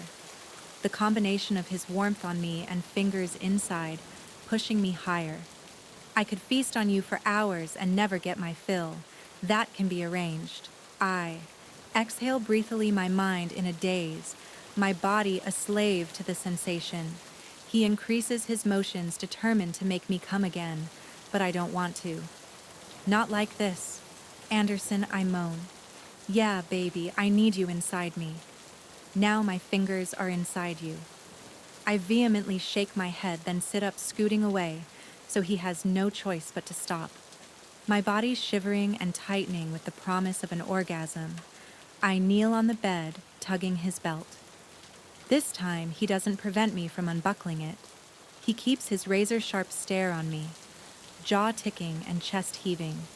Once his pants are unzipped, I shove them along with his briefs down his legs, relishing in the tight muscles of his ass and thighs.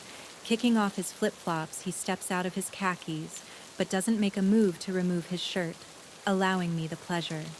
And when I unfasten each button and push it down his arms, I see that the pleasure is most certainly mine. When I saw him without a shirt on earlier, I was too rattled and on edge to fully admire it. But my God, it is truly a sight to behold. Vast shoulders give way to the rigid lines of his chest. His stomach toned and firm. And this time I run my hands along every hard pane, soaking in every inch of him. I pause my perusal when I reach his waist, confirming what I'd pictured earlier. Touch me, he whispers huskily. Our shoulders rise and fall in time with each other as I trail my hand down the grooves of his stomach and wrap my fingers around his girth. A hiss escapes as he tilts his head back, ecstasy covering the lines of his face. Then he shifts his eyes forward, nostrils flaring, muscles clenching. Grabbing my wrist, he forces me to loosen my hold. With deft motions, he grips my waist and tosses me onto the mattress, my body springing with the impact. He strides to his suitcase, rummaging through it and grabbing a condom.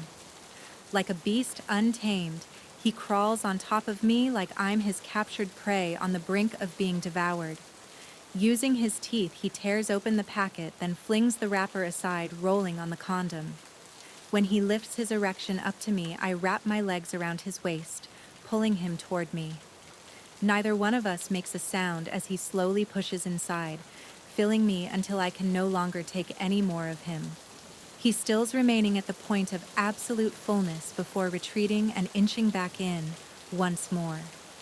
I rock with his rhythm, unhurried at first, wanting to remember every miraculous sensation, every caress, every flutter, every quiver. He buries his head in the crook of my neck, his beard bruising yet invigorating. I always knew you'd feel good. I never thought you'd feel this incredible.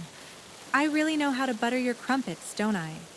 I breathe, recalling the conversation he'd overheard between myself and KLeigh, our first night as travel companions. He's still staring down at me. Then we both erupt in laughter, the sound echoing in our tiny room. This may be the first time I've ever laughed during sex. A shadow crosses his expression, as if he flipped the switch from playful and flirtatious Anderson to dark and dangerous Anderson. Get on your hands and knees. A thrill washes over me like an avalanche, as if I weren't already soaked with my desire for him. Another surge of moisture pools between my thighs. He pulls out and helps me flip over. I spread my legs, putting my weight onto my elbows before glancing over my shoulder. Anderson runs a hand down my spine as he brings himself up to me. Any reason you wanted a change of position? In my experience, it's easier to make you come like this. Is that right? He chews his lower lip and nods. Teasing me with his erection, he inches inside once more. That's right. And based on how wet you are, I give it maybe another minute max. A little confident of your abilities, aren't you? Not confident, I can just read your body. Nora, your flushed complexion. He leans over me, running his hands down my arms and intertwining our fingers. Your uneven breathing. His tongue traces a circle along my neck, his own breathing ragged. He releases his hold on my hands, one hand going to my hip, holding me in place as he increases his pace. I throw my head back, moaning at the pleasure twisting within me, begging for release. How you squirm with every touch. He brings his free hand to my center, rubbing my clit as he slams into me with a fury and intensity I hadn't expected. Fuck, I scream as I bury my head in the pillow, clutching onto the sheets.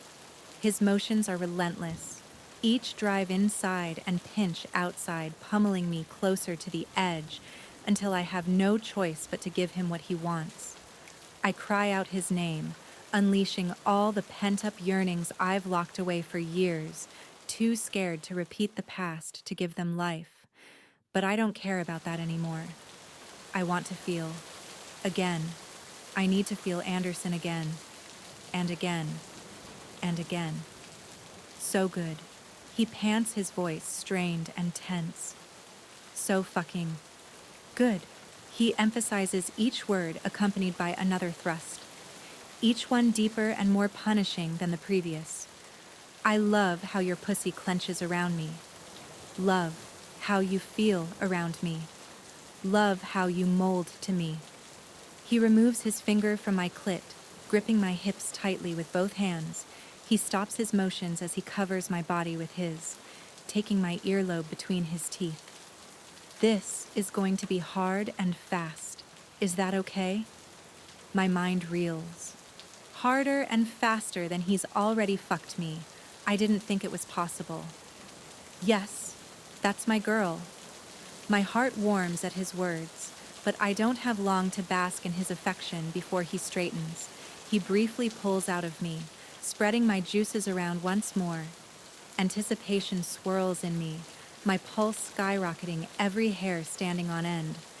When he thrusts back inside, his merciless fingers digging into my hips, each thrust impaling me to the point where I'm convinced I'm on the precipice of breaking in half. I pant, I moan, I scream.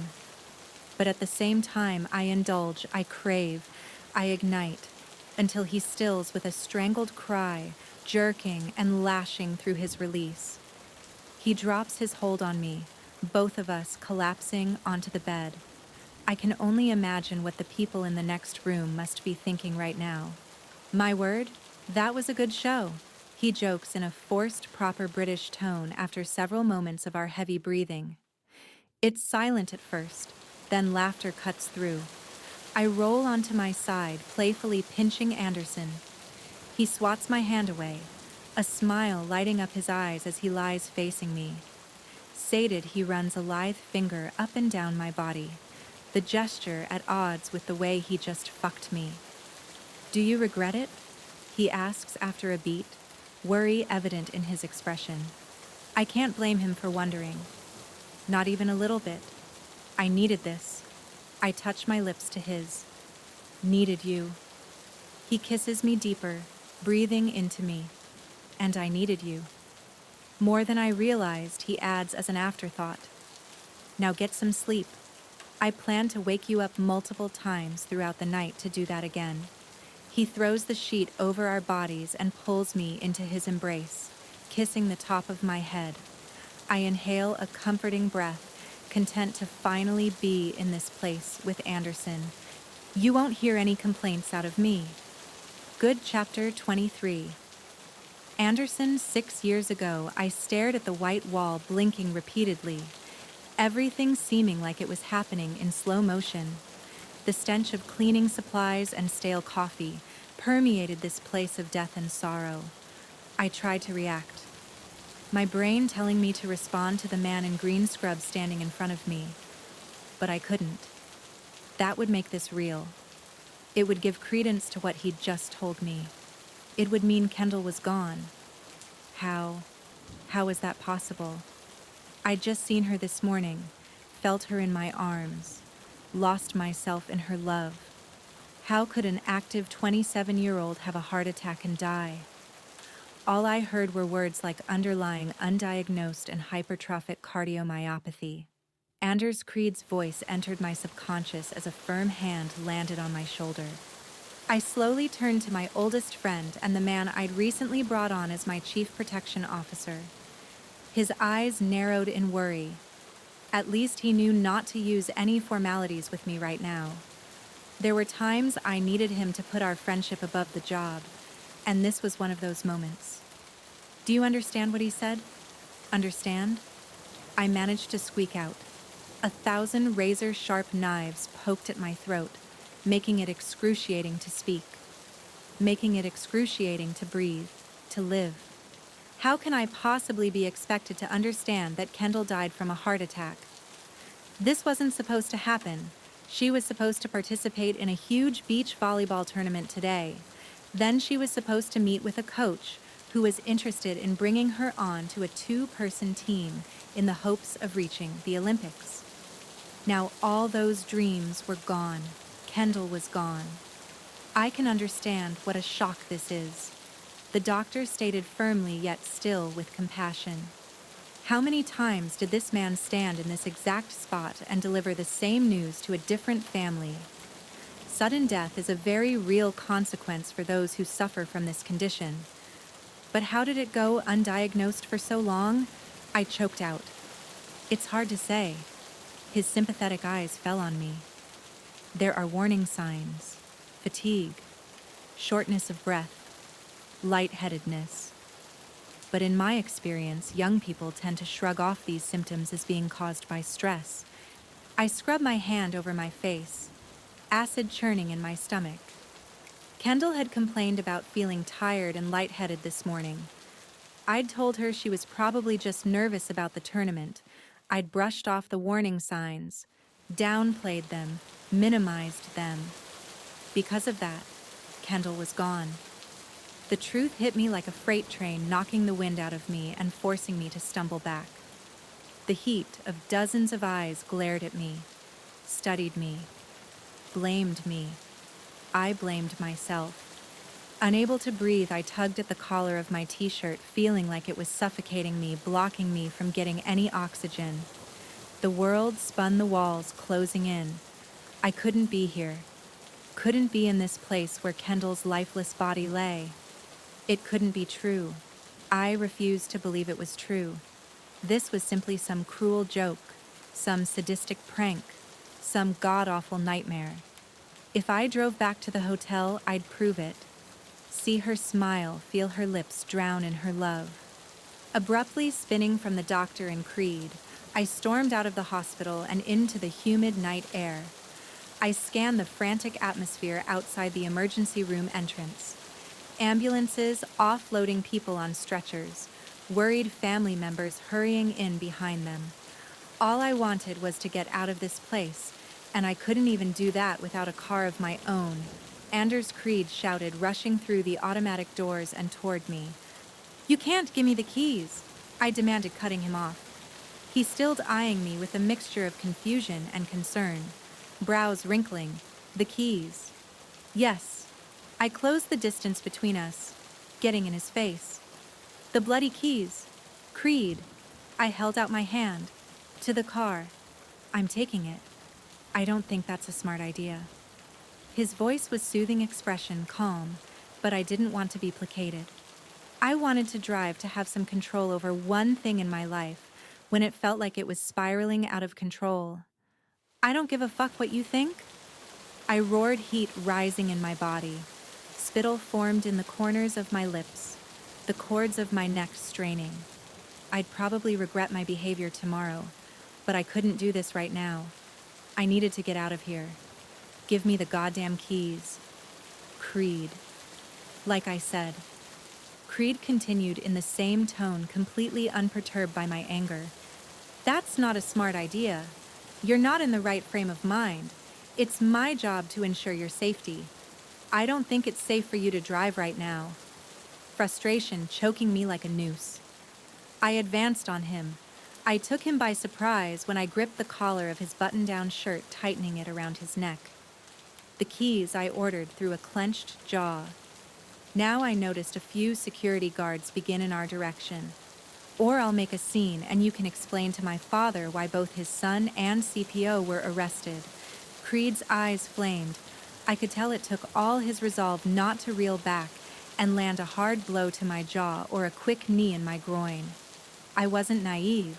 His military training far surpassed mine, but I'd give him a run for his money, especially with the amount of anger-fueled adrenaline that had replaced the blood in my veins. "Last chance, Creed. Give me the keys." He held his resolve for another moment, then sighed, reaching into his pocket and reluctantly handing them over. Here he strained out. I released my hold on him and he stumbled backward a few steps. I started toward where the black SUV was parked. "But I'm coming with you?" I spun toward Creed, glowering. "It's either you let me come with you or I tackle you to the ground and make sure you can't hurt yourself, even if that means zip-tying your ass and throwing you into the back of the damn car." "You wouldn't do that." I brushed him off. "Try me," he growled. My last chief protection officer wouldn't have been as bold as to threaten me like this, but he also wasn't a friend. Creed had absolutely no problem standing up to me and bringing me down a few pegs when I acted like an entitled little prick, as he often called me. I supposed I was acting like an entitled little prick now too, but I was angry, bitter, defeated, fine. I finally relented, but no backseat driving. I need to have some sort of fucking control in my life right now. Not a reminder that I don't have any, as you wish. He stated, following me toward the parking garage. I pushed him aside when he tried to open the door for me as he'd been trained to do. Instead, I jumped into the SUV and cranked the engine, a small sliver of relief filtering through me when I put the car into reverse. I hadn't driven myself anywhere in what felt like an eternity. It may not have seemed like a big deal to many, but it was everything to me. Was everything I needed right now. I ignored Creed's glare when I peeled out of the parking lot, speeding along the roads and parkways. Not really sure where I was going, Creed tried to direct me toward the hotel, but I didn't pay attention. I just wanted to drive. Just wanted to stay in this moment where I felt some control, regardless of how fleeting it was. As I drove along a winding road through a wooded area, an intense pain shot through my eyes, blinding me. I momentarily squeezed them shut, pinching the bridge of my nose. I should have expected this. I tended to suffer from migraines, especially during times of high stress. Sir Creed's voice filtered into my brain, but just as I'd been doing since I got behind the wheel, I didn't respond, sir. He repeated more urgently. Yet again, I didn't acknowledge him, my brain unable to tell my muscles to move and look at him. My skin tingled, but I ignored it, adrenaline fueling me. Anders, he bellowed. What? I finally managed to turn my head toward him as a bang reverberated. I slammed on the brakes and the SUV skidded to a stop. I studied my surroundings, making sure the loud crash didn't come from us.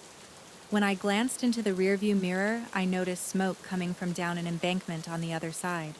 Instinct kicking in, I flung open the door and dashed down the street to see if I could help. As I approached, I observed a small SUV down a steep hill, the front end crumpled against a large tree. Smoke billowed from what remained of the engine, the smell of gasoline overpowering.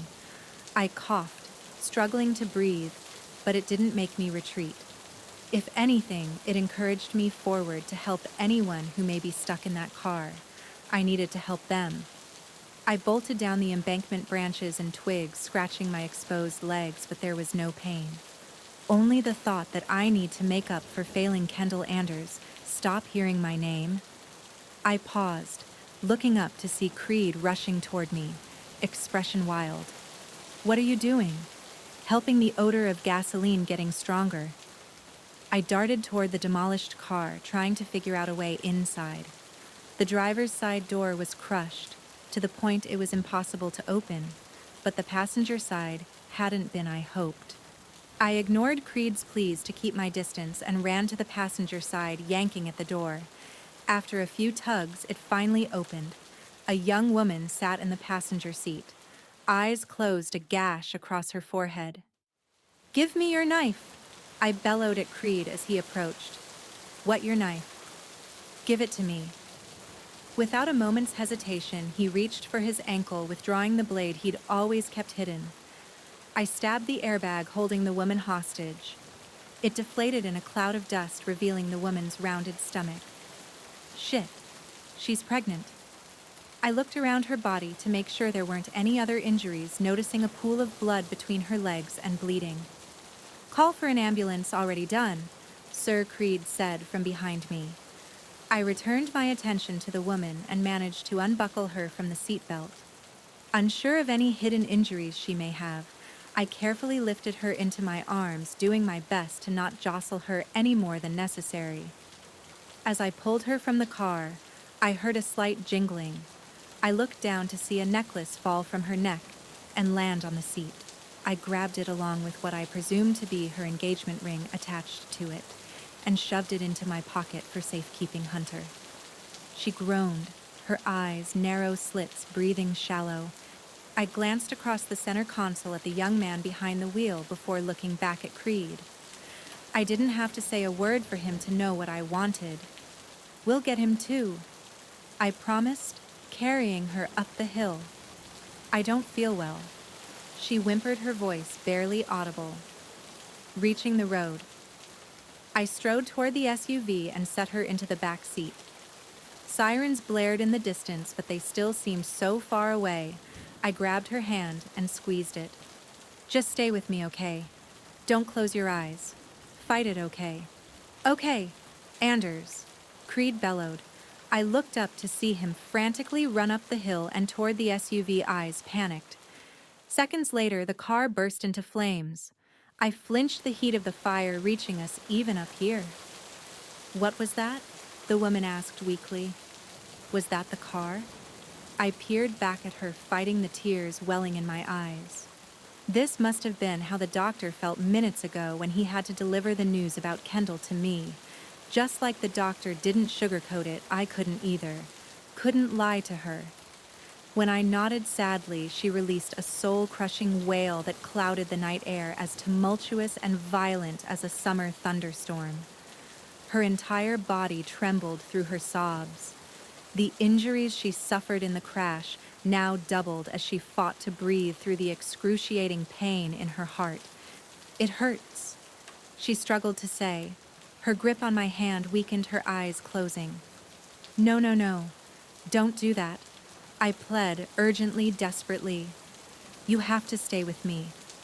The sirens grew near but still weren't close enough. Paramedics are almost here. I need you to fight for yourself and your baby.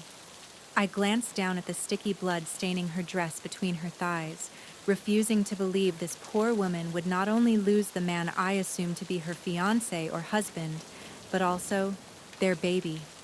I'm so cold. She shivered, the bright lights of the ambulance rounding the bend. I can't. Yes, you can.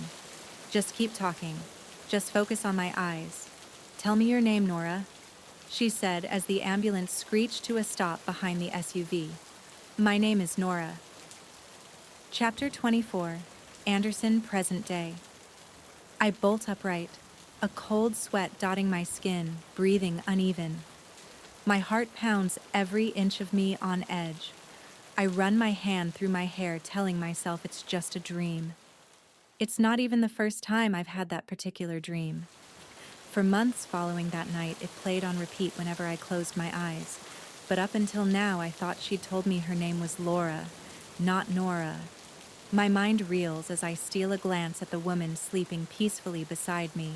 Her chest rises and falls with her relaxed, breathing lips, curved up slightly as if whatever she's dreaming about makes her smile. There's a slight glow in the room, with the dawning of day, bringing attention to our discarded clothing thrown on the floor in our haste to finally succumb to our desires.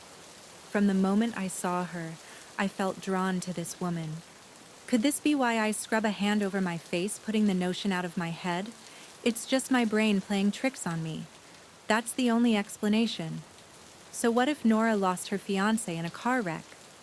So what if she told me his name was Hunter, the same name I'd heard the poor woman cry out in my dreams?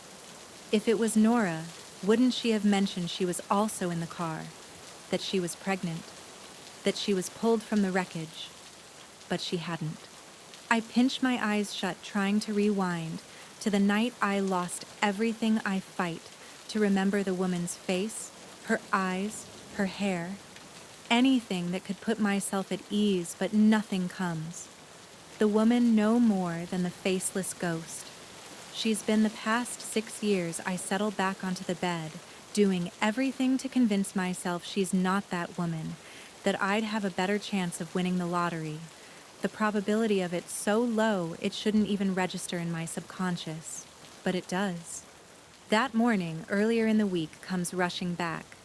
Creed had wanted to tell me something he found in Nora's background check, but I refused to listen. Could this have been it?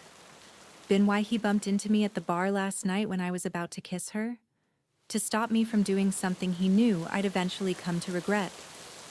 My curiosity getting the better of me. I swipe my phone off the nightstand, and after glancing over my shoulder to make sure Nora is still asleep, type her name into the search bar of my browser. As expected, the first few hits are her social media profiles, as well as a website for her yoga studio in the village. I resist the temptation to click any of those links, steadfast in my resolve to learn about her from her alone, except in regards to the possibility that she may be the woman I pulled from the crash. I tap on the search bar once more, adding Hunter and car accident to Nora's name. This time, the first link that pops up is for an obituary of a man named Hunter Allen Copeland. A voice in my head warns me against clicking on it. My stomach churning with acid at the premonition I won't like what I learn, but I have to know, I have to do this.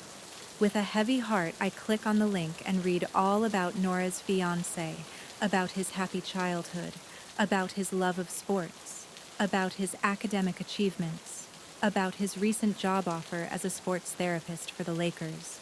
A lifelong dream realized. How he was excited about starting this new chapter with his fiancée at his side. Then I read all about his death as the result of a single car accident that occurred in North Harbor on the same day Kendall died. My shoulders curl forward, and I squeeze my eyes shut, as if that would make the truth disappear. But it won't. Nothing can make this information go away. I sit up, digging my fingers through my hair, my lungs struggling to breathe, as I do everything to process this unexpected turn of events. Throat aching.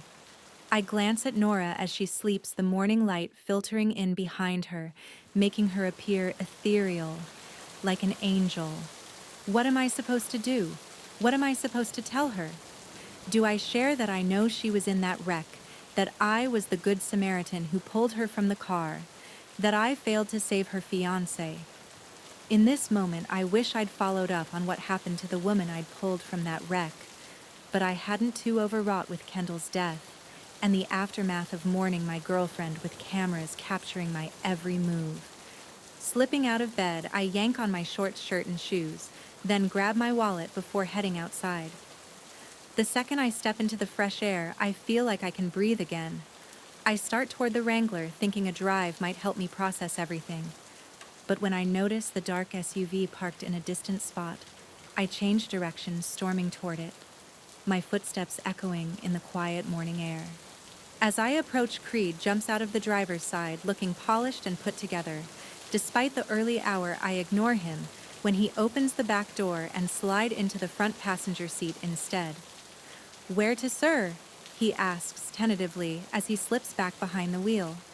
"Just Bloody Drive." "Yes, Your Highness." He puts the car into gear and pulls onto the main street. Not many cars are on the road yet. The sleepy Route 66 town just starting to come to life. The sun slowly rises over the desert horizon, bathing everything in light. Not a cloud in sight. Tumbleweeds roll with the wind, birds swooping into distant fields in search of food. After a few silent moments, Creed pulls into the parking lot of a Mexican bakery and heads inside. I take this time to collect my thoughts. Try to think rationally about this, but all rationale left me once I learn the truth. When Creed returns to the car, he hands me a tray with 2 coffees, one for me and one for Nora, as well as a box filled with what I assume are pastries. I still don't speak. So he starts the car and navigates the few blocks back to the hotel, parking beside the Wrangler and turning off the ignition. A silence stretches between us as I stare straight ahead, my jaw clenching, wanting to scream. "This is what you found out about her, isn't it?" I say finally. "That she's—" I trail off, struggling to finish my thought. Nora Tremblay was in a car accident on Long Island 6 years ago. Her fiancé, Hunter Copeland, didn't survive. Nora was pulled from the vehicle by a mysterious Good Samaritan. "I'm fucking aware of that, Creed," I bite out, and rush to the hospital. He continues, "Despite my outburst where she was listed in stable condition with a mild concussion, unfortunately, the baby she was carrying didn't survive." I'm not sure what I wanted him to tell me. A small part of me held out hope. It was just a coincidence that there was another car wreck that same night with another man named Hunter. "But now I know you slept with her, didn't you?" Creed asks when I don't immediately say anything. I slowly lift my gaze to his, neither confirming nor denying I don't have to. We've been friends for years. He knows when I'm happy, when I'm depressed, when I've gotten laid. He shakes his head, the vein in his neck pulsing as he tightens his grip on the steering wheel. I knew she looked familiar.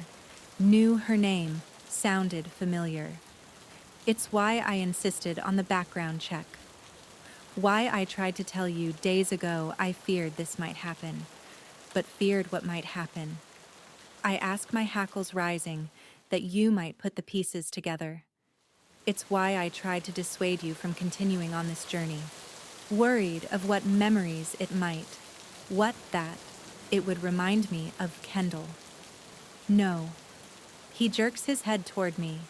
I was worried she might remember and she cannot know about your involvement. Why don't you think she deserves that? If it were me and I'd been pulled from a car seconds before it burst into flames, I'd want to know who saved my life. He pinches the bridge of his nose, conflicted. Then he heaves a long sigh as he looks through the sunroof before bringing his gaze back to mine. Because you didn't just save her life. Anders, you caused that car wreck. Chapter 25. Anderson Creed's words are like a punch to the gut. A chill sweeps over me as I process this shock. How is that possible? I would have remembered something like that. Sure, I'd been upset that night, but if I'd caused a wreck, the SUV I'd been driving would have suffered some damage, but it hadn't. All I knew was 1 minute I was driving ignoring Creed as I fought through a blinding headache, my body seemingly frozen. The next, a crash stole my attention. Shit. The headache. I'd closed my eyes for what I thought was a millisecond to ease the pain. Had it been longer, I mentally rewind to the night I've tried to leave in my past for years now, but it's like a fog has settled the memories unclear and hazy. Explain, I grind out through a clenched jaw. You rounded a curve and swerved into the other lane. He answers in an even tone as if giving a report to his superior. In a way, I suppose he is. I thought you'd correct yourself. Remember, you were in the States, not back home. But you never did. I tried to get your attention, but you ignored me. When I saw a car coming straight for us, I shouted. Needing to act quickly, I yanked the steering wheel to pull you back to the correct lane. He heaves a sigh, but it was too late. The other car lost control and skidded down the embankment. I don't remember any of this.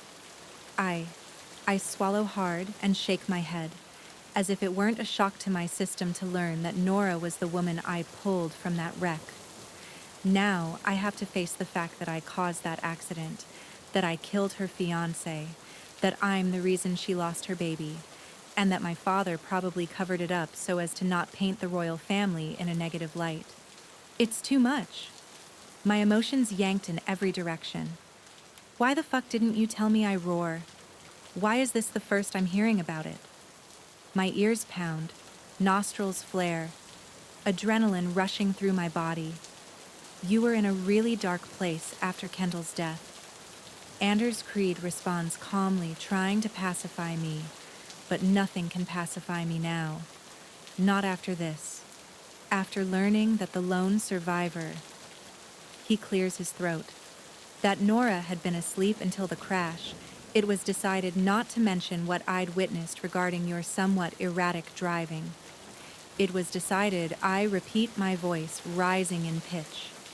By whom he opens his mouth, but hesitates by whom I say again, getting in his face. Your father, upon the advice of your psychiatrist. He was of the opinion that telling you would only add to the mental duress you were under. You already blamed yourself for Kendall's death. They worried if you learned the truth, you wouldn't be able to carry that weight and would break. So for your safety, I was ordered to keep the truth from you. I stare at him, struggling to swallow through the excruciating new world I find myself in. I wish I could rewind the clock, return to bed with Nora, ignorant of who she is, but I can't. And now I'm faced with the cruel reality that I've fallen for the woman whose life I destroyed. There is no happy ending here, only tragedy. But you're my friend Creed. I whisper. His Adam's apple bobs up and down in a hard swallow, a flicker of emotion passing over his face before he schools his expression, returning into the trained officer he is. When I agreed to be your CPO, I told you there may be times I have to put the job above our friendship. This was one of those times I should have known I spit out. You had no problem putting the job ahead of my sister. You'd surely have no qualms doing it with me either. I didn't have a choice. This is my job, he reminds me.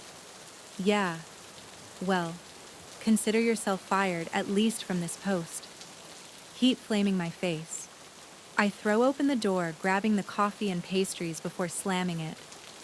My behavior is juvenile, but my world's been turned upside down in the past few minutes. I need someone to feel the same agony and heartache threatening to rip me apart. It's not the first time Creed and I have gotten into a heated argument, but he's never kept something of this magnitude from me before. He's always been one of the few people in this world I can trust. Now I question everything you're firing me. Creed scrambles from the SUV and runs in front of me, forcing me to stop. Why? So you can get a piece of ass from Nora, then toss her aside just like you've done with every other woman since Kendall. His words hit me hard, and I lean into him.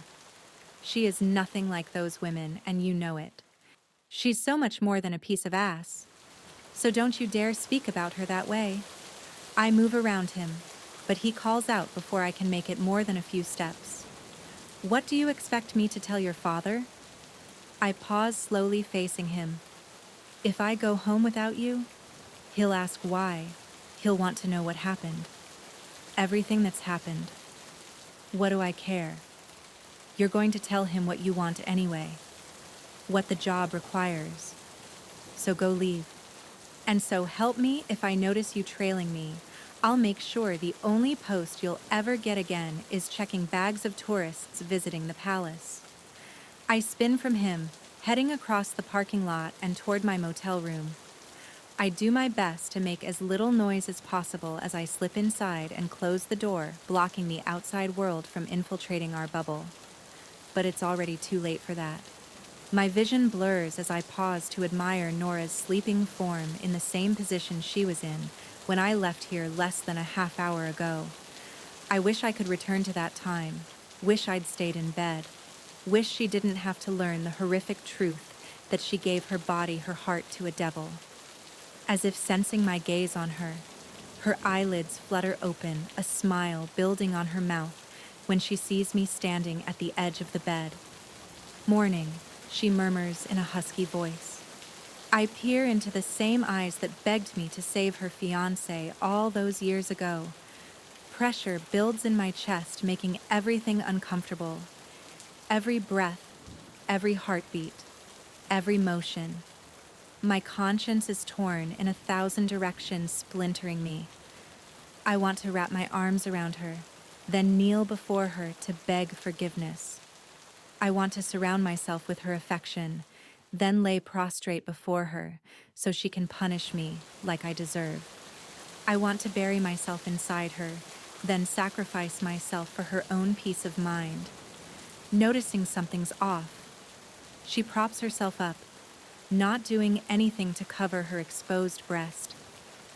Anderson, what is it? I part my lips, struggling to come up with the words I need. All the education I'd received in my formative years about what syllables formed, which words, and how to string words into a sentence has vanished, rendering me mute. Leaving the tray of coffee and pastries on the desk, I walk to the bed and crawl on top of her. Overwhelmed with misery and desperation, I capture her mouth in a deep, burning kiss. Last night, every kiss was lust-filled and wanton. Our need to succumb to our desires, driving everything we did. This kiss, however, is nothing like those. It's riddled with anguish and vulnerability, with heartache and guilt, with torment and hopelessness. I need you, I breathe. This will only make things more complicated, but I'm desperate to extinguish the torturous flames threatening to engulf me. I need Nora, her compassion, her kindness, her mercy. Please, God, let her show me some mercy. Have me, she murmurs just like she did last night.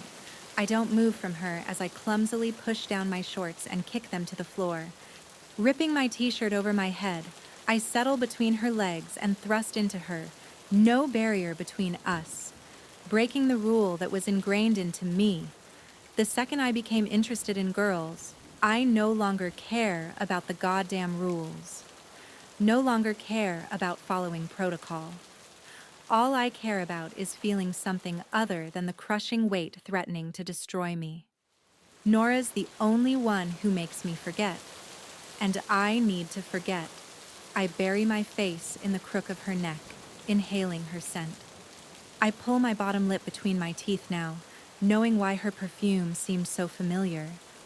Why she seemed so familiar. Because she was. She wraps her legs around me, her fingers threading through my hair. Unlike last night, there are no statements of desire, no loud moans, no carnal biting. It's just two broken souls desperately trying to find solace in a world that's devoured us and spit us out. I frame her face in my hands, moving my mouth to hers, giving her everything I have as I continue thrusting inside her. Even when I break away to catch my breath, I keep my lips poised on hers, our eyes locked, remaining in this place until we both cross that point of no return. And that's what I've done by sleeping with her, knowing the truth. Cross the point of no return. There's no going back now. There's no trying to make things right. There's only serving the sentence karma has bestowed on me for my sins. Chapter 26. Nora. What's this place, I ask when Anderson pulls into a dirt parking lot late in the afternoon. The desert sun shines high in the sky, heading toward the west, casting a pinkish glow over the terrain. Or perhaps it's all the clay buildings that seem to tint everything red. San Miguel Mission. He puts the Wrangler into park, oldest church in the United States. We're at a church. I peer at the traditional Pueblo-style building that seems to dominate the architecture of this area. But this place looks much older, lacking any flair one would expect in modern construction. It's a historic landmark. Built in the early 1600s, it was damaged during the Pueblo Revolt of 1680, then rebuilt in the early 1700s. Did you read all this in my guidebook, I joke? He smiles, but it doesn't light up his expression as it normally would. All day, something about him has seemed off. I can't quite put my finger on what he's been affectionate. Even pulled the Wrangler off the side of the road and made me straddle him after I'd teased the bulge in his pants, to the point of desperation. Despite the physical connection, there was something missing. Since this morning, sex has been different, almost like he's using it to make him forget whatever's ailing him. I should know I once did the same thing. But I don't want to use Anderson to forget, and I don't want him to use me to forget either. No. He briefly shifts his attention to the steeple, appreciating the craftsmanship before looking back at me. I just really like history, but you already know this about me. He grabs my hand and leads me toward the building. Let's go look around. Are you sure we're allowed to just go in? Don't churches have rules or something? What are you so scared of? Organized religion, I mutter under my breath, which makes him chuckle. Not big on attending church. I take it. I never grew up around it. Why I tilt my head. Are you religious? He pauses outside the entrance, pulling his lips between his teeth as he contemplates. I don't know if you could call me religious, so to speak. He chuckles to himself. I'm certainly no stranger to sin. Nothing wrong with a little sin, I murmur in a husky voice as I rub my body against his, the subtle contact awakening his erection. Despite his reaction, a vacancy still looms in his eyes, turmoil swirling like a hurricane. Sinning makes life interesting. Wouldn't you agree? You're bad? You know that. He pulls me along with him, discreetly adjusting his shorts. I didn't hear you complaining last night. Certainly not, he whispers once we cross the threshold, serenity engulfing us. And there's something else in the air, too. Something more potent than history, grace, forgiveness, absolution. As one would expect from a church constructed centuries ago, The building is small and smells of dust and decades of stories. The stark white stucco walls contrast with the ornate wood beams crossing the ceiling, perhaps a dozen rows of pews beneath it. The decor has a Mexican influence, a few splashes of turquoise and blue, making it stand out from any other church I've been to, which isn't many. Anderson and I walk toward the altar, both of us silently taking in the solemnity of the space. Out of the corner of my eye, I notice an elderly woman clutching a rosary, her hand pressed against a clay carving on the wall. Glancing around, I see there are over a dozen more carvings. The Stations of the Cross. Anderson whispers, answering the question clearly evident in my expression. It's big in the Catholic religion, tells the story leading up to Jesus' death and subsequent resurrection. I try to follow along, although the words he speaks may as well be a foreign language for all I'm concerned. Look at this.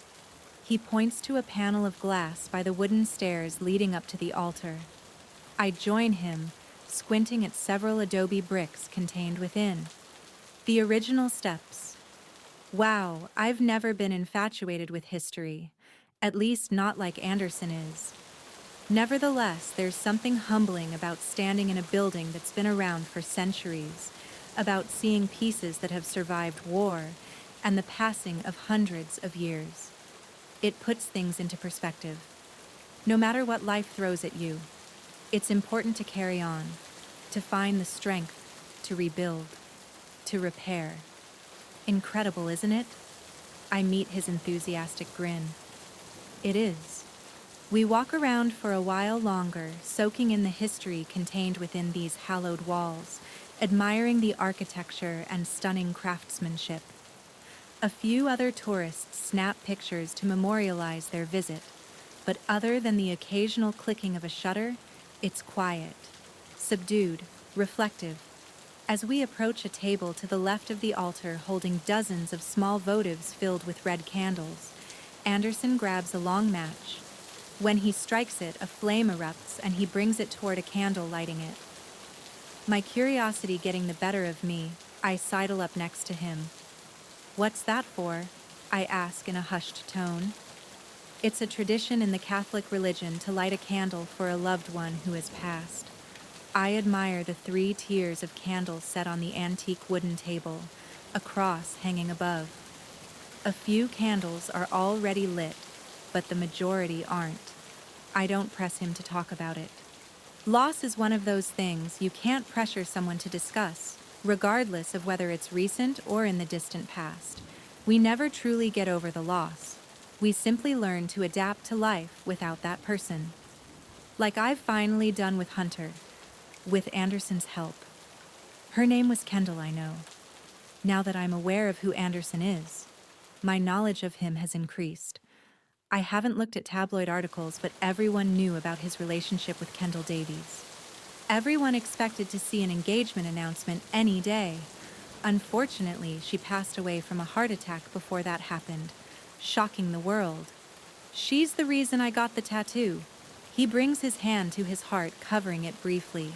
She said my alter ego was fitting, that I was her compass, her true north.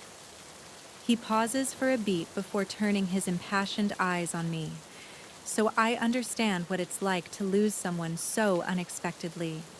Understand how much it can mess with you, keep you tethered to the past, make you feel like you're doing a disservice to their memory by moving on. I nod, swallowing through the tightness in my throat. Feeling compelled by Anderson's actions, I grab a match and light 2 candles. He doesn't press me for details, just wordlessly acknowledges my own gesture. Several moments pass as we stare at the flames dancing in front of us, representing 3 lives cut too short, representing loss, representing a moment in time we'll never be able to return to. But in this moment, I feel a connection to this man stronger than I have all week. In our heartache, we've become bonded, our lives intertwined. I was in the car. I admit softly, Anderson brings his gaze to mine. He doesn't appear surprised, just processing. When Hunter crashed, I was 6 months pregnant. He closes his eyes, hanging his head as he draws in a deep breath. Ember. I say the name I haven't been able to in years. That was going to be our baby's name. I look back at the candles, a heaviness settling in my heart. Nora. His gaze glosses over with unshed tears. I am so sorry. I swipe at my cheeks. And you know the truly awful part. Not only did I lose my fiancé and baby in the accident, but I had to continue carrying her. She didn't have a heartbeat, but the staff at the hospital didn't give me an option, didn't tell me I could stay and be induced. Right then, they made it sound like I had to wait until either I went into labor naturally or the baby posed a risk to my health. I was in my 3rd trimester, so I just assumed that was why. For 2 weeks, I had to carry my baby. My dead baby. I had to go out in public where people would ask me when my baby was due. If it was a girl or boy, if I was excited. My words become louder and more incensed thinking back to the injustice of it all. Maybe if I weren't dealing with the aftermath of the accident that took my fiancé's life, I would have known to fight harder, to insist they induce me before leaving the hospital. But I wasn't thinking clearly. All I could think about was everything I'd lost, how I could possibly keep living without Hunter and Ember. I had to go on with my life, as if nothing had changed. And I blamed myself.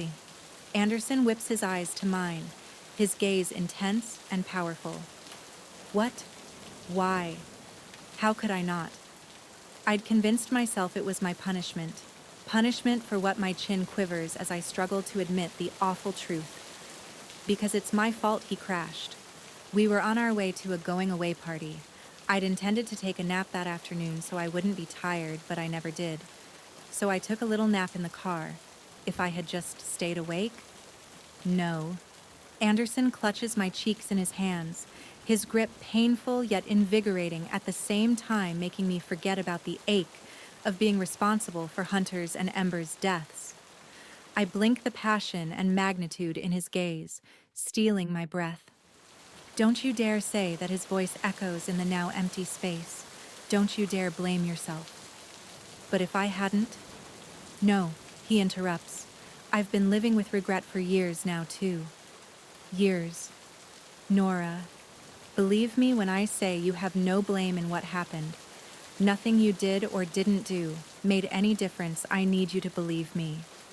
He brings my head closer to his mouth a breath away again. Say you believe me. I believe you. I whimper the words falling from my mouth of their own volition. He expels a long sigh, tension rolling off him in waves.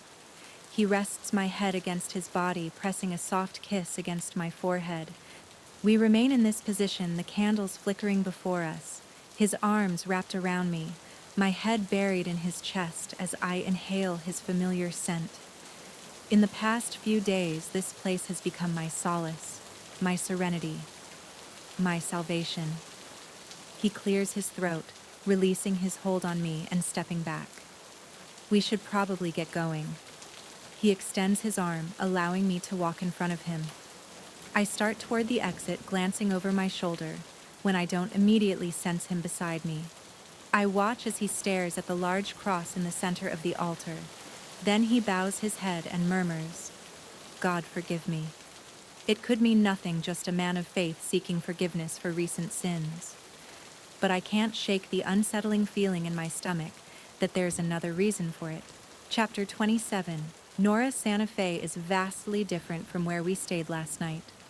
Where Tucumcari was on the kitschy side and overflowing with Route 66 nostalgia, this place is more steeped in history while staying current at the same time. A trendy downtown area boasts eclectic food options, boutique shops, and even several art galleries. It draws into focus the difference between Hunter and Anderson, too. Hunter loved Americana. The quirkier, the better. While Anderson appreciates the history behind many of these tackier tourist attractions we've stopped at, he has a more refined taste. And that's what Santa Fe is, refined history. Luxury surrounds us as Anderson leads me into the lobby of a hotel a few blocks away from San Miguel Mission. Just like everything else in this city, the Pueblo influence is strong in the architecture. My sandals slide against the clay tile beneath them, fragrant desert flowers filling the air with a refreshing scent. "Good evening," a woman in a black business suit greets from behind the reception desk. "Do you have a reservation?" I do. Anderson answers proudly. I whip my head toward him, furrowing my brows. "You do." He shrugs, reaching into his wallet and pulling out his ID and credit card. "I wanted to make up for last night's mix-up." He hands his cards to the clerk, who smiles, then types on her keyboard to pull up his reservation. "I think you've already made up for it." I wink, hoping to get a laugh out of him, but he's still distant. "Here it is," the clerk says. "The 2-bedroom Vista Suite. Beautiful accommodations."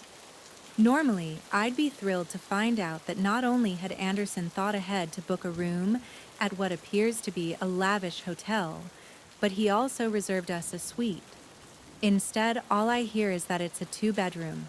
I try not to read too much into it. Maybe he didn't want to presume anything, but after his somewhat cool and aloof demeanor today, I can't stop that tight ball of dejection from forming in my stomach. "Here you go." She hands Anderson his ID and credit card, as well as 2 key cards. "Just head out those doors and through the courtyard. You're in the next building. The Mesa elevators will be on your left when you enter. Take them up to the 3rd floor. If you need anything else to make your stay more comfortable or any local information, don't hesitate to call. Will do." Anderson says politely, then places his hand on my back, steering me out of the main building and through the courtyard. But this isn't like any courtyard I've ever seen. We're in the desert yet. This looks like a lush rainforest, oversized green leaves, interspersed with vibrant pink and yellow blooms. An Aztec-tiled fountain sits in the middle, wrought iron benches surrounding it. Overgrown trees provide shade on the lawn, the perfect spot to relax and read a book. If I had more time here, that's exactly what I'd do. We follow the directions the clerk provided, and within a few minutes find our room. Anderson unlocks the door and holds it open for me, allowing me to walk ahead of him. When we first arrived here, I knew it would be nothing like the motel from last night. As I step across the threshold and onto the hardwood flooring, I confirm that fact. Southwestern-style tapestries adorn the furniture and floor. It's not overdone, just a subtle nod to the culture of this city. A traditional New Mexican kiva fireplace hugs the far corner of the living room, a faint aroma of burning wood wafting through the air. With wide eyes, I continue into the suite, checking out the master bedroom. An enormous 4-poster bed sits in the center, everything about the room oozing romance. The bathroom is just as posh. Large marble-tiled shower with several shower heads. Jetted tub that beckons me. Lush robes sporting the hotel's insignia. There are even fluffy slippers. Once I finish my inspection, I head back into the living room, Anderson hovering near the doorway to the 2nd bedroom.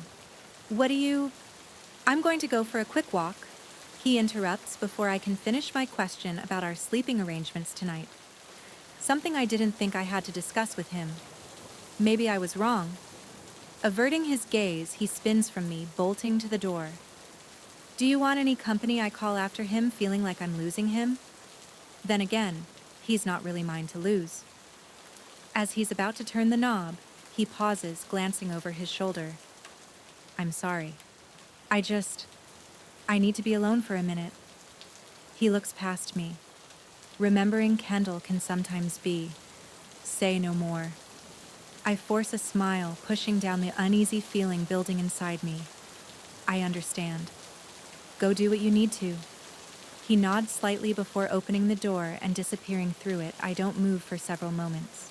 A part of me holding out hope that he'll come back. Apologize for being daft, as he'd call it. Then we'd have hot, crazy 4-poster bed sex. But he doesn't. Not after a minute. Hell, not even after 5 minutes. Trying not to overanalyze his behavior, I shuffle into the master bedroom and flop onto the mattress. I can't help but notice that this would be the perfect bed frame to be tied to, and I can't even appreciate that fact.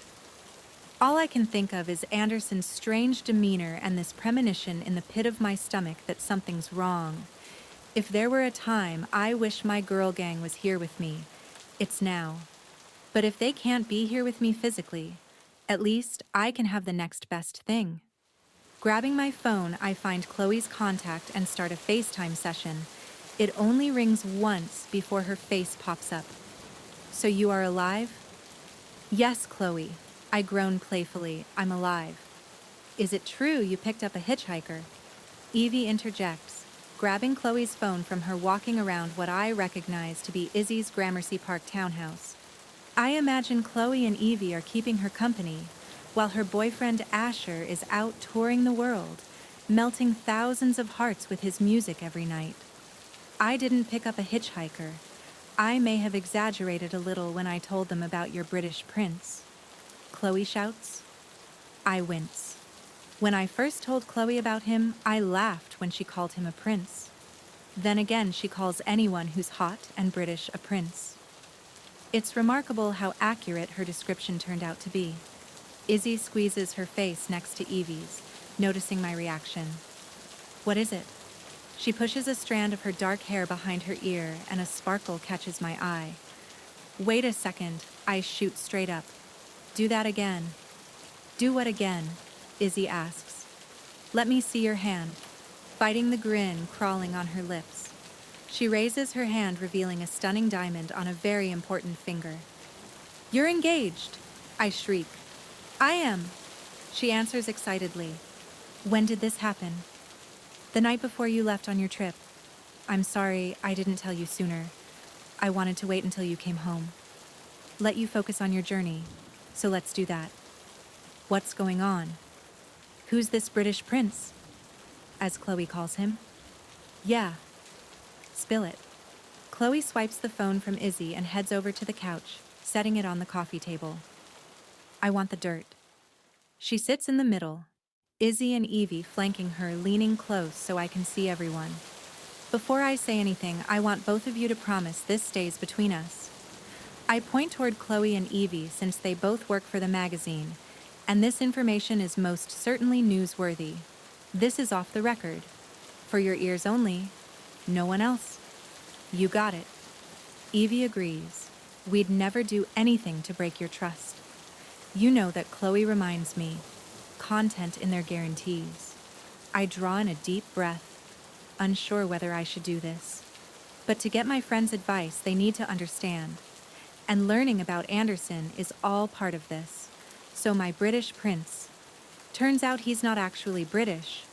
He's from Belmont, which is right across the channel from the UK, hence the accent. He did go to prep school in London, though. "Oh, Belmont," KLeigh waggles her brows. "Talk about another haughty prince." She fans herself. He's taken the #1 spot since Prince Harry got hitched. "KLeigh, you're married," Evie reminds her. I can still look. "You guys can't sit here and tell me that Prince Gabriel isn't hot. That man is sin in a perfectly tailored suit." My cheeks heat at how accurate her analysis is, based on the photo I saw last night when Anderson had me. Google him. He certainly does look amazing in a suit. But I like his casual look too. And towel. Look. And naked. Look. Holy shit. KLeigh's voice cuts through my growing inappropriate thoughts. I dart my gaze back to the screen to see my friends peering at me curiously. "Why are you all flushed? And why do you have this look on your face like you just got caught with your hand in a cookie jar?" But instead of a cookie jar, it's some guy's pants. I straighten my spine, steeling myself for what I'm about to do, wondering if they'll believe me. I still have trouble believing me. Actually, Prince Gabriel prefers to go by his middle name. They all blink simultaneously. Anderson. It's silent for a moment as they stare at me, mouths agape. "You're shitting me," Izzy states. "No fucking way," Evie adds. Are you saying what I think you are? KLeigh asks, practically bouncing off the couch. I didn't believe it myself at first. My friends share a look, then return their attention to me. Photos Evie orders. Now KLeigh adds. I navigate out of FaceTime and bring up my photos. Finding a selfie we'd taken outside a mural wall in Kansas that reminded me of the movie Cars. I send it to our group chat. I hear the pinging of my incoming text sound in the background of the FaceTime call. Evie grabs her phone and brings up the message showing it to KLeigh and Izzy. The three of them scream, and I wince. Lowering the volume. You met a fucking prince, Evie exclaims. This is unbelievable. Izzy adds. Only you would meet a guy who'd end up being a prince. KLeigh remarks. Did you not recognize him? Evie asks. Well, no. It's not like he walks around in his royal uniform or whatever, and people bow before him, I say in my defense. Plus, his hair is longer and a lot messier than he wears it during public events. And he's sporting a really sexy goatee and mustache. I can see how you wouldn't recognize him, KLeigh states, studying the photo I'd sent. But the eyes, Izzy coos. They're so soulful, KLeigh finishes. They sure are. I blush, the memories of getting lost in those soulful eyes last night returning, which only causes my heart to squeeze. When did you figure out who he was? Izzy asks, my three friends hanging on to my every word. I didn't, he told me. Last night, we went out drinking because yesterday was so awkward after I kissed him the day before. And, wait a hot second. Evie holds up her hand. You kissed him. I'm hoping she did more than just kiss him. KLeigh mutters. Yes, I kissed him. I admit. My gaze focused on Evie before shifting to KLeigh. And last night we did more than kiss. And again this morning. And again on the side of the road. The girls hoot and whistle as I knew they would. Then KLeigh returns her analytical stare to me, scrutinizing me. But there's something bothering you, isn't there? I blow out a breath. Last night was hot. Hotter than hot. My skin burns from the memory of how he slammed me up against the exterior wall of the bar. How he made me come right there where anyone could see. How no one had ever brought me so much pleasure. But KLeigh urges, but he's been off all day. How Evie scrunches a brow. You just said you had sex this morning. How is that being off? More like getting off, Izzy deadpans. It's hard to explain. He was with me last night. Well, obviously he was with me, but he was with me, you know, like totally in the moment. The intensity in the way his eyes speared through me as well as his cock. KLeigh mutters under her breath. I roll my eyes, unable to stop the smile from tugging on my mouth. She's not far from the truth. He was there. He was present. He was only thinking of me and nothing else. I worry my bottom lip considering my words. But this morning he was different. How do you mean? Evie inquires. I heard him walk back into the room after fetching us coffee, so I stirred in the bed. He just stared at me for a while, this haunted look about him. I can't explain it better than that. Then, with barely a word, he came to me like he physically needed me to breathe, and the sex was incredible. I chew on the inside of my cheek, deciding to leave out that we didn't use a condom. It was a lapse of judgment on both our parts. One I hadn't even thought about at the time. All I could think about was the agony I felt coming off Anderson's body. But he wasn't with me. I continue. He's distant. I don't want to waste the rest of my trip obsessing over what he wants. I'm not stupid. I know there's no chance of a future between us. Why not? KLeigh asks. A lot of reasons. Mainly because he lives a world away. So she shrugs nonchalantly. In my experience, if two people are meant to be together, they'll find a way regardless of any obstacle.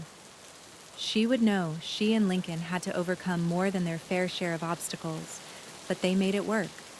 True, but I'm not going to let what might or might not be control what I do right now. As the words leave my mouth, I'm hit with a realization I hadn't considered before. Do you think that's what he's doing? Do you think he's keeping his distance because he knows nothing will ever come from this? That's not for us to say. Izzy responds, "We can't tell you what's in his head. Only he can, so you need to talk to him. Not let this fester between you. Lay it all on the line." Evie suggests, "Tell him everything you told us, and give him a reminder of everything he'll miss out on if he keeps pushing you away. And then, when you come home, you can tell us all about hot, royal sex." KLeigh leans toward the screen. It is hot, right? She clasps her hands in front of her in prayer, hot enough to make those California wildfires burn for quite a few decades. They all whistle and cheer once more. "Then why are you talking to us?" KLeigh jests. "Go get some of that hot sex. And don't come home until he's made up for the lack of good sex you've endured these past 3 years." Chapter 28. Anderson. I don't even know where I'm going. I just had to get out of that room to stop staring at a constant reminder of what a horrible person I am. I was on the brink of confessing the truth to Nora so many times today, but at the last minute I changed course, too much of a coward to say the words. And that's what I am. A coward, a fraud, a bastard, undeserving of her affections and respect. I want to tell Nora everything, but I hate the idea of her seeing me as a heartless prick. I want to walk away, but I'm drawn to her, this connection only growing stronger the more time we spend together, which is why I needed to go for a walk. Clear my mind, do something to break free from the spell she seems to have cast over me. The sidewalks of downtown Santa Fe teem with people checking out one of the many local galleries or shops, or perhaps looking for a place to stop for a drink and bite to eat. They all seem so happy, families exploring this historic southwestern city, couples in love, stealing kisses. I envy their blissful, simple lives. My life has never been simple. As I stand at a crosswalk, I glance over my shoulder, noting the dark SUV lingering in a nearby parking lot, keeping me in its sights. Creed. It didn't escape my notice that he's been following us all day, even after my threat this morning. I considered reminding him of it, but I haven't. Truth be told, I'm not even upset. He's still here. I expected nothing less. I've lost count of the number of times I've fired Creed, especially in the months immediately following Kendall's death when I tried to drown myself in a bottle and he'd cut me off. But that didn't violate the trust I put in him. Not like this did. In just 12 hours, my entire world has been tilted on its axis. It was one thing to blame myself for Kendall's death, to blame myself for failing to see the signs that something was wrong with her. It's a completely different thing to learn that my carelessness caused another car to careen off the road and into a tree, resulting in the loss of 2 lives, needing to speak to a voice of reason in a world that seems to lack any. I cross the street toward a public park and find a bench beneath the shade of a giant tree. I lower myself onto it and grab my phone out of my pocket, hitting my sister's contact. Children play in the distance, squealing with joy when their parents hand them an ice cream cone they'd just purchased from a street vendor. I wish I could go back to that time, to when I could find happiness in something as mundane as ice cream. "Hey, Anders!" Esme's groggy voice comes over the line. "Sorry for waking you." "It's okay." She heaves a sigh. "I was expecting your call. You were... I spoke with Creed earlier." "Oh." I pause, then ask, "What did he tell you?" "Everything?" "Everything, yes, Anders. Everything about who this woman you've been traveling with truly is, about the car wreck." A silence falls before she asks, "How are you holding up?" I blow out a mirthless laugh, running my hand through my hair. "How do you think I'm holding up? I can't even imagine." Her words are laced with all the sincerity and compassion I've come to expect from her. It was the MS that caused it, wasn't it? I hang my head nodding, even though she can't see me. Once Creed told me about what happened, it all clicked, based on what my neurologist told me when I snuck off earlier to call him. All the symptoms I experienced the night of the crash could very well have been a flare-up. But I refused to blame it on my MS. I still got behind the wheel and drove carelessly enough to force a completely innocent person off the road. I'm so fucking confused. Esme, I admit through the frustration in my throat. I want to tell her, but I can't seem to summon the words. Then I convince myself the best thing is to leave, but my legs refuse to walk away. It's like I'm stuck in purgatory. I'm tormented by the fires of hell, all while having a taste of heaven. I pinch the bridge of my nose, my stomach nodding. This all could have been avoided if Creed had told me about this years ago. Do you realize how fucked up it is that my own friend kept it from me?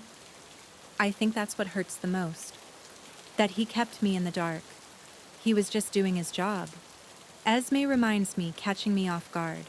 Normally, she takes my side. Living as we do, every decision is made for us. What we wear, where we go, whom we date. Being born into a powerful family doesn't give you carte blanche to do whatever you want. Instead, every day is carefully scheduled, your behavior dictated to you. After a while, it becomes grueling. I may have grown up in a luxurious palace, but it was always more like a prison. Why aren't you more upset about this? About everything? He kept a huge secret from me for 6 years. Esme, 6 fucking years. When a few passing tourists glance my way, I lower my voice. How have you remained so close to him after he betrayed you? He didn't betray me, Anders. She responds calmly. I may have felt deceived at first. Angry. Like I wasn't enough. It hurt that he chose his job over me. But when I stopped to consider everything, I realized I'd known all along how it would end between us. Despite the hope I held on to Creed, was always going to be a member of the Royal Guard. It's his legacy, just like mine is to be Princess Royal. Nothing will ever change that. Yet you stayed with him right up until his induction. Why I've never delved into her history with my best friend. They kept their relationship private from the public eye. Hell, they'd even kept it from me in the beginning.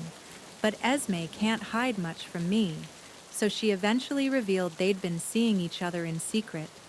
At least until he was inducted into the Royal Guard at the age of 26, after serving the required 8 years in the military. Because I'd rather know what it's like to fly than to imagine it from the safety of the ground. Esme breathes dreamily. You didn't push him away to protect yourself from the inevitable heartache. I have no doubt she knows I'm no longer asking, because I'm a good brother. I'm doing it for myself. My own peace of mind, learning the truth of who Nora is and what I did, has turned everything on its head. In a way, this is worse than losing Kendall. When she passed, I had no warning. I wasn't forced to count down the minutes I spent in her presence, knowing each ticking of the clock would be one less second I'd have with her. I'm not going to tell you what you should or shouldn't do here. Esme states, our situations are vastly different. Yes, I knew my relationship with Creed would eventually come to an end. And I can't pretend to understand what you must be thinking about your role in the car wreck that took not only Nora's fiancé, but also her baby. If you're trying to make me feel like even more of a complete bastard, you're doing a great fucking job. But I don't want you to have any regrets. Anders, she soothes, ignoring my outburst. You asked why I stayed with Creed when I knew there was no future. It's because I didn't think about it. I understand it's nearly impossible not to look toward the future. Not only are you constantly reminded of yours as next in line for the crown, but now you face the added pressure of your MS diagnosis. But you, more than anyone, should know that the future is uncertain. It's not guaranteed. Right now is the only thing that is. This moment. Do you want to walk away from Nora and always wonder what if? That's why I stayed with Creed. I didn't want to have any regrets. And do you? I can hear the smile in her tone when she responds. Not for a second. Every tear shed, every ache in my heart was worth it to know how it feels to fly, to be loved. I pinch my lips together, processing her words. I'm still conflicted considering every time I selfishly steal a kiss from Nora, I feel like I'm deceiving her. When we first met, I wanted her to get to know the real me. Now I want nothing more than to keep that person locked away. Thanks, Esme, for everything. For always listening, for smacking some sense into me, even from thousands of miles away. That's what I'm here for. Now go. Why are you talking to me when there's a beautiful woman who deserves your attention? You know why? You can't go back and change what's happened in your past. But maybe you can do something today to change the future. Maybe it won't work out like you say. But maybe seeing if it does will be the exact adventure you need to remind you what it's like to fly. That's what Creed was to me. An adventure. That's what Nora can be to you. Don't let her become your biggest regret. I think it may be too late for that, I murmur, but the line's already gone dead. Chapter 29. Anderson. As I make my way back to the hotel, all I can do is hope I haven't completely ruined things with Nora.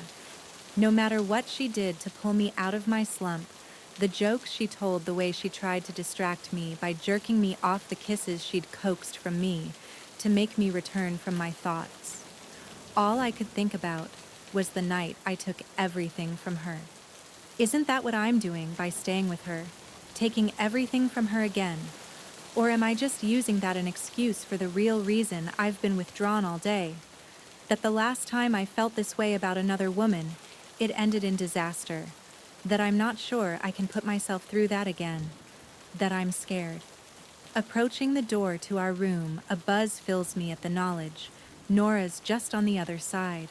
A wall separates us, but I can feel her energy, her vibrancy, her devotion. I picture her lying on the bed, a book in her hand, or maybe she's meditating in front of the fireplace, or perhaps she opted for a relaxing soak in the jetted tub. But when I open the door and step inside, I learn every scenario I imagined is wrong. She bolts up from the couch, not giving me a second to greet her before she rushes toward me. Eyes wild, expression frantic. "Why are you pushing me away?" she demands, sounding agitated. Because I am trying so hard to wrap my head around it. She cuts me off, pacing in front of me, tugging at her hair. Then she whirls toward me once more. "Did you not enjoy last night?" "What?" My gaze widens, her question catching me off guard. "Of course I did. You know I did right." She turns, pacing again. "I did too.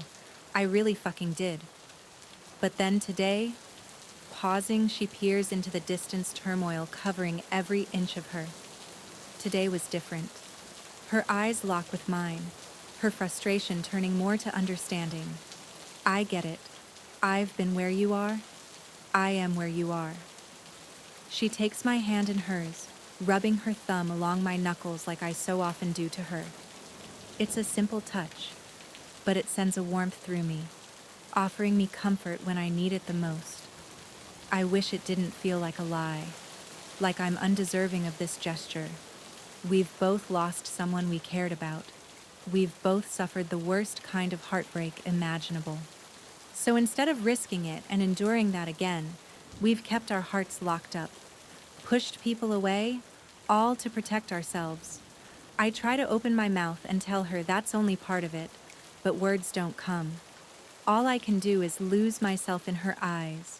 We're back in the bubble where nothing else matters, where the future is just an abstract idea. There's only here, only now, only us. I know you're scared. I am absolutely petrified too. These feelings... She licks her lips. I haven't felt this way about anyone since Hunter. Pulling away, she treads a path in front of me once more. I get how fucked up this situation is. I'm out here spreading my dead fiancé's ashes for crying out loud. She stops pacing, standing a breath away but not touching me. I don't care about that anymore. Don't care that the probability of anything coming from this is so minuscule it's laughable. Don't care that in just a week I'll say goodbye to you and hope my heart manages to heal. I am so fucking scared that when I walk away, I'll never feel this again. That I'll go back to my life and nothing will be the same. Flowers won't be as fragrant. Colors won't be as vibrant. And the wine certainly won't taste the same. A smile tugs on my lips. We've known each other for such a short time, but in that time she's opened my eyes, lifted the fog I've lived in since I received my diagnosis. Hell, probably, since I'd lost Kendall. I'm so scared of this. Anderson, she chokes out. But for the first time in years, I want to be scared. With you. The passion and fervor in her voice reminds me exactly why I was drawn to her in the first place. Why I proposed she join me when her car broke down. Why I couldn't keep my distance from her, even if I wanted to. There's a fire in her, a spirit, a life. I want more of that. I want more of her. To hell with the consequences. You're right. I begin, my voice uneasy in the stark silence. I am scared. So much about you absolutely petrifies me, Nora. The way I feel, I shake my head. I can't describe it apart from feeling like I'm flying, like I'm about to jump out of a plane without a parachute. And it is one of the most frightening things I've done in my life. But I'm not going to let that stop me. I grip her face, passion and want dripping from my fingertips. She inhales a sharp breath, surprised by my sudden movement. You scare the shit out of me, love. But there's no one I'd rather be scared with. Before she can utter a single syllable, I crush my lips to hers, kissing her with the same ardor and fury with which she just poured her heart out to me. She wraps her arms around my neck, deepening the exchange, pressing her body as close to mine as possible. The distance I forged between us today is gone, and she's desperate to reconnect as we did last night. Her hunger is insatiable, her confidence doing things to my own desire. But as much as I'm also anxious to feel her again, I need to do this right. When she palms my erection and squeezes about to lower my zipper, I grab her wrist, stepping out of her reach. Chest heaving, she peers at me through bewildered eyes. I don't want to fuck right now. Nora, excuse me. Her confusion is written in her furrowed brow and downturned lips. Hooking an arm around her slim waist, I pull her body against mine. I want to go slow. I circle my hips, hitting that spot. I know she's desperate for me to touch. Her eyelids flutter closed mouth, parting just slightly. God, I love this look on her, this expression of unyielding ecstasy. There's no bigger turn-on for me than to know I do this to her, that I push her to the edge of all reason. Because this woman has pushed me beyond reason. I pepper kisses down her neck to her collarbone, savoring the taste of her skin. I want to seduce you, your mind, your body, your heart. I force her lips back to mine. I want your heart more than anything, Nora. My tongue traces the seam of her mouth, begging for entry. She opens for me, answering my demand.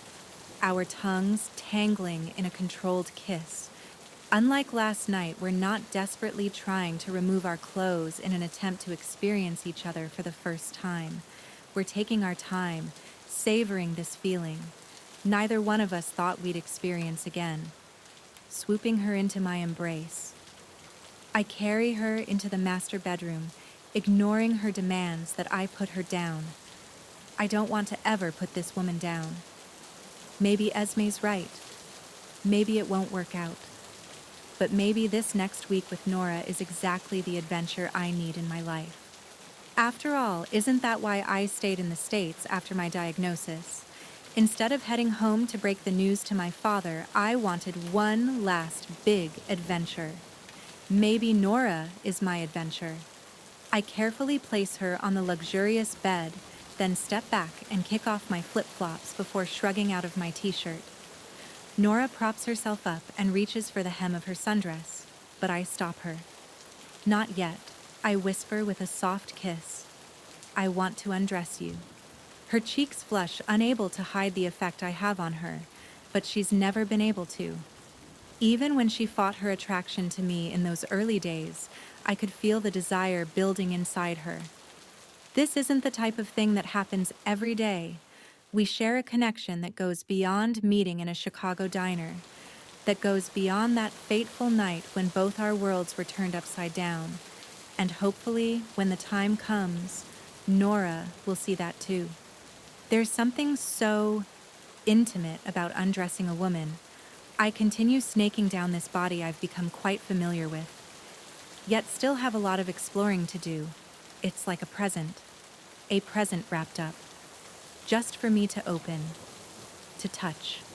I run my hands down her midsection and she arches her back, her heavy breaths echoing around us.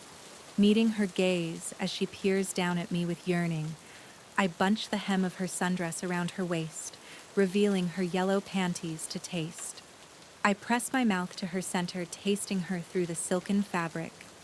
A moan falls from her throat, her fingers digging into my scalp to a point.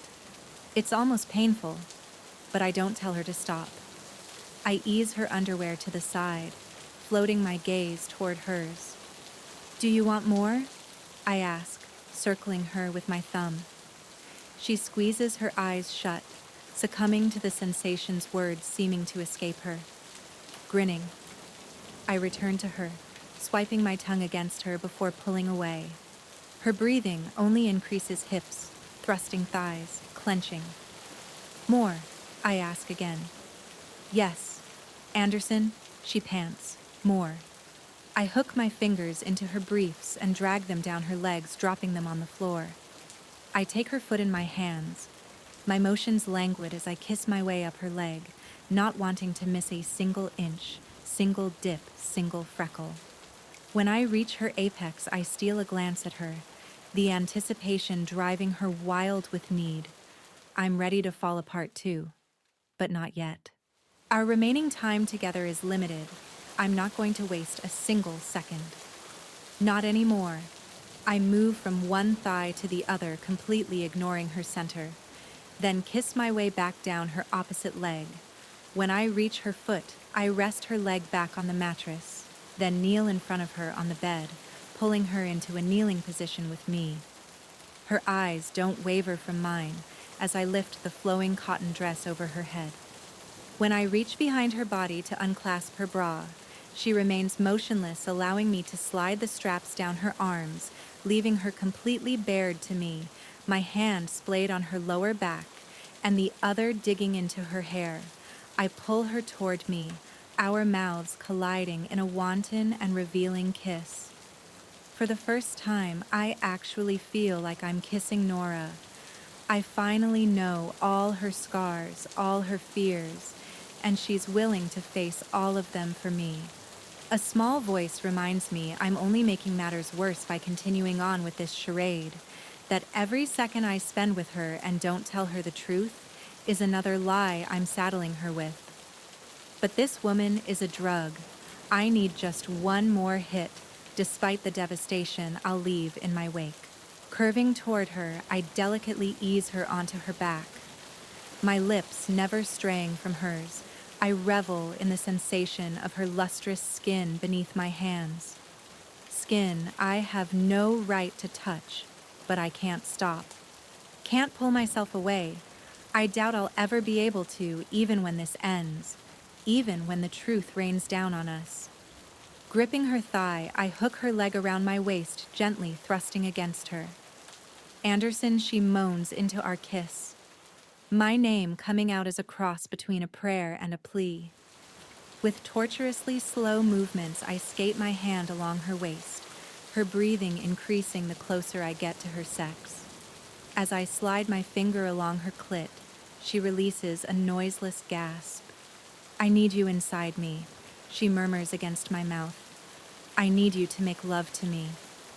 I lift myself from the bed, pushing down my shorts in one swift movement before returning to her, kneeling between her legs. I take a moment to admire her beauty, brushing her hair out of her face.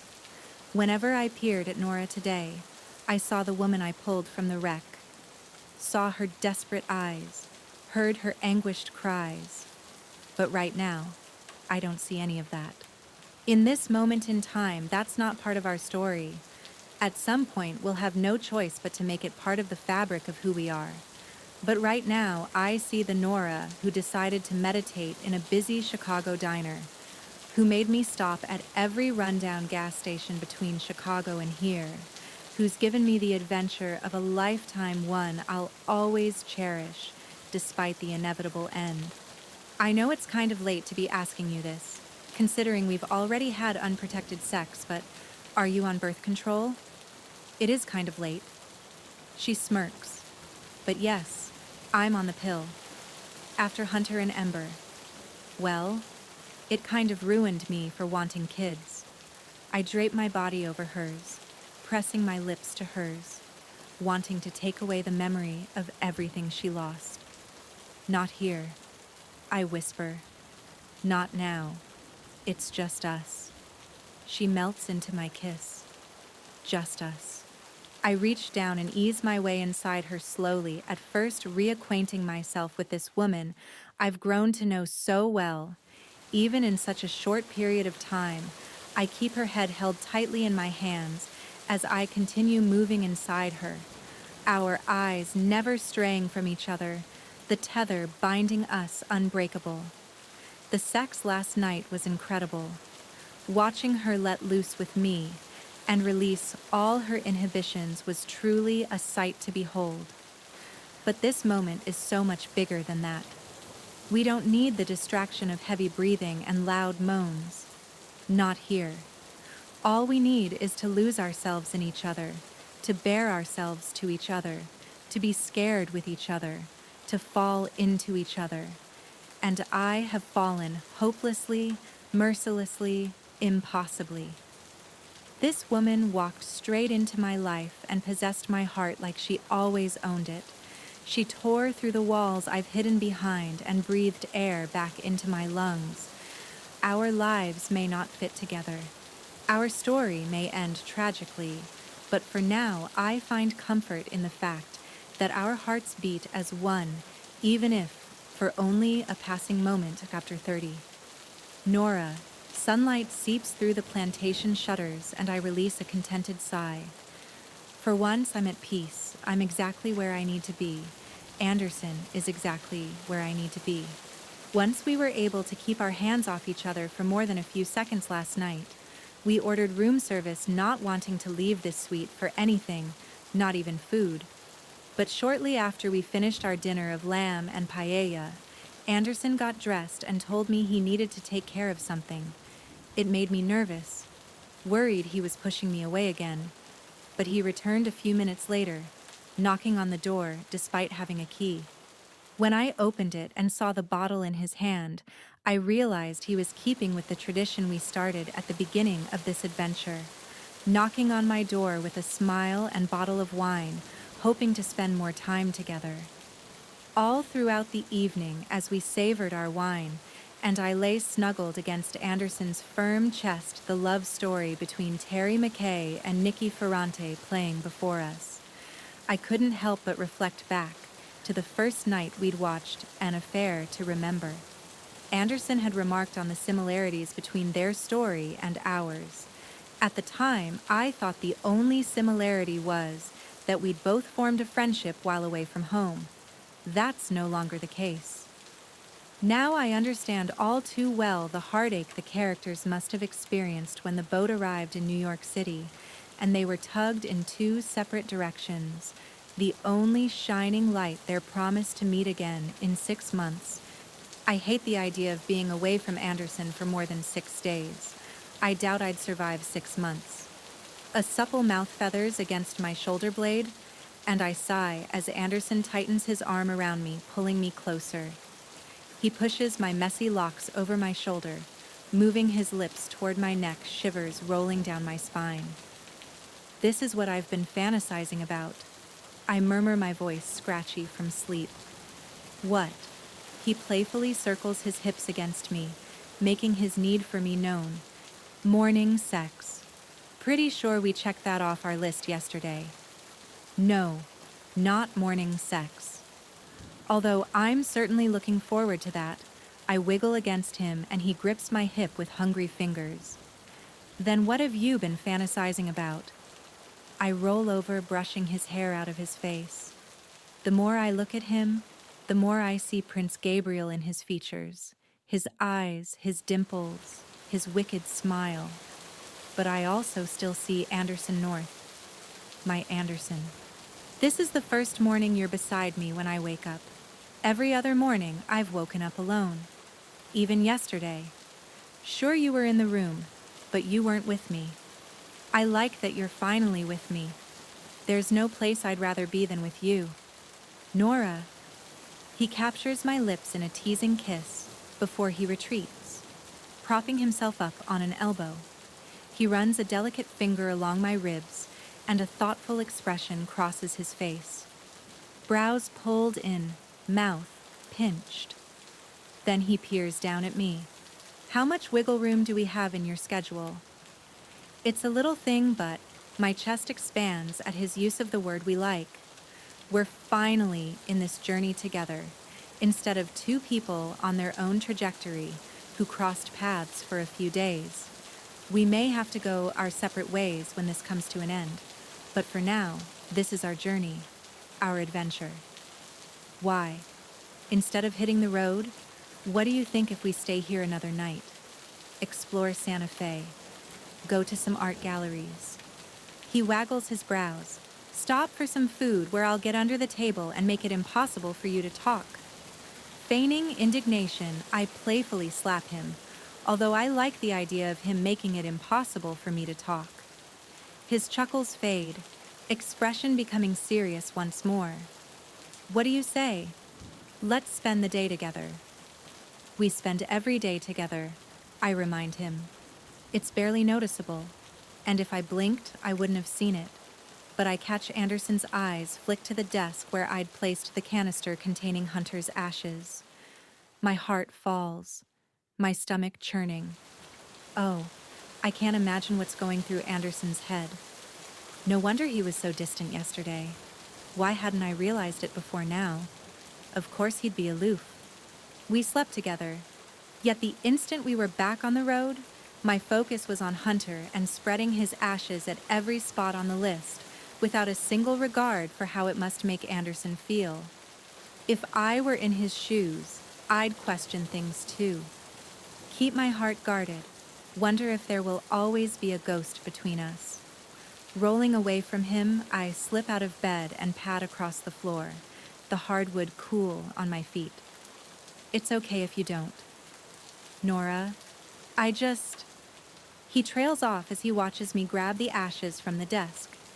As I flash him a slight smile, I walk toward the bed. Confusion flashes on his face before I turn to the ottoman where my suitcase sits. Unzipping it, I do something I've refused to do since I started on this journey. I bury the reminder of Hunter placing the canister in my suitcase, hiding it beneath my clothes. His stare traces my motions as I rejoin him underneath the duvet. Caressing his mouth with mine, I kiss him fully before pulling back. I cup his cheek in my hand, relishing in the scratching of his facial hair against my skin. Anderson, I'd love nothing more than to spend the day with you. I push him onto his back and straddle him, his pupils dilating as I circle my hips, reawakening his desire. He groans as I rub his arousal against me, then ease him inside. Leaning down, I breathe into him, and only you. Anderson's fingers intertwine with mine as we stroll along the streets of downtown Santa Fe. Later that afternoon, I've never seen anything quite as remarkable as this city. The Pueblo architecture, the bright colors, the art. It makes me wish I had more time here. Guilty pleasure, Anderson asks, glancing at me. Throughout the afternoon, we've taken the opportunity to learn more about each other, our upbringing, our families, our fears. All things I've gotten a taste of, but we never discussed in detail. It's refreshing to share these things and not hide behind a mask. Everything's out in the open, for both of us.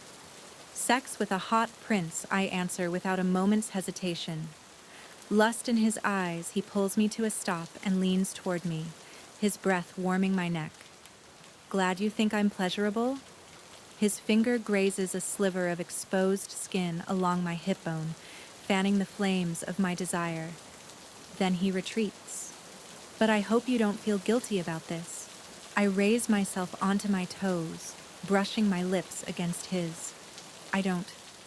Do you? He shakes his head. Not for a second. He kisses me again, then grabs my hand, leading me along the busy street that's overflowing with tourists, enjoying the beautiful weather. The sun is shining, birds are chirping, and I have a hot guy beside me. Could life get any better? How about you? What's your guilty pleasure?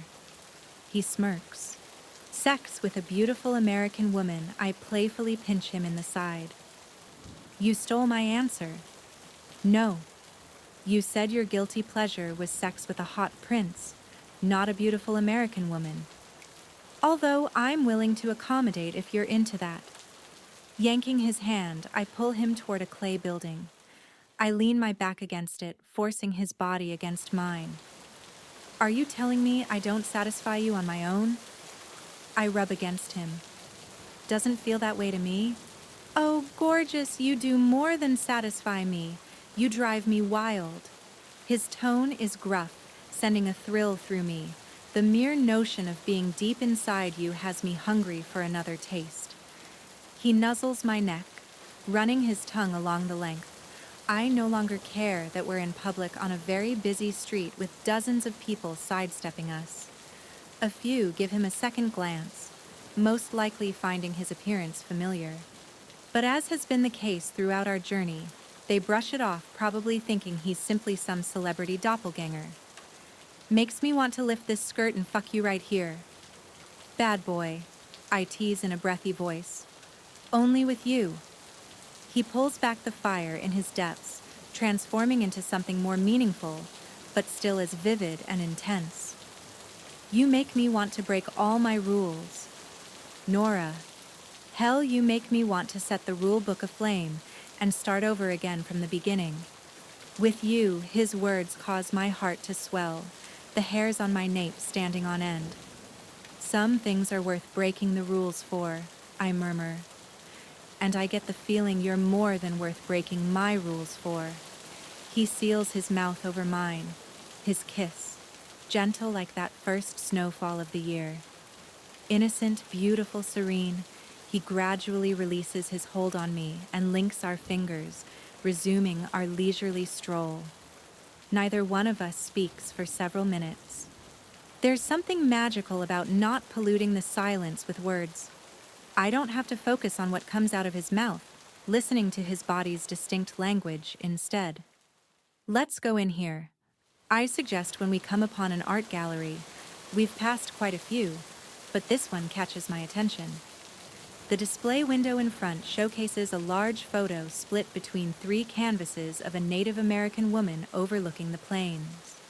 The lower saturation and vibrancy of the colors make it appear haunting in its simplicity, reminding me of some of the images I've seen Anderson export onto his laptop and tweak. Sure, we walk into the large open gallery, more images of Native Americans hanging on the plain white walls. I read a placard explaining the exhibit is to showcase the connection between Native American traditions and modern society. The photographer certainly captured it. There's an image of a young man in traditional Native American headdress standing between the shelves at what appears to be a college library. 2 women holding hands draped in cloaks with tribal markings, their son between them. A teenager wearing Indian-inspired jewelry as well as a sash, declaring her the winner of a beauty pageant, a clash of 2 distinct cultures. Have you ever considered showing your work? I ask Anderson quietly as we study a young man in war paint, a cell phone visible in his outstretched hands. Nah, he responds, brushing it off, averting his gaze. Why not? I've seen some of the stuff you've shot. It's really good. I nod at the image in front of us, just as thought-provoking as this. He turns from me, grabbing my hand and continuing through the gallery, admiring antique Native American jewelry on display in the center of the room. I have considered it, before he admits. In fact, I once had an exhibit booked. A nostalgic smile lights up his face. Kendall actually encouraged me to do it, to step outside my comfort zone. What kind of exhibit? He looks forward, keeping my hand clutched in his as we head into another room.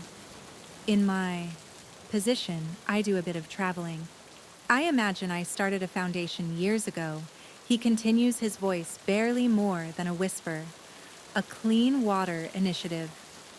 We both grew up in countries where clean water generally isn't a problem, but it is for so many.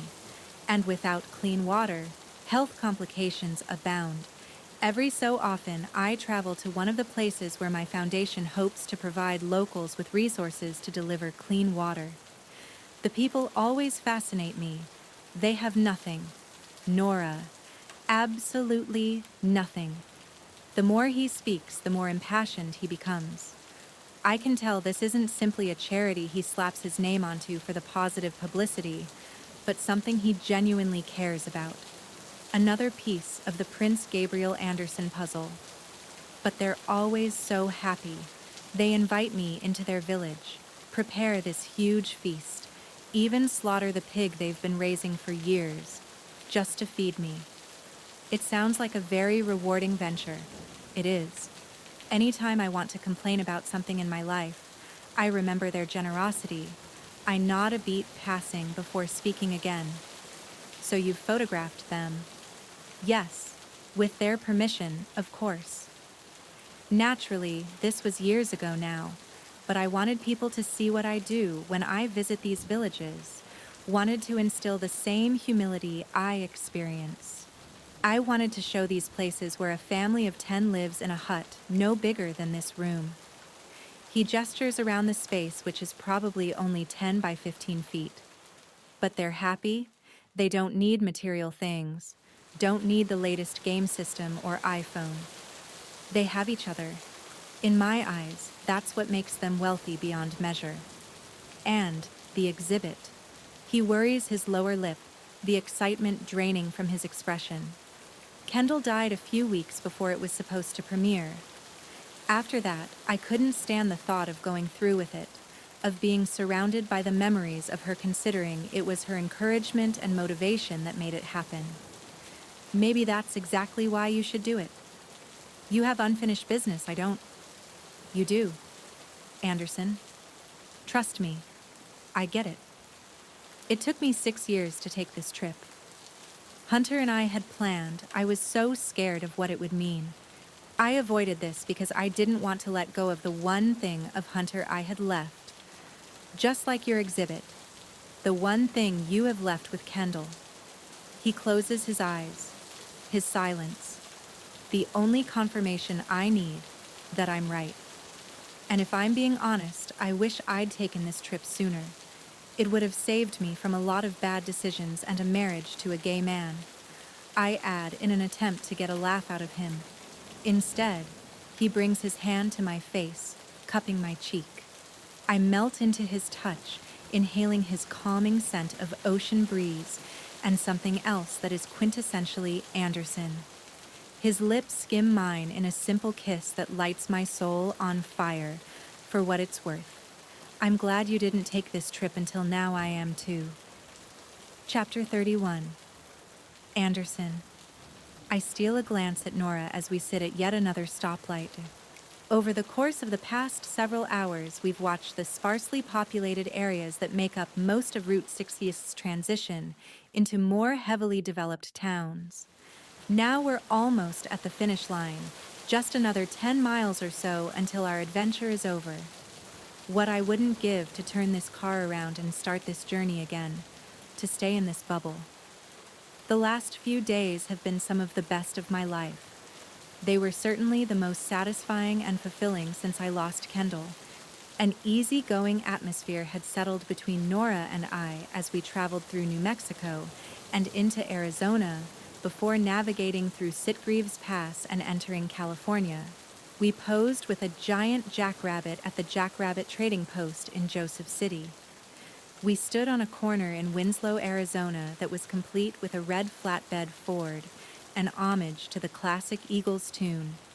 We had to navigate around burros roaming the streets in Oatman. And we marveled at the majesty of nature as we admired the Grand Canyon, having taken a detour to visit, since we were so close.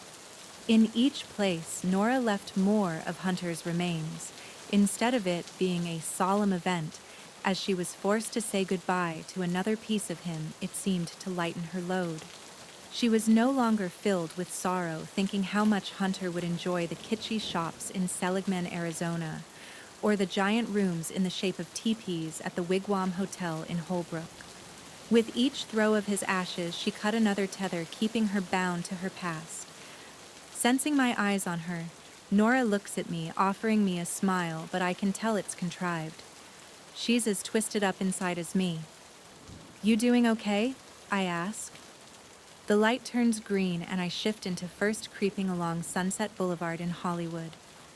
My left leg aches from the constant stop and go of traffic requiring me to use the clutch more than I have the entire trip. I try not to focus on it. Try to tell myself it's not my body giving up on me, that I'd be sore, even if I didn't have MS. Of course. She quickly nods, her voice more high-pitched than normal. "It's okay if you're not. This is your final goodbye." She brings her gaze to mine. "It's not today's goodbye. I'm dreading." I nod, swallowing through the pain, the vice-like grip on my heart threatening to undo me. I grab her hand and bring it to my lips, brushing her knuckles, trying to offer her the comfort she needs. That I need. Like Nora, I've been apprehensive about reaching the end of the road. Not just because I'll have to say goodbye, but because I have to decide what to tell her. Do I let her go home without knowing the truth? Her feelings for me still intact? Or do I tell her about my involvement in the night? Her life was ruined, forcing her to see me for what I really am. After another hour of navigating heavy traffic through Hollywood, Beverly Hills, and Brentwood, we hit Ocean Avenue in Santa Monica and turn left, no longer able to continue west any farther. I drive south along the coastal road, joggers and cyclists getting exercise in the park to our right, tourists filling the sidewalks and stopping for food at the restaurants lining the street to our left. The bright sun glimmers on the ocean surfers cresting on the waves.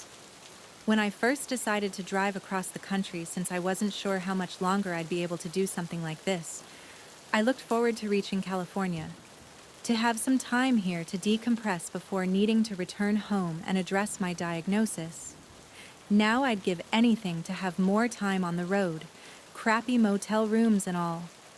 When we reach Santa Monica Pier, I turn onto the wooden structure and navigate toward the parking area. Even after I kill the ignition and yank on the brake, neither one of us makes a move to get out. Seagulls squawk overhead as the occasional thunder of the roller coaster booms around us. But it's muted our bubble, blocking the outside world.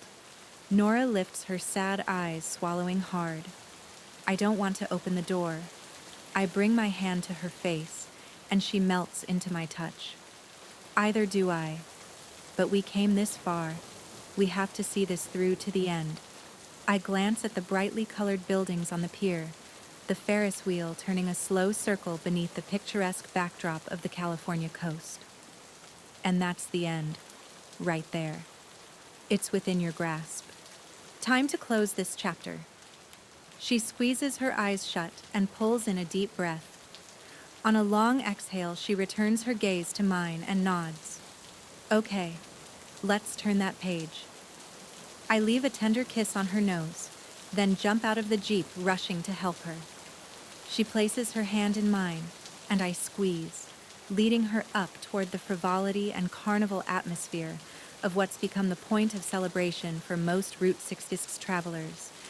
But for us, it marks the ceremonial end of the adventure we'd give anything to continue. The smell of fry oil and sugar mixed with briny ocean air greets us as we maneuver through hordes of people walking in every direction, the wood groaning beneath our feet. Bells ding from the myriad of carnival games as excited children run past us, their parents hurriedly trying to catch up. I notice Nora touch her stomach, probably thinking that could have been her if it weren't for me. As we make our way past the roller coaster and Ferris wheel, the crowd thins substantially, the only people out this far. A few couples strolling hand in hand as the sun inches closer to the horizon. We come to a stop at the end of the pier and stare into the distance. The wind whips Nora's hair in front of her, but she does nothing to smooth it back. It's a complete contrast to the woman I first met nearly 2 weeks ago. Hair impeccable, makeup covering her face like a mask. The picture of perfection. Now she's content to be a little messy. Life is messy. We're both living proof of that. At least the wind isn't blowing straight at us, I joke, cutting through the tension. Otherwise, I fear this scene would be reminiscent of The Big Lebowski, goddammit. Walter Nora laughs, quoting what Jeff Bridges' iconic character said when he'd attempted to spread their friend's remains, a typical California wind blowing them back on both men. With a calming inhale, she reaches into her bag, withdrawing the canister for the last time. A bittersweet smile pulls on her mouth as she stares at it, a single tear cascading down her cheek. Do you want to say anything? I encourage, not wanting her to feel like she shouldn't make a big deal out of this. For my sake, I didn't plan on it. Do you think I should? If you want. I start to step away, giving the moment the deference it deserves, but she grabs my wrist, preventing me from doing so. An unspoken request. I nod, remaining at her side, although I feel like an intruder being here. She takes a second to collect her thoughts, peering at the miles and miles of ocean in front of us. I can faintly make out the outline of Catalina Island toward the southwest. Other than that, there's nothing but sparkling water. I'll never forget the day my cell buzzed with an incoming text from a number I didn't recognize.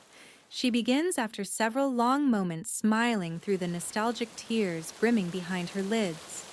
I almost didn't respond. It was obviously a wrong number. I would have remembered going out for drinks the night before with a guy who sounded as endearing as you.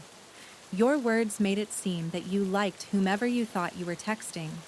If I were in your shoes, I would have wanted to know my affections were being wasted. Turned out your affections were being wasted, that she intentionally gave you the wrong number. I'm just lucky she gave you mine. For weeks, we exchanged texts, shared parts of ourselves with each other. Parts I never shared with anyone. It was so refreshing to talk to someone I could just be myself around with no judgment. She chuckles, rolling her eyes. You know how my mother could be. The night we agreed to meet, after months of exchanging messages and late-night phone calls, I almost turned around a dozen times. I was so worried it would change what I felt in my heart. Worried that the playful banter and flirtatious jokes wouldn't be the same once we met in person. But it was. In fact, it was better. She smiles, swiping away at her tears, the moment overwhelming her. You were my first serious relationship, my first love. She chokes out a sob, and my first heartbreak. After you died, I didn't think I'd ever be able to move on, that I'd ever find what I had with you. She gradually tilts her head, her gaze locking on mine. Up until 2 weeks ago, that was the case. Her lips tease at a grin, but now I know it's okay to live my life again, to allow you to live on, but only in my memories. With a shaky breath, she slowly turns over the canister, dumping the final remnants of Hunter's ashes into the ocean below us. We both watch as the sea takes him, spreading him along its waves and crests. Take care of Ember, she strains to say, All little girls need their daddies. I'm glad she has hers, that she's not alone, that you're not alone. I love you, Hunter, with all my heart, but it's time I let you go. I reach for her hand and squeeze it, giving her the encouragement she needs. Then she looks at me, her mouth curving up in the corners, serenity crossing her expression. Because I found someone worth letting you go for, and he deserves all of me, not just the broken pieces. I no longer care what's appropriate and what's overstepping my bounds during this personal moment. One she wanted to share with me, to let me know she's relinquishing the ghost that's been between us since the beginning, that she's ready for it to be just us. Her cheeks clutched in my hands. I press my lips to hers, my kiss respectful, but still greedy at the same time.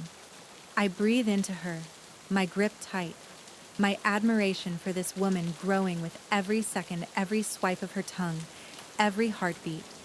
Because with every second, every swipe of her tongue, every heartbeat, my time with her grows shorter and shorter.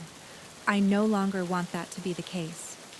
Not now that she's finally free, finally let go of Hunter. Now I want nothing more than to run away with her where we can have a future of our own, free from our past, free from my future, and free from the truth that will inevitably be our undoing. I pull back, peering down into her eyes I'd give anything to wake up to every morning. Come on time to write the next chapter of your life. I like the sound of that. She links her fingers with mine, and I lead her away. Her steps light and shoulders no longer carrying the weight of her grief. Chapter 32. Nora, what is this place? I squint as I peer up at the high-rise building a mile or so north of Santa Monica Pier.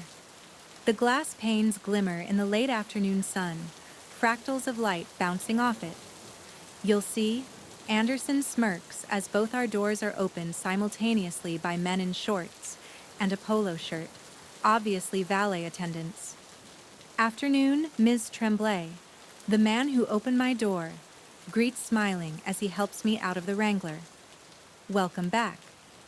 Your Highness, the attendant at Anderson's side, states. I pause in my tracks, his acknowledgement striking me, leaving me momentarily stunned. It's the first time I've heard anyone address Anderson that way. I'm not sure how to process it. I still struggle to see him as royalty. To me, he's just the cocky man who offered to help when I needed it most, who had faith we'd see each other again, and that faith brought us back together. I trust you had a pleasant journey. The valet continues following him toward the back of the Wrangler. I was the adventure of a lifetime, Anderson answers in a formal tone. I'm not used to hearing from him. It's lacking the ease and familiarity I've grown accustomed to. I imagine this is his Prince Gabriel voice. You'll see that our bags are brought up. Certainly, Your Highness. Anderson removes several large bills from his wallet and hands one to each of the attendants before placing his hand on my lower back, ushering me wide-eyed and bewildered into the building. Everything in the cavernous lobby is marble and crystal, the aroma of fresh-cut flowers and ocean breeze filtering into my senses. Leather couches and reading chairs are arranged in small groupings, but it's not densely furnished. We only make it a few steps before a man hurries out of one of the few offices located off the lobby. His dark hair is impeccable, and slicked back his dark purple tie perfectly straight. Not a single wrinkle to be found on his navy blue suit or light purple shirt. Your Highness, he exclaims jovially, approaching us with a wide smile. So wonderful to see you again. It's good to be back in LA for only a few days. I note that the man doesn't extend his hand toward Anderson, at least not right away. He waits until Anderson offers his for a shake before taking it. I wonder if that's some sort of protocol. I imagine it must be. As always, we hope to make it as difficult for you to leave as possible, he says with a flourish. leading us past a round table in the center of the room, a crystal chandelier overhead. An arrangement of white lilies and irises overflows from a large vase. When we approach the elevator bank, the man presses the button, barely even stealing a glance in my direction, as if pretending I don't exist. Able to sense my thoughts, Anderson pulls me closer wordlessly, reminding me that I do. Everything has been prepared as requested. The kitchen is stocked, as is the wine cellar. Is there anything else you require? This is only a short stay.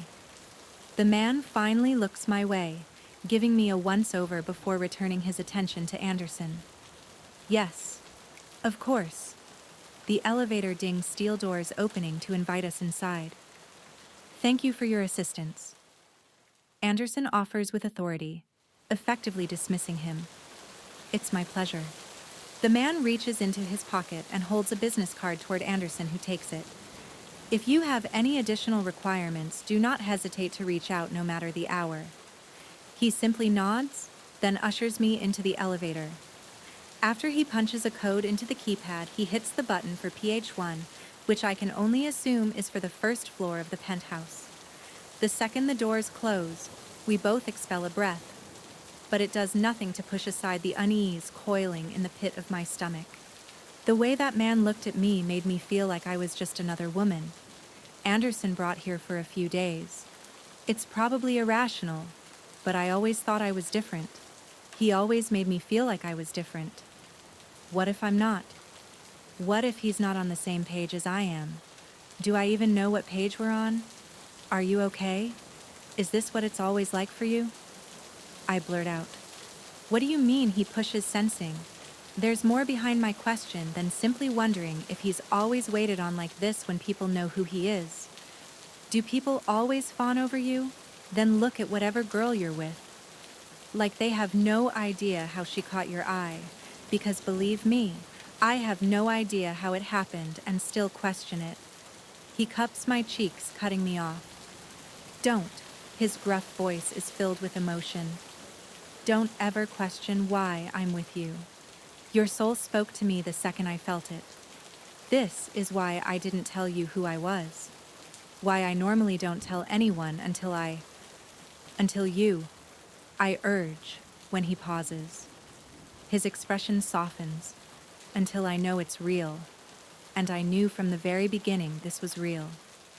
It just took a little while for my head to catch up to my heart. The door slides open and he winks, grabbing my hand and leading me out of the elevator and into one of the most glamorous places I've ever seen. It even edges out Julian and Evie's penthouse apartment overlooking Columbus Circle, albeit on a smaller scale. I pull away from Anderson, taking in my surroundings. Everything is rich, wood, neutral tones, and iron accents. Natural light fills the space thanks to the floor-to-ceiling windows filling several of the walls. I move past the more formal sitting area through an open-concept kitchen and into another sitting area, walking up to the large glass doors. Anderson follows, pressing a button on the adjacent wall, the doors sliding open. Mesmerized by the view of the setting sun, I step onto the balcony. A breeze blows around me, causing a chill to trickle down my spine, and I shiver. Anderson wraps his arms around me, pulling me back against him. This is stunning, I exhale. If you're into that sort of thing. I spin in his embrace, but he doesn't release his hold. You can't stand there and say, you don't find this view spectacular. With strenuous patience, he gradually erases the space separating our mouths, covering mine in a soft kiss. Now I do. He increases the pressure, swiping his tongue along my lips. I part them. His kiss, caressing, entwining, enticing. He pulls back, framing my face in his large hands. The view, right here, is much more spectacular than any boring sunset. Then he returns his attention to the miles of ocean, turning me around, keeping me in his arms. But the sunset's not too bad to look at either. No, it's not. Neither of us speaks as we watch the remnants of the day disappear over the horizon. The sky now a purple hue as night descends. I struggle to swallow through the lump building in my throat over the thought that we only have one more sunset together. Come on. He links his fingers with mine and pulls me back inside, leading me toward a staircase off the entryway. I'll give you the grand tour. Then I'll cook you dinner. You cook. Don't sound so surprised. I quite enjoy cooking. It relaxes me. You won't hear any complaints out of me. It'll be nice to have a home-cooked meal after these past few weeks of eating mostly diner food, and to stay somewhere with soundproof walls. He pulls me into a master bedroom that's bigger than my entire apartment. A king-sized bed sits in the middle, a fireplace and sitting area tucked into the corner. As I fantasize about all the fun we'll have on that bed, he leans toward me. No one will be able to hear your screams. I whirl around, crossing my arms, and give him a playful look of disapproval. That's something serial killers say. How do I know this isn't some 5-star torture chamber? His eyes flame with desire as he drags me into his arms, pushing his arousal against me. Oh, gorgeous. The only thing I plan on torturing you with is orgasm after orgasm. Featherlight kisses fall along my neckline, causing my pulse to increase. Well then, lock me up and throw away the key. With quick motions, he grabs both of my wrists and hoists them over my head. Holding them in one hand, he uses the other to lead me toward the bed that can be arranged. He lowers me to the surface, covering my body with his. What happened to dinner? I pant as he snakes down my frame, lifting the hem of my dress and yanking my panties off. I figured we could both enjoy a little amuse-bouche beforehand. He licks his lips, his sinful eyes locking with mine. A little something to whet our appetites. When he flicks his tongue against my clit, I moan, threading my fingers into his hair as I succumb to his touch, forgetting about Hunter's ashes that now lay scattered across the country, about the uncertainty of what tomorrow may bring. Our journey may be over, but I can't shake the feeling that our adventure together is just beginning. Chapter 33. Anderson. The early morning glow filters into the room as the sun slowly creeps over the mountains, bathing LA with light. My thoughts are all jumbled, as seems to be the case with Nora. Maybe if I didn't have this huge secret eating away at me, I'd be able to enjoy these last precious hours we have. I should have stopped this charade days ago, but I couldn't find the wherewithal to come clean and walk away like she deserves. Now I've backed myself into a corner of my own making. There must be some way I can tell her the truth, and keep the girl too. And I have 24 hours to figure out how. The clicking of the shutter echoes against the gentle sounds of Nora's breathing, as well as the subtle ocean waves that can be heard through the crack in the sliding glass door, even a dozen stories up. I check the focus on the image in my viewfinder, then snap several more photos in quick succession. Peace surrounds me as I admire Nora's sleeping form. Her back toward me, her hair sprawled on the pillow, comforting her. The white down comforter sits a breath below her waist, revealing a hint of her ass. That's not what drove my need to photograph her from this angle, though. It's the line of her spine and the way the rising sun casts a beam along her face. So serene, so tranquil, so beautiful. She moans, rolling over as if she's a flower and I'm the sun constantly seeking me out. Her eyelids flutter open, her gaze falling on me. What are you doing? Taking your photo, I answer in a soft voice, not wanting to break the mood. Perv, she jokes. No, I shake my head, remaining in my reading chair. I'm simply appreciating the masterpiece in front of me. Your body is a work of art. Nora, worthy of being admired and revered by all who see it. I pause, smirking. But I want to be the only one who's lucky enough to do so. You have free admission to the Museum of Nora anytime you'd like. I'll hold you to that. I smile, although it doesn't reach my eyes. Once she learns the truth, she'll retract that offer. I tentatively return to taking her photo, waiting for her to tell me to stop. But she doesn't. Her eyes lock with mine through the lens. "How do you want me?" she murmurs seductively. My pulse skyrockets my dick, hardening, throbbing against my thin shorts. When Nora steals a glance below my waist and grins, I know she notices how much she turns me on. She always has. But the idea of photographing her like this makes me ache for her even more. I stand, not trying to hide my erection, straining against my gym shorts, and walk to her. I push her hair out of her face, smoothing it behind her ear. "Can I pose you?" Stare trained on mine. She nods. Silence fills the room as I place her the way I want her body, pliant and agreeable to my desires. I keep her on her side, facing me, but take the arm beneath her and extend it, resting her head on it. When I pull the duvet off, she doesn't protest. Bearing herself to me, I set one leg on top of the other, bending her knees slightly. Then I place her other arm along the silhouette of her body, encouraging it to mold to her hourglass figure. I step back, admiring her frame in the tranquil light. I make a few minor adjustments to some angles before returning to my chair and checking the focus. "You sure?" She doesn't say anything, only nods. I continue snapping away, concentrating on different parts of her body with each frame, starting at her peaceful expression, making my way down to her supple breasts, the curve of her waist, her stunning legs. "You can move now if you want. Move, or we can stop. Whatever you're comfortable with, I'll follow your lead. Sometimes the best shots happen when you let the model do what she wants." Her pupils darken as she props herself up. "Do whatever I want." My pulse increases at the sensuality in her tone. I swallow hard. "Anything.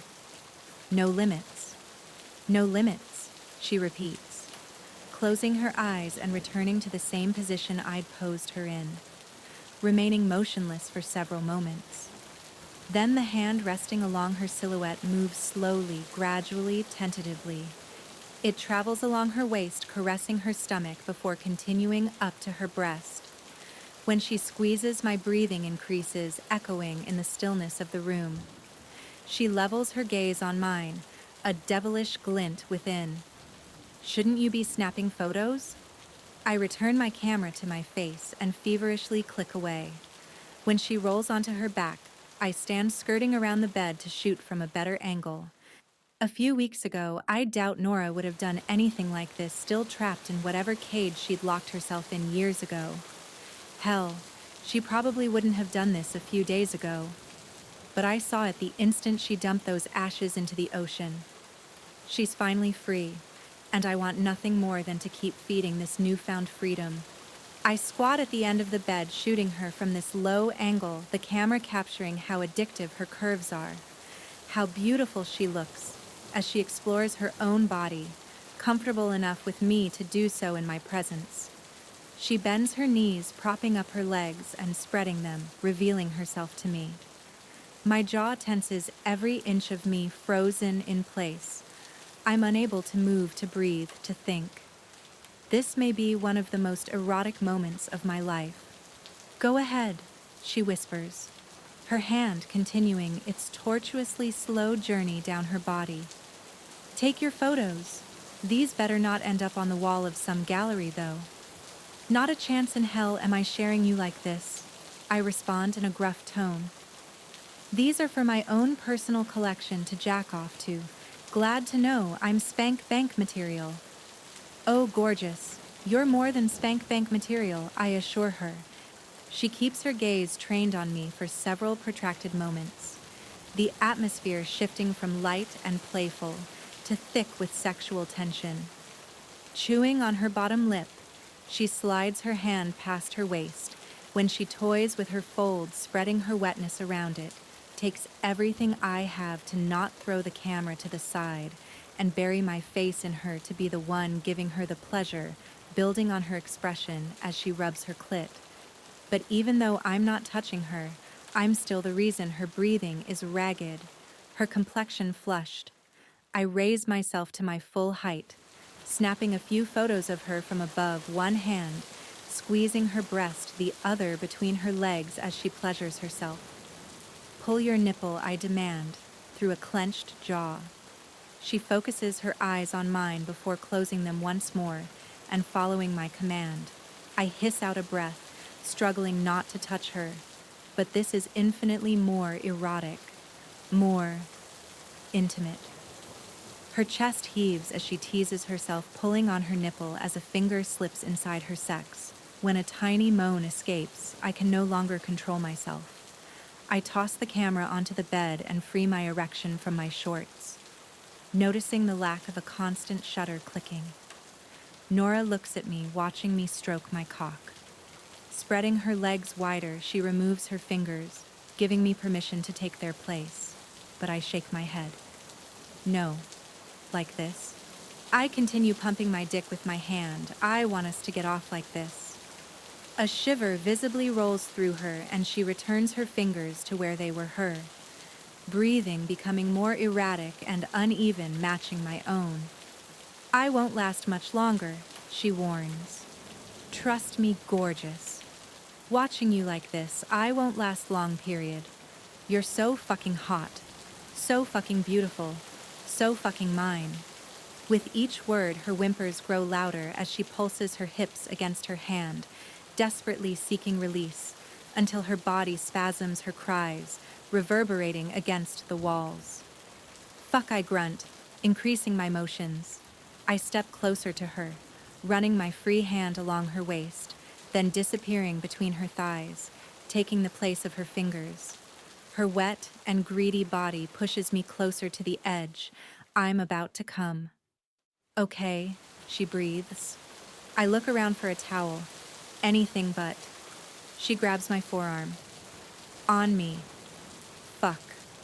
I kneel on the mattress, slipping my fingers back between her thighs, pumping my cock feverishly until I can't control myself anymore, and release onto her stomach, my body convulsing.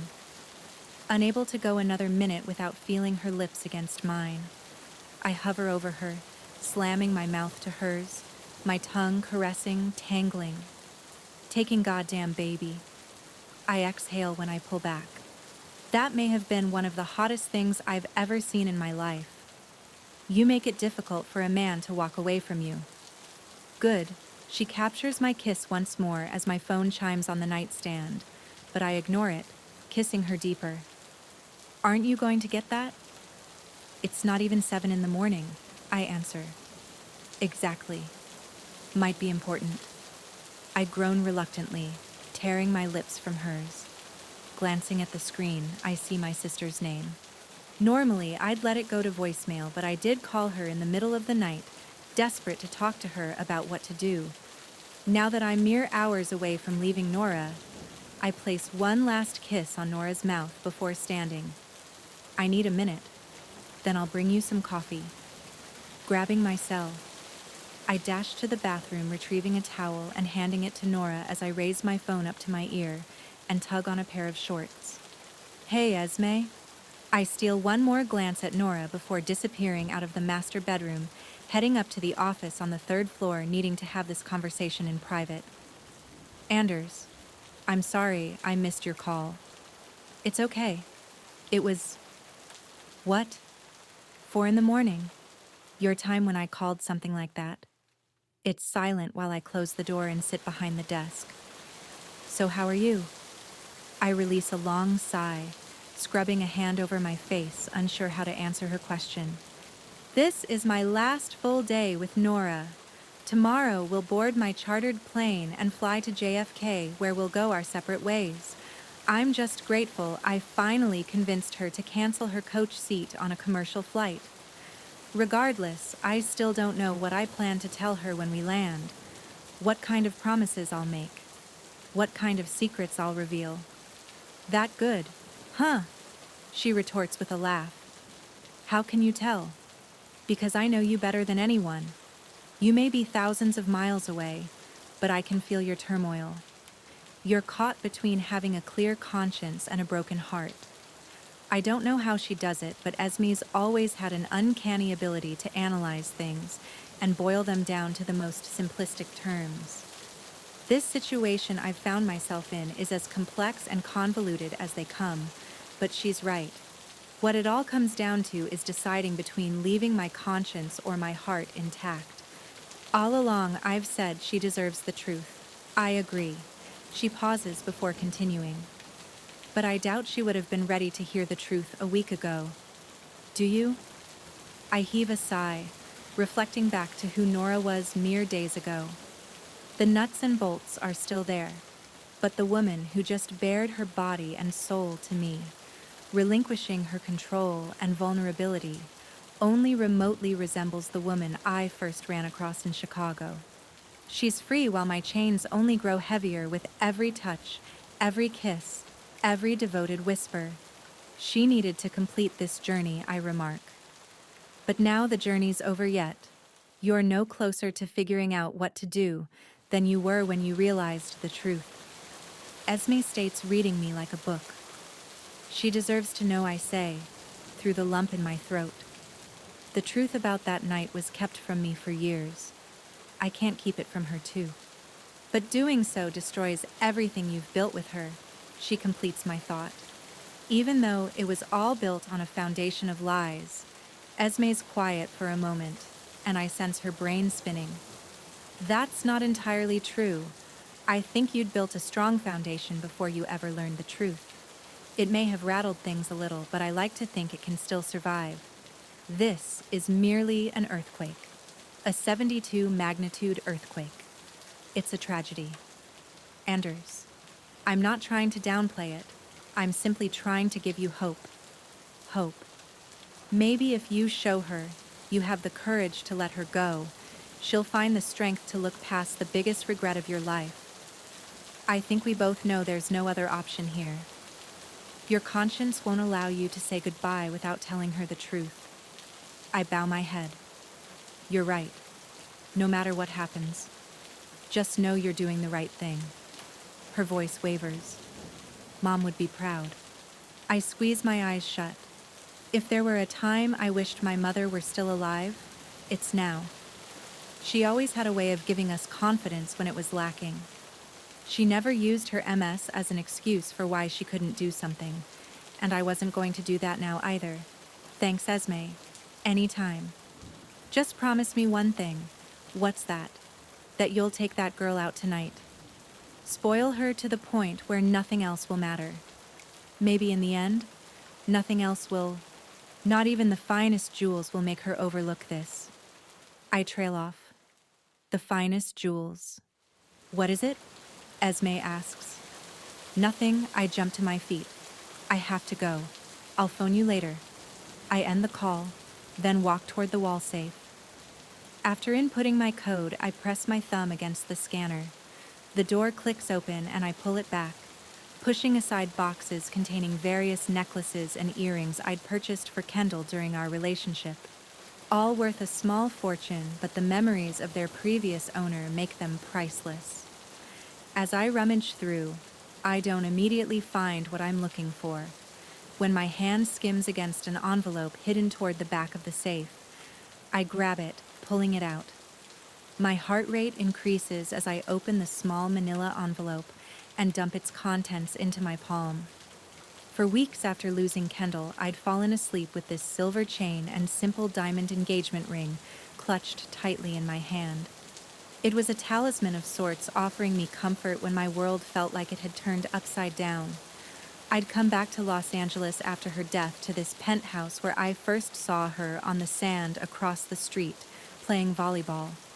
A part of me held out hope she'd still be here, but she wasn't. So I held on to the one memory I had of our last day together. This necklace. At one point, I vowed to return the chain and ring to its rightful owner. I never could have expected she'd find me instead. I wrap my fingers around it, drawing in a deep breath as I summon the magic this jewelry once held for me all those years ago.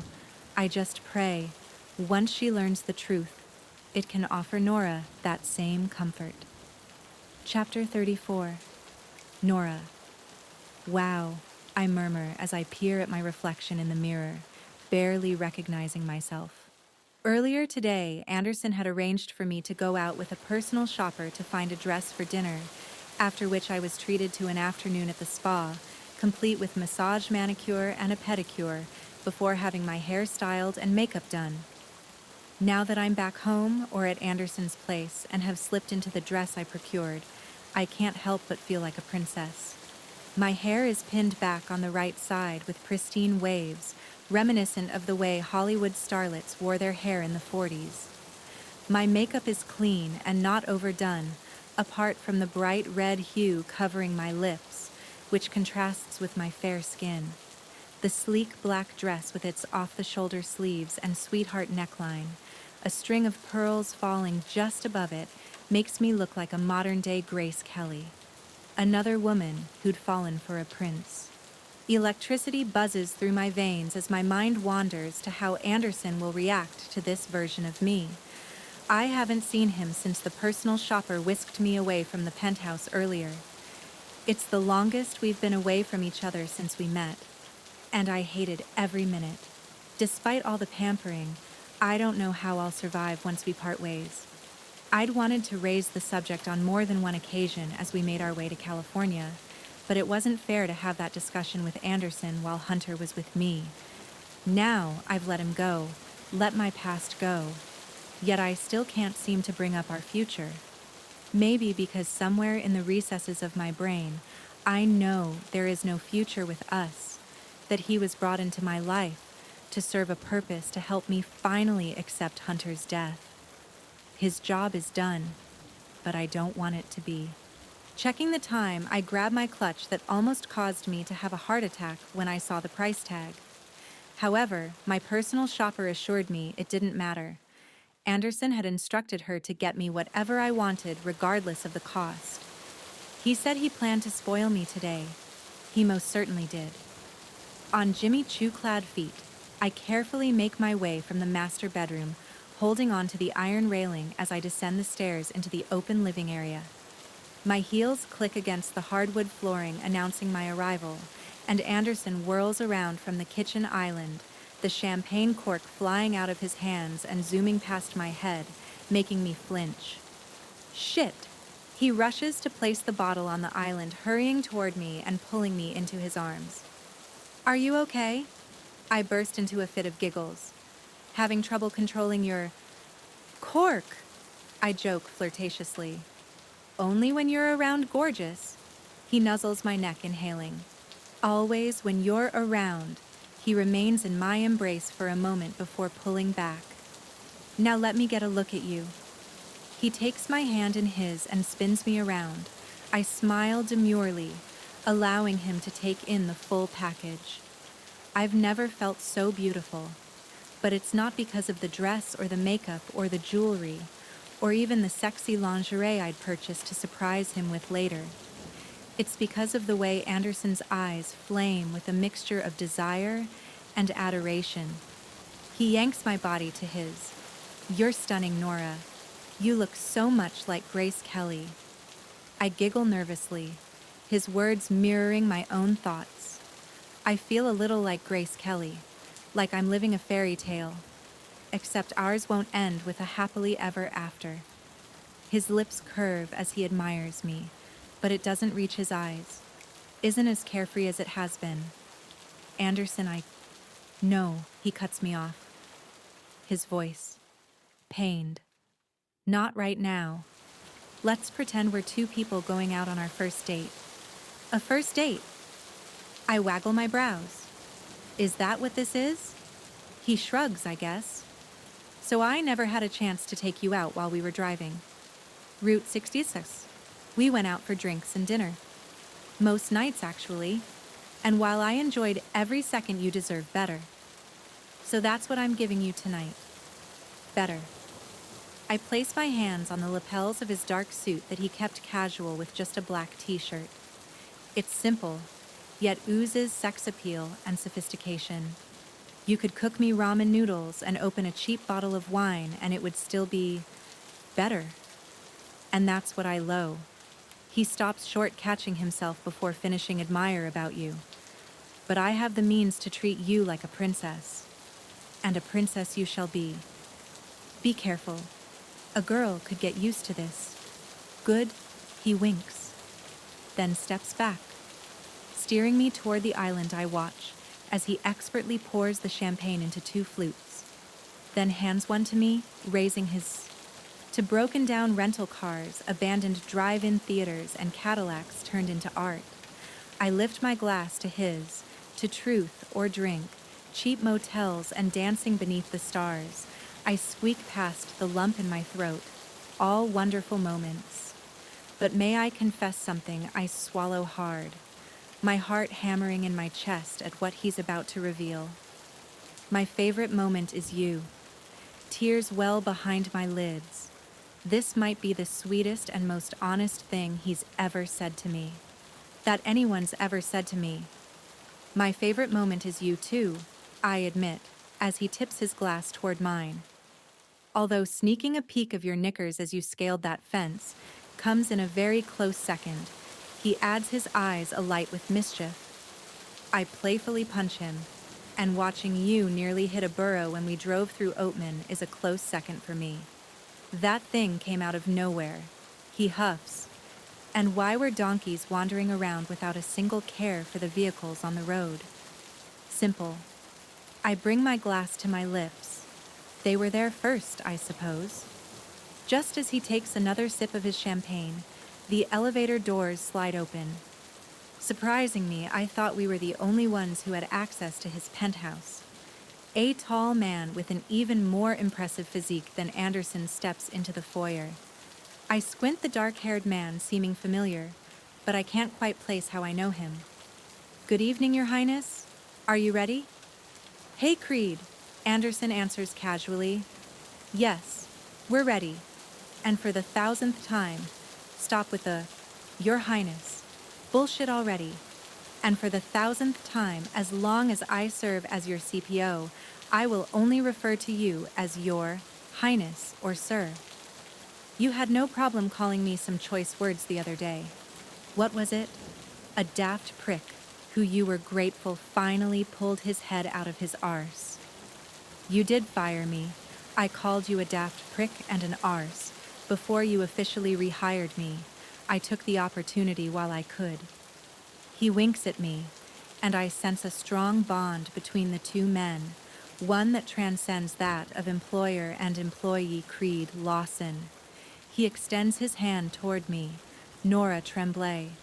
I respond, placing mine in his. He chuckles. I know. Creed and I have known each other our entire lives. Anderson explains when Creed releases my hand. We grew up together. His dad is my father's CPO. I furrow my brow. CPO, Chief Protection Officer. So his mom and mine became close. They were both pregnant at the same time. So we've always been good mates. He knows everything about me, is that right? My expression lights up. Yes, ma'am, Creed answers. Then I'm coming to you to get the inside scoop on what a pain in the, what did you call it? Arse. He was as a kid. Creed laughs, wrinkles forming around his eyes. I certainly have some stories. I turn to Anderson. So he's your friend, but now works for you. He's assigned to me. Technically, he works for the nation of Belmont as a member of the Royal Guard. Really, I scrunch my nose. But you're dressed well. Normally. Creed's deep chuckle echoes in the room as he looks down at his clothes. How did you expect me to dress? Shouldn't members of the Royal Guard be dressed in ornate red jackets, white tights, and fuzzy black hats? His and Anderson's laughter increases, echoing against the high ceilings. We're not the British royal family, Creed explains. Although if you were to come tour the royal palace, the members of the guard there will be in costume. Not as over the top as the British Royal Guard, but in costume nonetheless. Right, so, where's your costume now, I press. As you know, I often travel under an alias, Anderson explains. But even when I do, my CPO is still nearby and he can't draw attention to himself. I inhale sharply. You mean? Anderson nods. Yes. He followed closely throughout our journey. That night I gasp, realizing why he looks familiar. In the bar in Tucumcari, when we were dancing and about to... Yeah. Anderson scrapes a hand through his hair. Creed often acts as my conscience, too. He's like my own bloody Jiminy Cricket. I look at Creed intrigued. You didn't want us to kiss. My question catching him off guard. He opens his mouth, but no words come. He didn't realize I'd already told you who I was. Anderson answers for him. He didn't want me to lead you on, that's all. The two men exchange a look, and I can't shake the feeling that's not the entire story. After I laid it all out on the line in Santa Fe, I thought we were past keeping secrets. I told him everything about me. About Hunter. About Ember. Is he still keeping something from me? We should get going. Creed says, clearing his throat before I can question Anderson. Traffic is light, but it will still take about 15 minutes. Right? Anderson grabs my glass from me and sets both on the island, then places his hand on my lower back, leading me away from the kitchen. Where are we going? Dinner. Then I have a bit of a surprise up my sleeve. Surprise. What kind of surprise? He stops, turning toward me. Creed walks ahead of us, allowing us some semblance of privacy. Anderson tugs me against him, his lips poised over mine. Be a good girl and you'll find out. A touch, a kiss. Words laced with desire. That's all it takes for any unease to disappear. Didn't you learn this morning? I counter. Learn what I nibble on his earlobe. Sometimes I like being bad.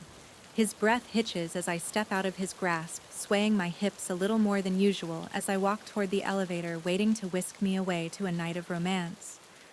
I have a feeling will be unlike any I've experienced before. Chapter 35, Anderson. Tell me about your sister, Nora says later that evening as Creed drives us away from one of the premier restaurants in LA. While I was initially hesitant to take her out for dinner, not wanting tonight to be like every other night, I had to remind myself it wouldn't be. Not to her. This has been my life for so long. I forget that being catered to by a team of waitstaff at a 5-star restaurant isn't an everyday experience for most people. Hell, most people don't even get to do this once in their lives, let alone as often as I do. Nora deserves to be spoiled, deserves one day of absolute happiness, of feeling how much I care about her before I turn her world upside down. It's not what I want. But like Esme observed, I'm torn between having a clear conscience or a broken heart. I need to break my heart to keep my conscience clear. She's my best friend. Next to Creed, of course. I meet his eyes in the rearview mirror and he nods. Thankfully, he wasn't too upset with me when I finally apologized to him. After all, I've only carried the guilt of that night for a few days. He's carried it for years, knowing 2 lives may have been saved had he done as he threatened, and tackled me to the ground, preventing me from driving. He apologized for keeping the truth from me, and I told him about my MS diagnosis. He reacted worse than I did when I first received the news. Then he did what Creed's always done throughout our friendship, offered his unyielding support. Of course, Nora states with a smile as she leans back against the leather seat of the SUV, her fingers interlocking with mine. The only time I haven't had my hand on some part of her body all night was while we ate. Even then, I'd stolen a brush here, a squeeze there, needing to feel her to know she's still with me, that it's not over yet. Esme's only a year younger, so we've always been inseparable. I tell her everything I nod. She was the first person I told about you. A smile teases on my lips. Well, actually, I guess that would be Creed, but I didn't exactly tell him about you. He just kind of found out, considering he was following me. Do you ever get tired of it? Nora asks softly. Of constantly being on display, never being alone. Why do you think I took this trip? I'd been in the Hamptons, after which I'd planned to fly out to LA and spend a while here to decompress. This time of year is always difficult. What with Kendall's death and all. It's why I always tend to disappear for a bit.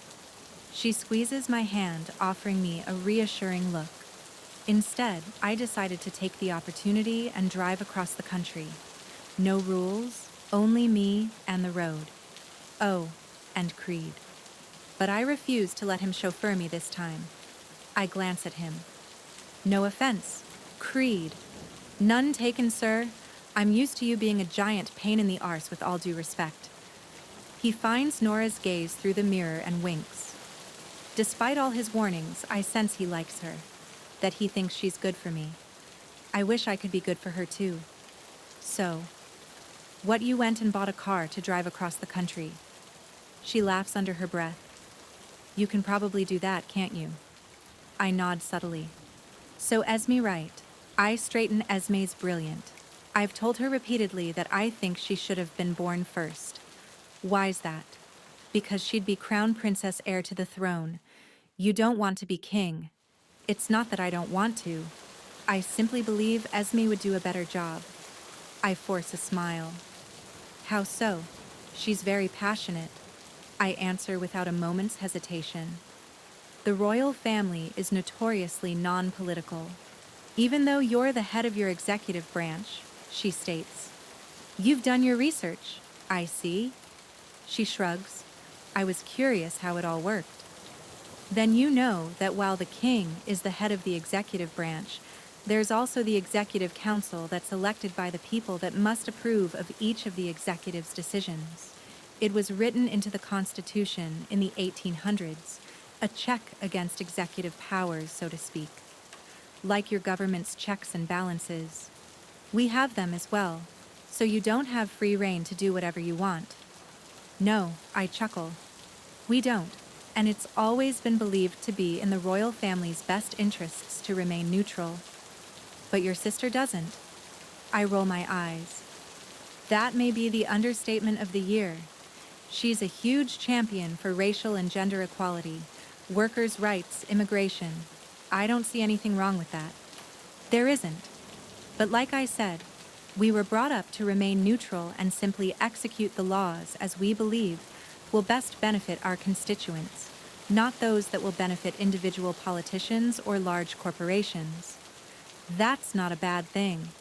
Look at our messed up political system. I'd rather not. I grimace, then straighten my expression.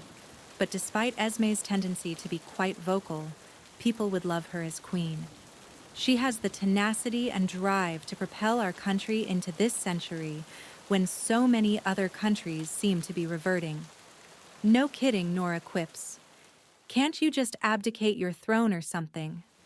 I pause on the brink of telling her I may soon not have a choice.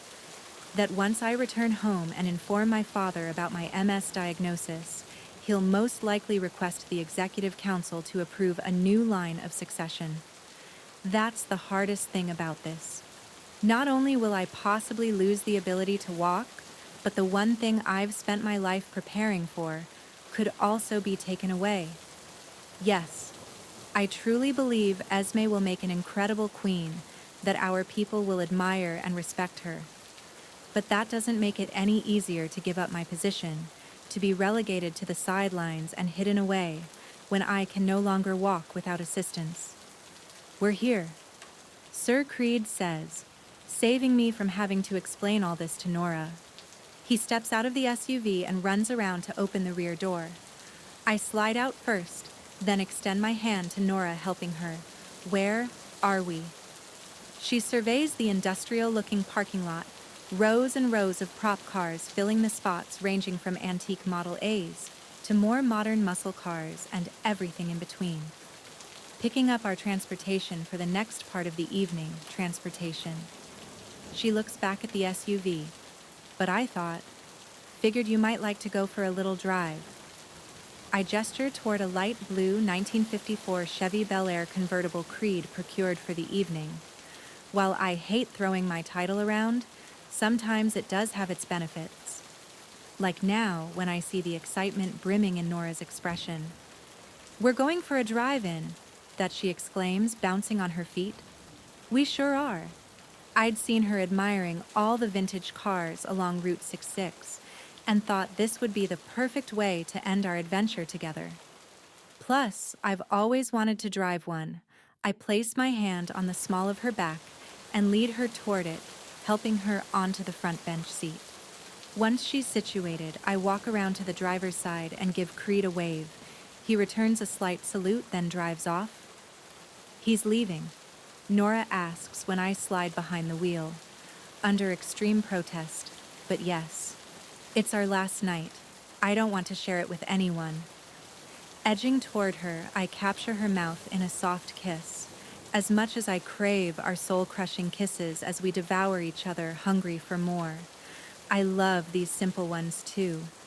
The light touch of our mouths as we breathe into each other feels more intimate, exposing our vulnerabilities.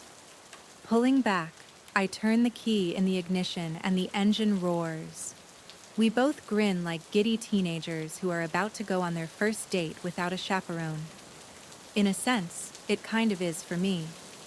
All throughout my life, I've always been flanked by some kind of security. They may not be right beside me, but they're still close, ready to jump into action at a moment's notice. Creed normally would have insisted he follow and remain nearby, but I begged him for this one taste of freedom before it all ends. The temperature is perfect for an evening drive with the top down as I navigate toward our final destination. Neither one of us speaks, simply enjoying the moment and the scenery of Los Angeles at night. Our last night together. When I slow the car and pull up to a bolted chain-link fence 20 minutes later, Nora passes me a mischievous look. Trying to get me to scale another fence, she jokes. I'm definitely not dressed for that. She gestures to her dress-clad body. No scaling fences tonight. I reach into my pocket. This time, I have a key. I dangle it in front of her, then hop out of the car and head toward the fence. Unlocking the chain, securing it. After opening the gate, I get back behind the wheel, driving the car inside before locking the gate behind us. Should I be worried that you're locking me? She waves her hand around wherever we are. Damn it, you've discovered my master plan. I chuckle, easing down the gas, driving at a slow speed along the dimly lit pathway. Abduct you to a field in the middle of nowhere and have my way with you. I waggle my brows, but as enticing as that sounds, I opted for something else. Instead, I grin as we round the corner and a large drive-in movie screen comes into view. She gasps, a hand flying to her mouth. Throughout our journey, she'd kept mentioning how she wished we could actually watch a movie at a drive-in. It never worked out. While we visited plenty of rundown drive-ins along the route, there were never any functioning theaters near where we stopped for the night. I'm grateful I could finally give this to her. A real drive-in. A real drive-in. I confirm I did have to bribe them to reopen. They'd closed for the season after Labor Day, but I persuaded them to let us rent it out. I park in the center of the darkened dirt field, the only light coming off the screen and the moon shining overhead. The screen flickers and I turn to the correct FM radio station just as the opening credits play. An affair to remember. Nora says in awe, her eyes brimming with tears. Thought you'd enjoy it. She unbuckles her seatbelt and slides over the bench seat into my outstretched arm. It's perfect. She tilts her head back to meet my gaze. The perfect end to this journey. I brush my lips against hers. Our kiss soft at first, before I clutch her face in my hands and deepen the exchange, telling her with my body everything words can never relay. Will this be the last time I hold her like this as we watch Nikki Ferrante and Terry McKay meet for the first time?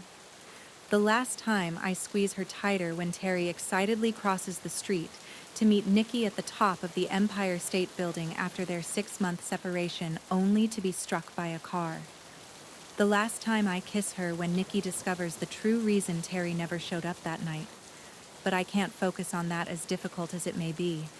Nora and I made a pledge to only think about the present, to live in the moment. So instead of dreading what tomorrow will bring, I stay in the moment with Nora. It's the only place I want to be. Chapter 36, Anderson. In my 20s, I used to see my share of sunrises, usually because I hadn't yet gone to bed. I never thought much of them other than it being a sign that it's time to stop drinking. But now as I watch the glow slowly filter into the bedroom, I know this is one sunrise I'll never forget. There's a quiet solitude when it's no longer night, but still not quite morning. It's in this place that I want to keep Nora. Last night is over, but the day when we must say goodbye when she'll learn the truth is not quite upon us. We're still us. Still here. Still together. You okay? Nora's husky voice cuts through as if able to sense my turmoil. All day yesterday, I put on a smile, acted as if I wasn't hours away from losing everything, all because of something I didn't even know about until a week ago.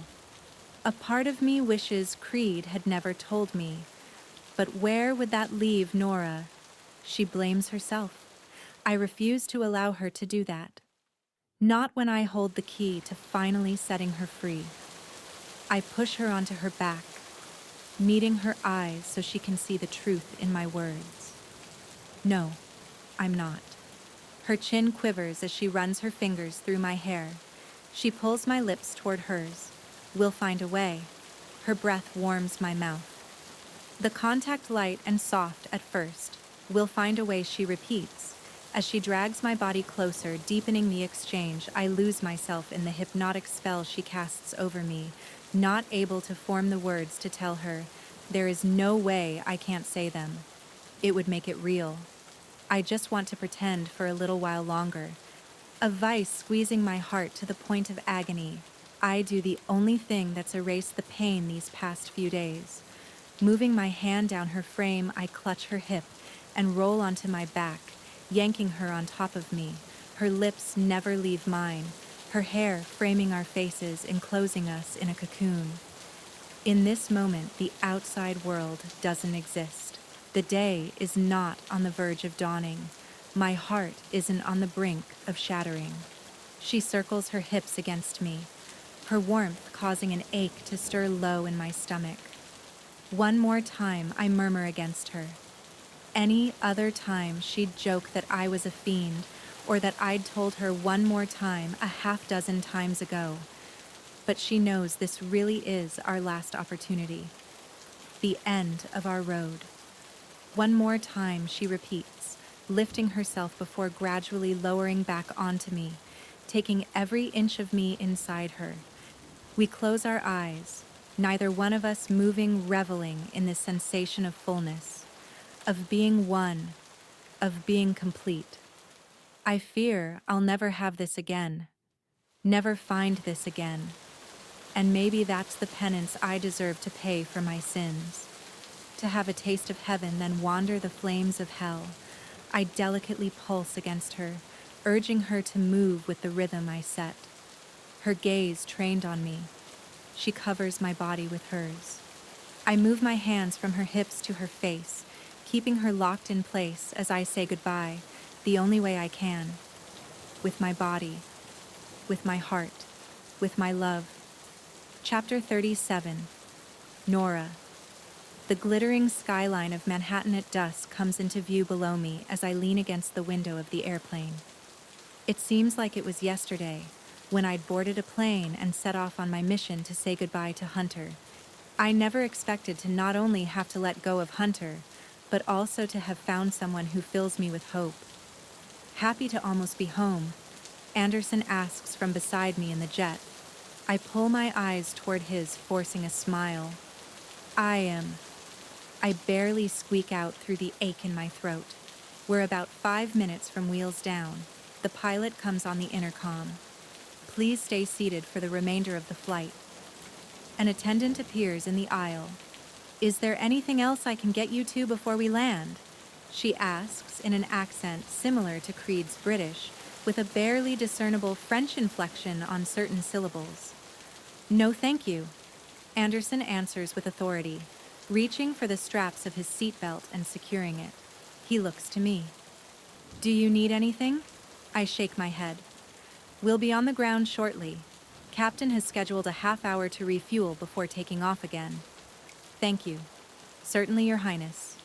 With a smile, she turns from us, disappearing from the passenger cabin, leaving us alone with Creed, who sits toward the front, his head buried in a file while we remain in the rear.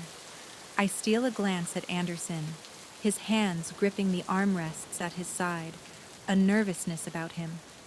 Normally, I'd assume he was scared of flying, but I know he's not. He told me he loves to fly, that he has his pilot's license. Something else must have him in knots. Could it be our impending departure? But why would he be nervous about that? Depressed or somber? Sure. But nervous. Before I can ask him about it, the plane jostles us, the wheels hitting the ground at a high rate of speed. The engines roar as the flaps come up on the wings, causing the plane to slow to a crawl toward the end of the runway.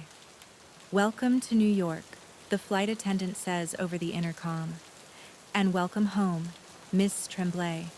I look out the window as the airplane taxis, the silhouette of New York City rising in the distance. I've lived in Manhattan since I lost Hunter. But now, as I look at the familiar buildings that have always beckoned me home, it no longer feels like home. Home is a dingy motel room. Home is a rundown gas station. Home is a Jeep Wrangler. Home is Anderson North. The plane jerks to a stop, and a flurry of activity commences as the flight attendants unlock the cabin door. Lowering the steps, I unlatch my seatbelt and am about to stand when Anderson grasps my hand, squeezing it. "Wait."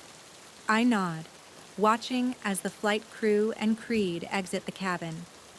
Once we're alone, Anderson clutches my cheeks with a desperate grip, his mouth covering mine in a soul-crushing, impassioned kiss. The way he holds me, the way he breathes into me, the way he devours me, makes me feel like this is the last time he ever will. But I don't want that. I want 1,000 more kisses, 1,000 more touches, 1,000 more sunrises, 1,000 more adventures. He pulls away the sound of our frantic breathing, filling the luxurious cabin. There's so much I want to say. He pants, hands still framing my face. I swallow hard, tears welling in my eyes when I see his are glassed over. The past several hours, I've tried to formulate my thoughts. Licking his lips, he shakes his head. Tried to think of the best way to say this, but no matter what words I conjure, it doesn't seem enough. "I know how you feel," I admit with a quiver. "This isn't just a fling. This was never just a fling. Our souls are intertwined. Some higher power saw fit to bring us into each other's lives. I've never been as sure of anything in my life as I am that we belong together. That, after all the heartbreak and loss we've suffered, we deserve each other. We deserve to be happy." On a long inhale, Anderson reluctantly drops his hold on me and reaches into the inner pocket of his suit jacket, pulling out a narrow black velvet box, a red ribbon wrapped around it. He peers at it for several long moments as if contemplating what to do. Then he hands it to me. "This is yours." His statement catches me off guard. Something about the forlorn expression he wears, making me think it's not just your run-of-the-mill necklace or bracelet. My pulse steadily increases as I tug on the bow and crack open the box. The instant my eyes land on the contents, I gasp, barely able to see through the kaleidoscope of tears. I pull my bottom lip between my teeth to stop my chin from trembling, carefully removing the simple silver chain and diamond ring. "Where did you find this?" I breathe, unable to believe I'm finally holding it. I can't fathom what Anderson had to do to not only locate this, but then get it sent to him. For years, I've searched in every pawn shop in the tri-state area, even called all the diamond dealers, and asked them to keep an eye out for the serial number on the stone, but nothing ever turned up. I bring the ring closer, able to make out the faint inscription. "My favorite, wrong number." "How did you—" "It's been in my possession over 6 years," he says solemnly, squeezing his eyes shut. I furrow my brow and straighten my spine, not understanding how that could be possible. Then it hits me. I never told him about this necklace. There's only one way he would know about it. I meant to give it to the paramedics. He gradually lifts his gaze to meet mine. But everything happened so fast, and what are you saying? Heat washes over me, my heart thundering. My grip on the ring tightens, knuckles turning white. I was there that night. He admits, after a pause, I was the one who pulled you from that wreck. I inhale a sharp breath, struggling to process this. For years, I'd searched for any clue about who my mystery, Good Samaritan, was, but the police had no way of finding out his identity. Hunter's parents had even put out a reward, hoping they could thank the person who'd helped me. You saved my life. I exhale, running my fingers over the diamond. He slowly shakes his head, pure anguish covering his expression. His eyes are pinched, muscles strained, lips tight. No, I didn't.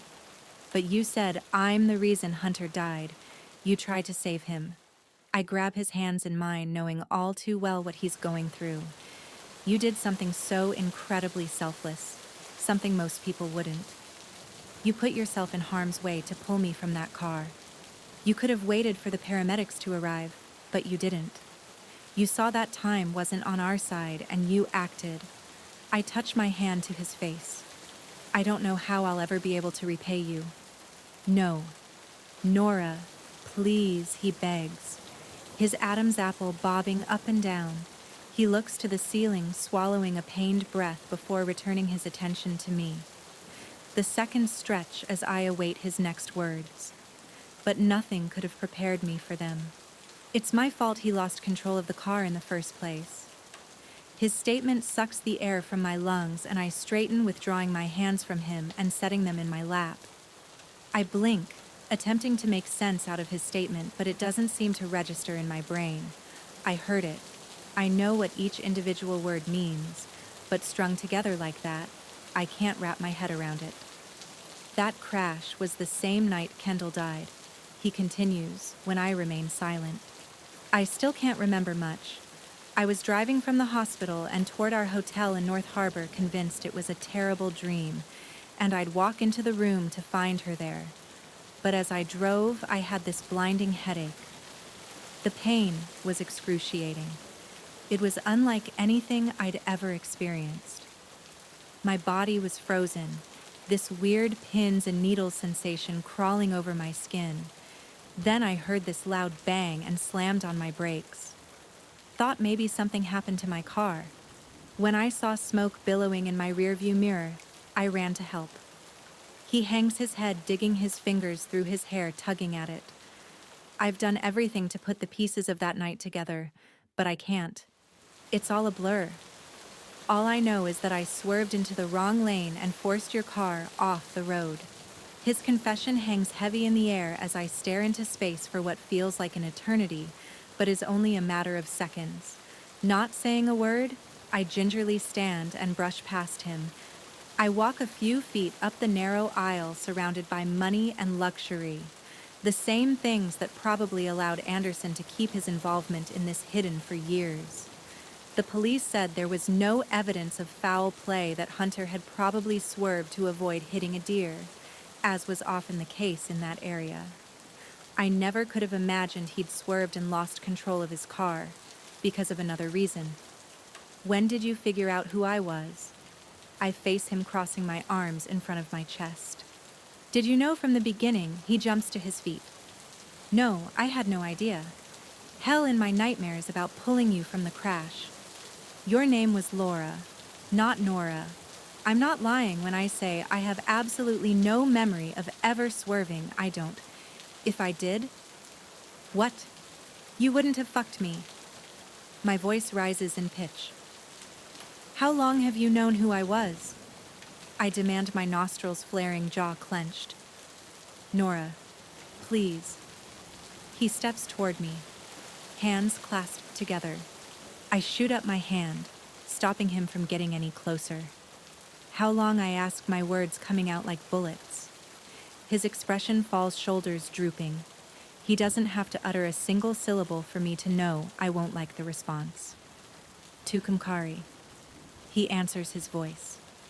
lacking all the confidence and swagger it had the first time he spoke to me. Then again, it wasn't the first time he spoke to me. That was 6 years ago. He was the mysterious hero who rescued me, who begged me to stay with him, to not succumb to unconsciousness. But he's not a hero. Not anymore. He's certainly not my hero. My stomach churns acid, burning my throat. I search his eyes, hoping to find some sign that this is just a cruel joke. But I can't stand to peer into them anymore. Those blue eyes I once thought were my salvation are now nothing more than a reminder of the biggest mistake of my life. If I'd known earlier, I never would have initiated anything with you. Creed tried to warn me, but I refused to listen. Refused to allow him to tell me anything he found out about you. All my life, every single woman I've dated or was interested in had to be approved. For once, I wanted to learn about someone from them, not because of some background check. When you told me about Hunter, I still didn't think anything of it. But after that night in Tucumcari, there was this nagging voice in my head, so I decided to Google you and the car accident. To my absolute horror, I learned you were the woman I pulled from that wreck, which Creed confirmed. You have to believe me when I say I had no idea who you were until then. How can I believe you when you've kept this from me all along? I choke out. When every touch was a goddamn lie, because it's the truth. Truth.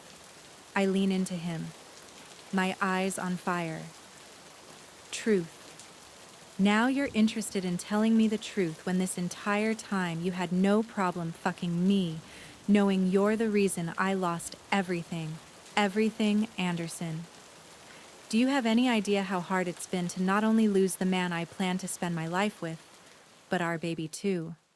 My blood heats in my veins, adrenaline coursing through me. I've tried to keep calm to not completely lose control, but that time has passed. This man needs to know exactly what he's done, what his negligence destroyed. To have to carry that baby for 2 long weeks after the doctors told me the fetus didn't have a heartbeat. And that's what they called her at the hospital. She was no longer a baby, no longer Ember, no longer a person. She was a fetus. Then to endure over 20 hours of labor with no one at my side, knowing when it was all over, I'd go home empty-handed. Do you have any idea how much that fucked with my mind? I can't even begin to imagine, he says cautiously, stepping toward me, testing the waters. And that's why I knew I had to come clean and tell you the truth. Because you deserve to know. He pauses, drawing in a shaky breath. Because I love you enough to lose you. Nora, you have. I snap my mouth shut. His statement finally registering. What did you say? I hiss. He shows no reaction to my demeanor, remaining calm. I love you. I squeeze my eyes closed, swiping away the tears falling down my cheeks. An excruciating ache settles in my chest, a vice squeezing every last ounce of life out of my heart. A part of me had hoped he loved me, that we would find a way to make it work. But I never imagined that love would come like this, wrapped up with lies and sugar-coated in deception. And you think that's supposed to make me forgive you? I don't expect you to forgive me. I don't deserve it. But you deserve to feel loved. That's all. I part my lips, struggling to come up with any response. But I can't bear to be in this man's presence any longer. I spin on my heels, dashing off the plane and into the cool October evening air before Anderson can stop me. As if anticipating this turn of events, Creed stands beside a dark SUV and quickly opens the rear passenger door when he sees me. A motion from the airplane catches my attention, and I look up to see Anderson standing in the doorway holding my purse and laptop bag, which I'd left on the plane. Creed is quick to retrieve them. My resolve momentarily cracks when I see the streaks of tears on Anderson's face, making me second-guess whether I did the right thing. But how could this not be the right thing? That man took Hunter and Ember from me, and he knew about it. yet kept it to himself. Would you like these? With you? Creed asks in a strained voice as he approaches the idling SUV once more. Your suitcase is already in the back. Nodding, I take the small bags from him and turn forward, buckling my seatbelt. I can only imagine what the driver they hired to take me home must think. I imagine they paid him a substantial tip to keep to himself. Creed's about to close the door when he stops. He reaches into his suit jacket and pulls out a handkerchief. I almost turn it down when I notice the royal insignia on it, but don't. I take it as a reminder of what can happen when you put your heart on the line, when you allow yourself to become vulnerable to be taken advantage of. For what it's worth. Nora Creed, begins his tone lacking the serious quality I'd heard last evening and all throughout the flight. He sounds friendly. Anders didn't know until a few days ago. When you first got together, he was unaware he'd caused that wreck. I told him disobeyed orders to do so, but I realized he deserved the truth. Just like he realized you deserved the truth. How is that possible? I lean closer, my voice low so no one can overhear.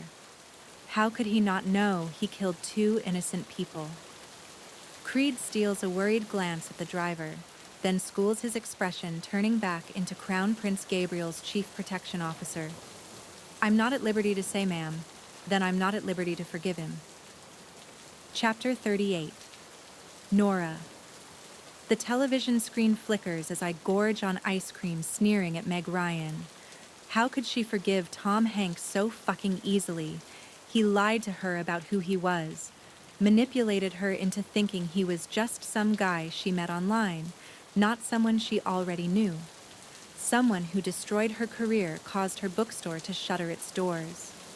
I once loved You've Got Mail. Now it hits too close to home.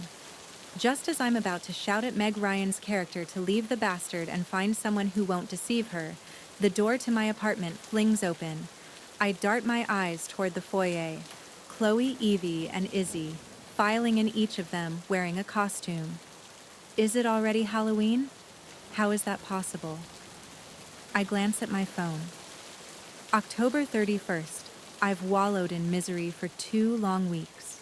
I can only imagine what my mother would say about this. It's probably a good thing I've ignored her phone calls. Otherwise, she would have been on the first flight from Miami to psychoanalyze every aspect of my life and tell me it's my fault Hunter was killed in that crash. My fault. Anderson drove recklessly that night. My fault? He lied to me. Oh my God, is that a rom-com? Chloe asks, her voice heavy with disgust. And ice cream. Izzy adds. Evie sniffs like a dog. And when's the last time you showered? She meets Chloe's and Izzy's eyes. I told you it might be too late. Look. She drops her voice to a whisper. She's reached the Meg Ryan stage. There may be no saving her. But we have to try, Chloe says, turning her attention to me and tossing a shopping bag at me. Put this on. We're going out. It's Halloween. I'm not in the mood. I shove another spoonful of ice cream into my mouth, chasing it with wine straight from the bottle to my friend's absolute horror. Evie covers her open mouth, Chloe scrunches her nose, and Izzy makes a fake gagging sound. What I lift the ice cream carton and wine bottle. Red wine and dark chocolate go great together. The girls all share another look, then rush toward me simultaneously. This is much worse than I thought. Evie pries the ice cream and wine from my hands. At least her hair isn't a rat's nest. Izzy yanks my locks free from the ponytail holder. I've dealt with worse. Chloe states with authority as she grabs my arms and pulls me off the couch. Go shower and get ready. You've had more than enough time to get over your not-so-Prince Charming. Ooh, Evie squeals. I like that one. I've been calling him Prince Prick. Prince Asswipe for me. Izzy adds, I try to fight my smile but can't. When I'd returned home, a mess struggling to come to terms with Anderson's lies, and the fact he's the reason I lost everything they've been at my side, every step of the way, not once questioning whether I made the right decision. Not asking what I thought Creed could have meant when he mentioned there was an explanation for Anderson having lost control of the car. Not oohing and ahhing over the extravagant bouquets of flowers he sent every day, each one containing a note about yet another one of his favorite moments on the road. The first time I heard you laugh at the pool in Springfield. The way you rested your bare feet on the dashboard of the Wrangler. The look of awe on your face when we saw the Grand Canyon. Instead, they've done everything they can to help me forget Anderson, but it's been impossible. The fact he's a public figure doesn't help, which is why I've avoided all social media and the news, not wanting to stumble across any mention of him, even if by accident. The last thing I need is a reminder of the biggest mistake of my life, of the man who destroyed everything. Thanks, girls. I don't know what I'd do without you.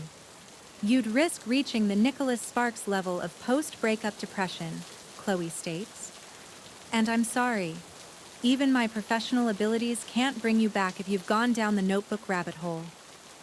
I burst out laughing, the sound feeling foreign after so long. Reaching into the bag, I pull out the costume they chose for me. The Queen of Hearts. Although this dress is much sexier than anything I've ever seen depicted in any of the remakes of Alice in Wonderland, I figure it's fitting Chloe beams as she gestures to Evie and Izzy. We've all chosen costumes that are a good representation of who we are. I take in her Harley Quinn costume, the ends of her blonde pigtails dyed red and blue respectively, when I see her t-shirt says, "Daddy's Little Monster." I can't help but shake my head in amusement. From the stories she's told me of her childhood, it's not far from the truth. Okay, I get Harley Quinn and the nurse. I nod at Izzy's chosen costume, although this version is a lot more risque than the scrubs I've seen her wear. But a hooker. I squint at Evie, who's dressed as Vivian from Pretty Woman, but as prostitute. Viv complete with thigh-high black boots and a cheap blonde wig covering her red hair. I'm surprised Julian let you leave the house dressed like that. I promised I'd keep on the boots and wig when I got home later. She winks, licking her lips. Did I miss your stint as a prostitute? No. But even you have to admit, the way I met Julian was a lot like how Vivian met Edward. We also made a business arrangement but ended up falling for each other. She doesn't have to utter a word for me to know what she's thinking, that her story isn't that different from mine. And Anderson's either. We had an agreement to drive to Los Angeles together on Route 66, then walk away. And just like Julian and Evie, we fell for each other. But that's where the similarities end. She didn't learn Julian was responsible for destroying her life. Enough stalling. Go get ready. Chloe orders. Under no circumstances are we going to allow you to continue to wallow and become every romantic comedy cliché out there. But I like being a cliché. I whine, then add, I like knowing I'm not alone. Chloe drapes her arm along my shoulders and pulls me into her slim body. And you're not. You have us. Evie joins us. Izzy right behind her. Lean on us. Izzy encourages, then steals a glance at the television. Not on Meg Ryan. We erupt in a fit of giggles at the ridiculousness of this situation. That's the mark of a true friend. They don't kick you when you're down. Don't whisper behind your back about your broken heart. They lift you up. And these women have always lifted me up, no matter the weight. Strobe lights flicker around me, sweat beading on my neck and brow as I move with the hypnotic beat of the club music. Over the past few hours, I've danced away my heartache with my 3 best girls. I've tried not to focus on the diamond adorning each of their ring fingers. I never thought much of them before, but that was when I still wore Jeremy's ring despite the fact it was given in a drunken haze. Now I find myself back to square one, wondering if I'll ever find the same happiness I had with Hunter. And with Anderson, I clutch the silver chain around my neck, where Hunter's engagement ring dangles. I almost sold it when I first returned home. Every time I looked at it, I was reminded of Anderson and his deception. But this is the last piece of Hunter I have left. Anderson stole every other memory. I refuse to let him steal this too. Break! KLeigh shouts over the music after the DJ transitions from Michael Jackson's Thriller to a more modern tune. Yes, I shout back, and we all squeeze our way through the crowded dance floor and toward the VIP section.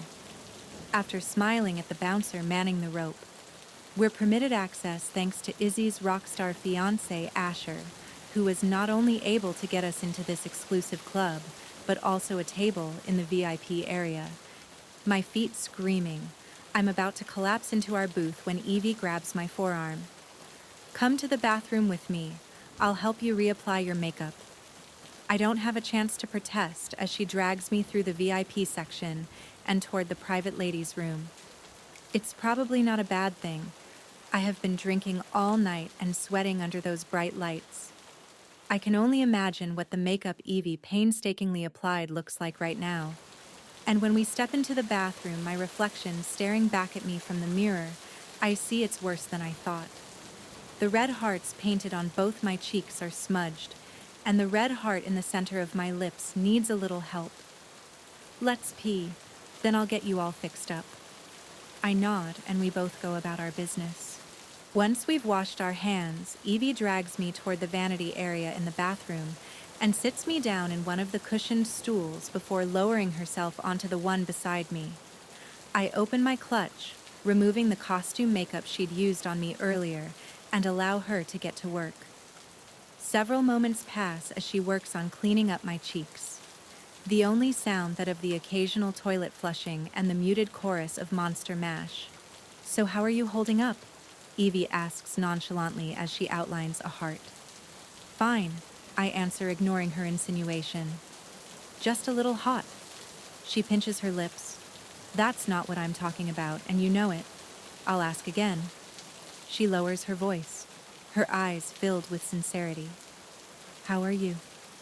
I swallow hard, trying my best to keep my emotions in check as I've done these past few weeks. I shouldn't even give Anderson a moment's thought. Yet I can't stop thinking about what Creed told me before closing the SUV door.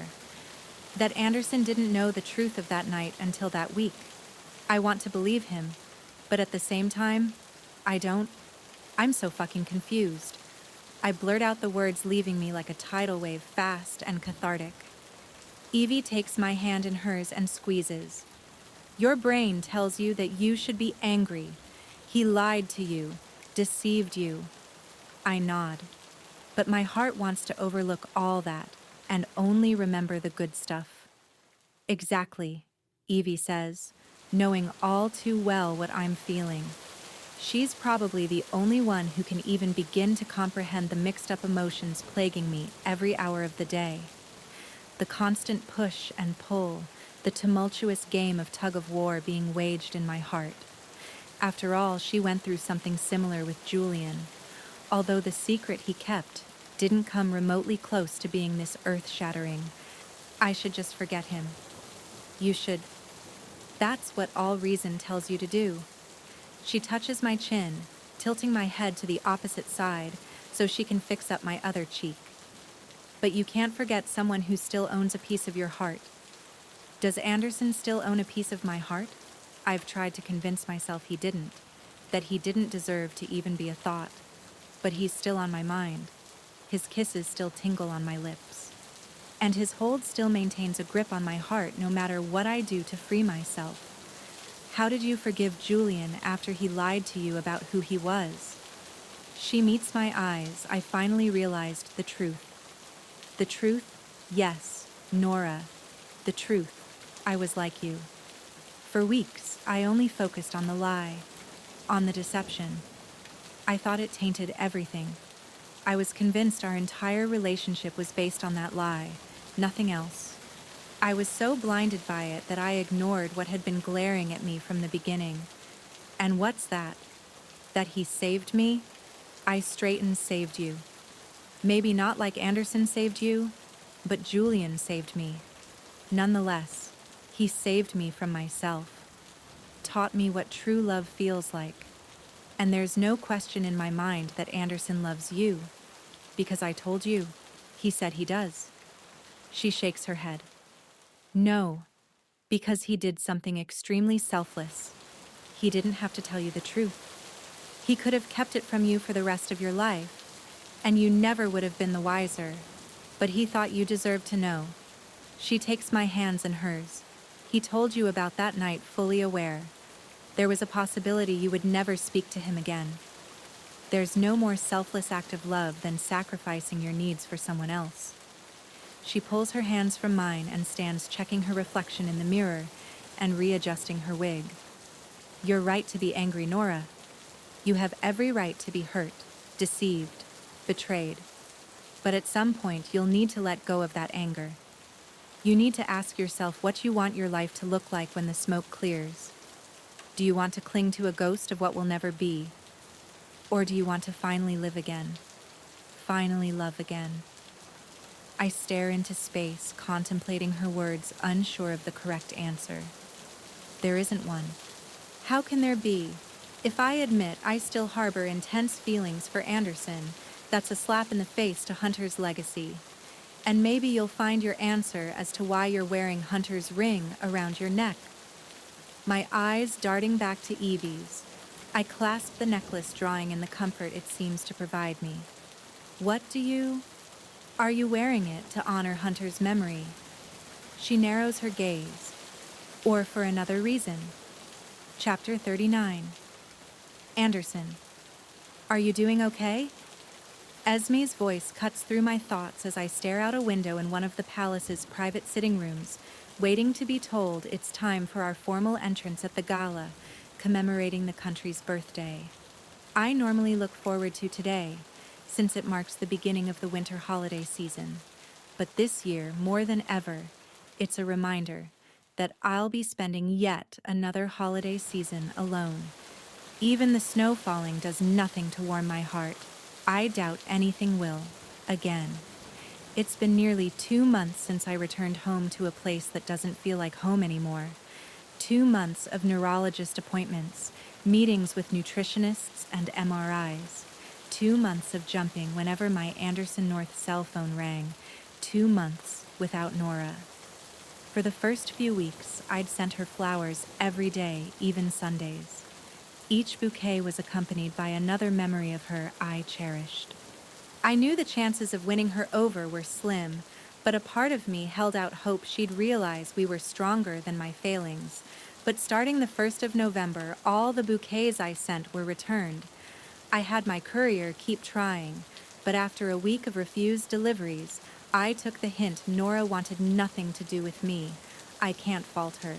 Doesn't make it hurt any less, though. At least I can have some sort of peace of mind that I reached out to Hunter's parents.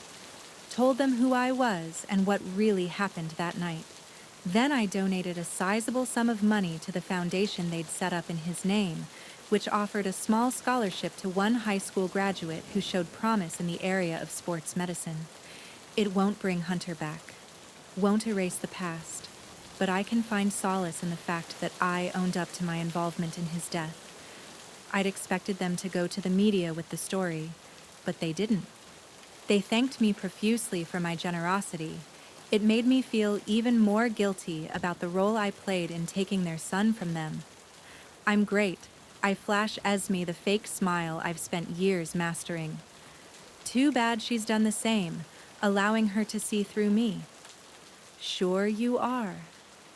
She glides across the room, her champagne gown flowing behind her, which brings out the gold tones in her blonde hair. Like I'm Mrs. Claus. I lean in to kiss her cheek, then pass her a mischievous grin. Is there something you're not telling me? Are you having an affair with Father Christmas? I knew you had a thing for older men, but The door swings open, a member of the Royal Guard interrupting our conversation upon his entrance. His Majesty the King. The man announces, then steps aside as my father walks into the room, wearing the ceremonial military attire required at all formal events. His gray hair is slicked back, his face clean-shaven, but I expect nothing less. It's one of the antiquated rules. I abhor short-trimmed hair, no mustache or beard allowed. Out of respect for the occasion, I shaved and cut my hair short again, but it will be the last time. Soon I'll no longer be subjected to any requirement to adhere to these strange rules that have been passed down for generations. Creed and Zoe Esme's lady-in-waiting jump to their feet. Creed stands at attention, his arms locked at his sides while Zoe is less rigid, her hands clasped together in front of her head, bowed slightly. Gabriel Esme. My father's greeting is proper, as if we're his employees, not his children. In a way, I suppose we are employees. I've never felt much love from this man. After he split from our mum, we were raised by our nannies, only seeing our father during formal events, or perhaps a few minutes before bedtime. It was in these days that Esme and I mastered the art of putting on a show. Our entire lives have been one big show of pretending we came from a loving, doting father. Nothing could be further from the truth. Your Majesty, I say in greeting. Father Esme acknowledges, refusing to call him anything else as she's prone to do. He glances beyond us at Creed and Zoe, who bow and curtsy respectively. Your Majesty, they say in unison. Would you please wait outside? There's something I must discuss with the Crown Prince in private. Certainly, Your Majesty. Creed says curtly. Esme nods at Zoe, wordlessly telling her to follow. Then she steals a glimpse at Creed. His stoic expression softens for a moment as their gazes lock. I notice his hand twitch, as if about to place it on her back. But he remembers their roles, keeping his arms at his side as he walks behind her out of the room. Zoe following. Once the elaborate double doors close with an echoing click, my father relaxes his posture and exhales a breath. Are you serious about abdicating? His tone lacks the formality it contained mere seconds ago. I blink repeatedly, my mind reeling. How could he know I've only mentioned this to one person, and only because it directly affects her? Esme, I exhale, pinching the bridge of my nose. She couldn't keep her mouth shut. Could she? You two have always been close. Two peas in a pod, really. My father chuckles, the sound as odd as a thunderstorm on a sunny day. I can't remember the last time I heard this man laugh. I didn't think he was capable. Who is this man, and what has he done with my father? The man who never reminisced about the past, who was notoriously stoic and unemotional. Then again, wasn't I trained to be like that too? To smile when expected, but never show too much emotion. And while she typically kept all your secrets, she also knew some secrets are too important to be kept. Stepping toward me, he levels his gaze on me, his eyes nearly even with mine. Think about what you're doing, Anderson, he says, dropping all the formalities of using my given first name, opting for the one I've always gone by in my inner circle. This diagnosis must have been a punch to the gut. It was to me when you finally shared it with me. Making such a life-changing decision while dealing with the psychological effects of everything, I can't help but think you may be acting irrationally. I thought you'd be relieved. I counter. Then you wouldn't have to go over my head and give the crown to Esme anyway. He shakes his head, his expression pained. Why would you think I'd do that? I lean into him, my eyes on fire. Because of the way you tossed out Mum. He stares at me for several long moments, then sighs, walking past me and lowering himself onto the divan in the sitting area. Etiquette dictates I should also sit, since no one should stand taller than the crown. But that's the least of my concerns right now. I never tossed out your mother. She left. He gradually lifts his eyes to mine. All I can do is blink. He's wrong. Has it been so long that he's forgotten the truth? Has he convinced himself of the veracity of these claims to help him sleep better at night? No, she didn't. She... Do you think I enjoyed watching her self-destruct? Think I enjoyed watching her push everyone away? His distressed voice echoes in the room before he lowers it. Do you think I enjoy watching you do the same thing? I've witnessed my father give more than his fair share of performances in the public eye. Like Esme can always tell when I'm faking it, I can detect when my father is.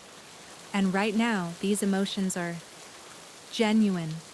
I'm begging you to believe me, he implores. I did everything to get her to stay. Told her it didn't matter what happened, that I'd love her, even if she were bound to a wheelchair for the rest of her life. Tears well in his eyes, his chin quivering, showing me a side of this man I didn't think existed. Vulnerable, defenseless, weak. Nothing I said or did mattered. She was already battling depression. She never really acclimated to the pressures and scrutiny of royal life. The MS diagnosis only worsened it. She refused treatment, refused everyone who tried to help. Then she refused to live. He chokes out. What are you saying? I ask, guardedly stepping toward him. He pinches his lips together, not immediately responding, as if doing so will give the truth wings and make it real. I'm saying, your mother didn't die from MS. He slowly lifts his gaze to mine, defeat crawling in his features. She died from an intentional overdose. Anderson, I exhale deeply, running my hands through my hair as I pace along the marble floor. Mum killed herself. I can barely get the words out. It seems so absurd, like something he made up, not something my mother would do. A vice squeezes my heart as I relive the pain of a 10-year-old boy who was forced to mourn his mother in front of the public's eye. Now I'm the 35-year-old man who struggles to believe the woman he idolized would ever take her life. Then again, when I received my diagnosis, I considered the same thing. More than once. If I hadn't met Nora, there's a strong probability I may have done the same thing my mom did. Take one too many pills one night and never wake up. Why didn't you tell us the truth? You and Esme were both so young, Anders. It was difficult enough trying to explain to a 9 and 10-year-old their mother was gone and wouldn't be coming back to tell you she chose to end her life. He shakes his head. I couldn't do it. Couldn't do it? Even when I accused you of abandoning her. Of kicking her out because you didn't want to be married to someone who no longer appeared perfect. He shrugged something. I don't think I've ever seen him do. I made the decision years ago. I'd rather you hate me than your mother. That's why I didn't say anything. Why are you finally saying something now? Because, son, your mother gave up. Stopped fighting for everything she once held dear. Granted, her MS was severe. Her decline, rapid, unlike yours. Still, I don't want that to be you. He stands striding toward me with determined steps and taking my hands in his. I should have fought harder for your mother, but I didn't. I won't make the same mistake with you. I'm not perfect. I've never purported to be. And I certainly regret some of the decisions I've made, especially where you're concerned. But every decision has been with one goal in mind: protecting you and Esme. I close my eyes, another puzzle piece snapping into place. The accident. That's why you didn't tell me about the role I played. I slowly face him. Is that right? You were in such a dark place after Kendall's death. I was worried the truth would send you over the edge. Wanted to wait until you were in a better place mentally. Didn't want a repeat of... He trails off, then returns his gaze to mine. I had every intention of eventually telling you. I just never found the right time. I stare at the cream-colored walls surrounding me, crown molding framing them, making everything appear pristine and perfect. But as I've learned throughout my life, appearances can be deceiving. You may think you know the full story, but there are always truths hidden beneath the surface that can shatter your world. Like my truth shattered Nora's world. Listen to me, Anderson. My dad's firm voice forces my gaze back to him. I don't want you to give all this up because you think your future is uncertain. I'll let you in on a little secret. All our futures are uncertain. I could die tomorrow. But I'm not going to let my fear of the future control my decisions in the present. And you shouldn't either. He places his hands on my biceps, offering me a reassuring smile. I understand you haven't gone public with your diagnosis yet, and I won't tell you what to do, when to share it. You must decide that for yourself. But I can tell you that you're in a unique position. You can give a voice to this illness. You can give hope to other people with MS. He takes my hand in his, once more squeezing hard, his voice filled with passion and intensity. You will have a future, Anderson. You will live a long life, and you will find the happiness your mother didn't think she'd ever have. You can still have it all, including the crown. I shift my eyes forward, wishing I could summon the hope and confidence he seems to have about the situation. I may still be able to have the crown, but I'll never have it all. Not anymore. Chapter 40. Nora. I had a great time tonight, I say, as I come to a stop outside the door to my building, smiling up at James. After Halloween, I realized I couldn't continue to wallow in my pit of despair, wishing things had ended differently between Anderson and me. If I've learned anything from all the curveballs life has thrown at me, it's that I can't change the past, but I can make decisions today to have a better future. So that's what I've been doing. Or at least attempting to do. But nothing seems to work. Nothing seems to have the power to erase Anderson from my memory. James is nice enough. Handsome, successful. A complete gentleman. He's the type of guy any woman would fall over themselves to date. And a few waitresses at the restaurants he's taken me to on our handful of outings have done precisely that. But it's missing that spark. That's something I can't explain. That sensation of my soul connecting with another person. I fear I'll never experience that again. Then again, a part of me doesn't want to experience that again. Especially when the fall from so high can be debilitating. I did too.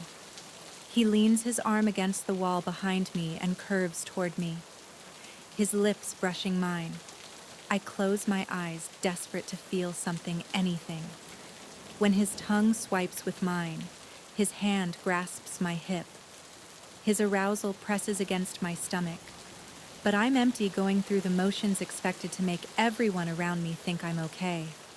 That I've moved on, like I did with Jeremy, is James.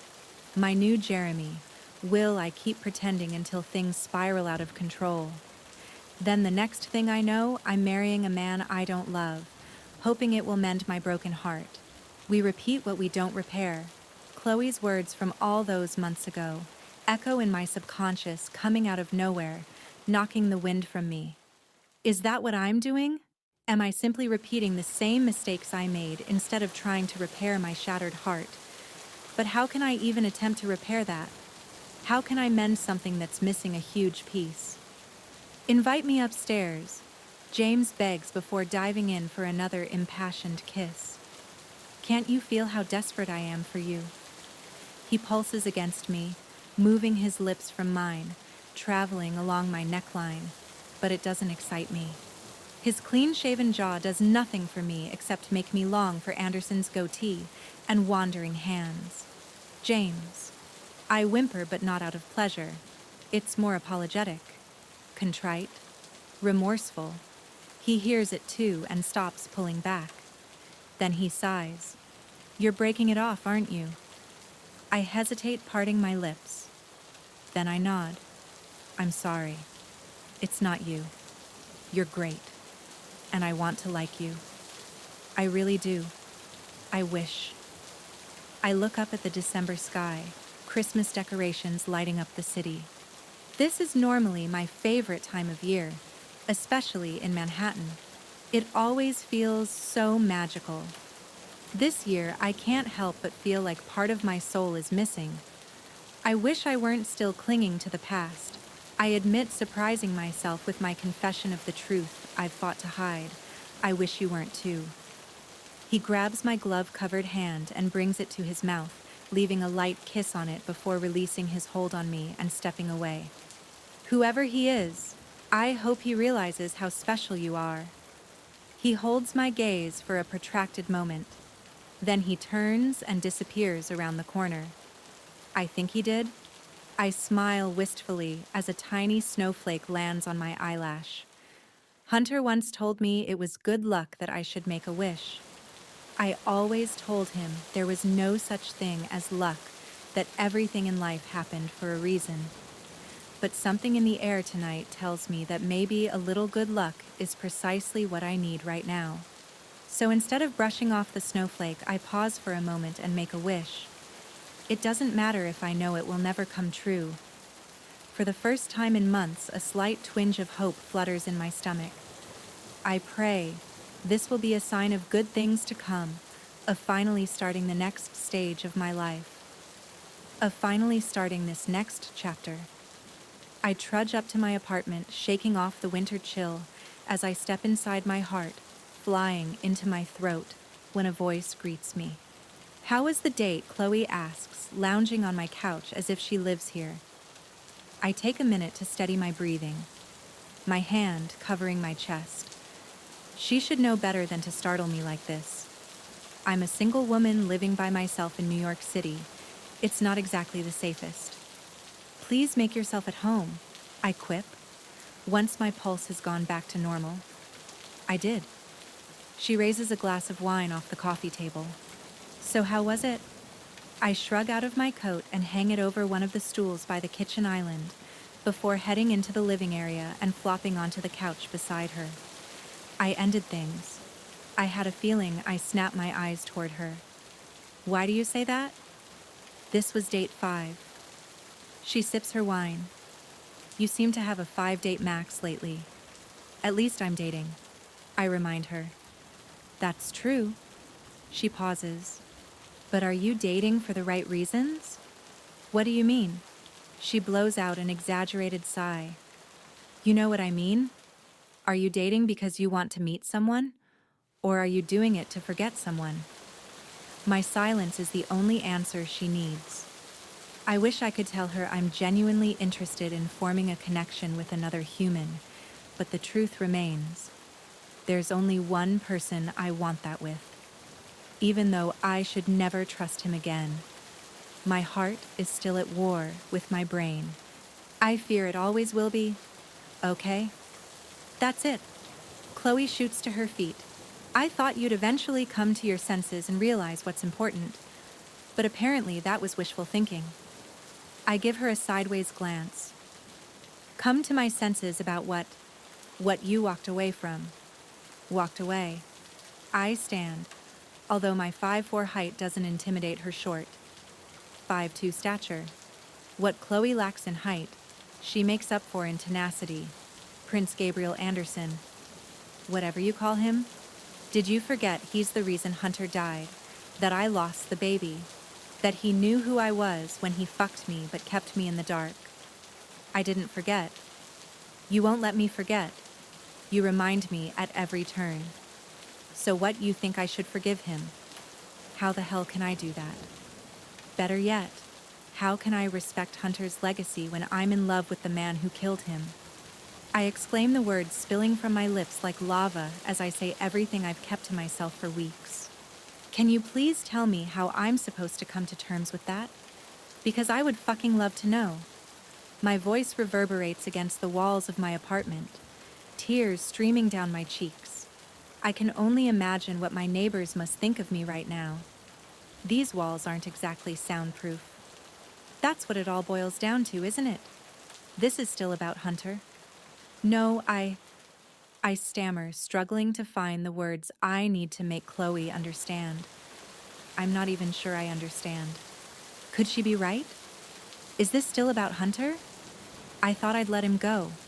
His ashes no longer sit on my dresser, but I still wear the necklace with his engagement ring, refusing to take it off. Did I trade one crutch for another?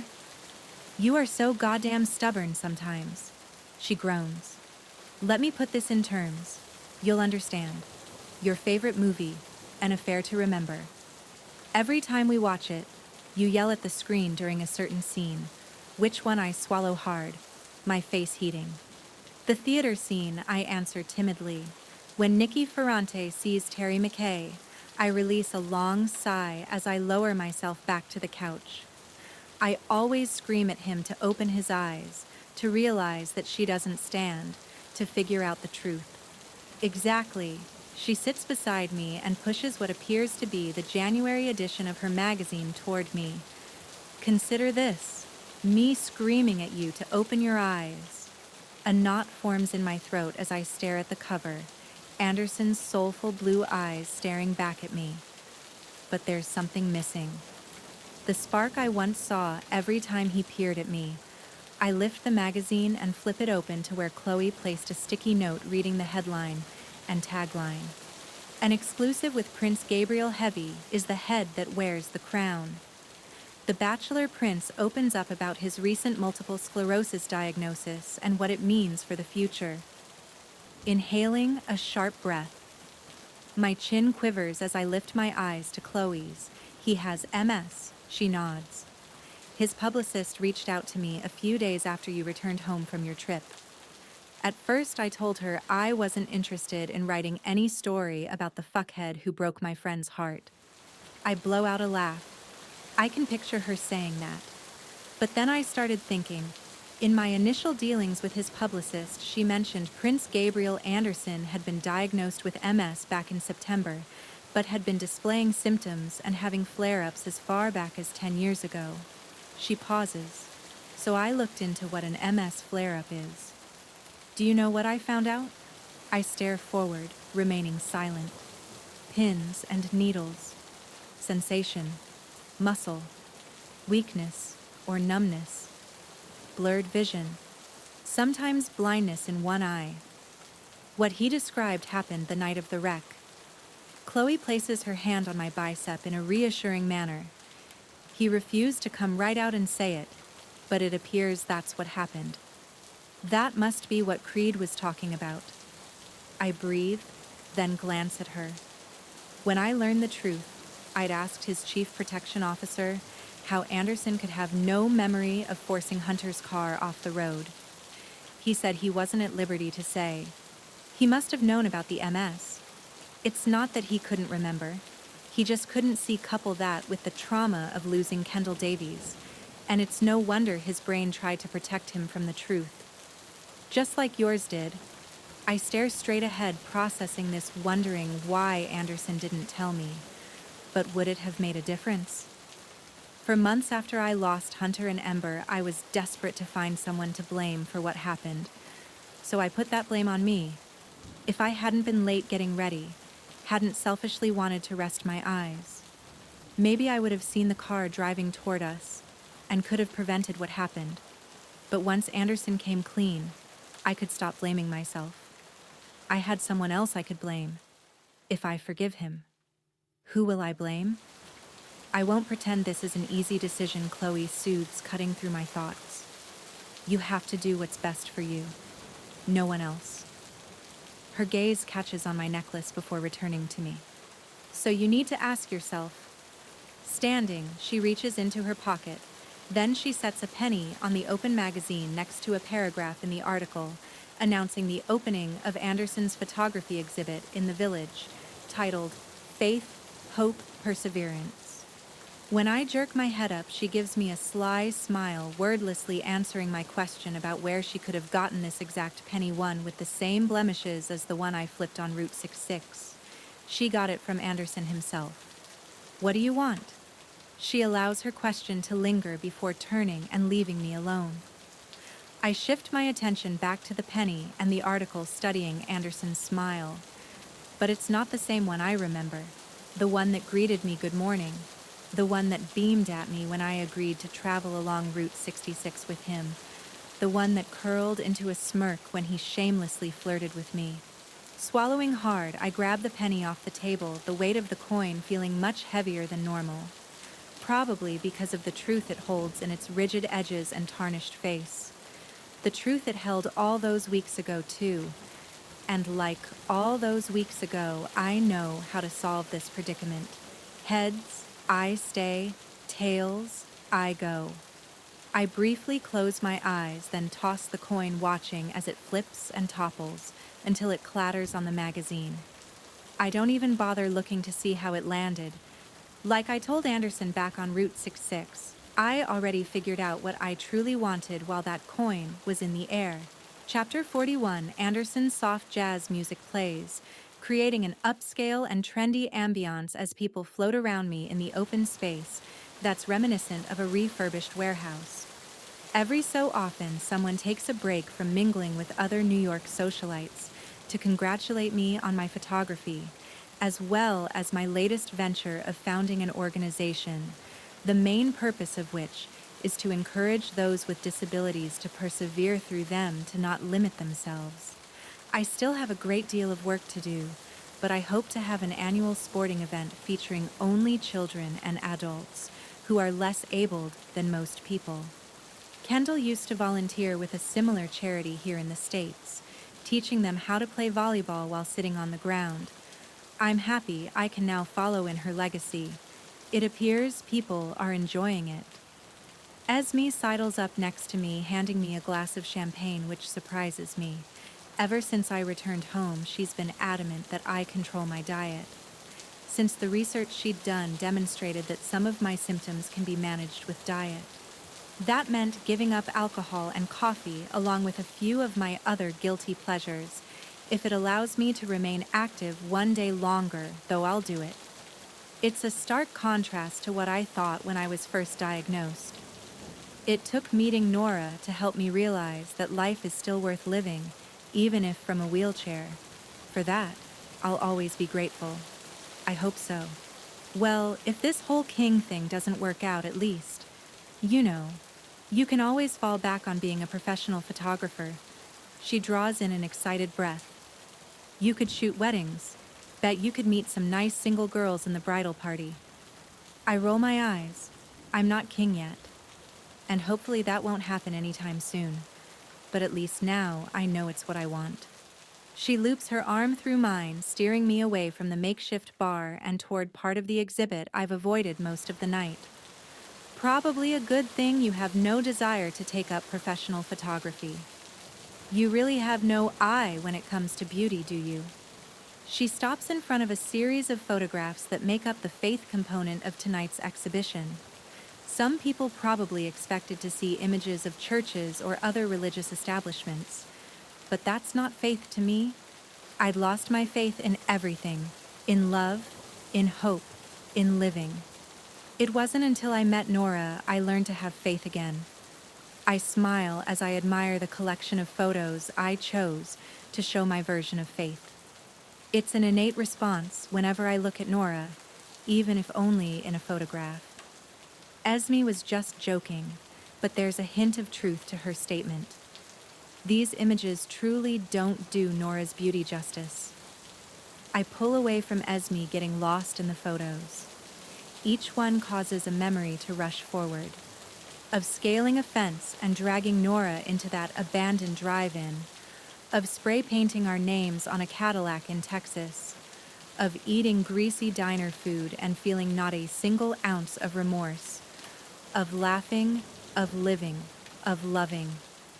I approach the image I'd taken that morning in Santa Monica as she slept. I run a finger along the silhouette of her frame, only the shadow of her body visible in the dark light. What I wouldn't give to touch the real thing, but that ship has sailed. A part of me had hoped Nora might show up tonight, especially when her friend KLeigh had agreed to write an exclusive piece about my MS diagnosis. But it's nearly 11 o'clock. Nora's not coming. With a sigh, I reluctantly drop my hand, taking one last chance to appreciate Nora's beauty, even if it's in the form of a photograph. My favorite moment is you, I murmur to no one. The sound of a gentle clanging catches my attention. I look down my brow, furrowing, when I notice a penny between my feet. But not just any penny. I whirl around, surprised when my sister no longer lingers a few feet away. In her place stands Nora, my Nora, wearing the same gorgeous dress she did on our last night together. My heart ricochets to my throat, my breathing increasing as I stare at her. I want to reach out. Make sure I'm not dreaming, that this isn't some flare-up and I'm hallucinating, although I don't think that's possible. Still, I didn't actually think this was possible either, that she'd actually show up. I start toward her, but she holds up a hand, preventing me from taking another step. I'm going to ask you this once, and I need you to tell me the truth. All I can do is nod. That night, she begins with a quiver as she clutches the necklace around her throat. I recognize that chain, the same one I kept in my possession for years. My talisman, my good luck charm. She toys with the diamond ring, rolling it around her fingers. When you swerved into the wrong lane, she brings her eyes to mine, pain filling her expression.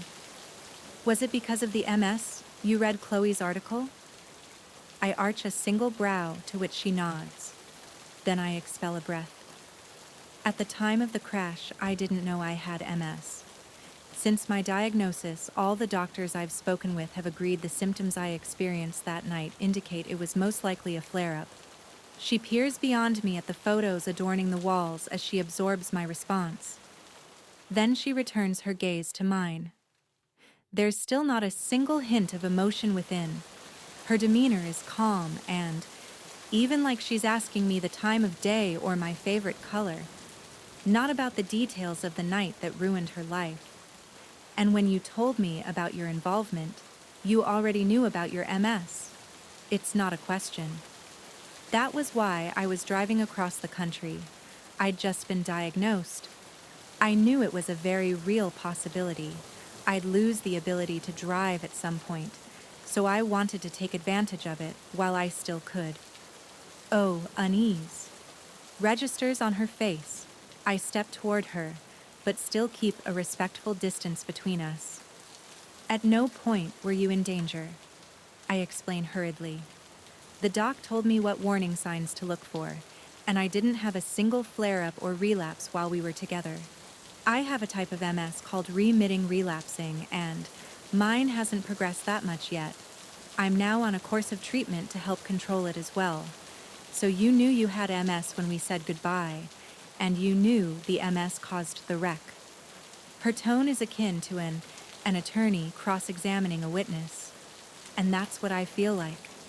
The accused on the witness stand pleading for my life. Yes, yet you didn't say anything. She spins around, meeting my gaze. Finally, there's a quiver in her voice, indicating she's not just an unfeeling robot, that despite the passing of over 2 months since we last saw each other, she still feels this same connection, same electricity, same love. Would it have mattered? I ask, my words coming out strong. Would you have felt any differently if I told you the truth? It still doesn't change anything, still doesn't erase what happened. And I don't know. I exhale a breath as I shake my head, running a hand through my hair. There was this tiny part of me that hoped you would forgive me, that you would be able to see past the biggest mistake of my life, that you'd soon realize that yes, while what happened was a goddamn tragedy, I was also the person who saved you, who ran toward a smoking car to pull you from it, completely ignorant of the fact that I caused it, that I ran toward it, because deep down, I am a good person. A good person who made a horrible fucking mistake, but a good person. Nonetheless, my voice seems to ring out around us. My breathing labored for months. I thought about what I'd say to her. If I got the opportunity, I didn't think I ever would. But based on the blank expression on her face, I fear it's not enough. That nothing will make her see the guilt that plagues me. That guilt I've sworn to carry with me the rest of my life. On a long sigh, Nora turns from me, stooping to grab the penny from the floor. I flipped it. Excuse me, tonight. KLeigh brought over a copy of the magazine and left a penny. She brings up the coin. This penny, which I assume she got from you.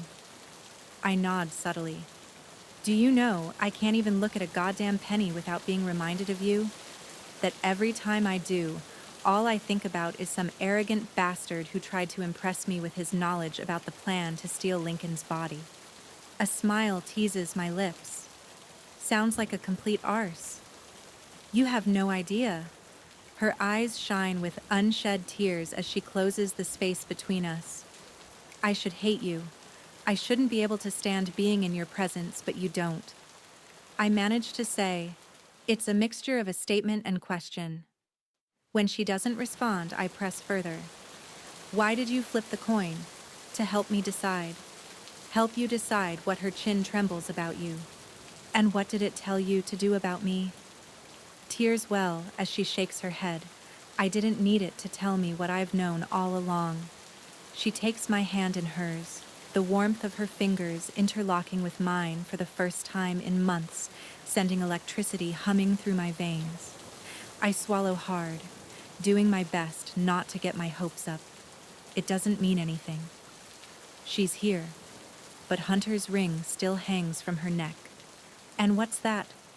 That you may have pulled me from that wreck all those years ago, but it wasn't until you struck up a conversation with me in Chicago that you truly saved my life. She moves her hands to my cheeks, clutching them tightly as her lips inch toward mine. Her breath kisses my skin, a tingle of anticipation filling me. My pulse increases my mouth, growing dry. When she's about to erase the final space between us, sealing her declaration with a kiss, I stop her pressing a finger to her lips. It kills me to have to do this right here, right now. But things are different. I'm no longer Anderson North. Some guy who slightly resembles Prince Gabriel of Belmont. I'm here as Prince Gabriel of Belmont. She needs to understand what she's getting into. What is it? She asks. Gaze searching mine. I thought this was what you wanted. It is. I answer quickly, my jaw clenching with need. God, you have no idea how much I want this. I glance over my shoulder at a few members of the media, their brows knitted in curiosity, obviously realizing the woman in my embrace is the same woman from the photographs providing the backsplash to our reunion. There are reporters here. If we do this, there won't be any going back. You'll officially be Prince Gabriel of Belmont's girlfriend. So I want you to really think about that. To really consider if you're ready for this. She stares at me for what feels like an eternity, blinks, contemplates, then smiles, reaching up. She tousles my hair, messing it up. I can't help but marvel at how our roles have reversed. All those months ago, I was the one encouraging Nora to finally let down her hair and live. Now she's doing the same thing for me. I fell in love with Anderson North. She pushes a few tendrils of hair out of my face. In my eyes, that's who you'll always be. My Anderson North. She crushes her lips against mine, her kiss fevered and frantic as we reconnect.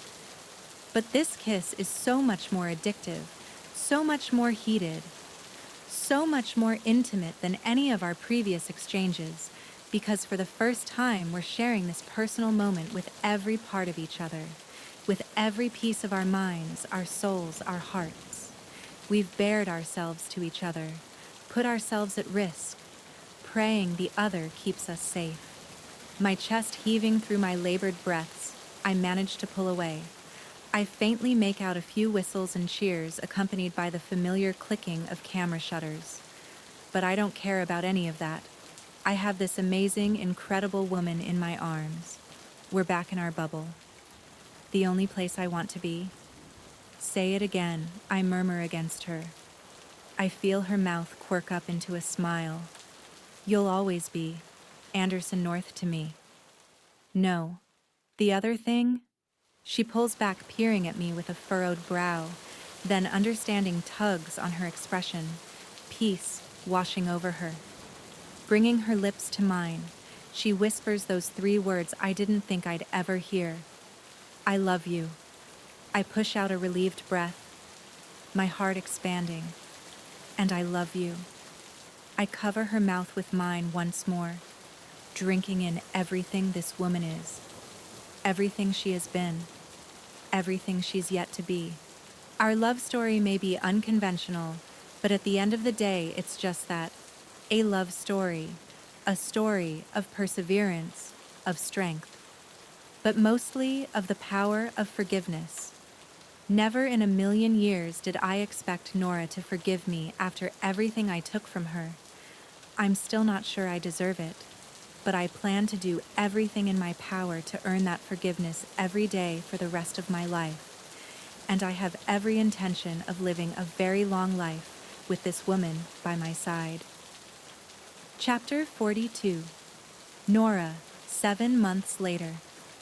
The sun warms my skin as I sit on the pool deck of Evie and Julian's new home in Rye, just outside the city. I never thought they'd leave their proverbial castle in the sky, the penthouse apartment overlooking Columbus Circle, but with a baby on the way, they decided it was time to move in order to raise their daughter somewhere more family-friendly. As did KLeigh and Lincoln, who also have a baby due the same month as Evie and Julian. Based on their due dates this fall, it seems both couples got busy around Valentine's Day. Okay, girls? Now that it's just us, it's time to open your real gifts. I say, reaching underneath the table by the pool and retrieving 2 identical gift bags, handing them across the table to today's guests of honor, Evie and KLeigh. I didn't think I'd ever see the day KLeigh would be pregnant. Until she met Lincoln, she was vehemently anti-relationship. I guess all it takes is meeting the right person to change your mind to convince you that you can have everything. I glance over my shoulder at Anderson, who sits around a table at the other end of the pool, chatting animatedly with Julian, Lincoln, and Asher. It warms my heart to see all the men in our lives get along as well as we girls do. It gives me hope that nothing will ever stand between our friendship. Not misunderstandings, not children, not even an ocean, which in just a few days will separate us. We told you KLeigh begins rubbing her stomach.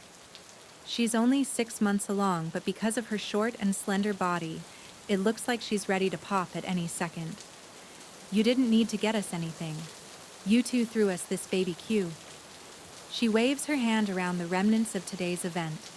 Since KLeigh's and Evie's due dates are so close, Izzy and I made the decision to throw a joint shower for both of them. It was easier than having to do this twice. And we told you that you were crazy, Izzy states. It's not every day. 2 of your friends get knocked up. Yay for sex. Evie jokes, giggling, readjusting herself in her chair, finding it difficult to get comfortable. A hint of nostalgia fills me. I hadn't been much further along than my 2 friends when I lost Ember and Hunter. A year ago, it would have been difficult for me to be around Evie and KLeigh, watch them bring life into the world knowing I lost that opportunity, but I no longer feel that way.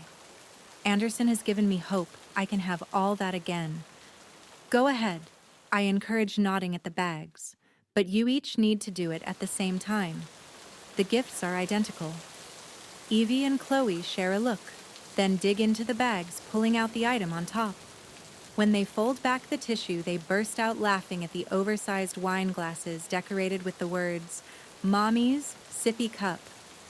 This will definitely come in handy, KLeigh jokes. But I'm not sure I'll use it. I'll probably drink straight from the bottle. She playfully rolls her eyes, but I can tell she doesn't mean it. She's never been a big drinker, too worried she'll follow in her mother's alcoholic footsteps, especially now that she's on the brink of becoming a mother herself. Nothing wrong with drinking straight from the bottle once in a while. I wink. Keep going. The girls reach back into their bags and pull out a red box that looks like a first aid kit. Open it, Izzy instructs both of us, sharing a satisfied smile. Evie and KLeigh unlatch their kits and laugh once more. Instead of containing bandages and medical supplies, as one would expect, it's filled with mini liquor bottles, all of them relabeled for poop explosions. Drink when the baby's been up all night crying, for parental use during teething. This is perfect, Evie says through her giggles, closing the lid on the kit and returning her attention to the bag. both of them pulling out the final item. When they push back the tissue, they gasp, the light-hearted atmosphere shifting to one that's more meaningful and poignant. Tears dot their eyes, their gazes trained on the dust jacket of the thin hardcover book. It's a cartoon likeness of younger versions of the four of us, our arms wrapped around each other. How did we went behind your backs and got help from a few of the graphic designers at the magazine? Izzy explains, they did all these illustrations for us. If you flip through, you'll see they even included the guys in there too.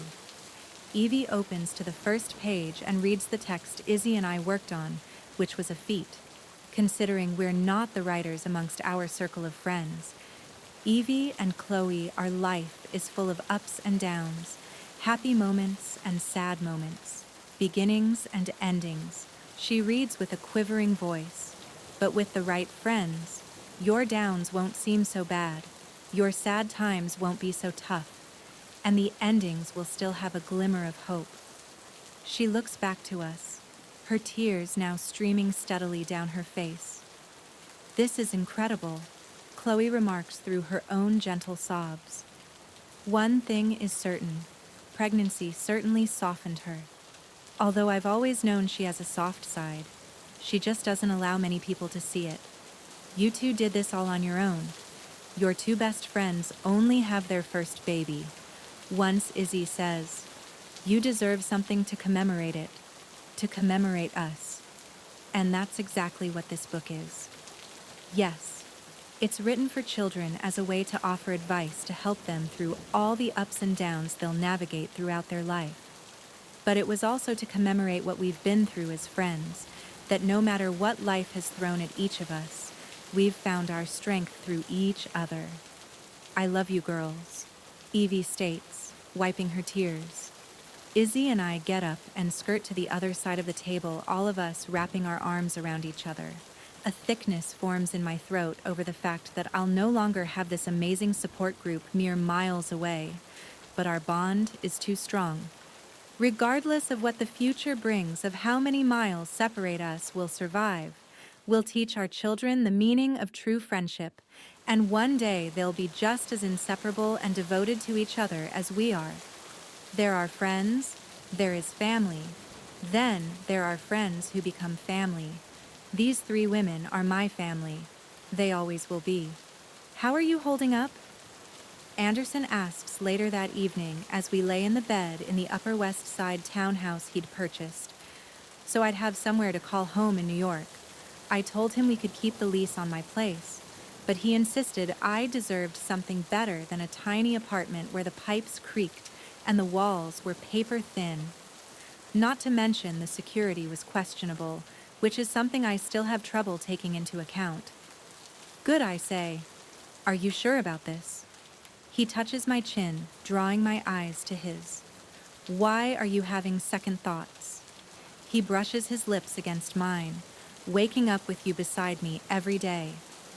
Being able to have you as an amuse-bouche before dinner, he jokes.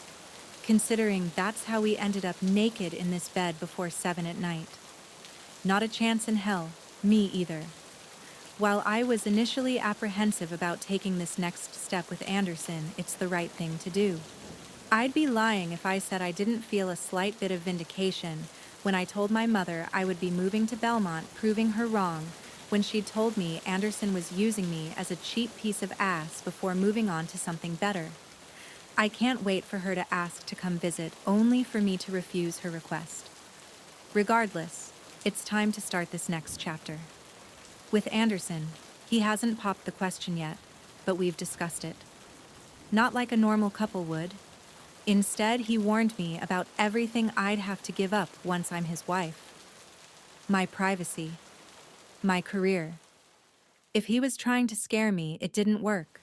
I knew what I'd give up once I entered into this relationship. And my career isn't really a career.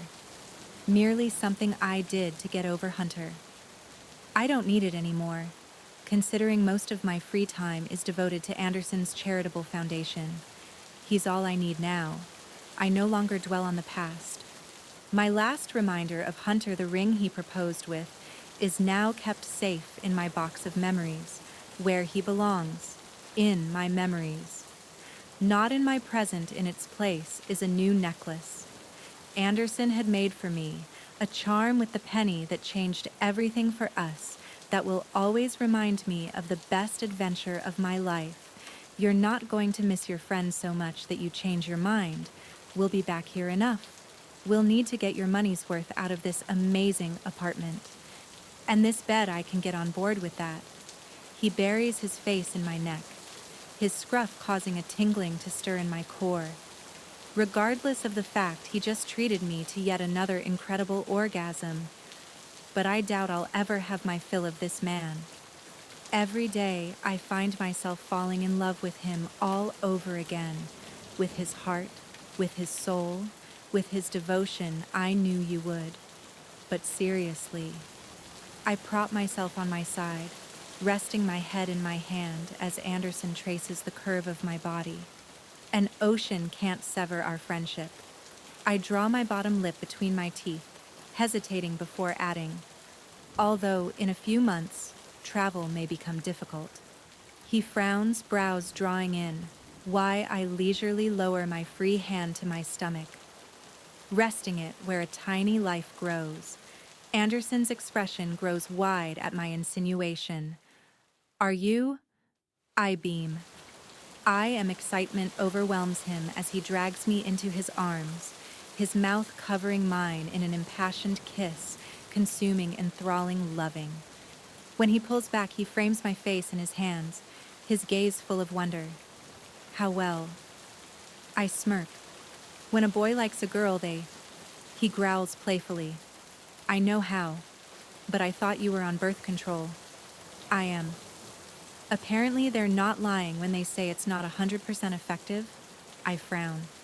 You're not upset, are you? God, no. He pulls me back into his embrace, kissing the top of my head. I never thought this would happen. After you learn the truth, I didn't think you'd want to have kids, especially with me. I don't care about the past. I told you that. No, not about that. But he licks his lips, collecting his thoughts.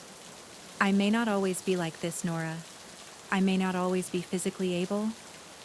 I release a small sigh as I bring my lips to his. I love you, all of you. Even if you have to use a wheelchair one day, I'll still love you. My love comes without conditions. Always has always will. He presses his mouth back to mine, a groan escaping "Marry me." He murmurs, "You're only saying that because you're my baby daddy." I laugh. I expect his eyes to be alight with amusement, but they're not. I'm serious, Nora. I want to marry you. He briefly releases his hold on me, reaching across the mattress to open the drawer on the nightstand, before returning to me, holding a velvet box. I shoot to sitting, bringing up the duvet to cover my exposed chest, as if that will help me feel any less vulnerable than I do. He leans against the headboard, full of the same confidence I remember from our very first meeting. I've been trying to figure out the best time to ask you, thinking I needed to have this elaborate thing planned. But now that I think about it, that's not what you need. If I've learned anything from our time together, it's that the only thing that matters is now. The present, this moment. When he flips open the box, I gasp, my attention drawn to the stunning diamond ring. It has a vintage flair to it. The breathtaking stone is flanked by rows of smaller glittering diamonds along the band.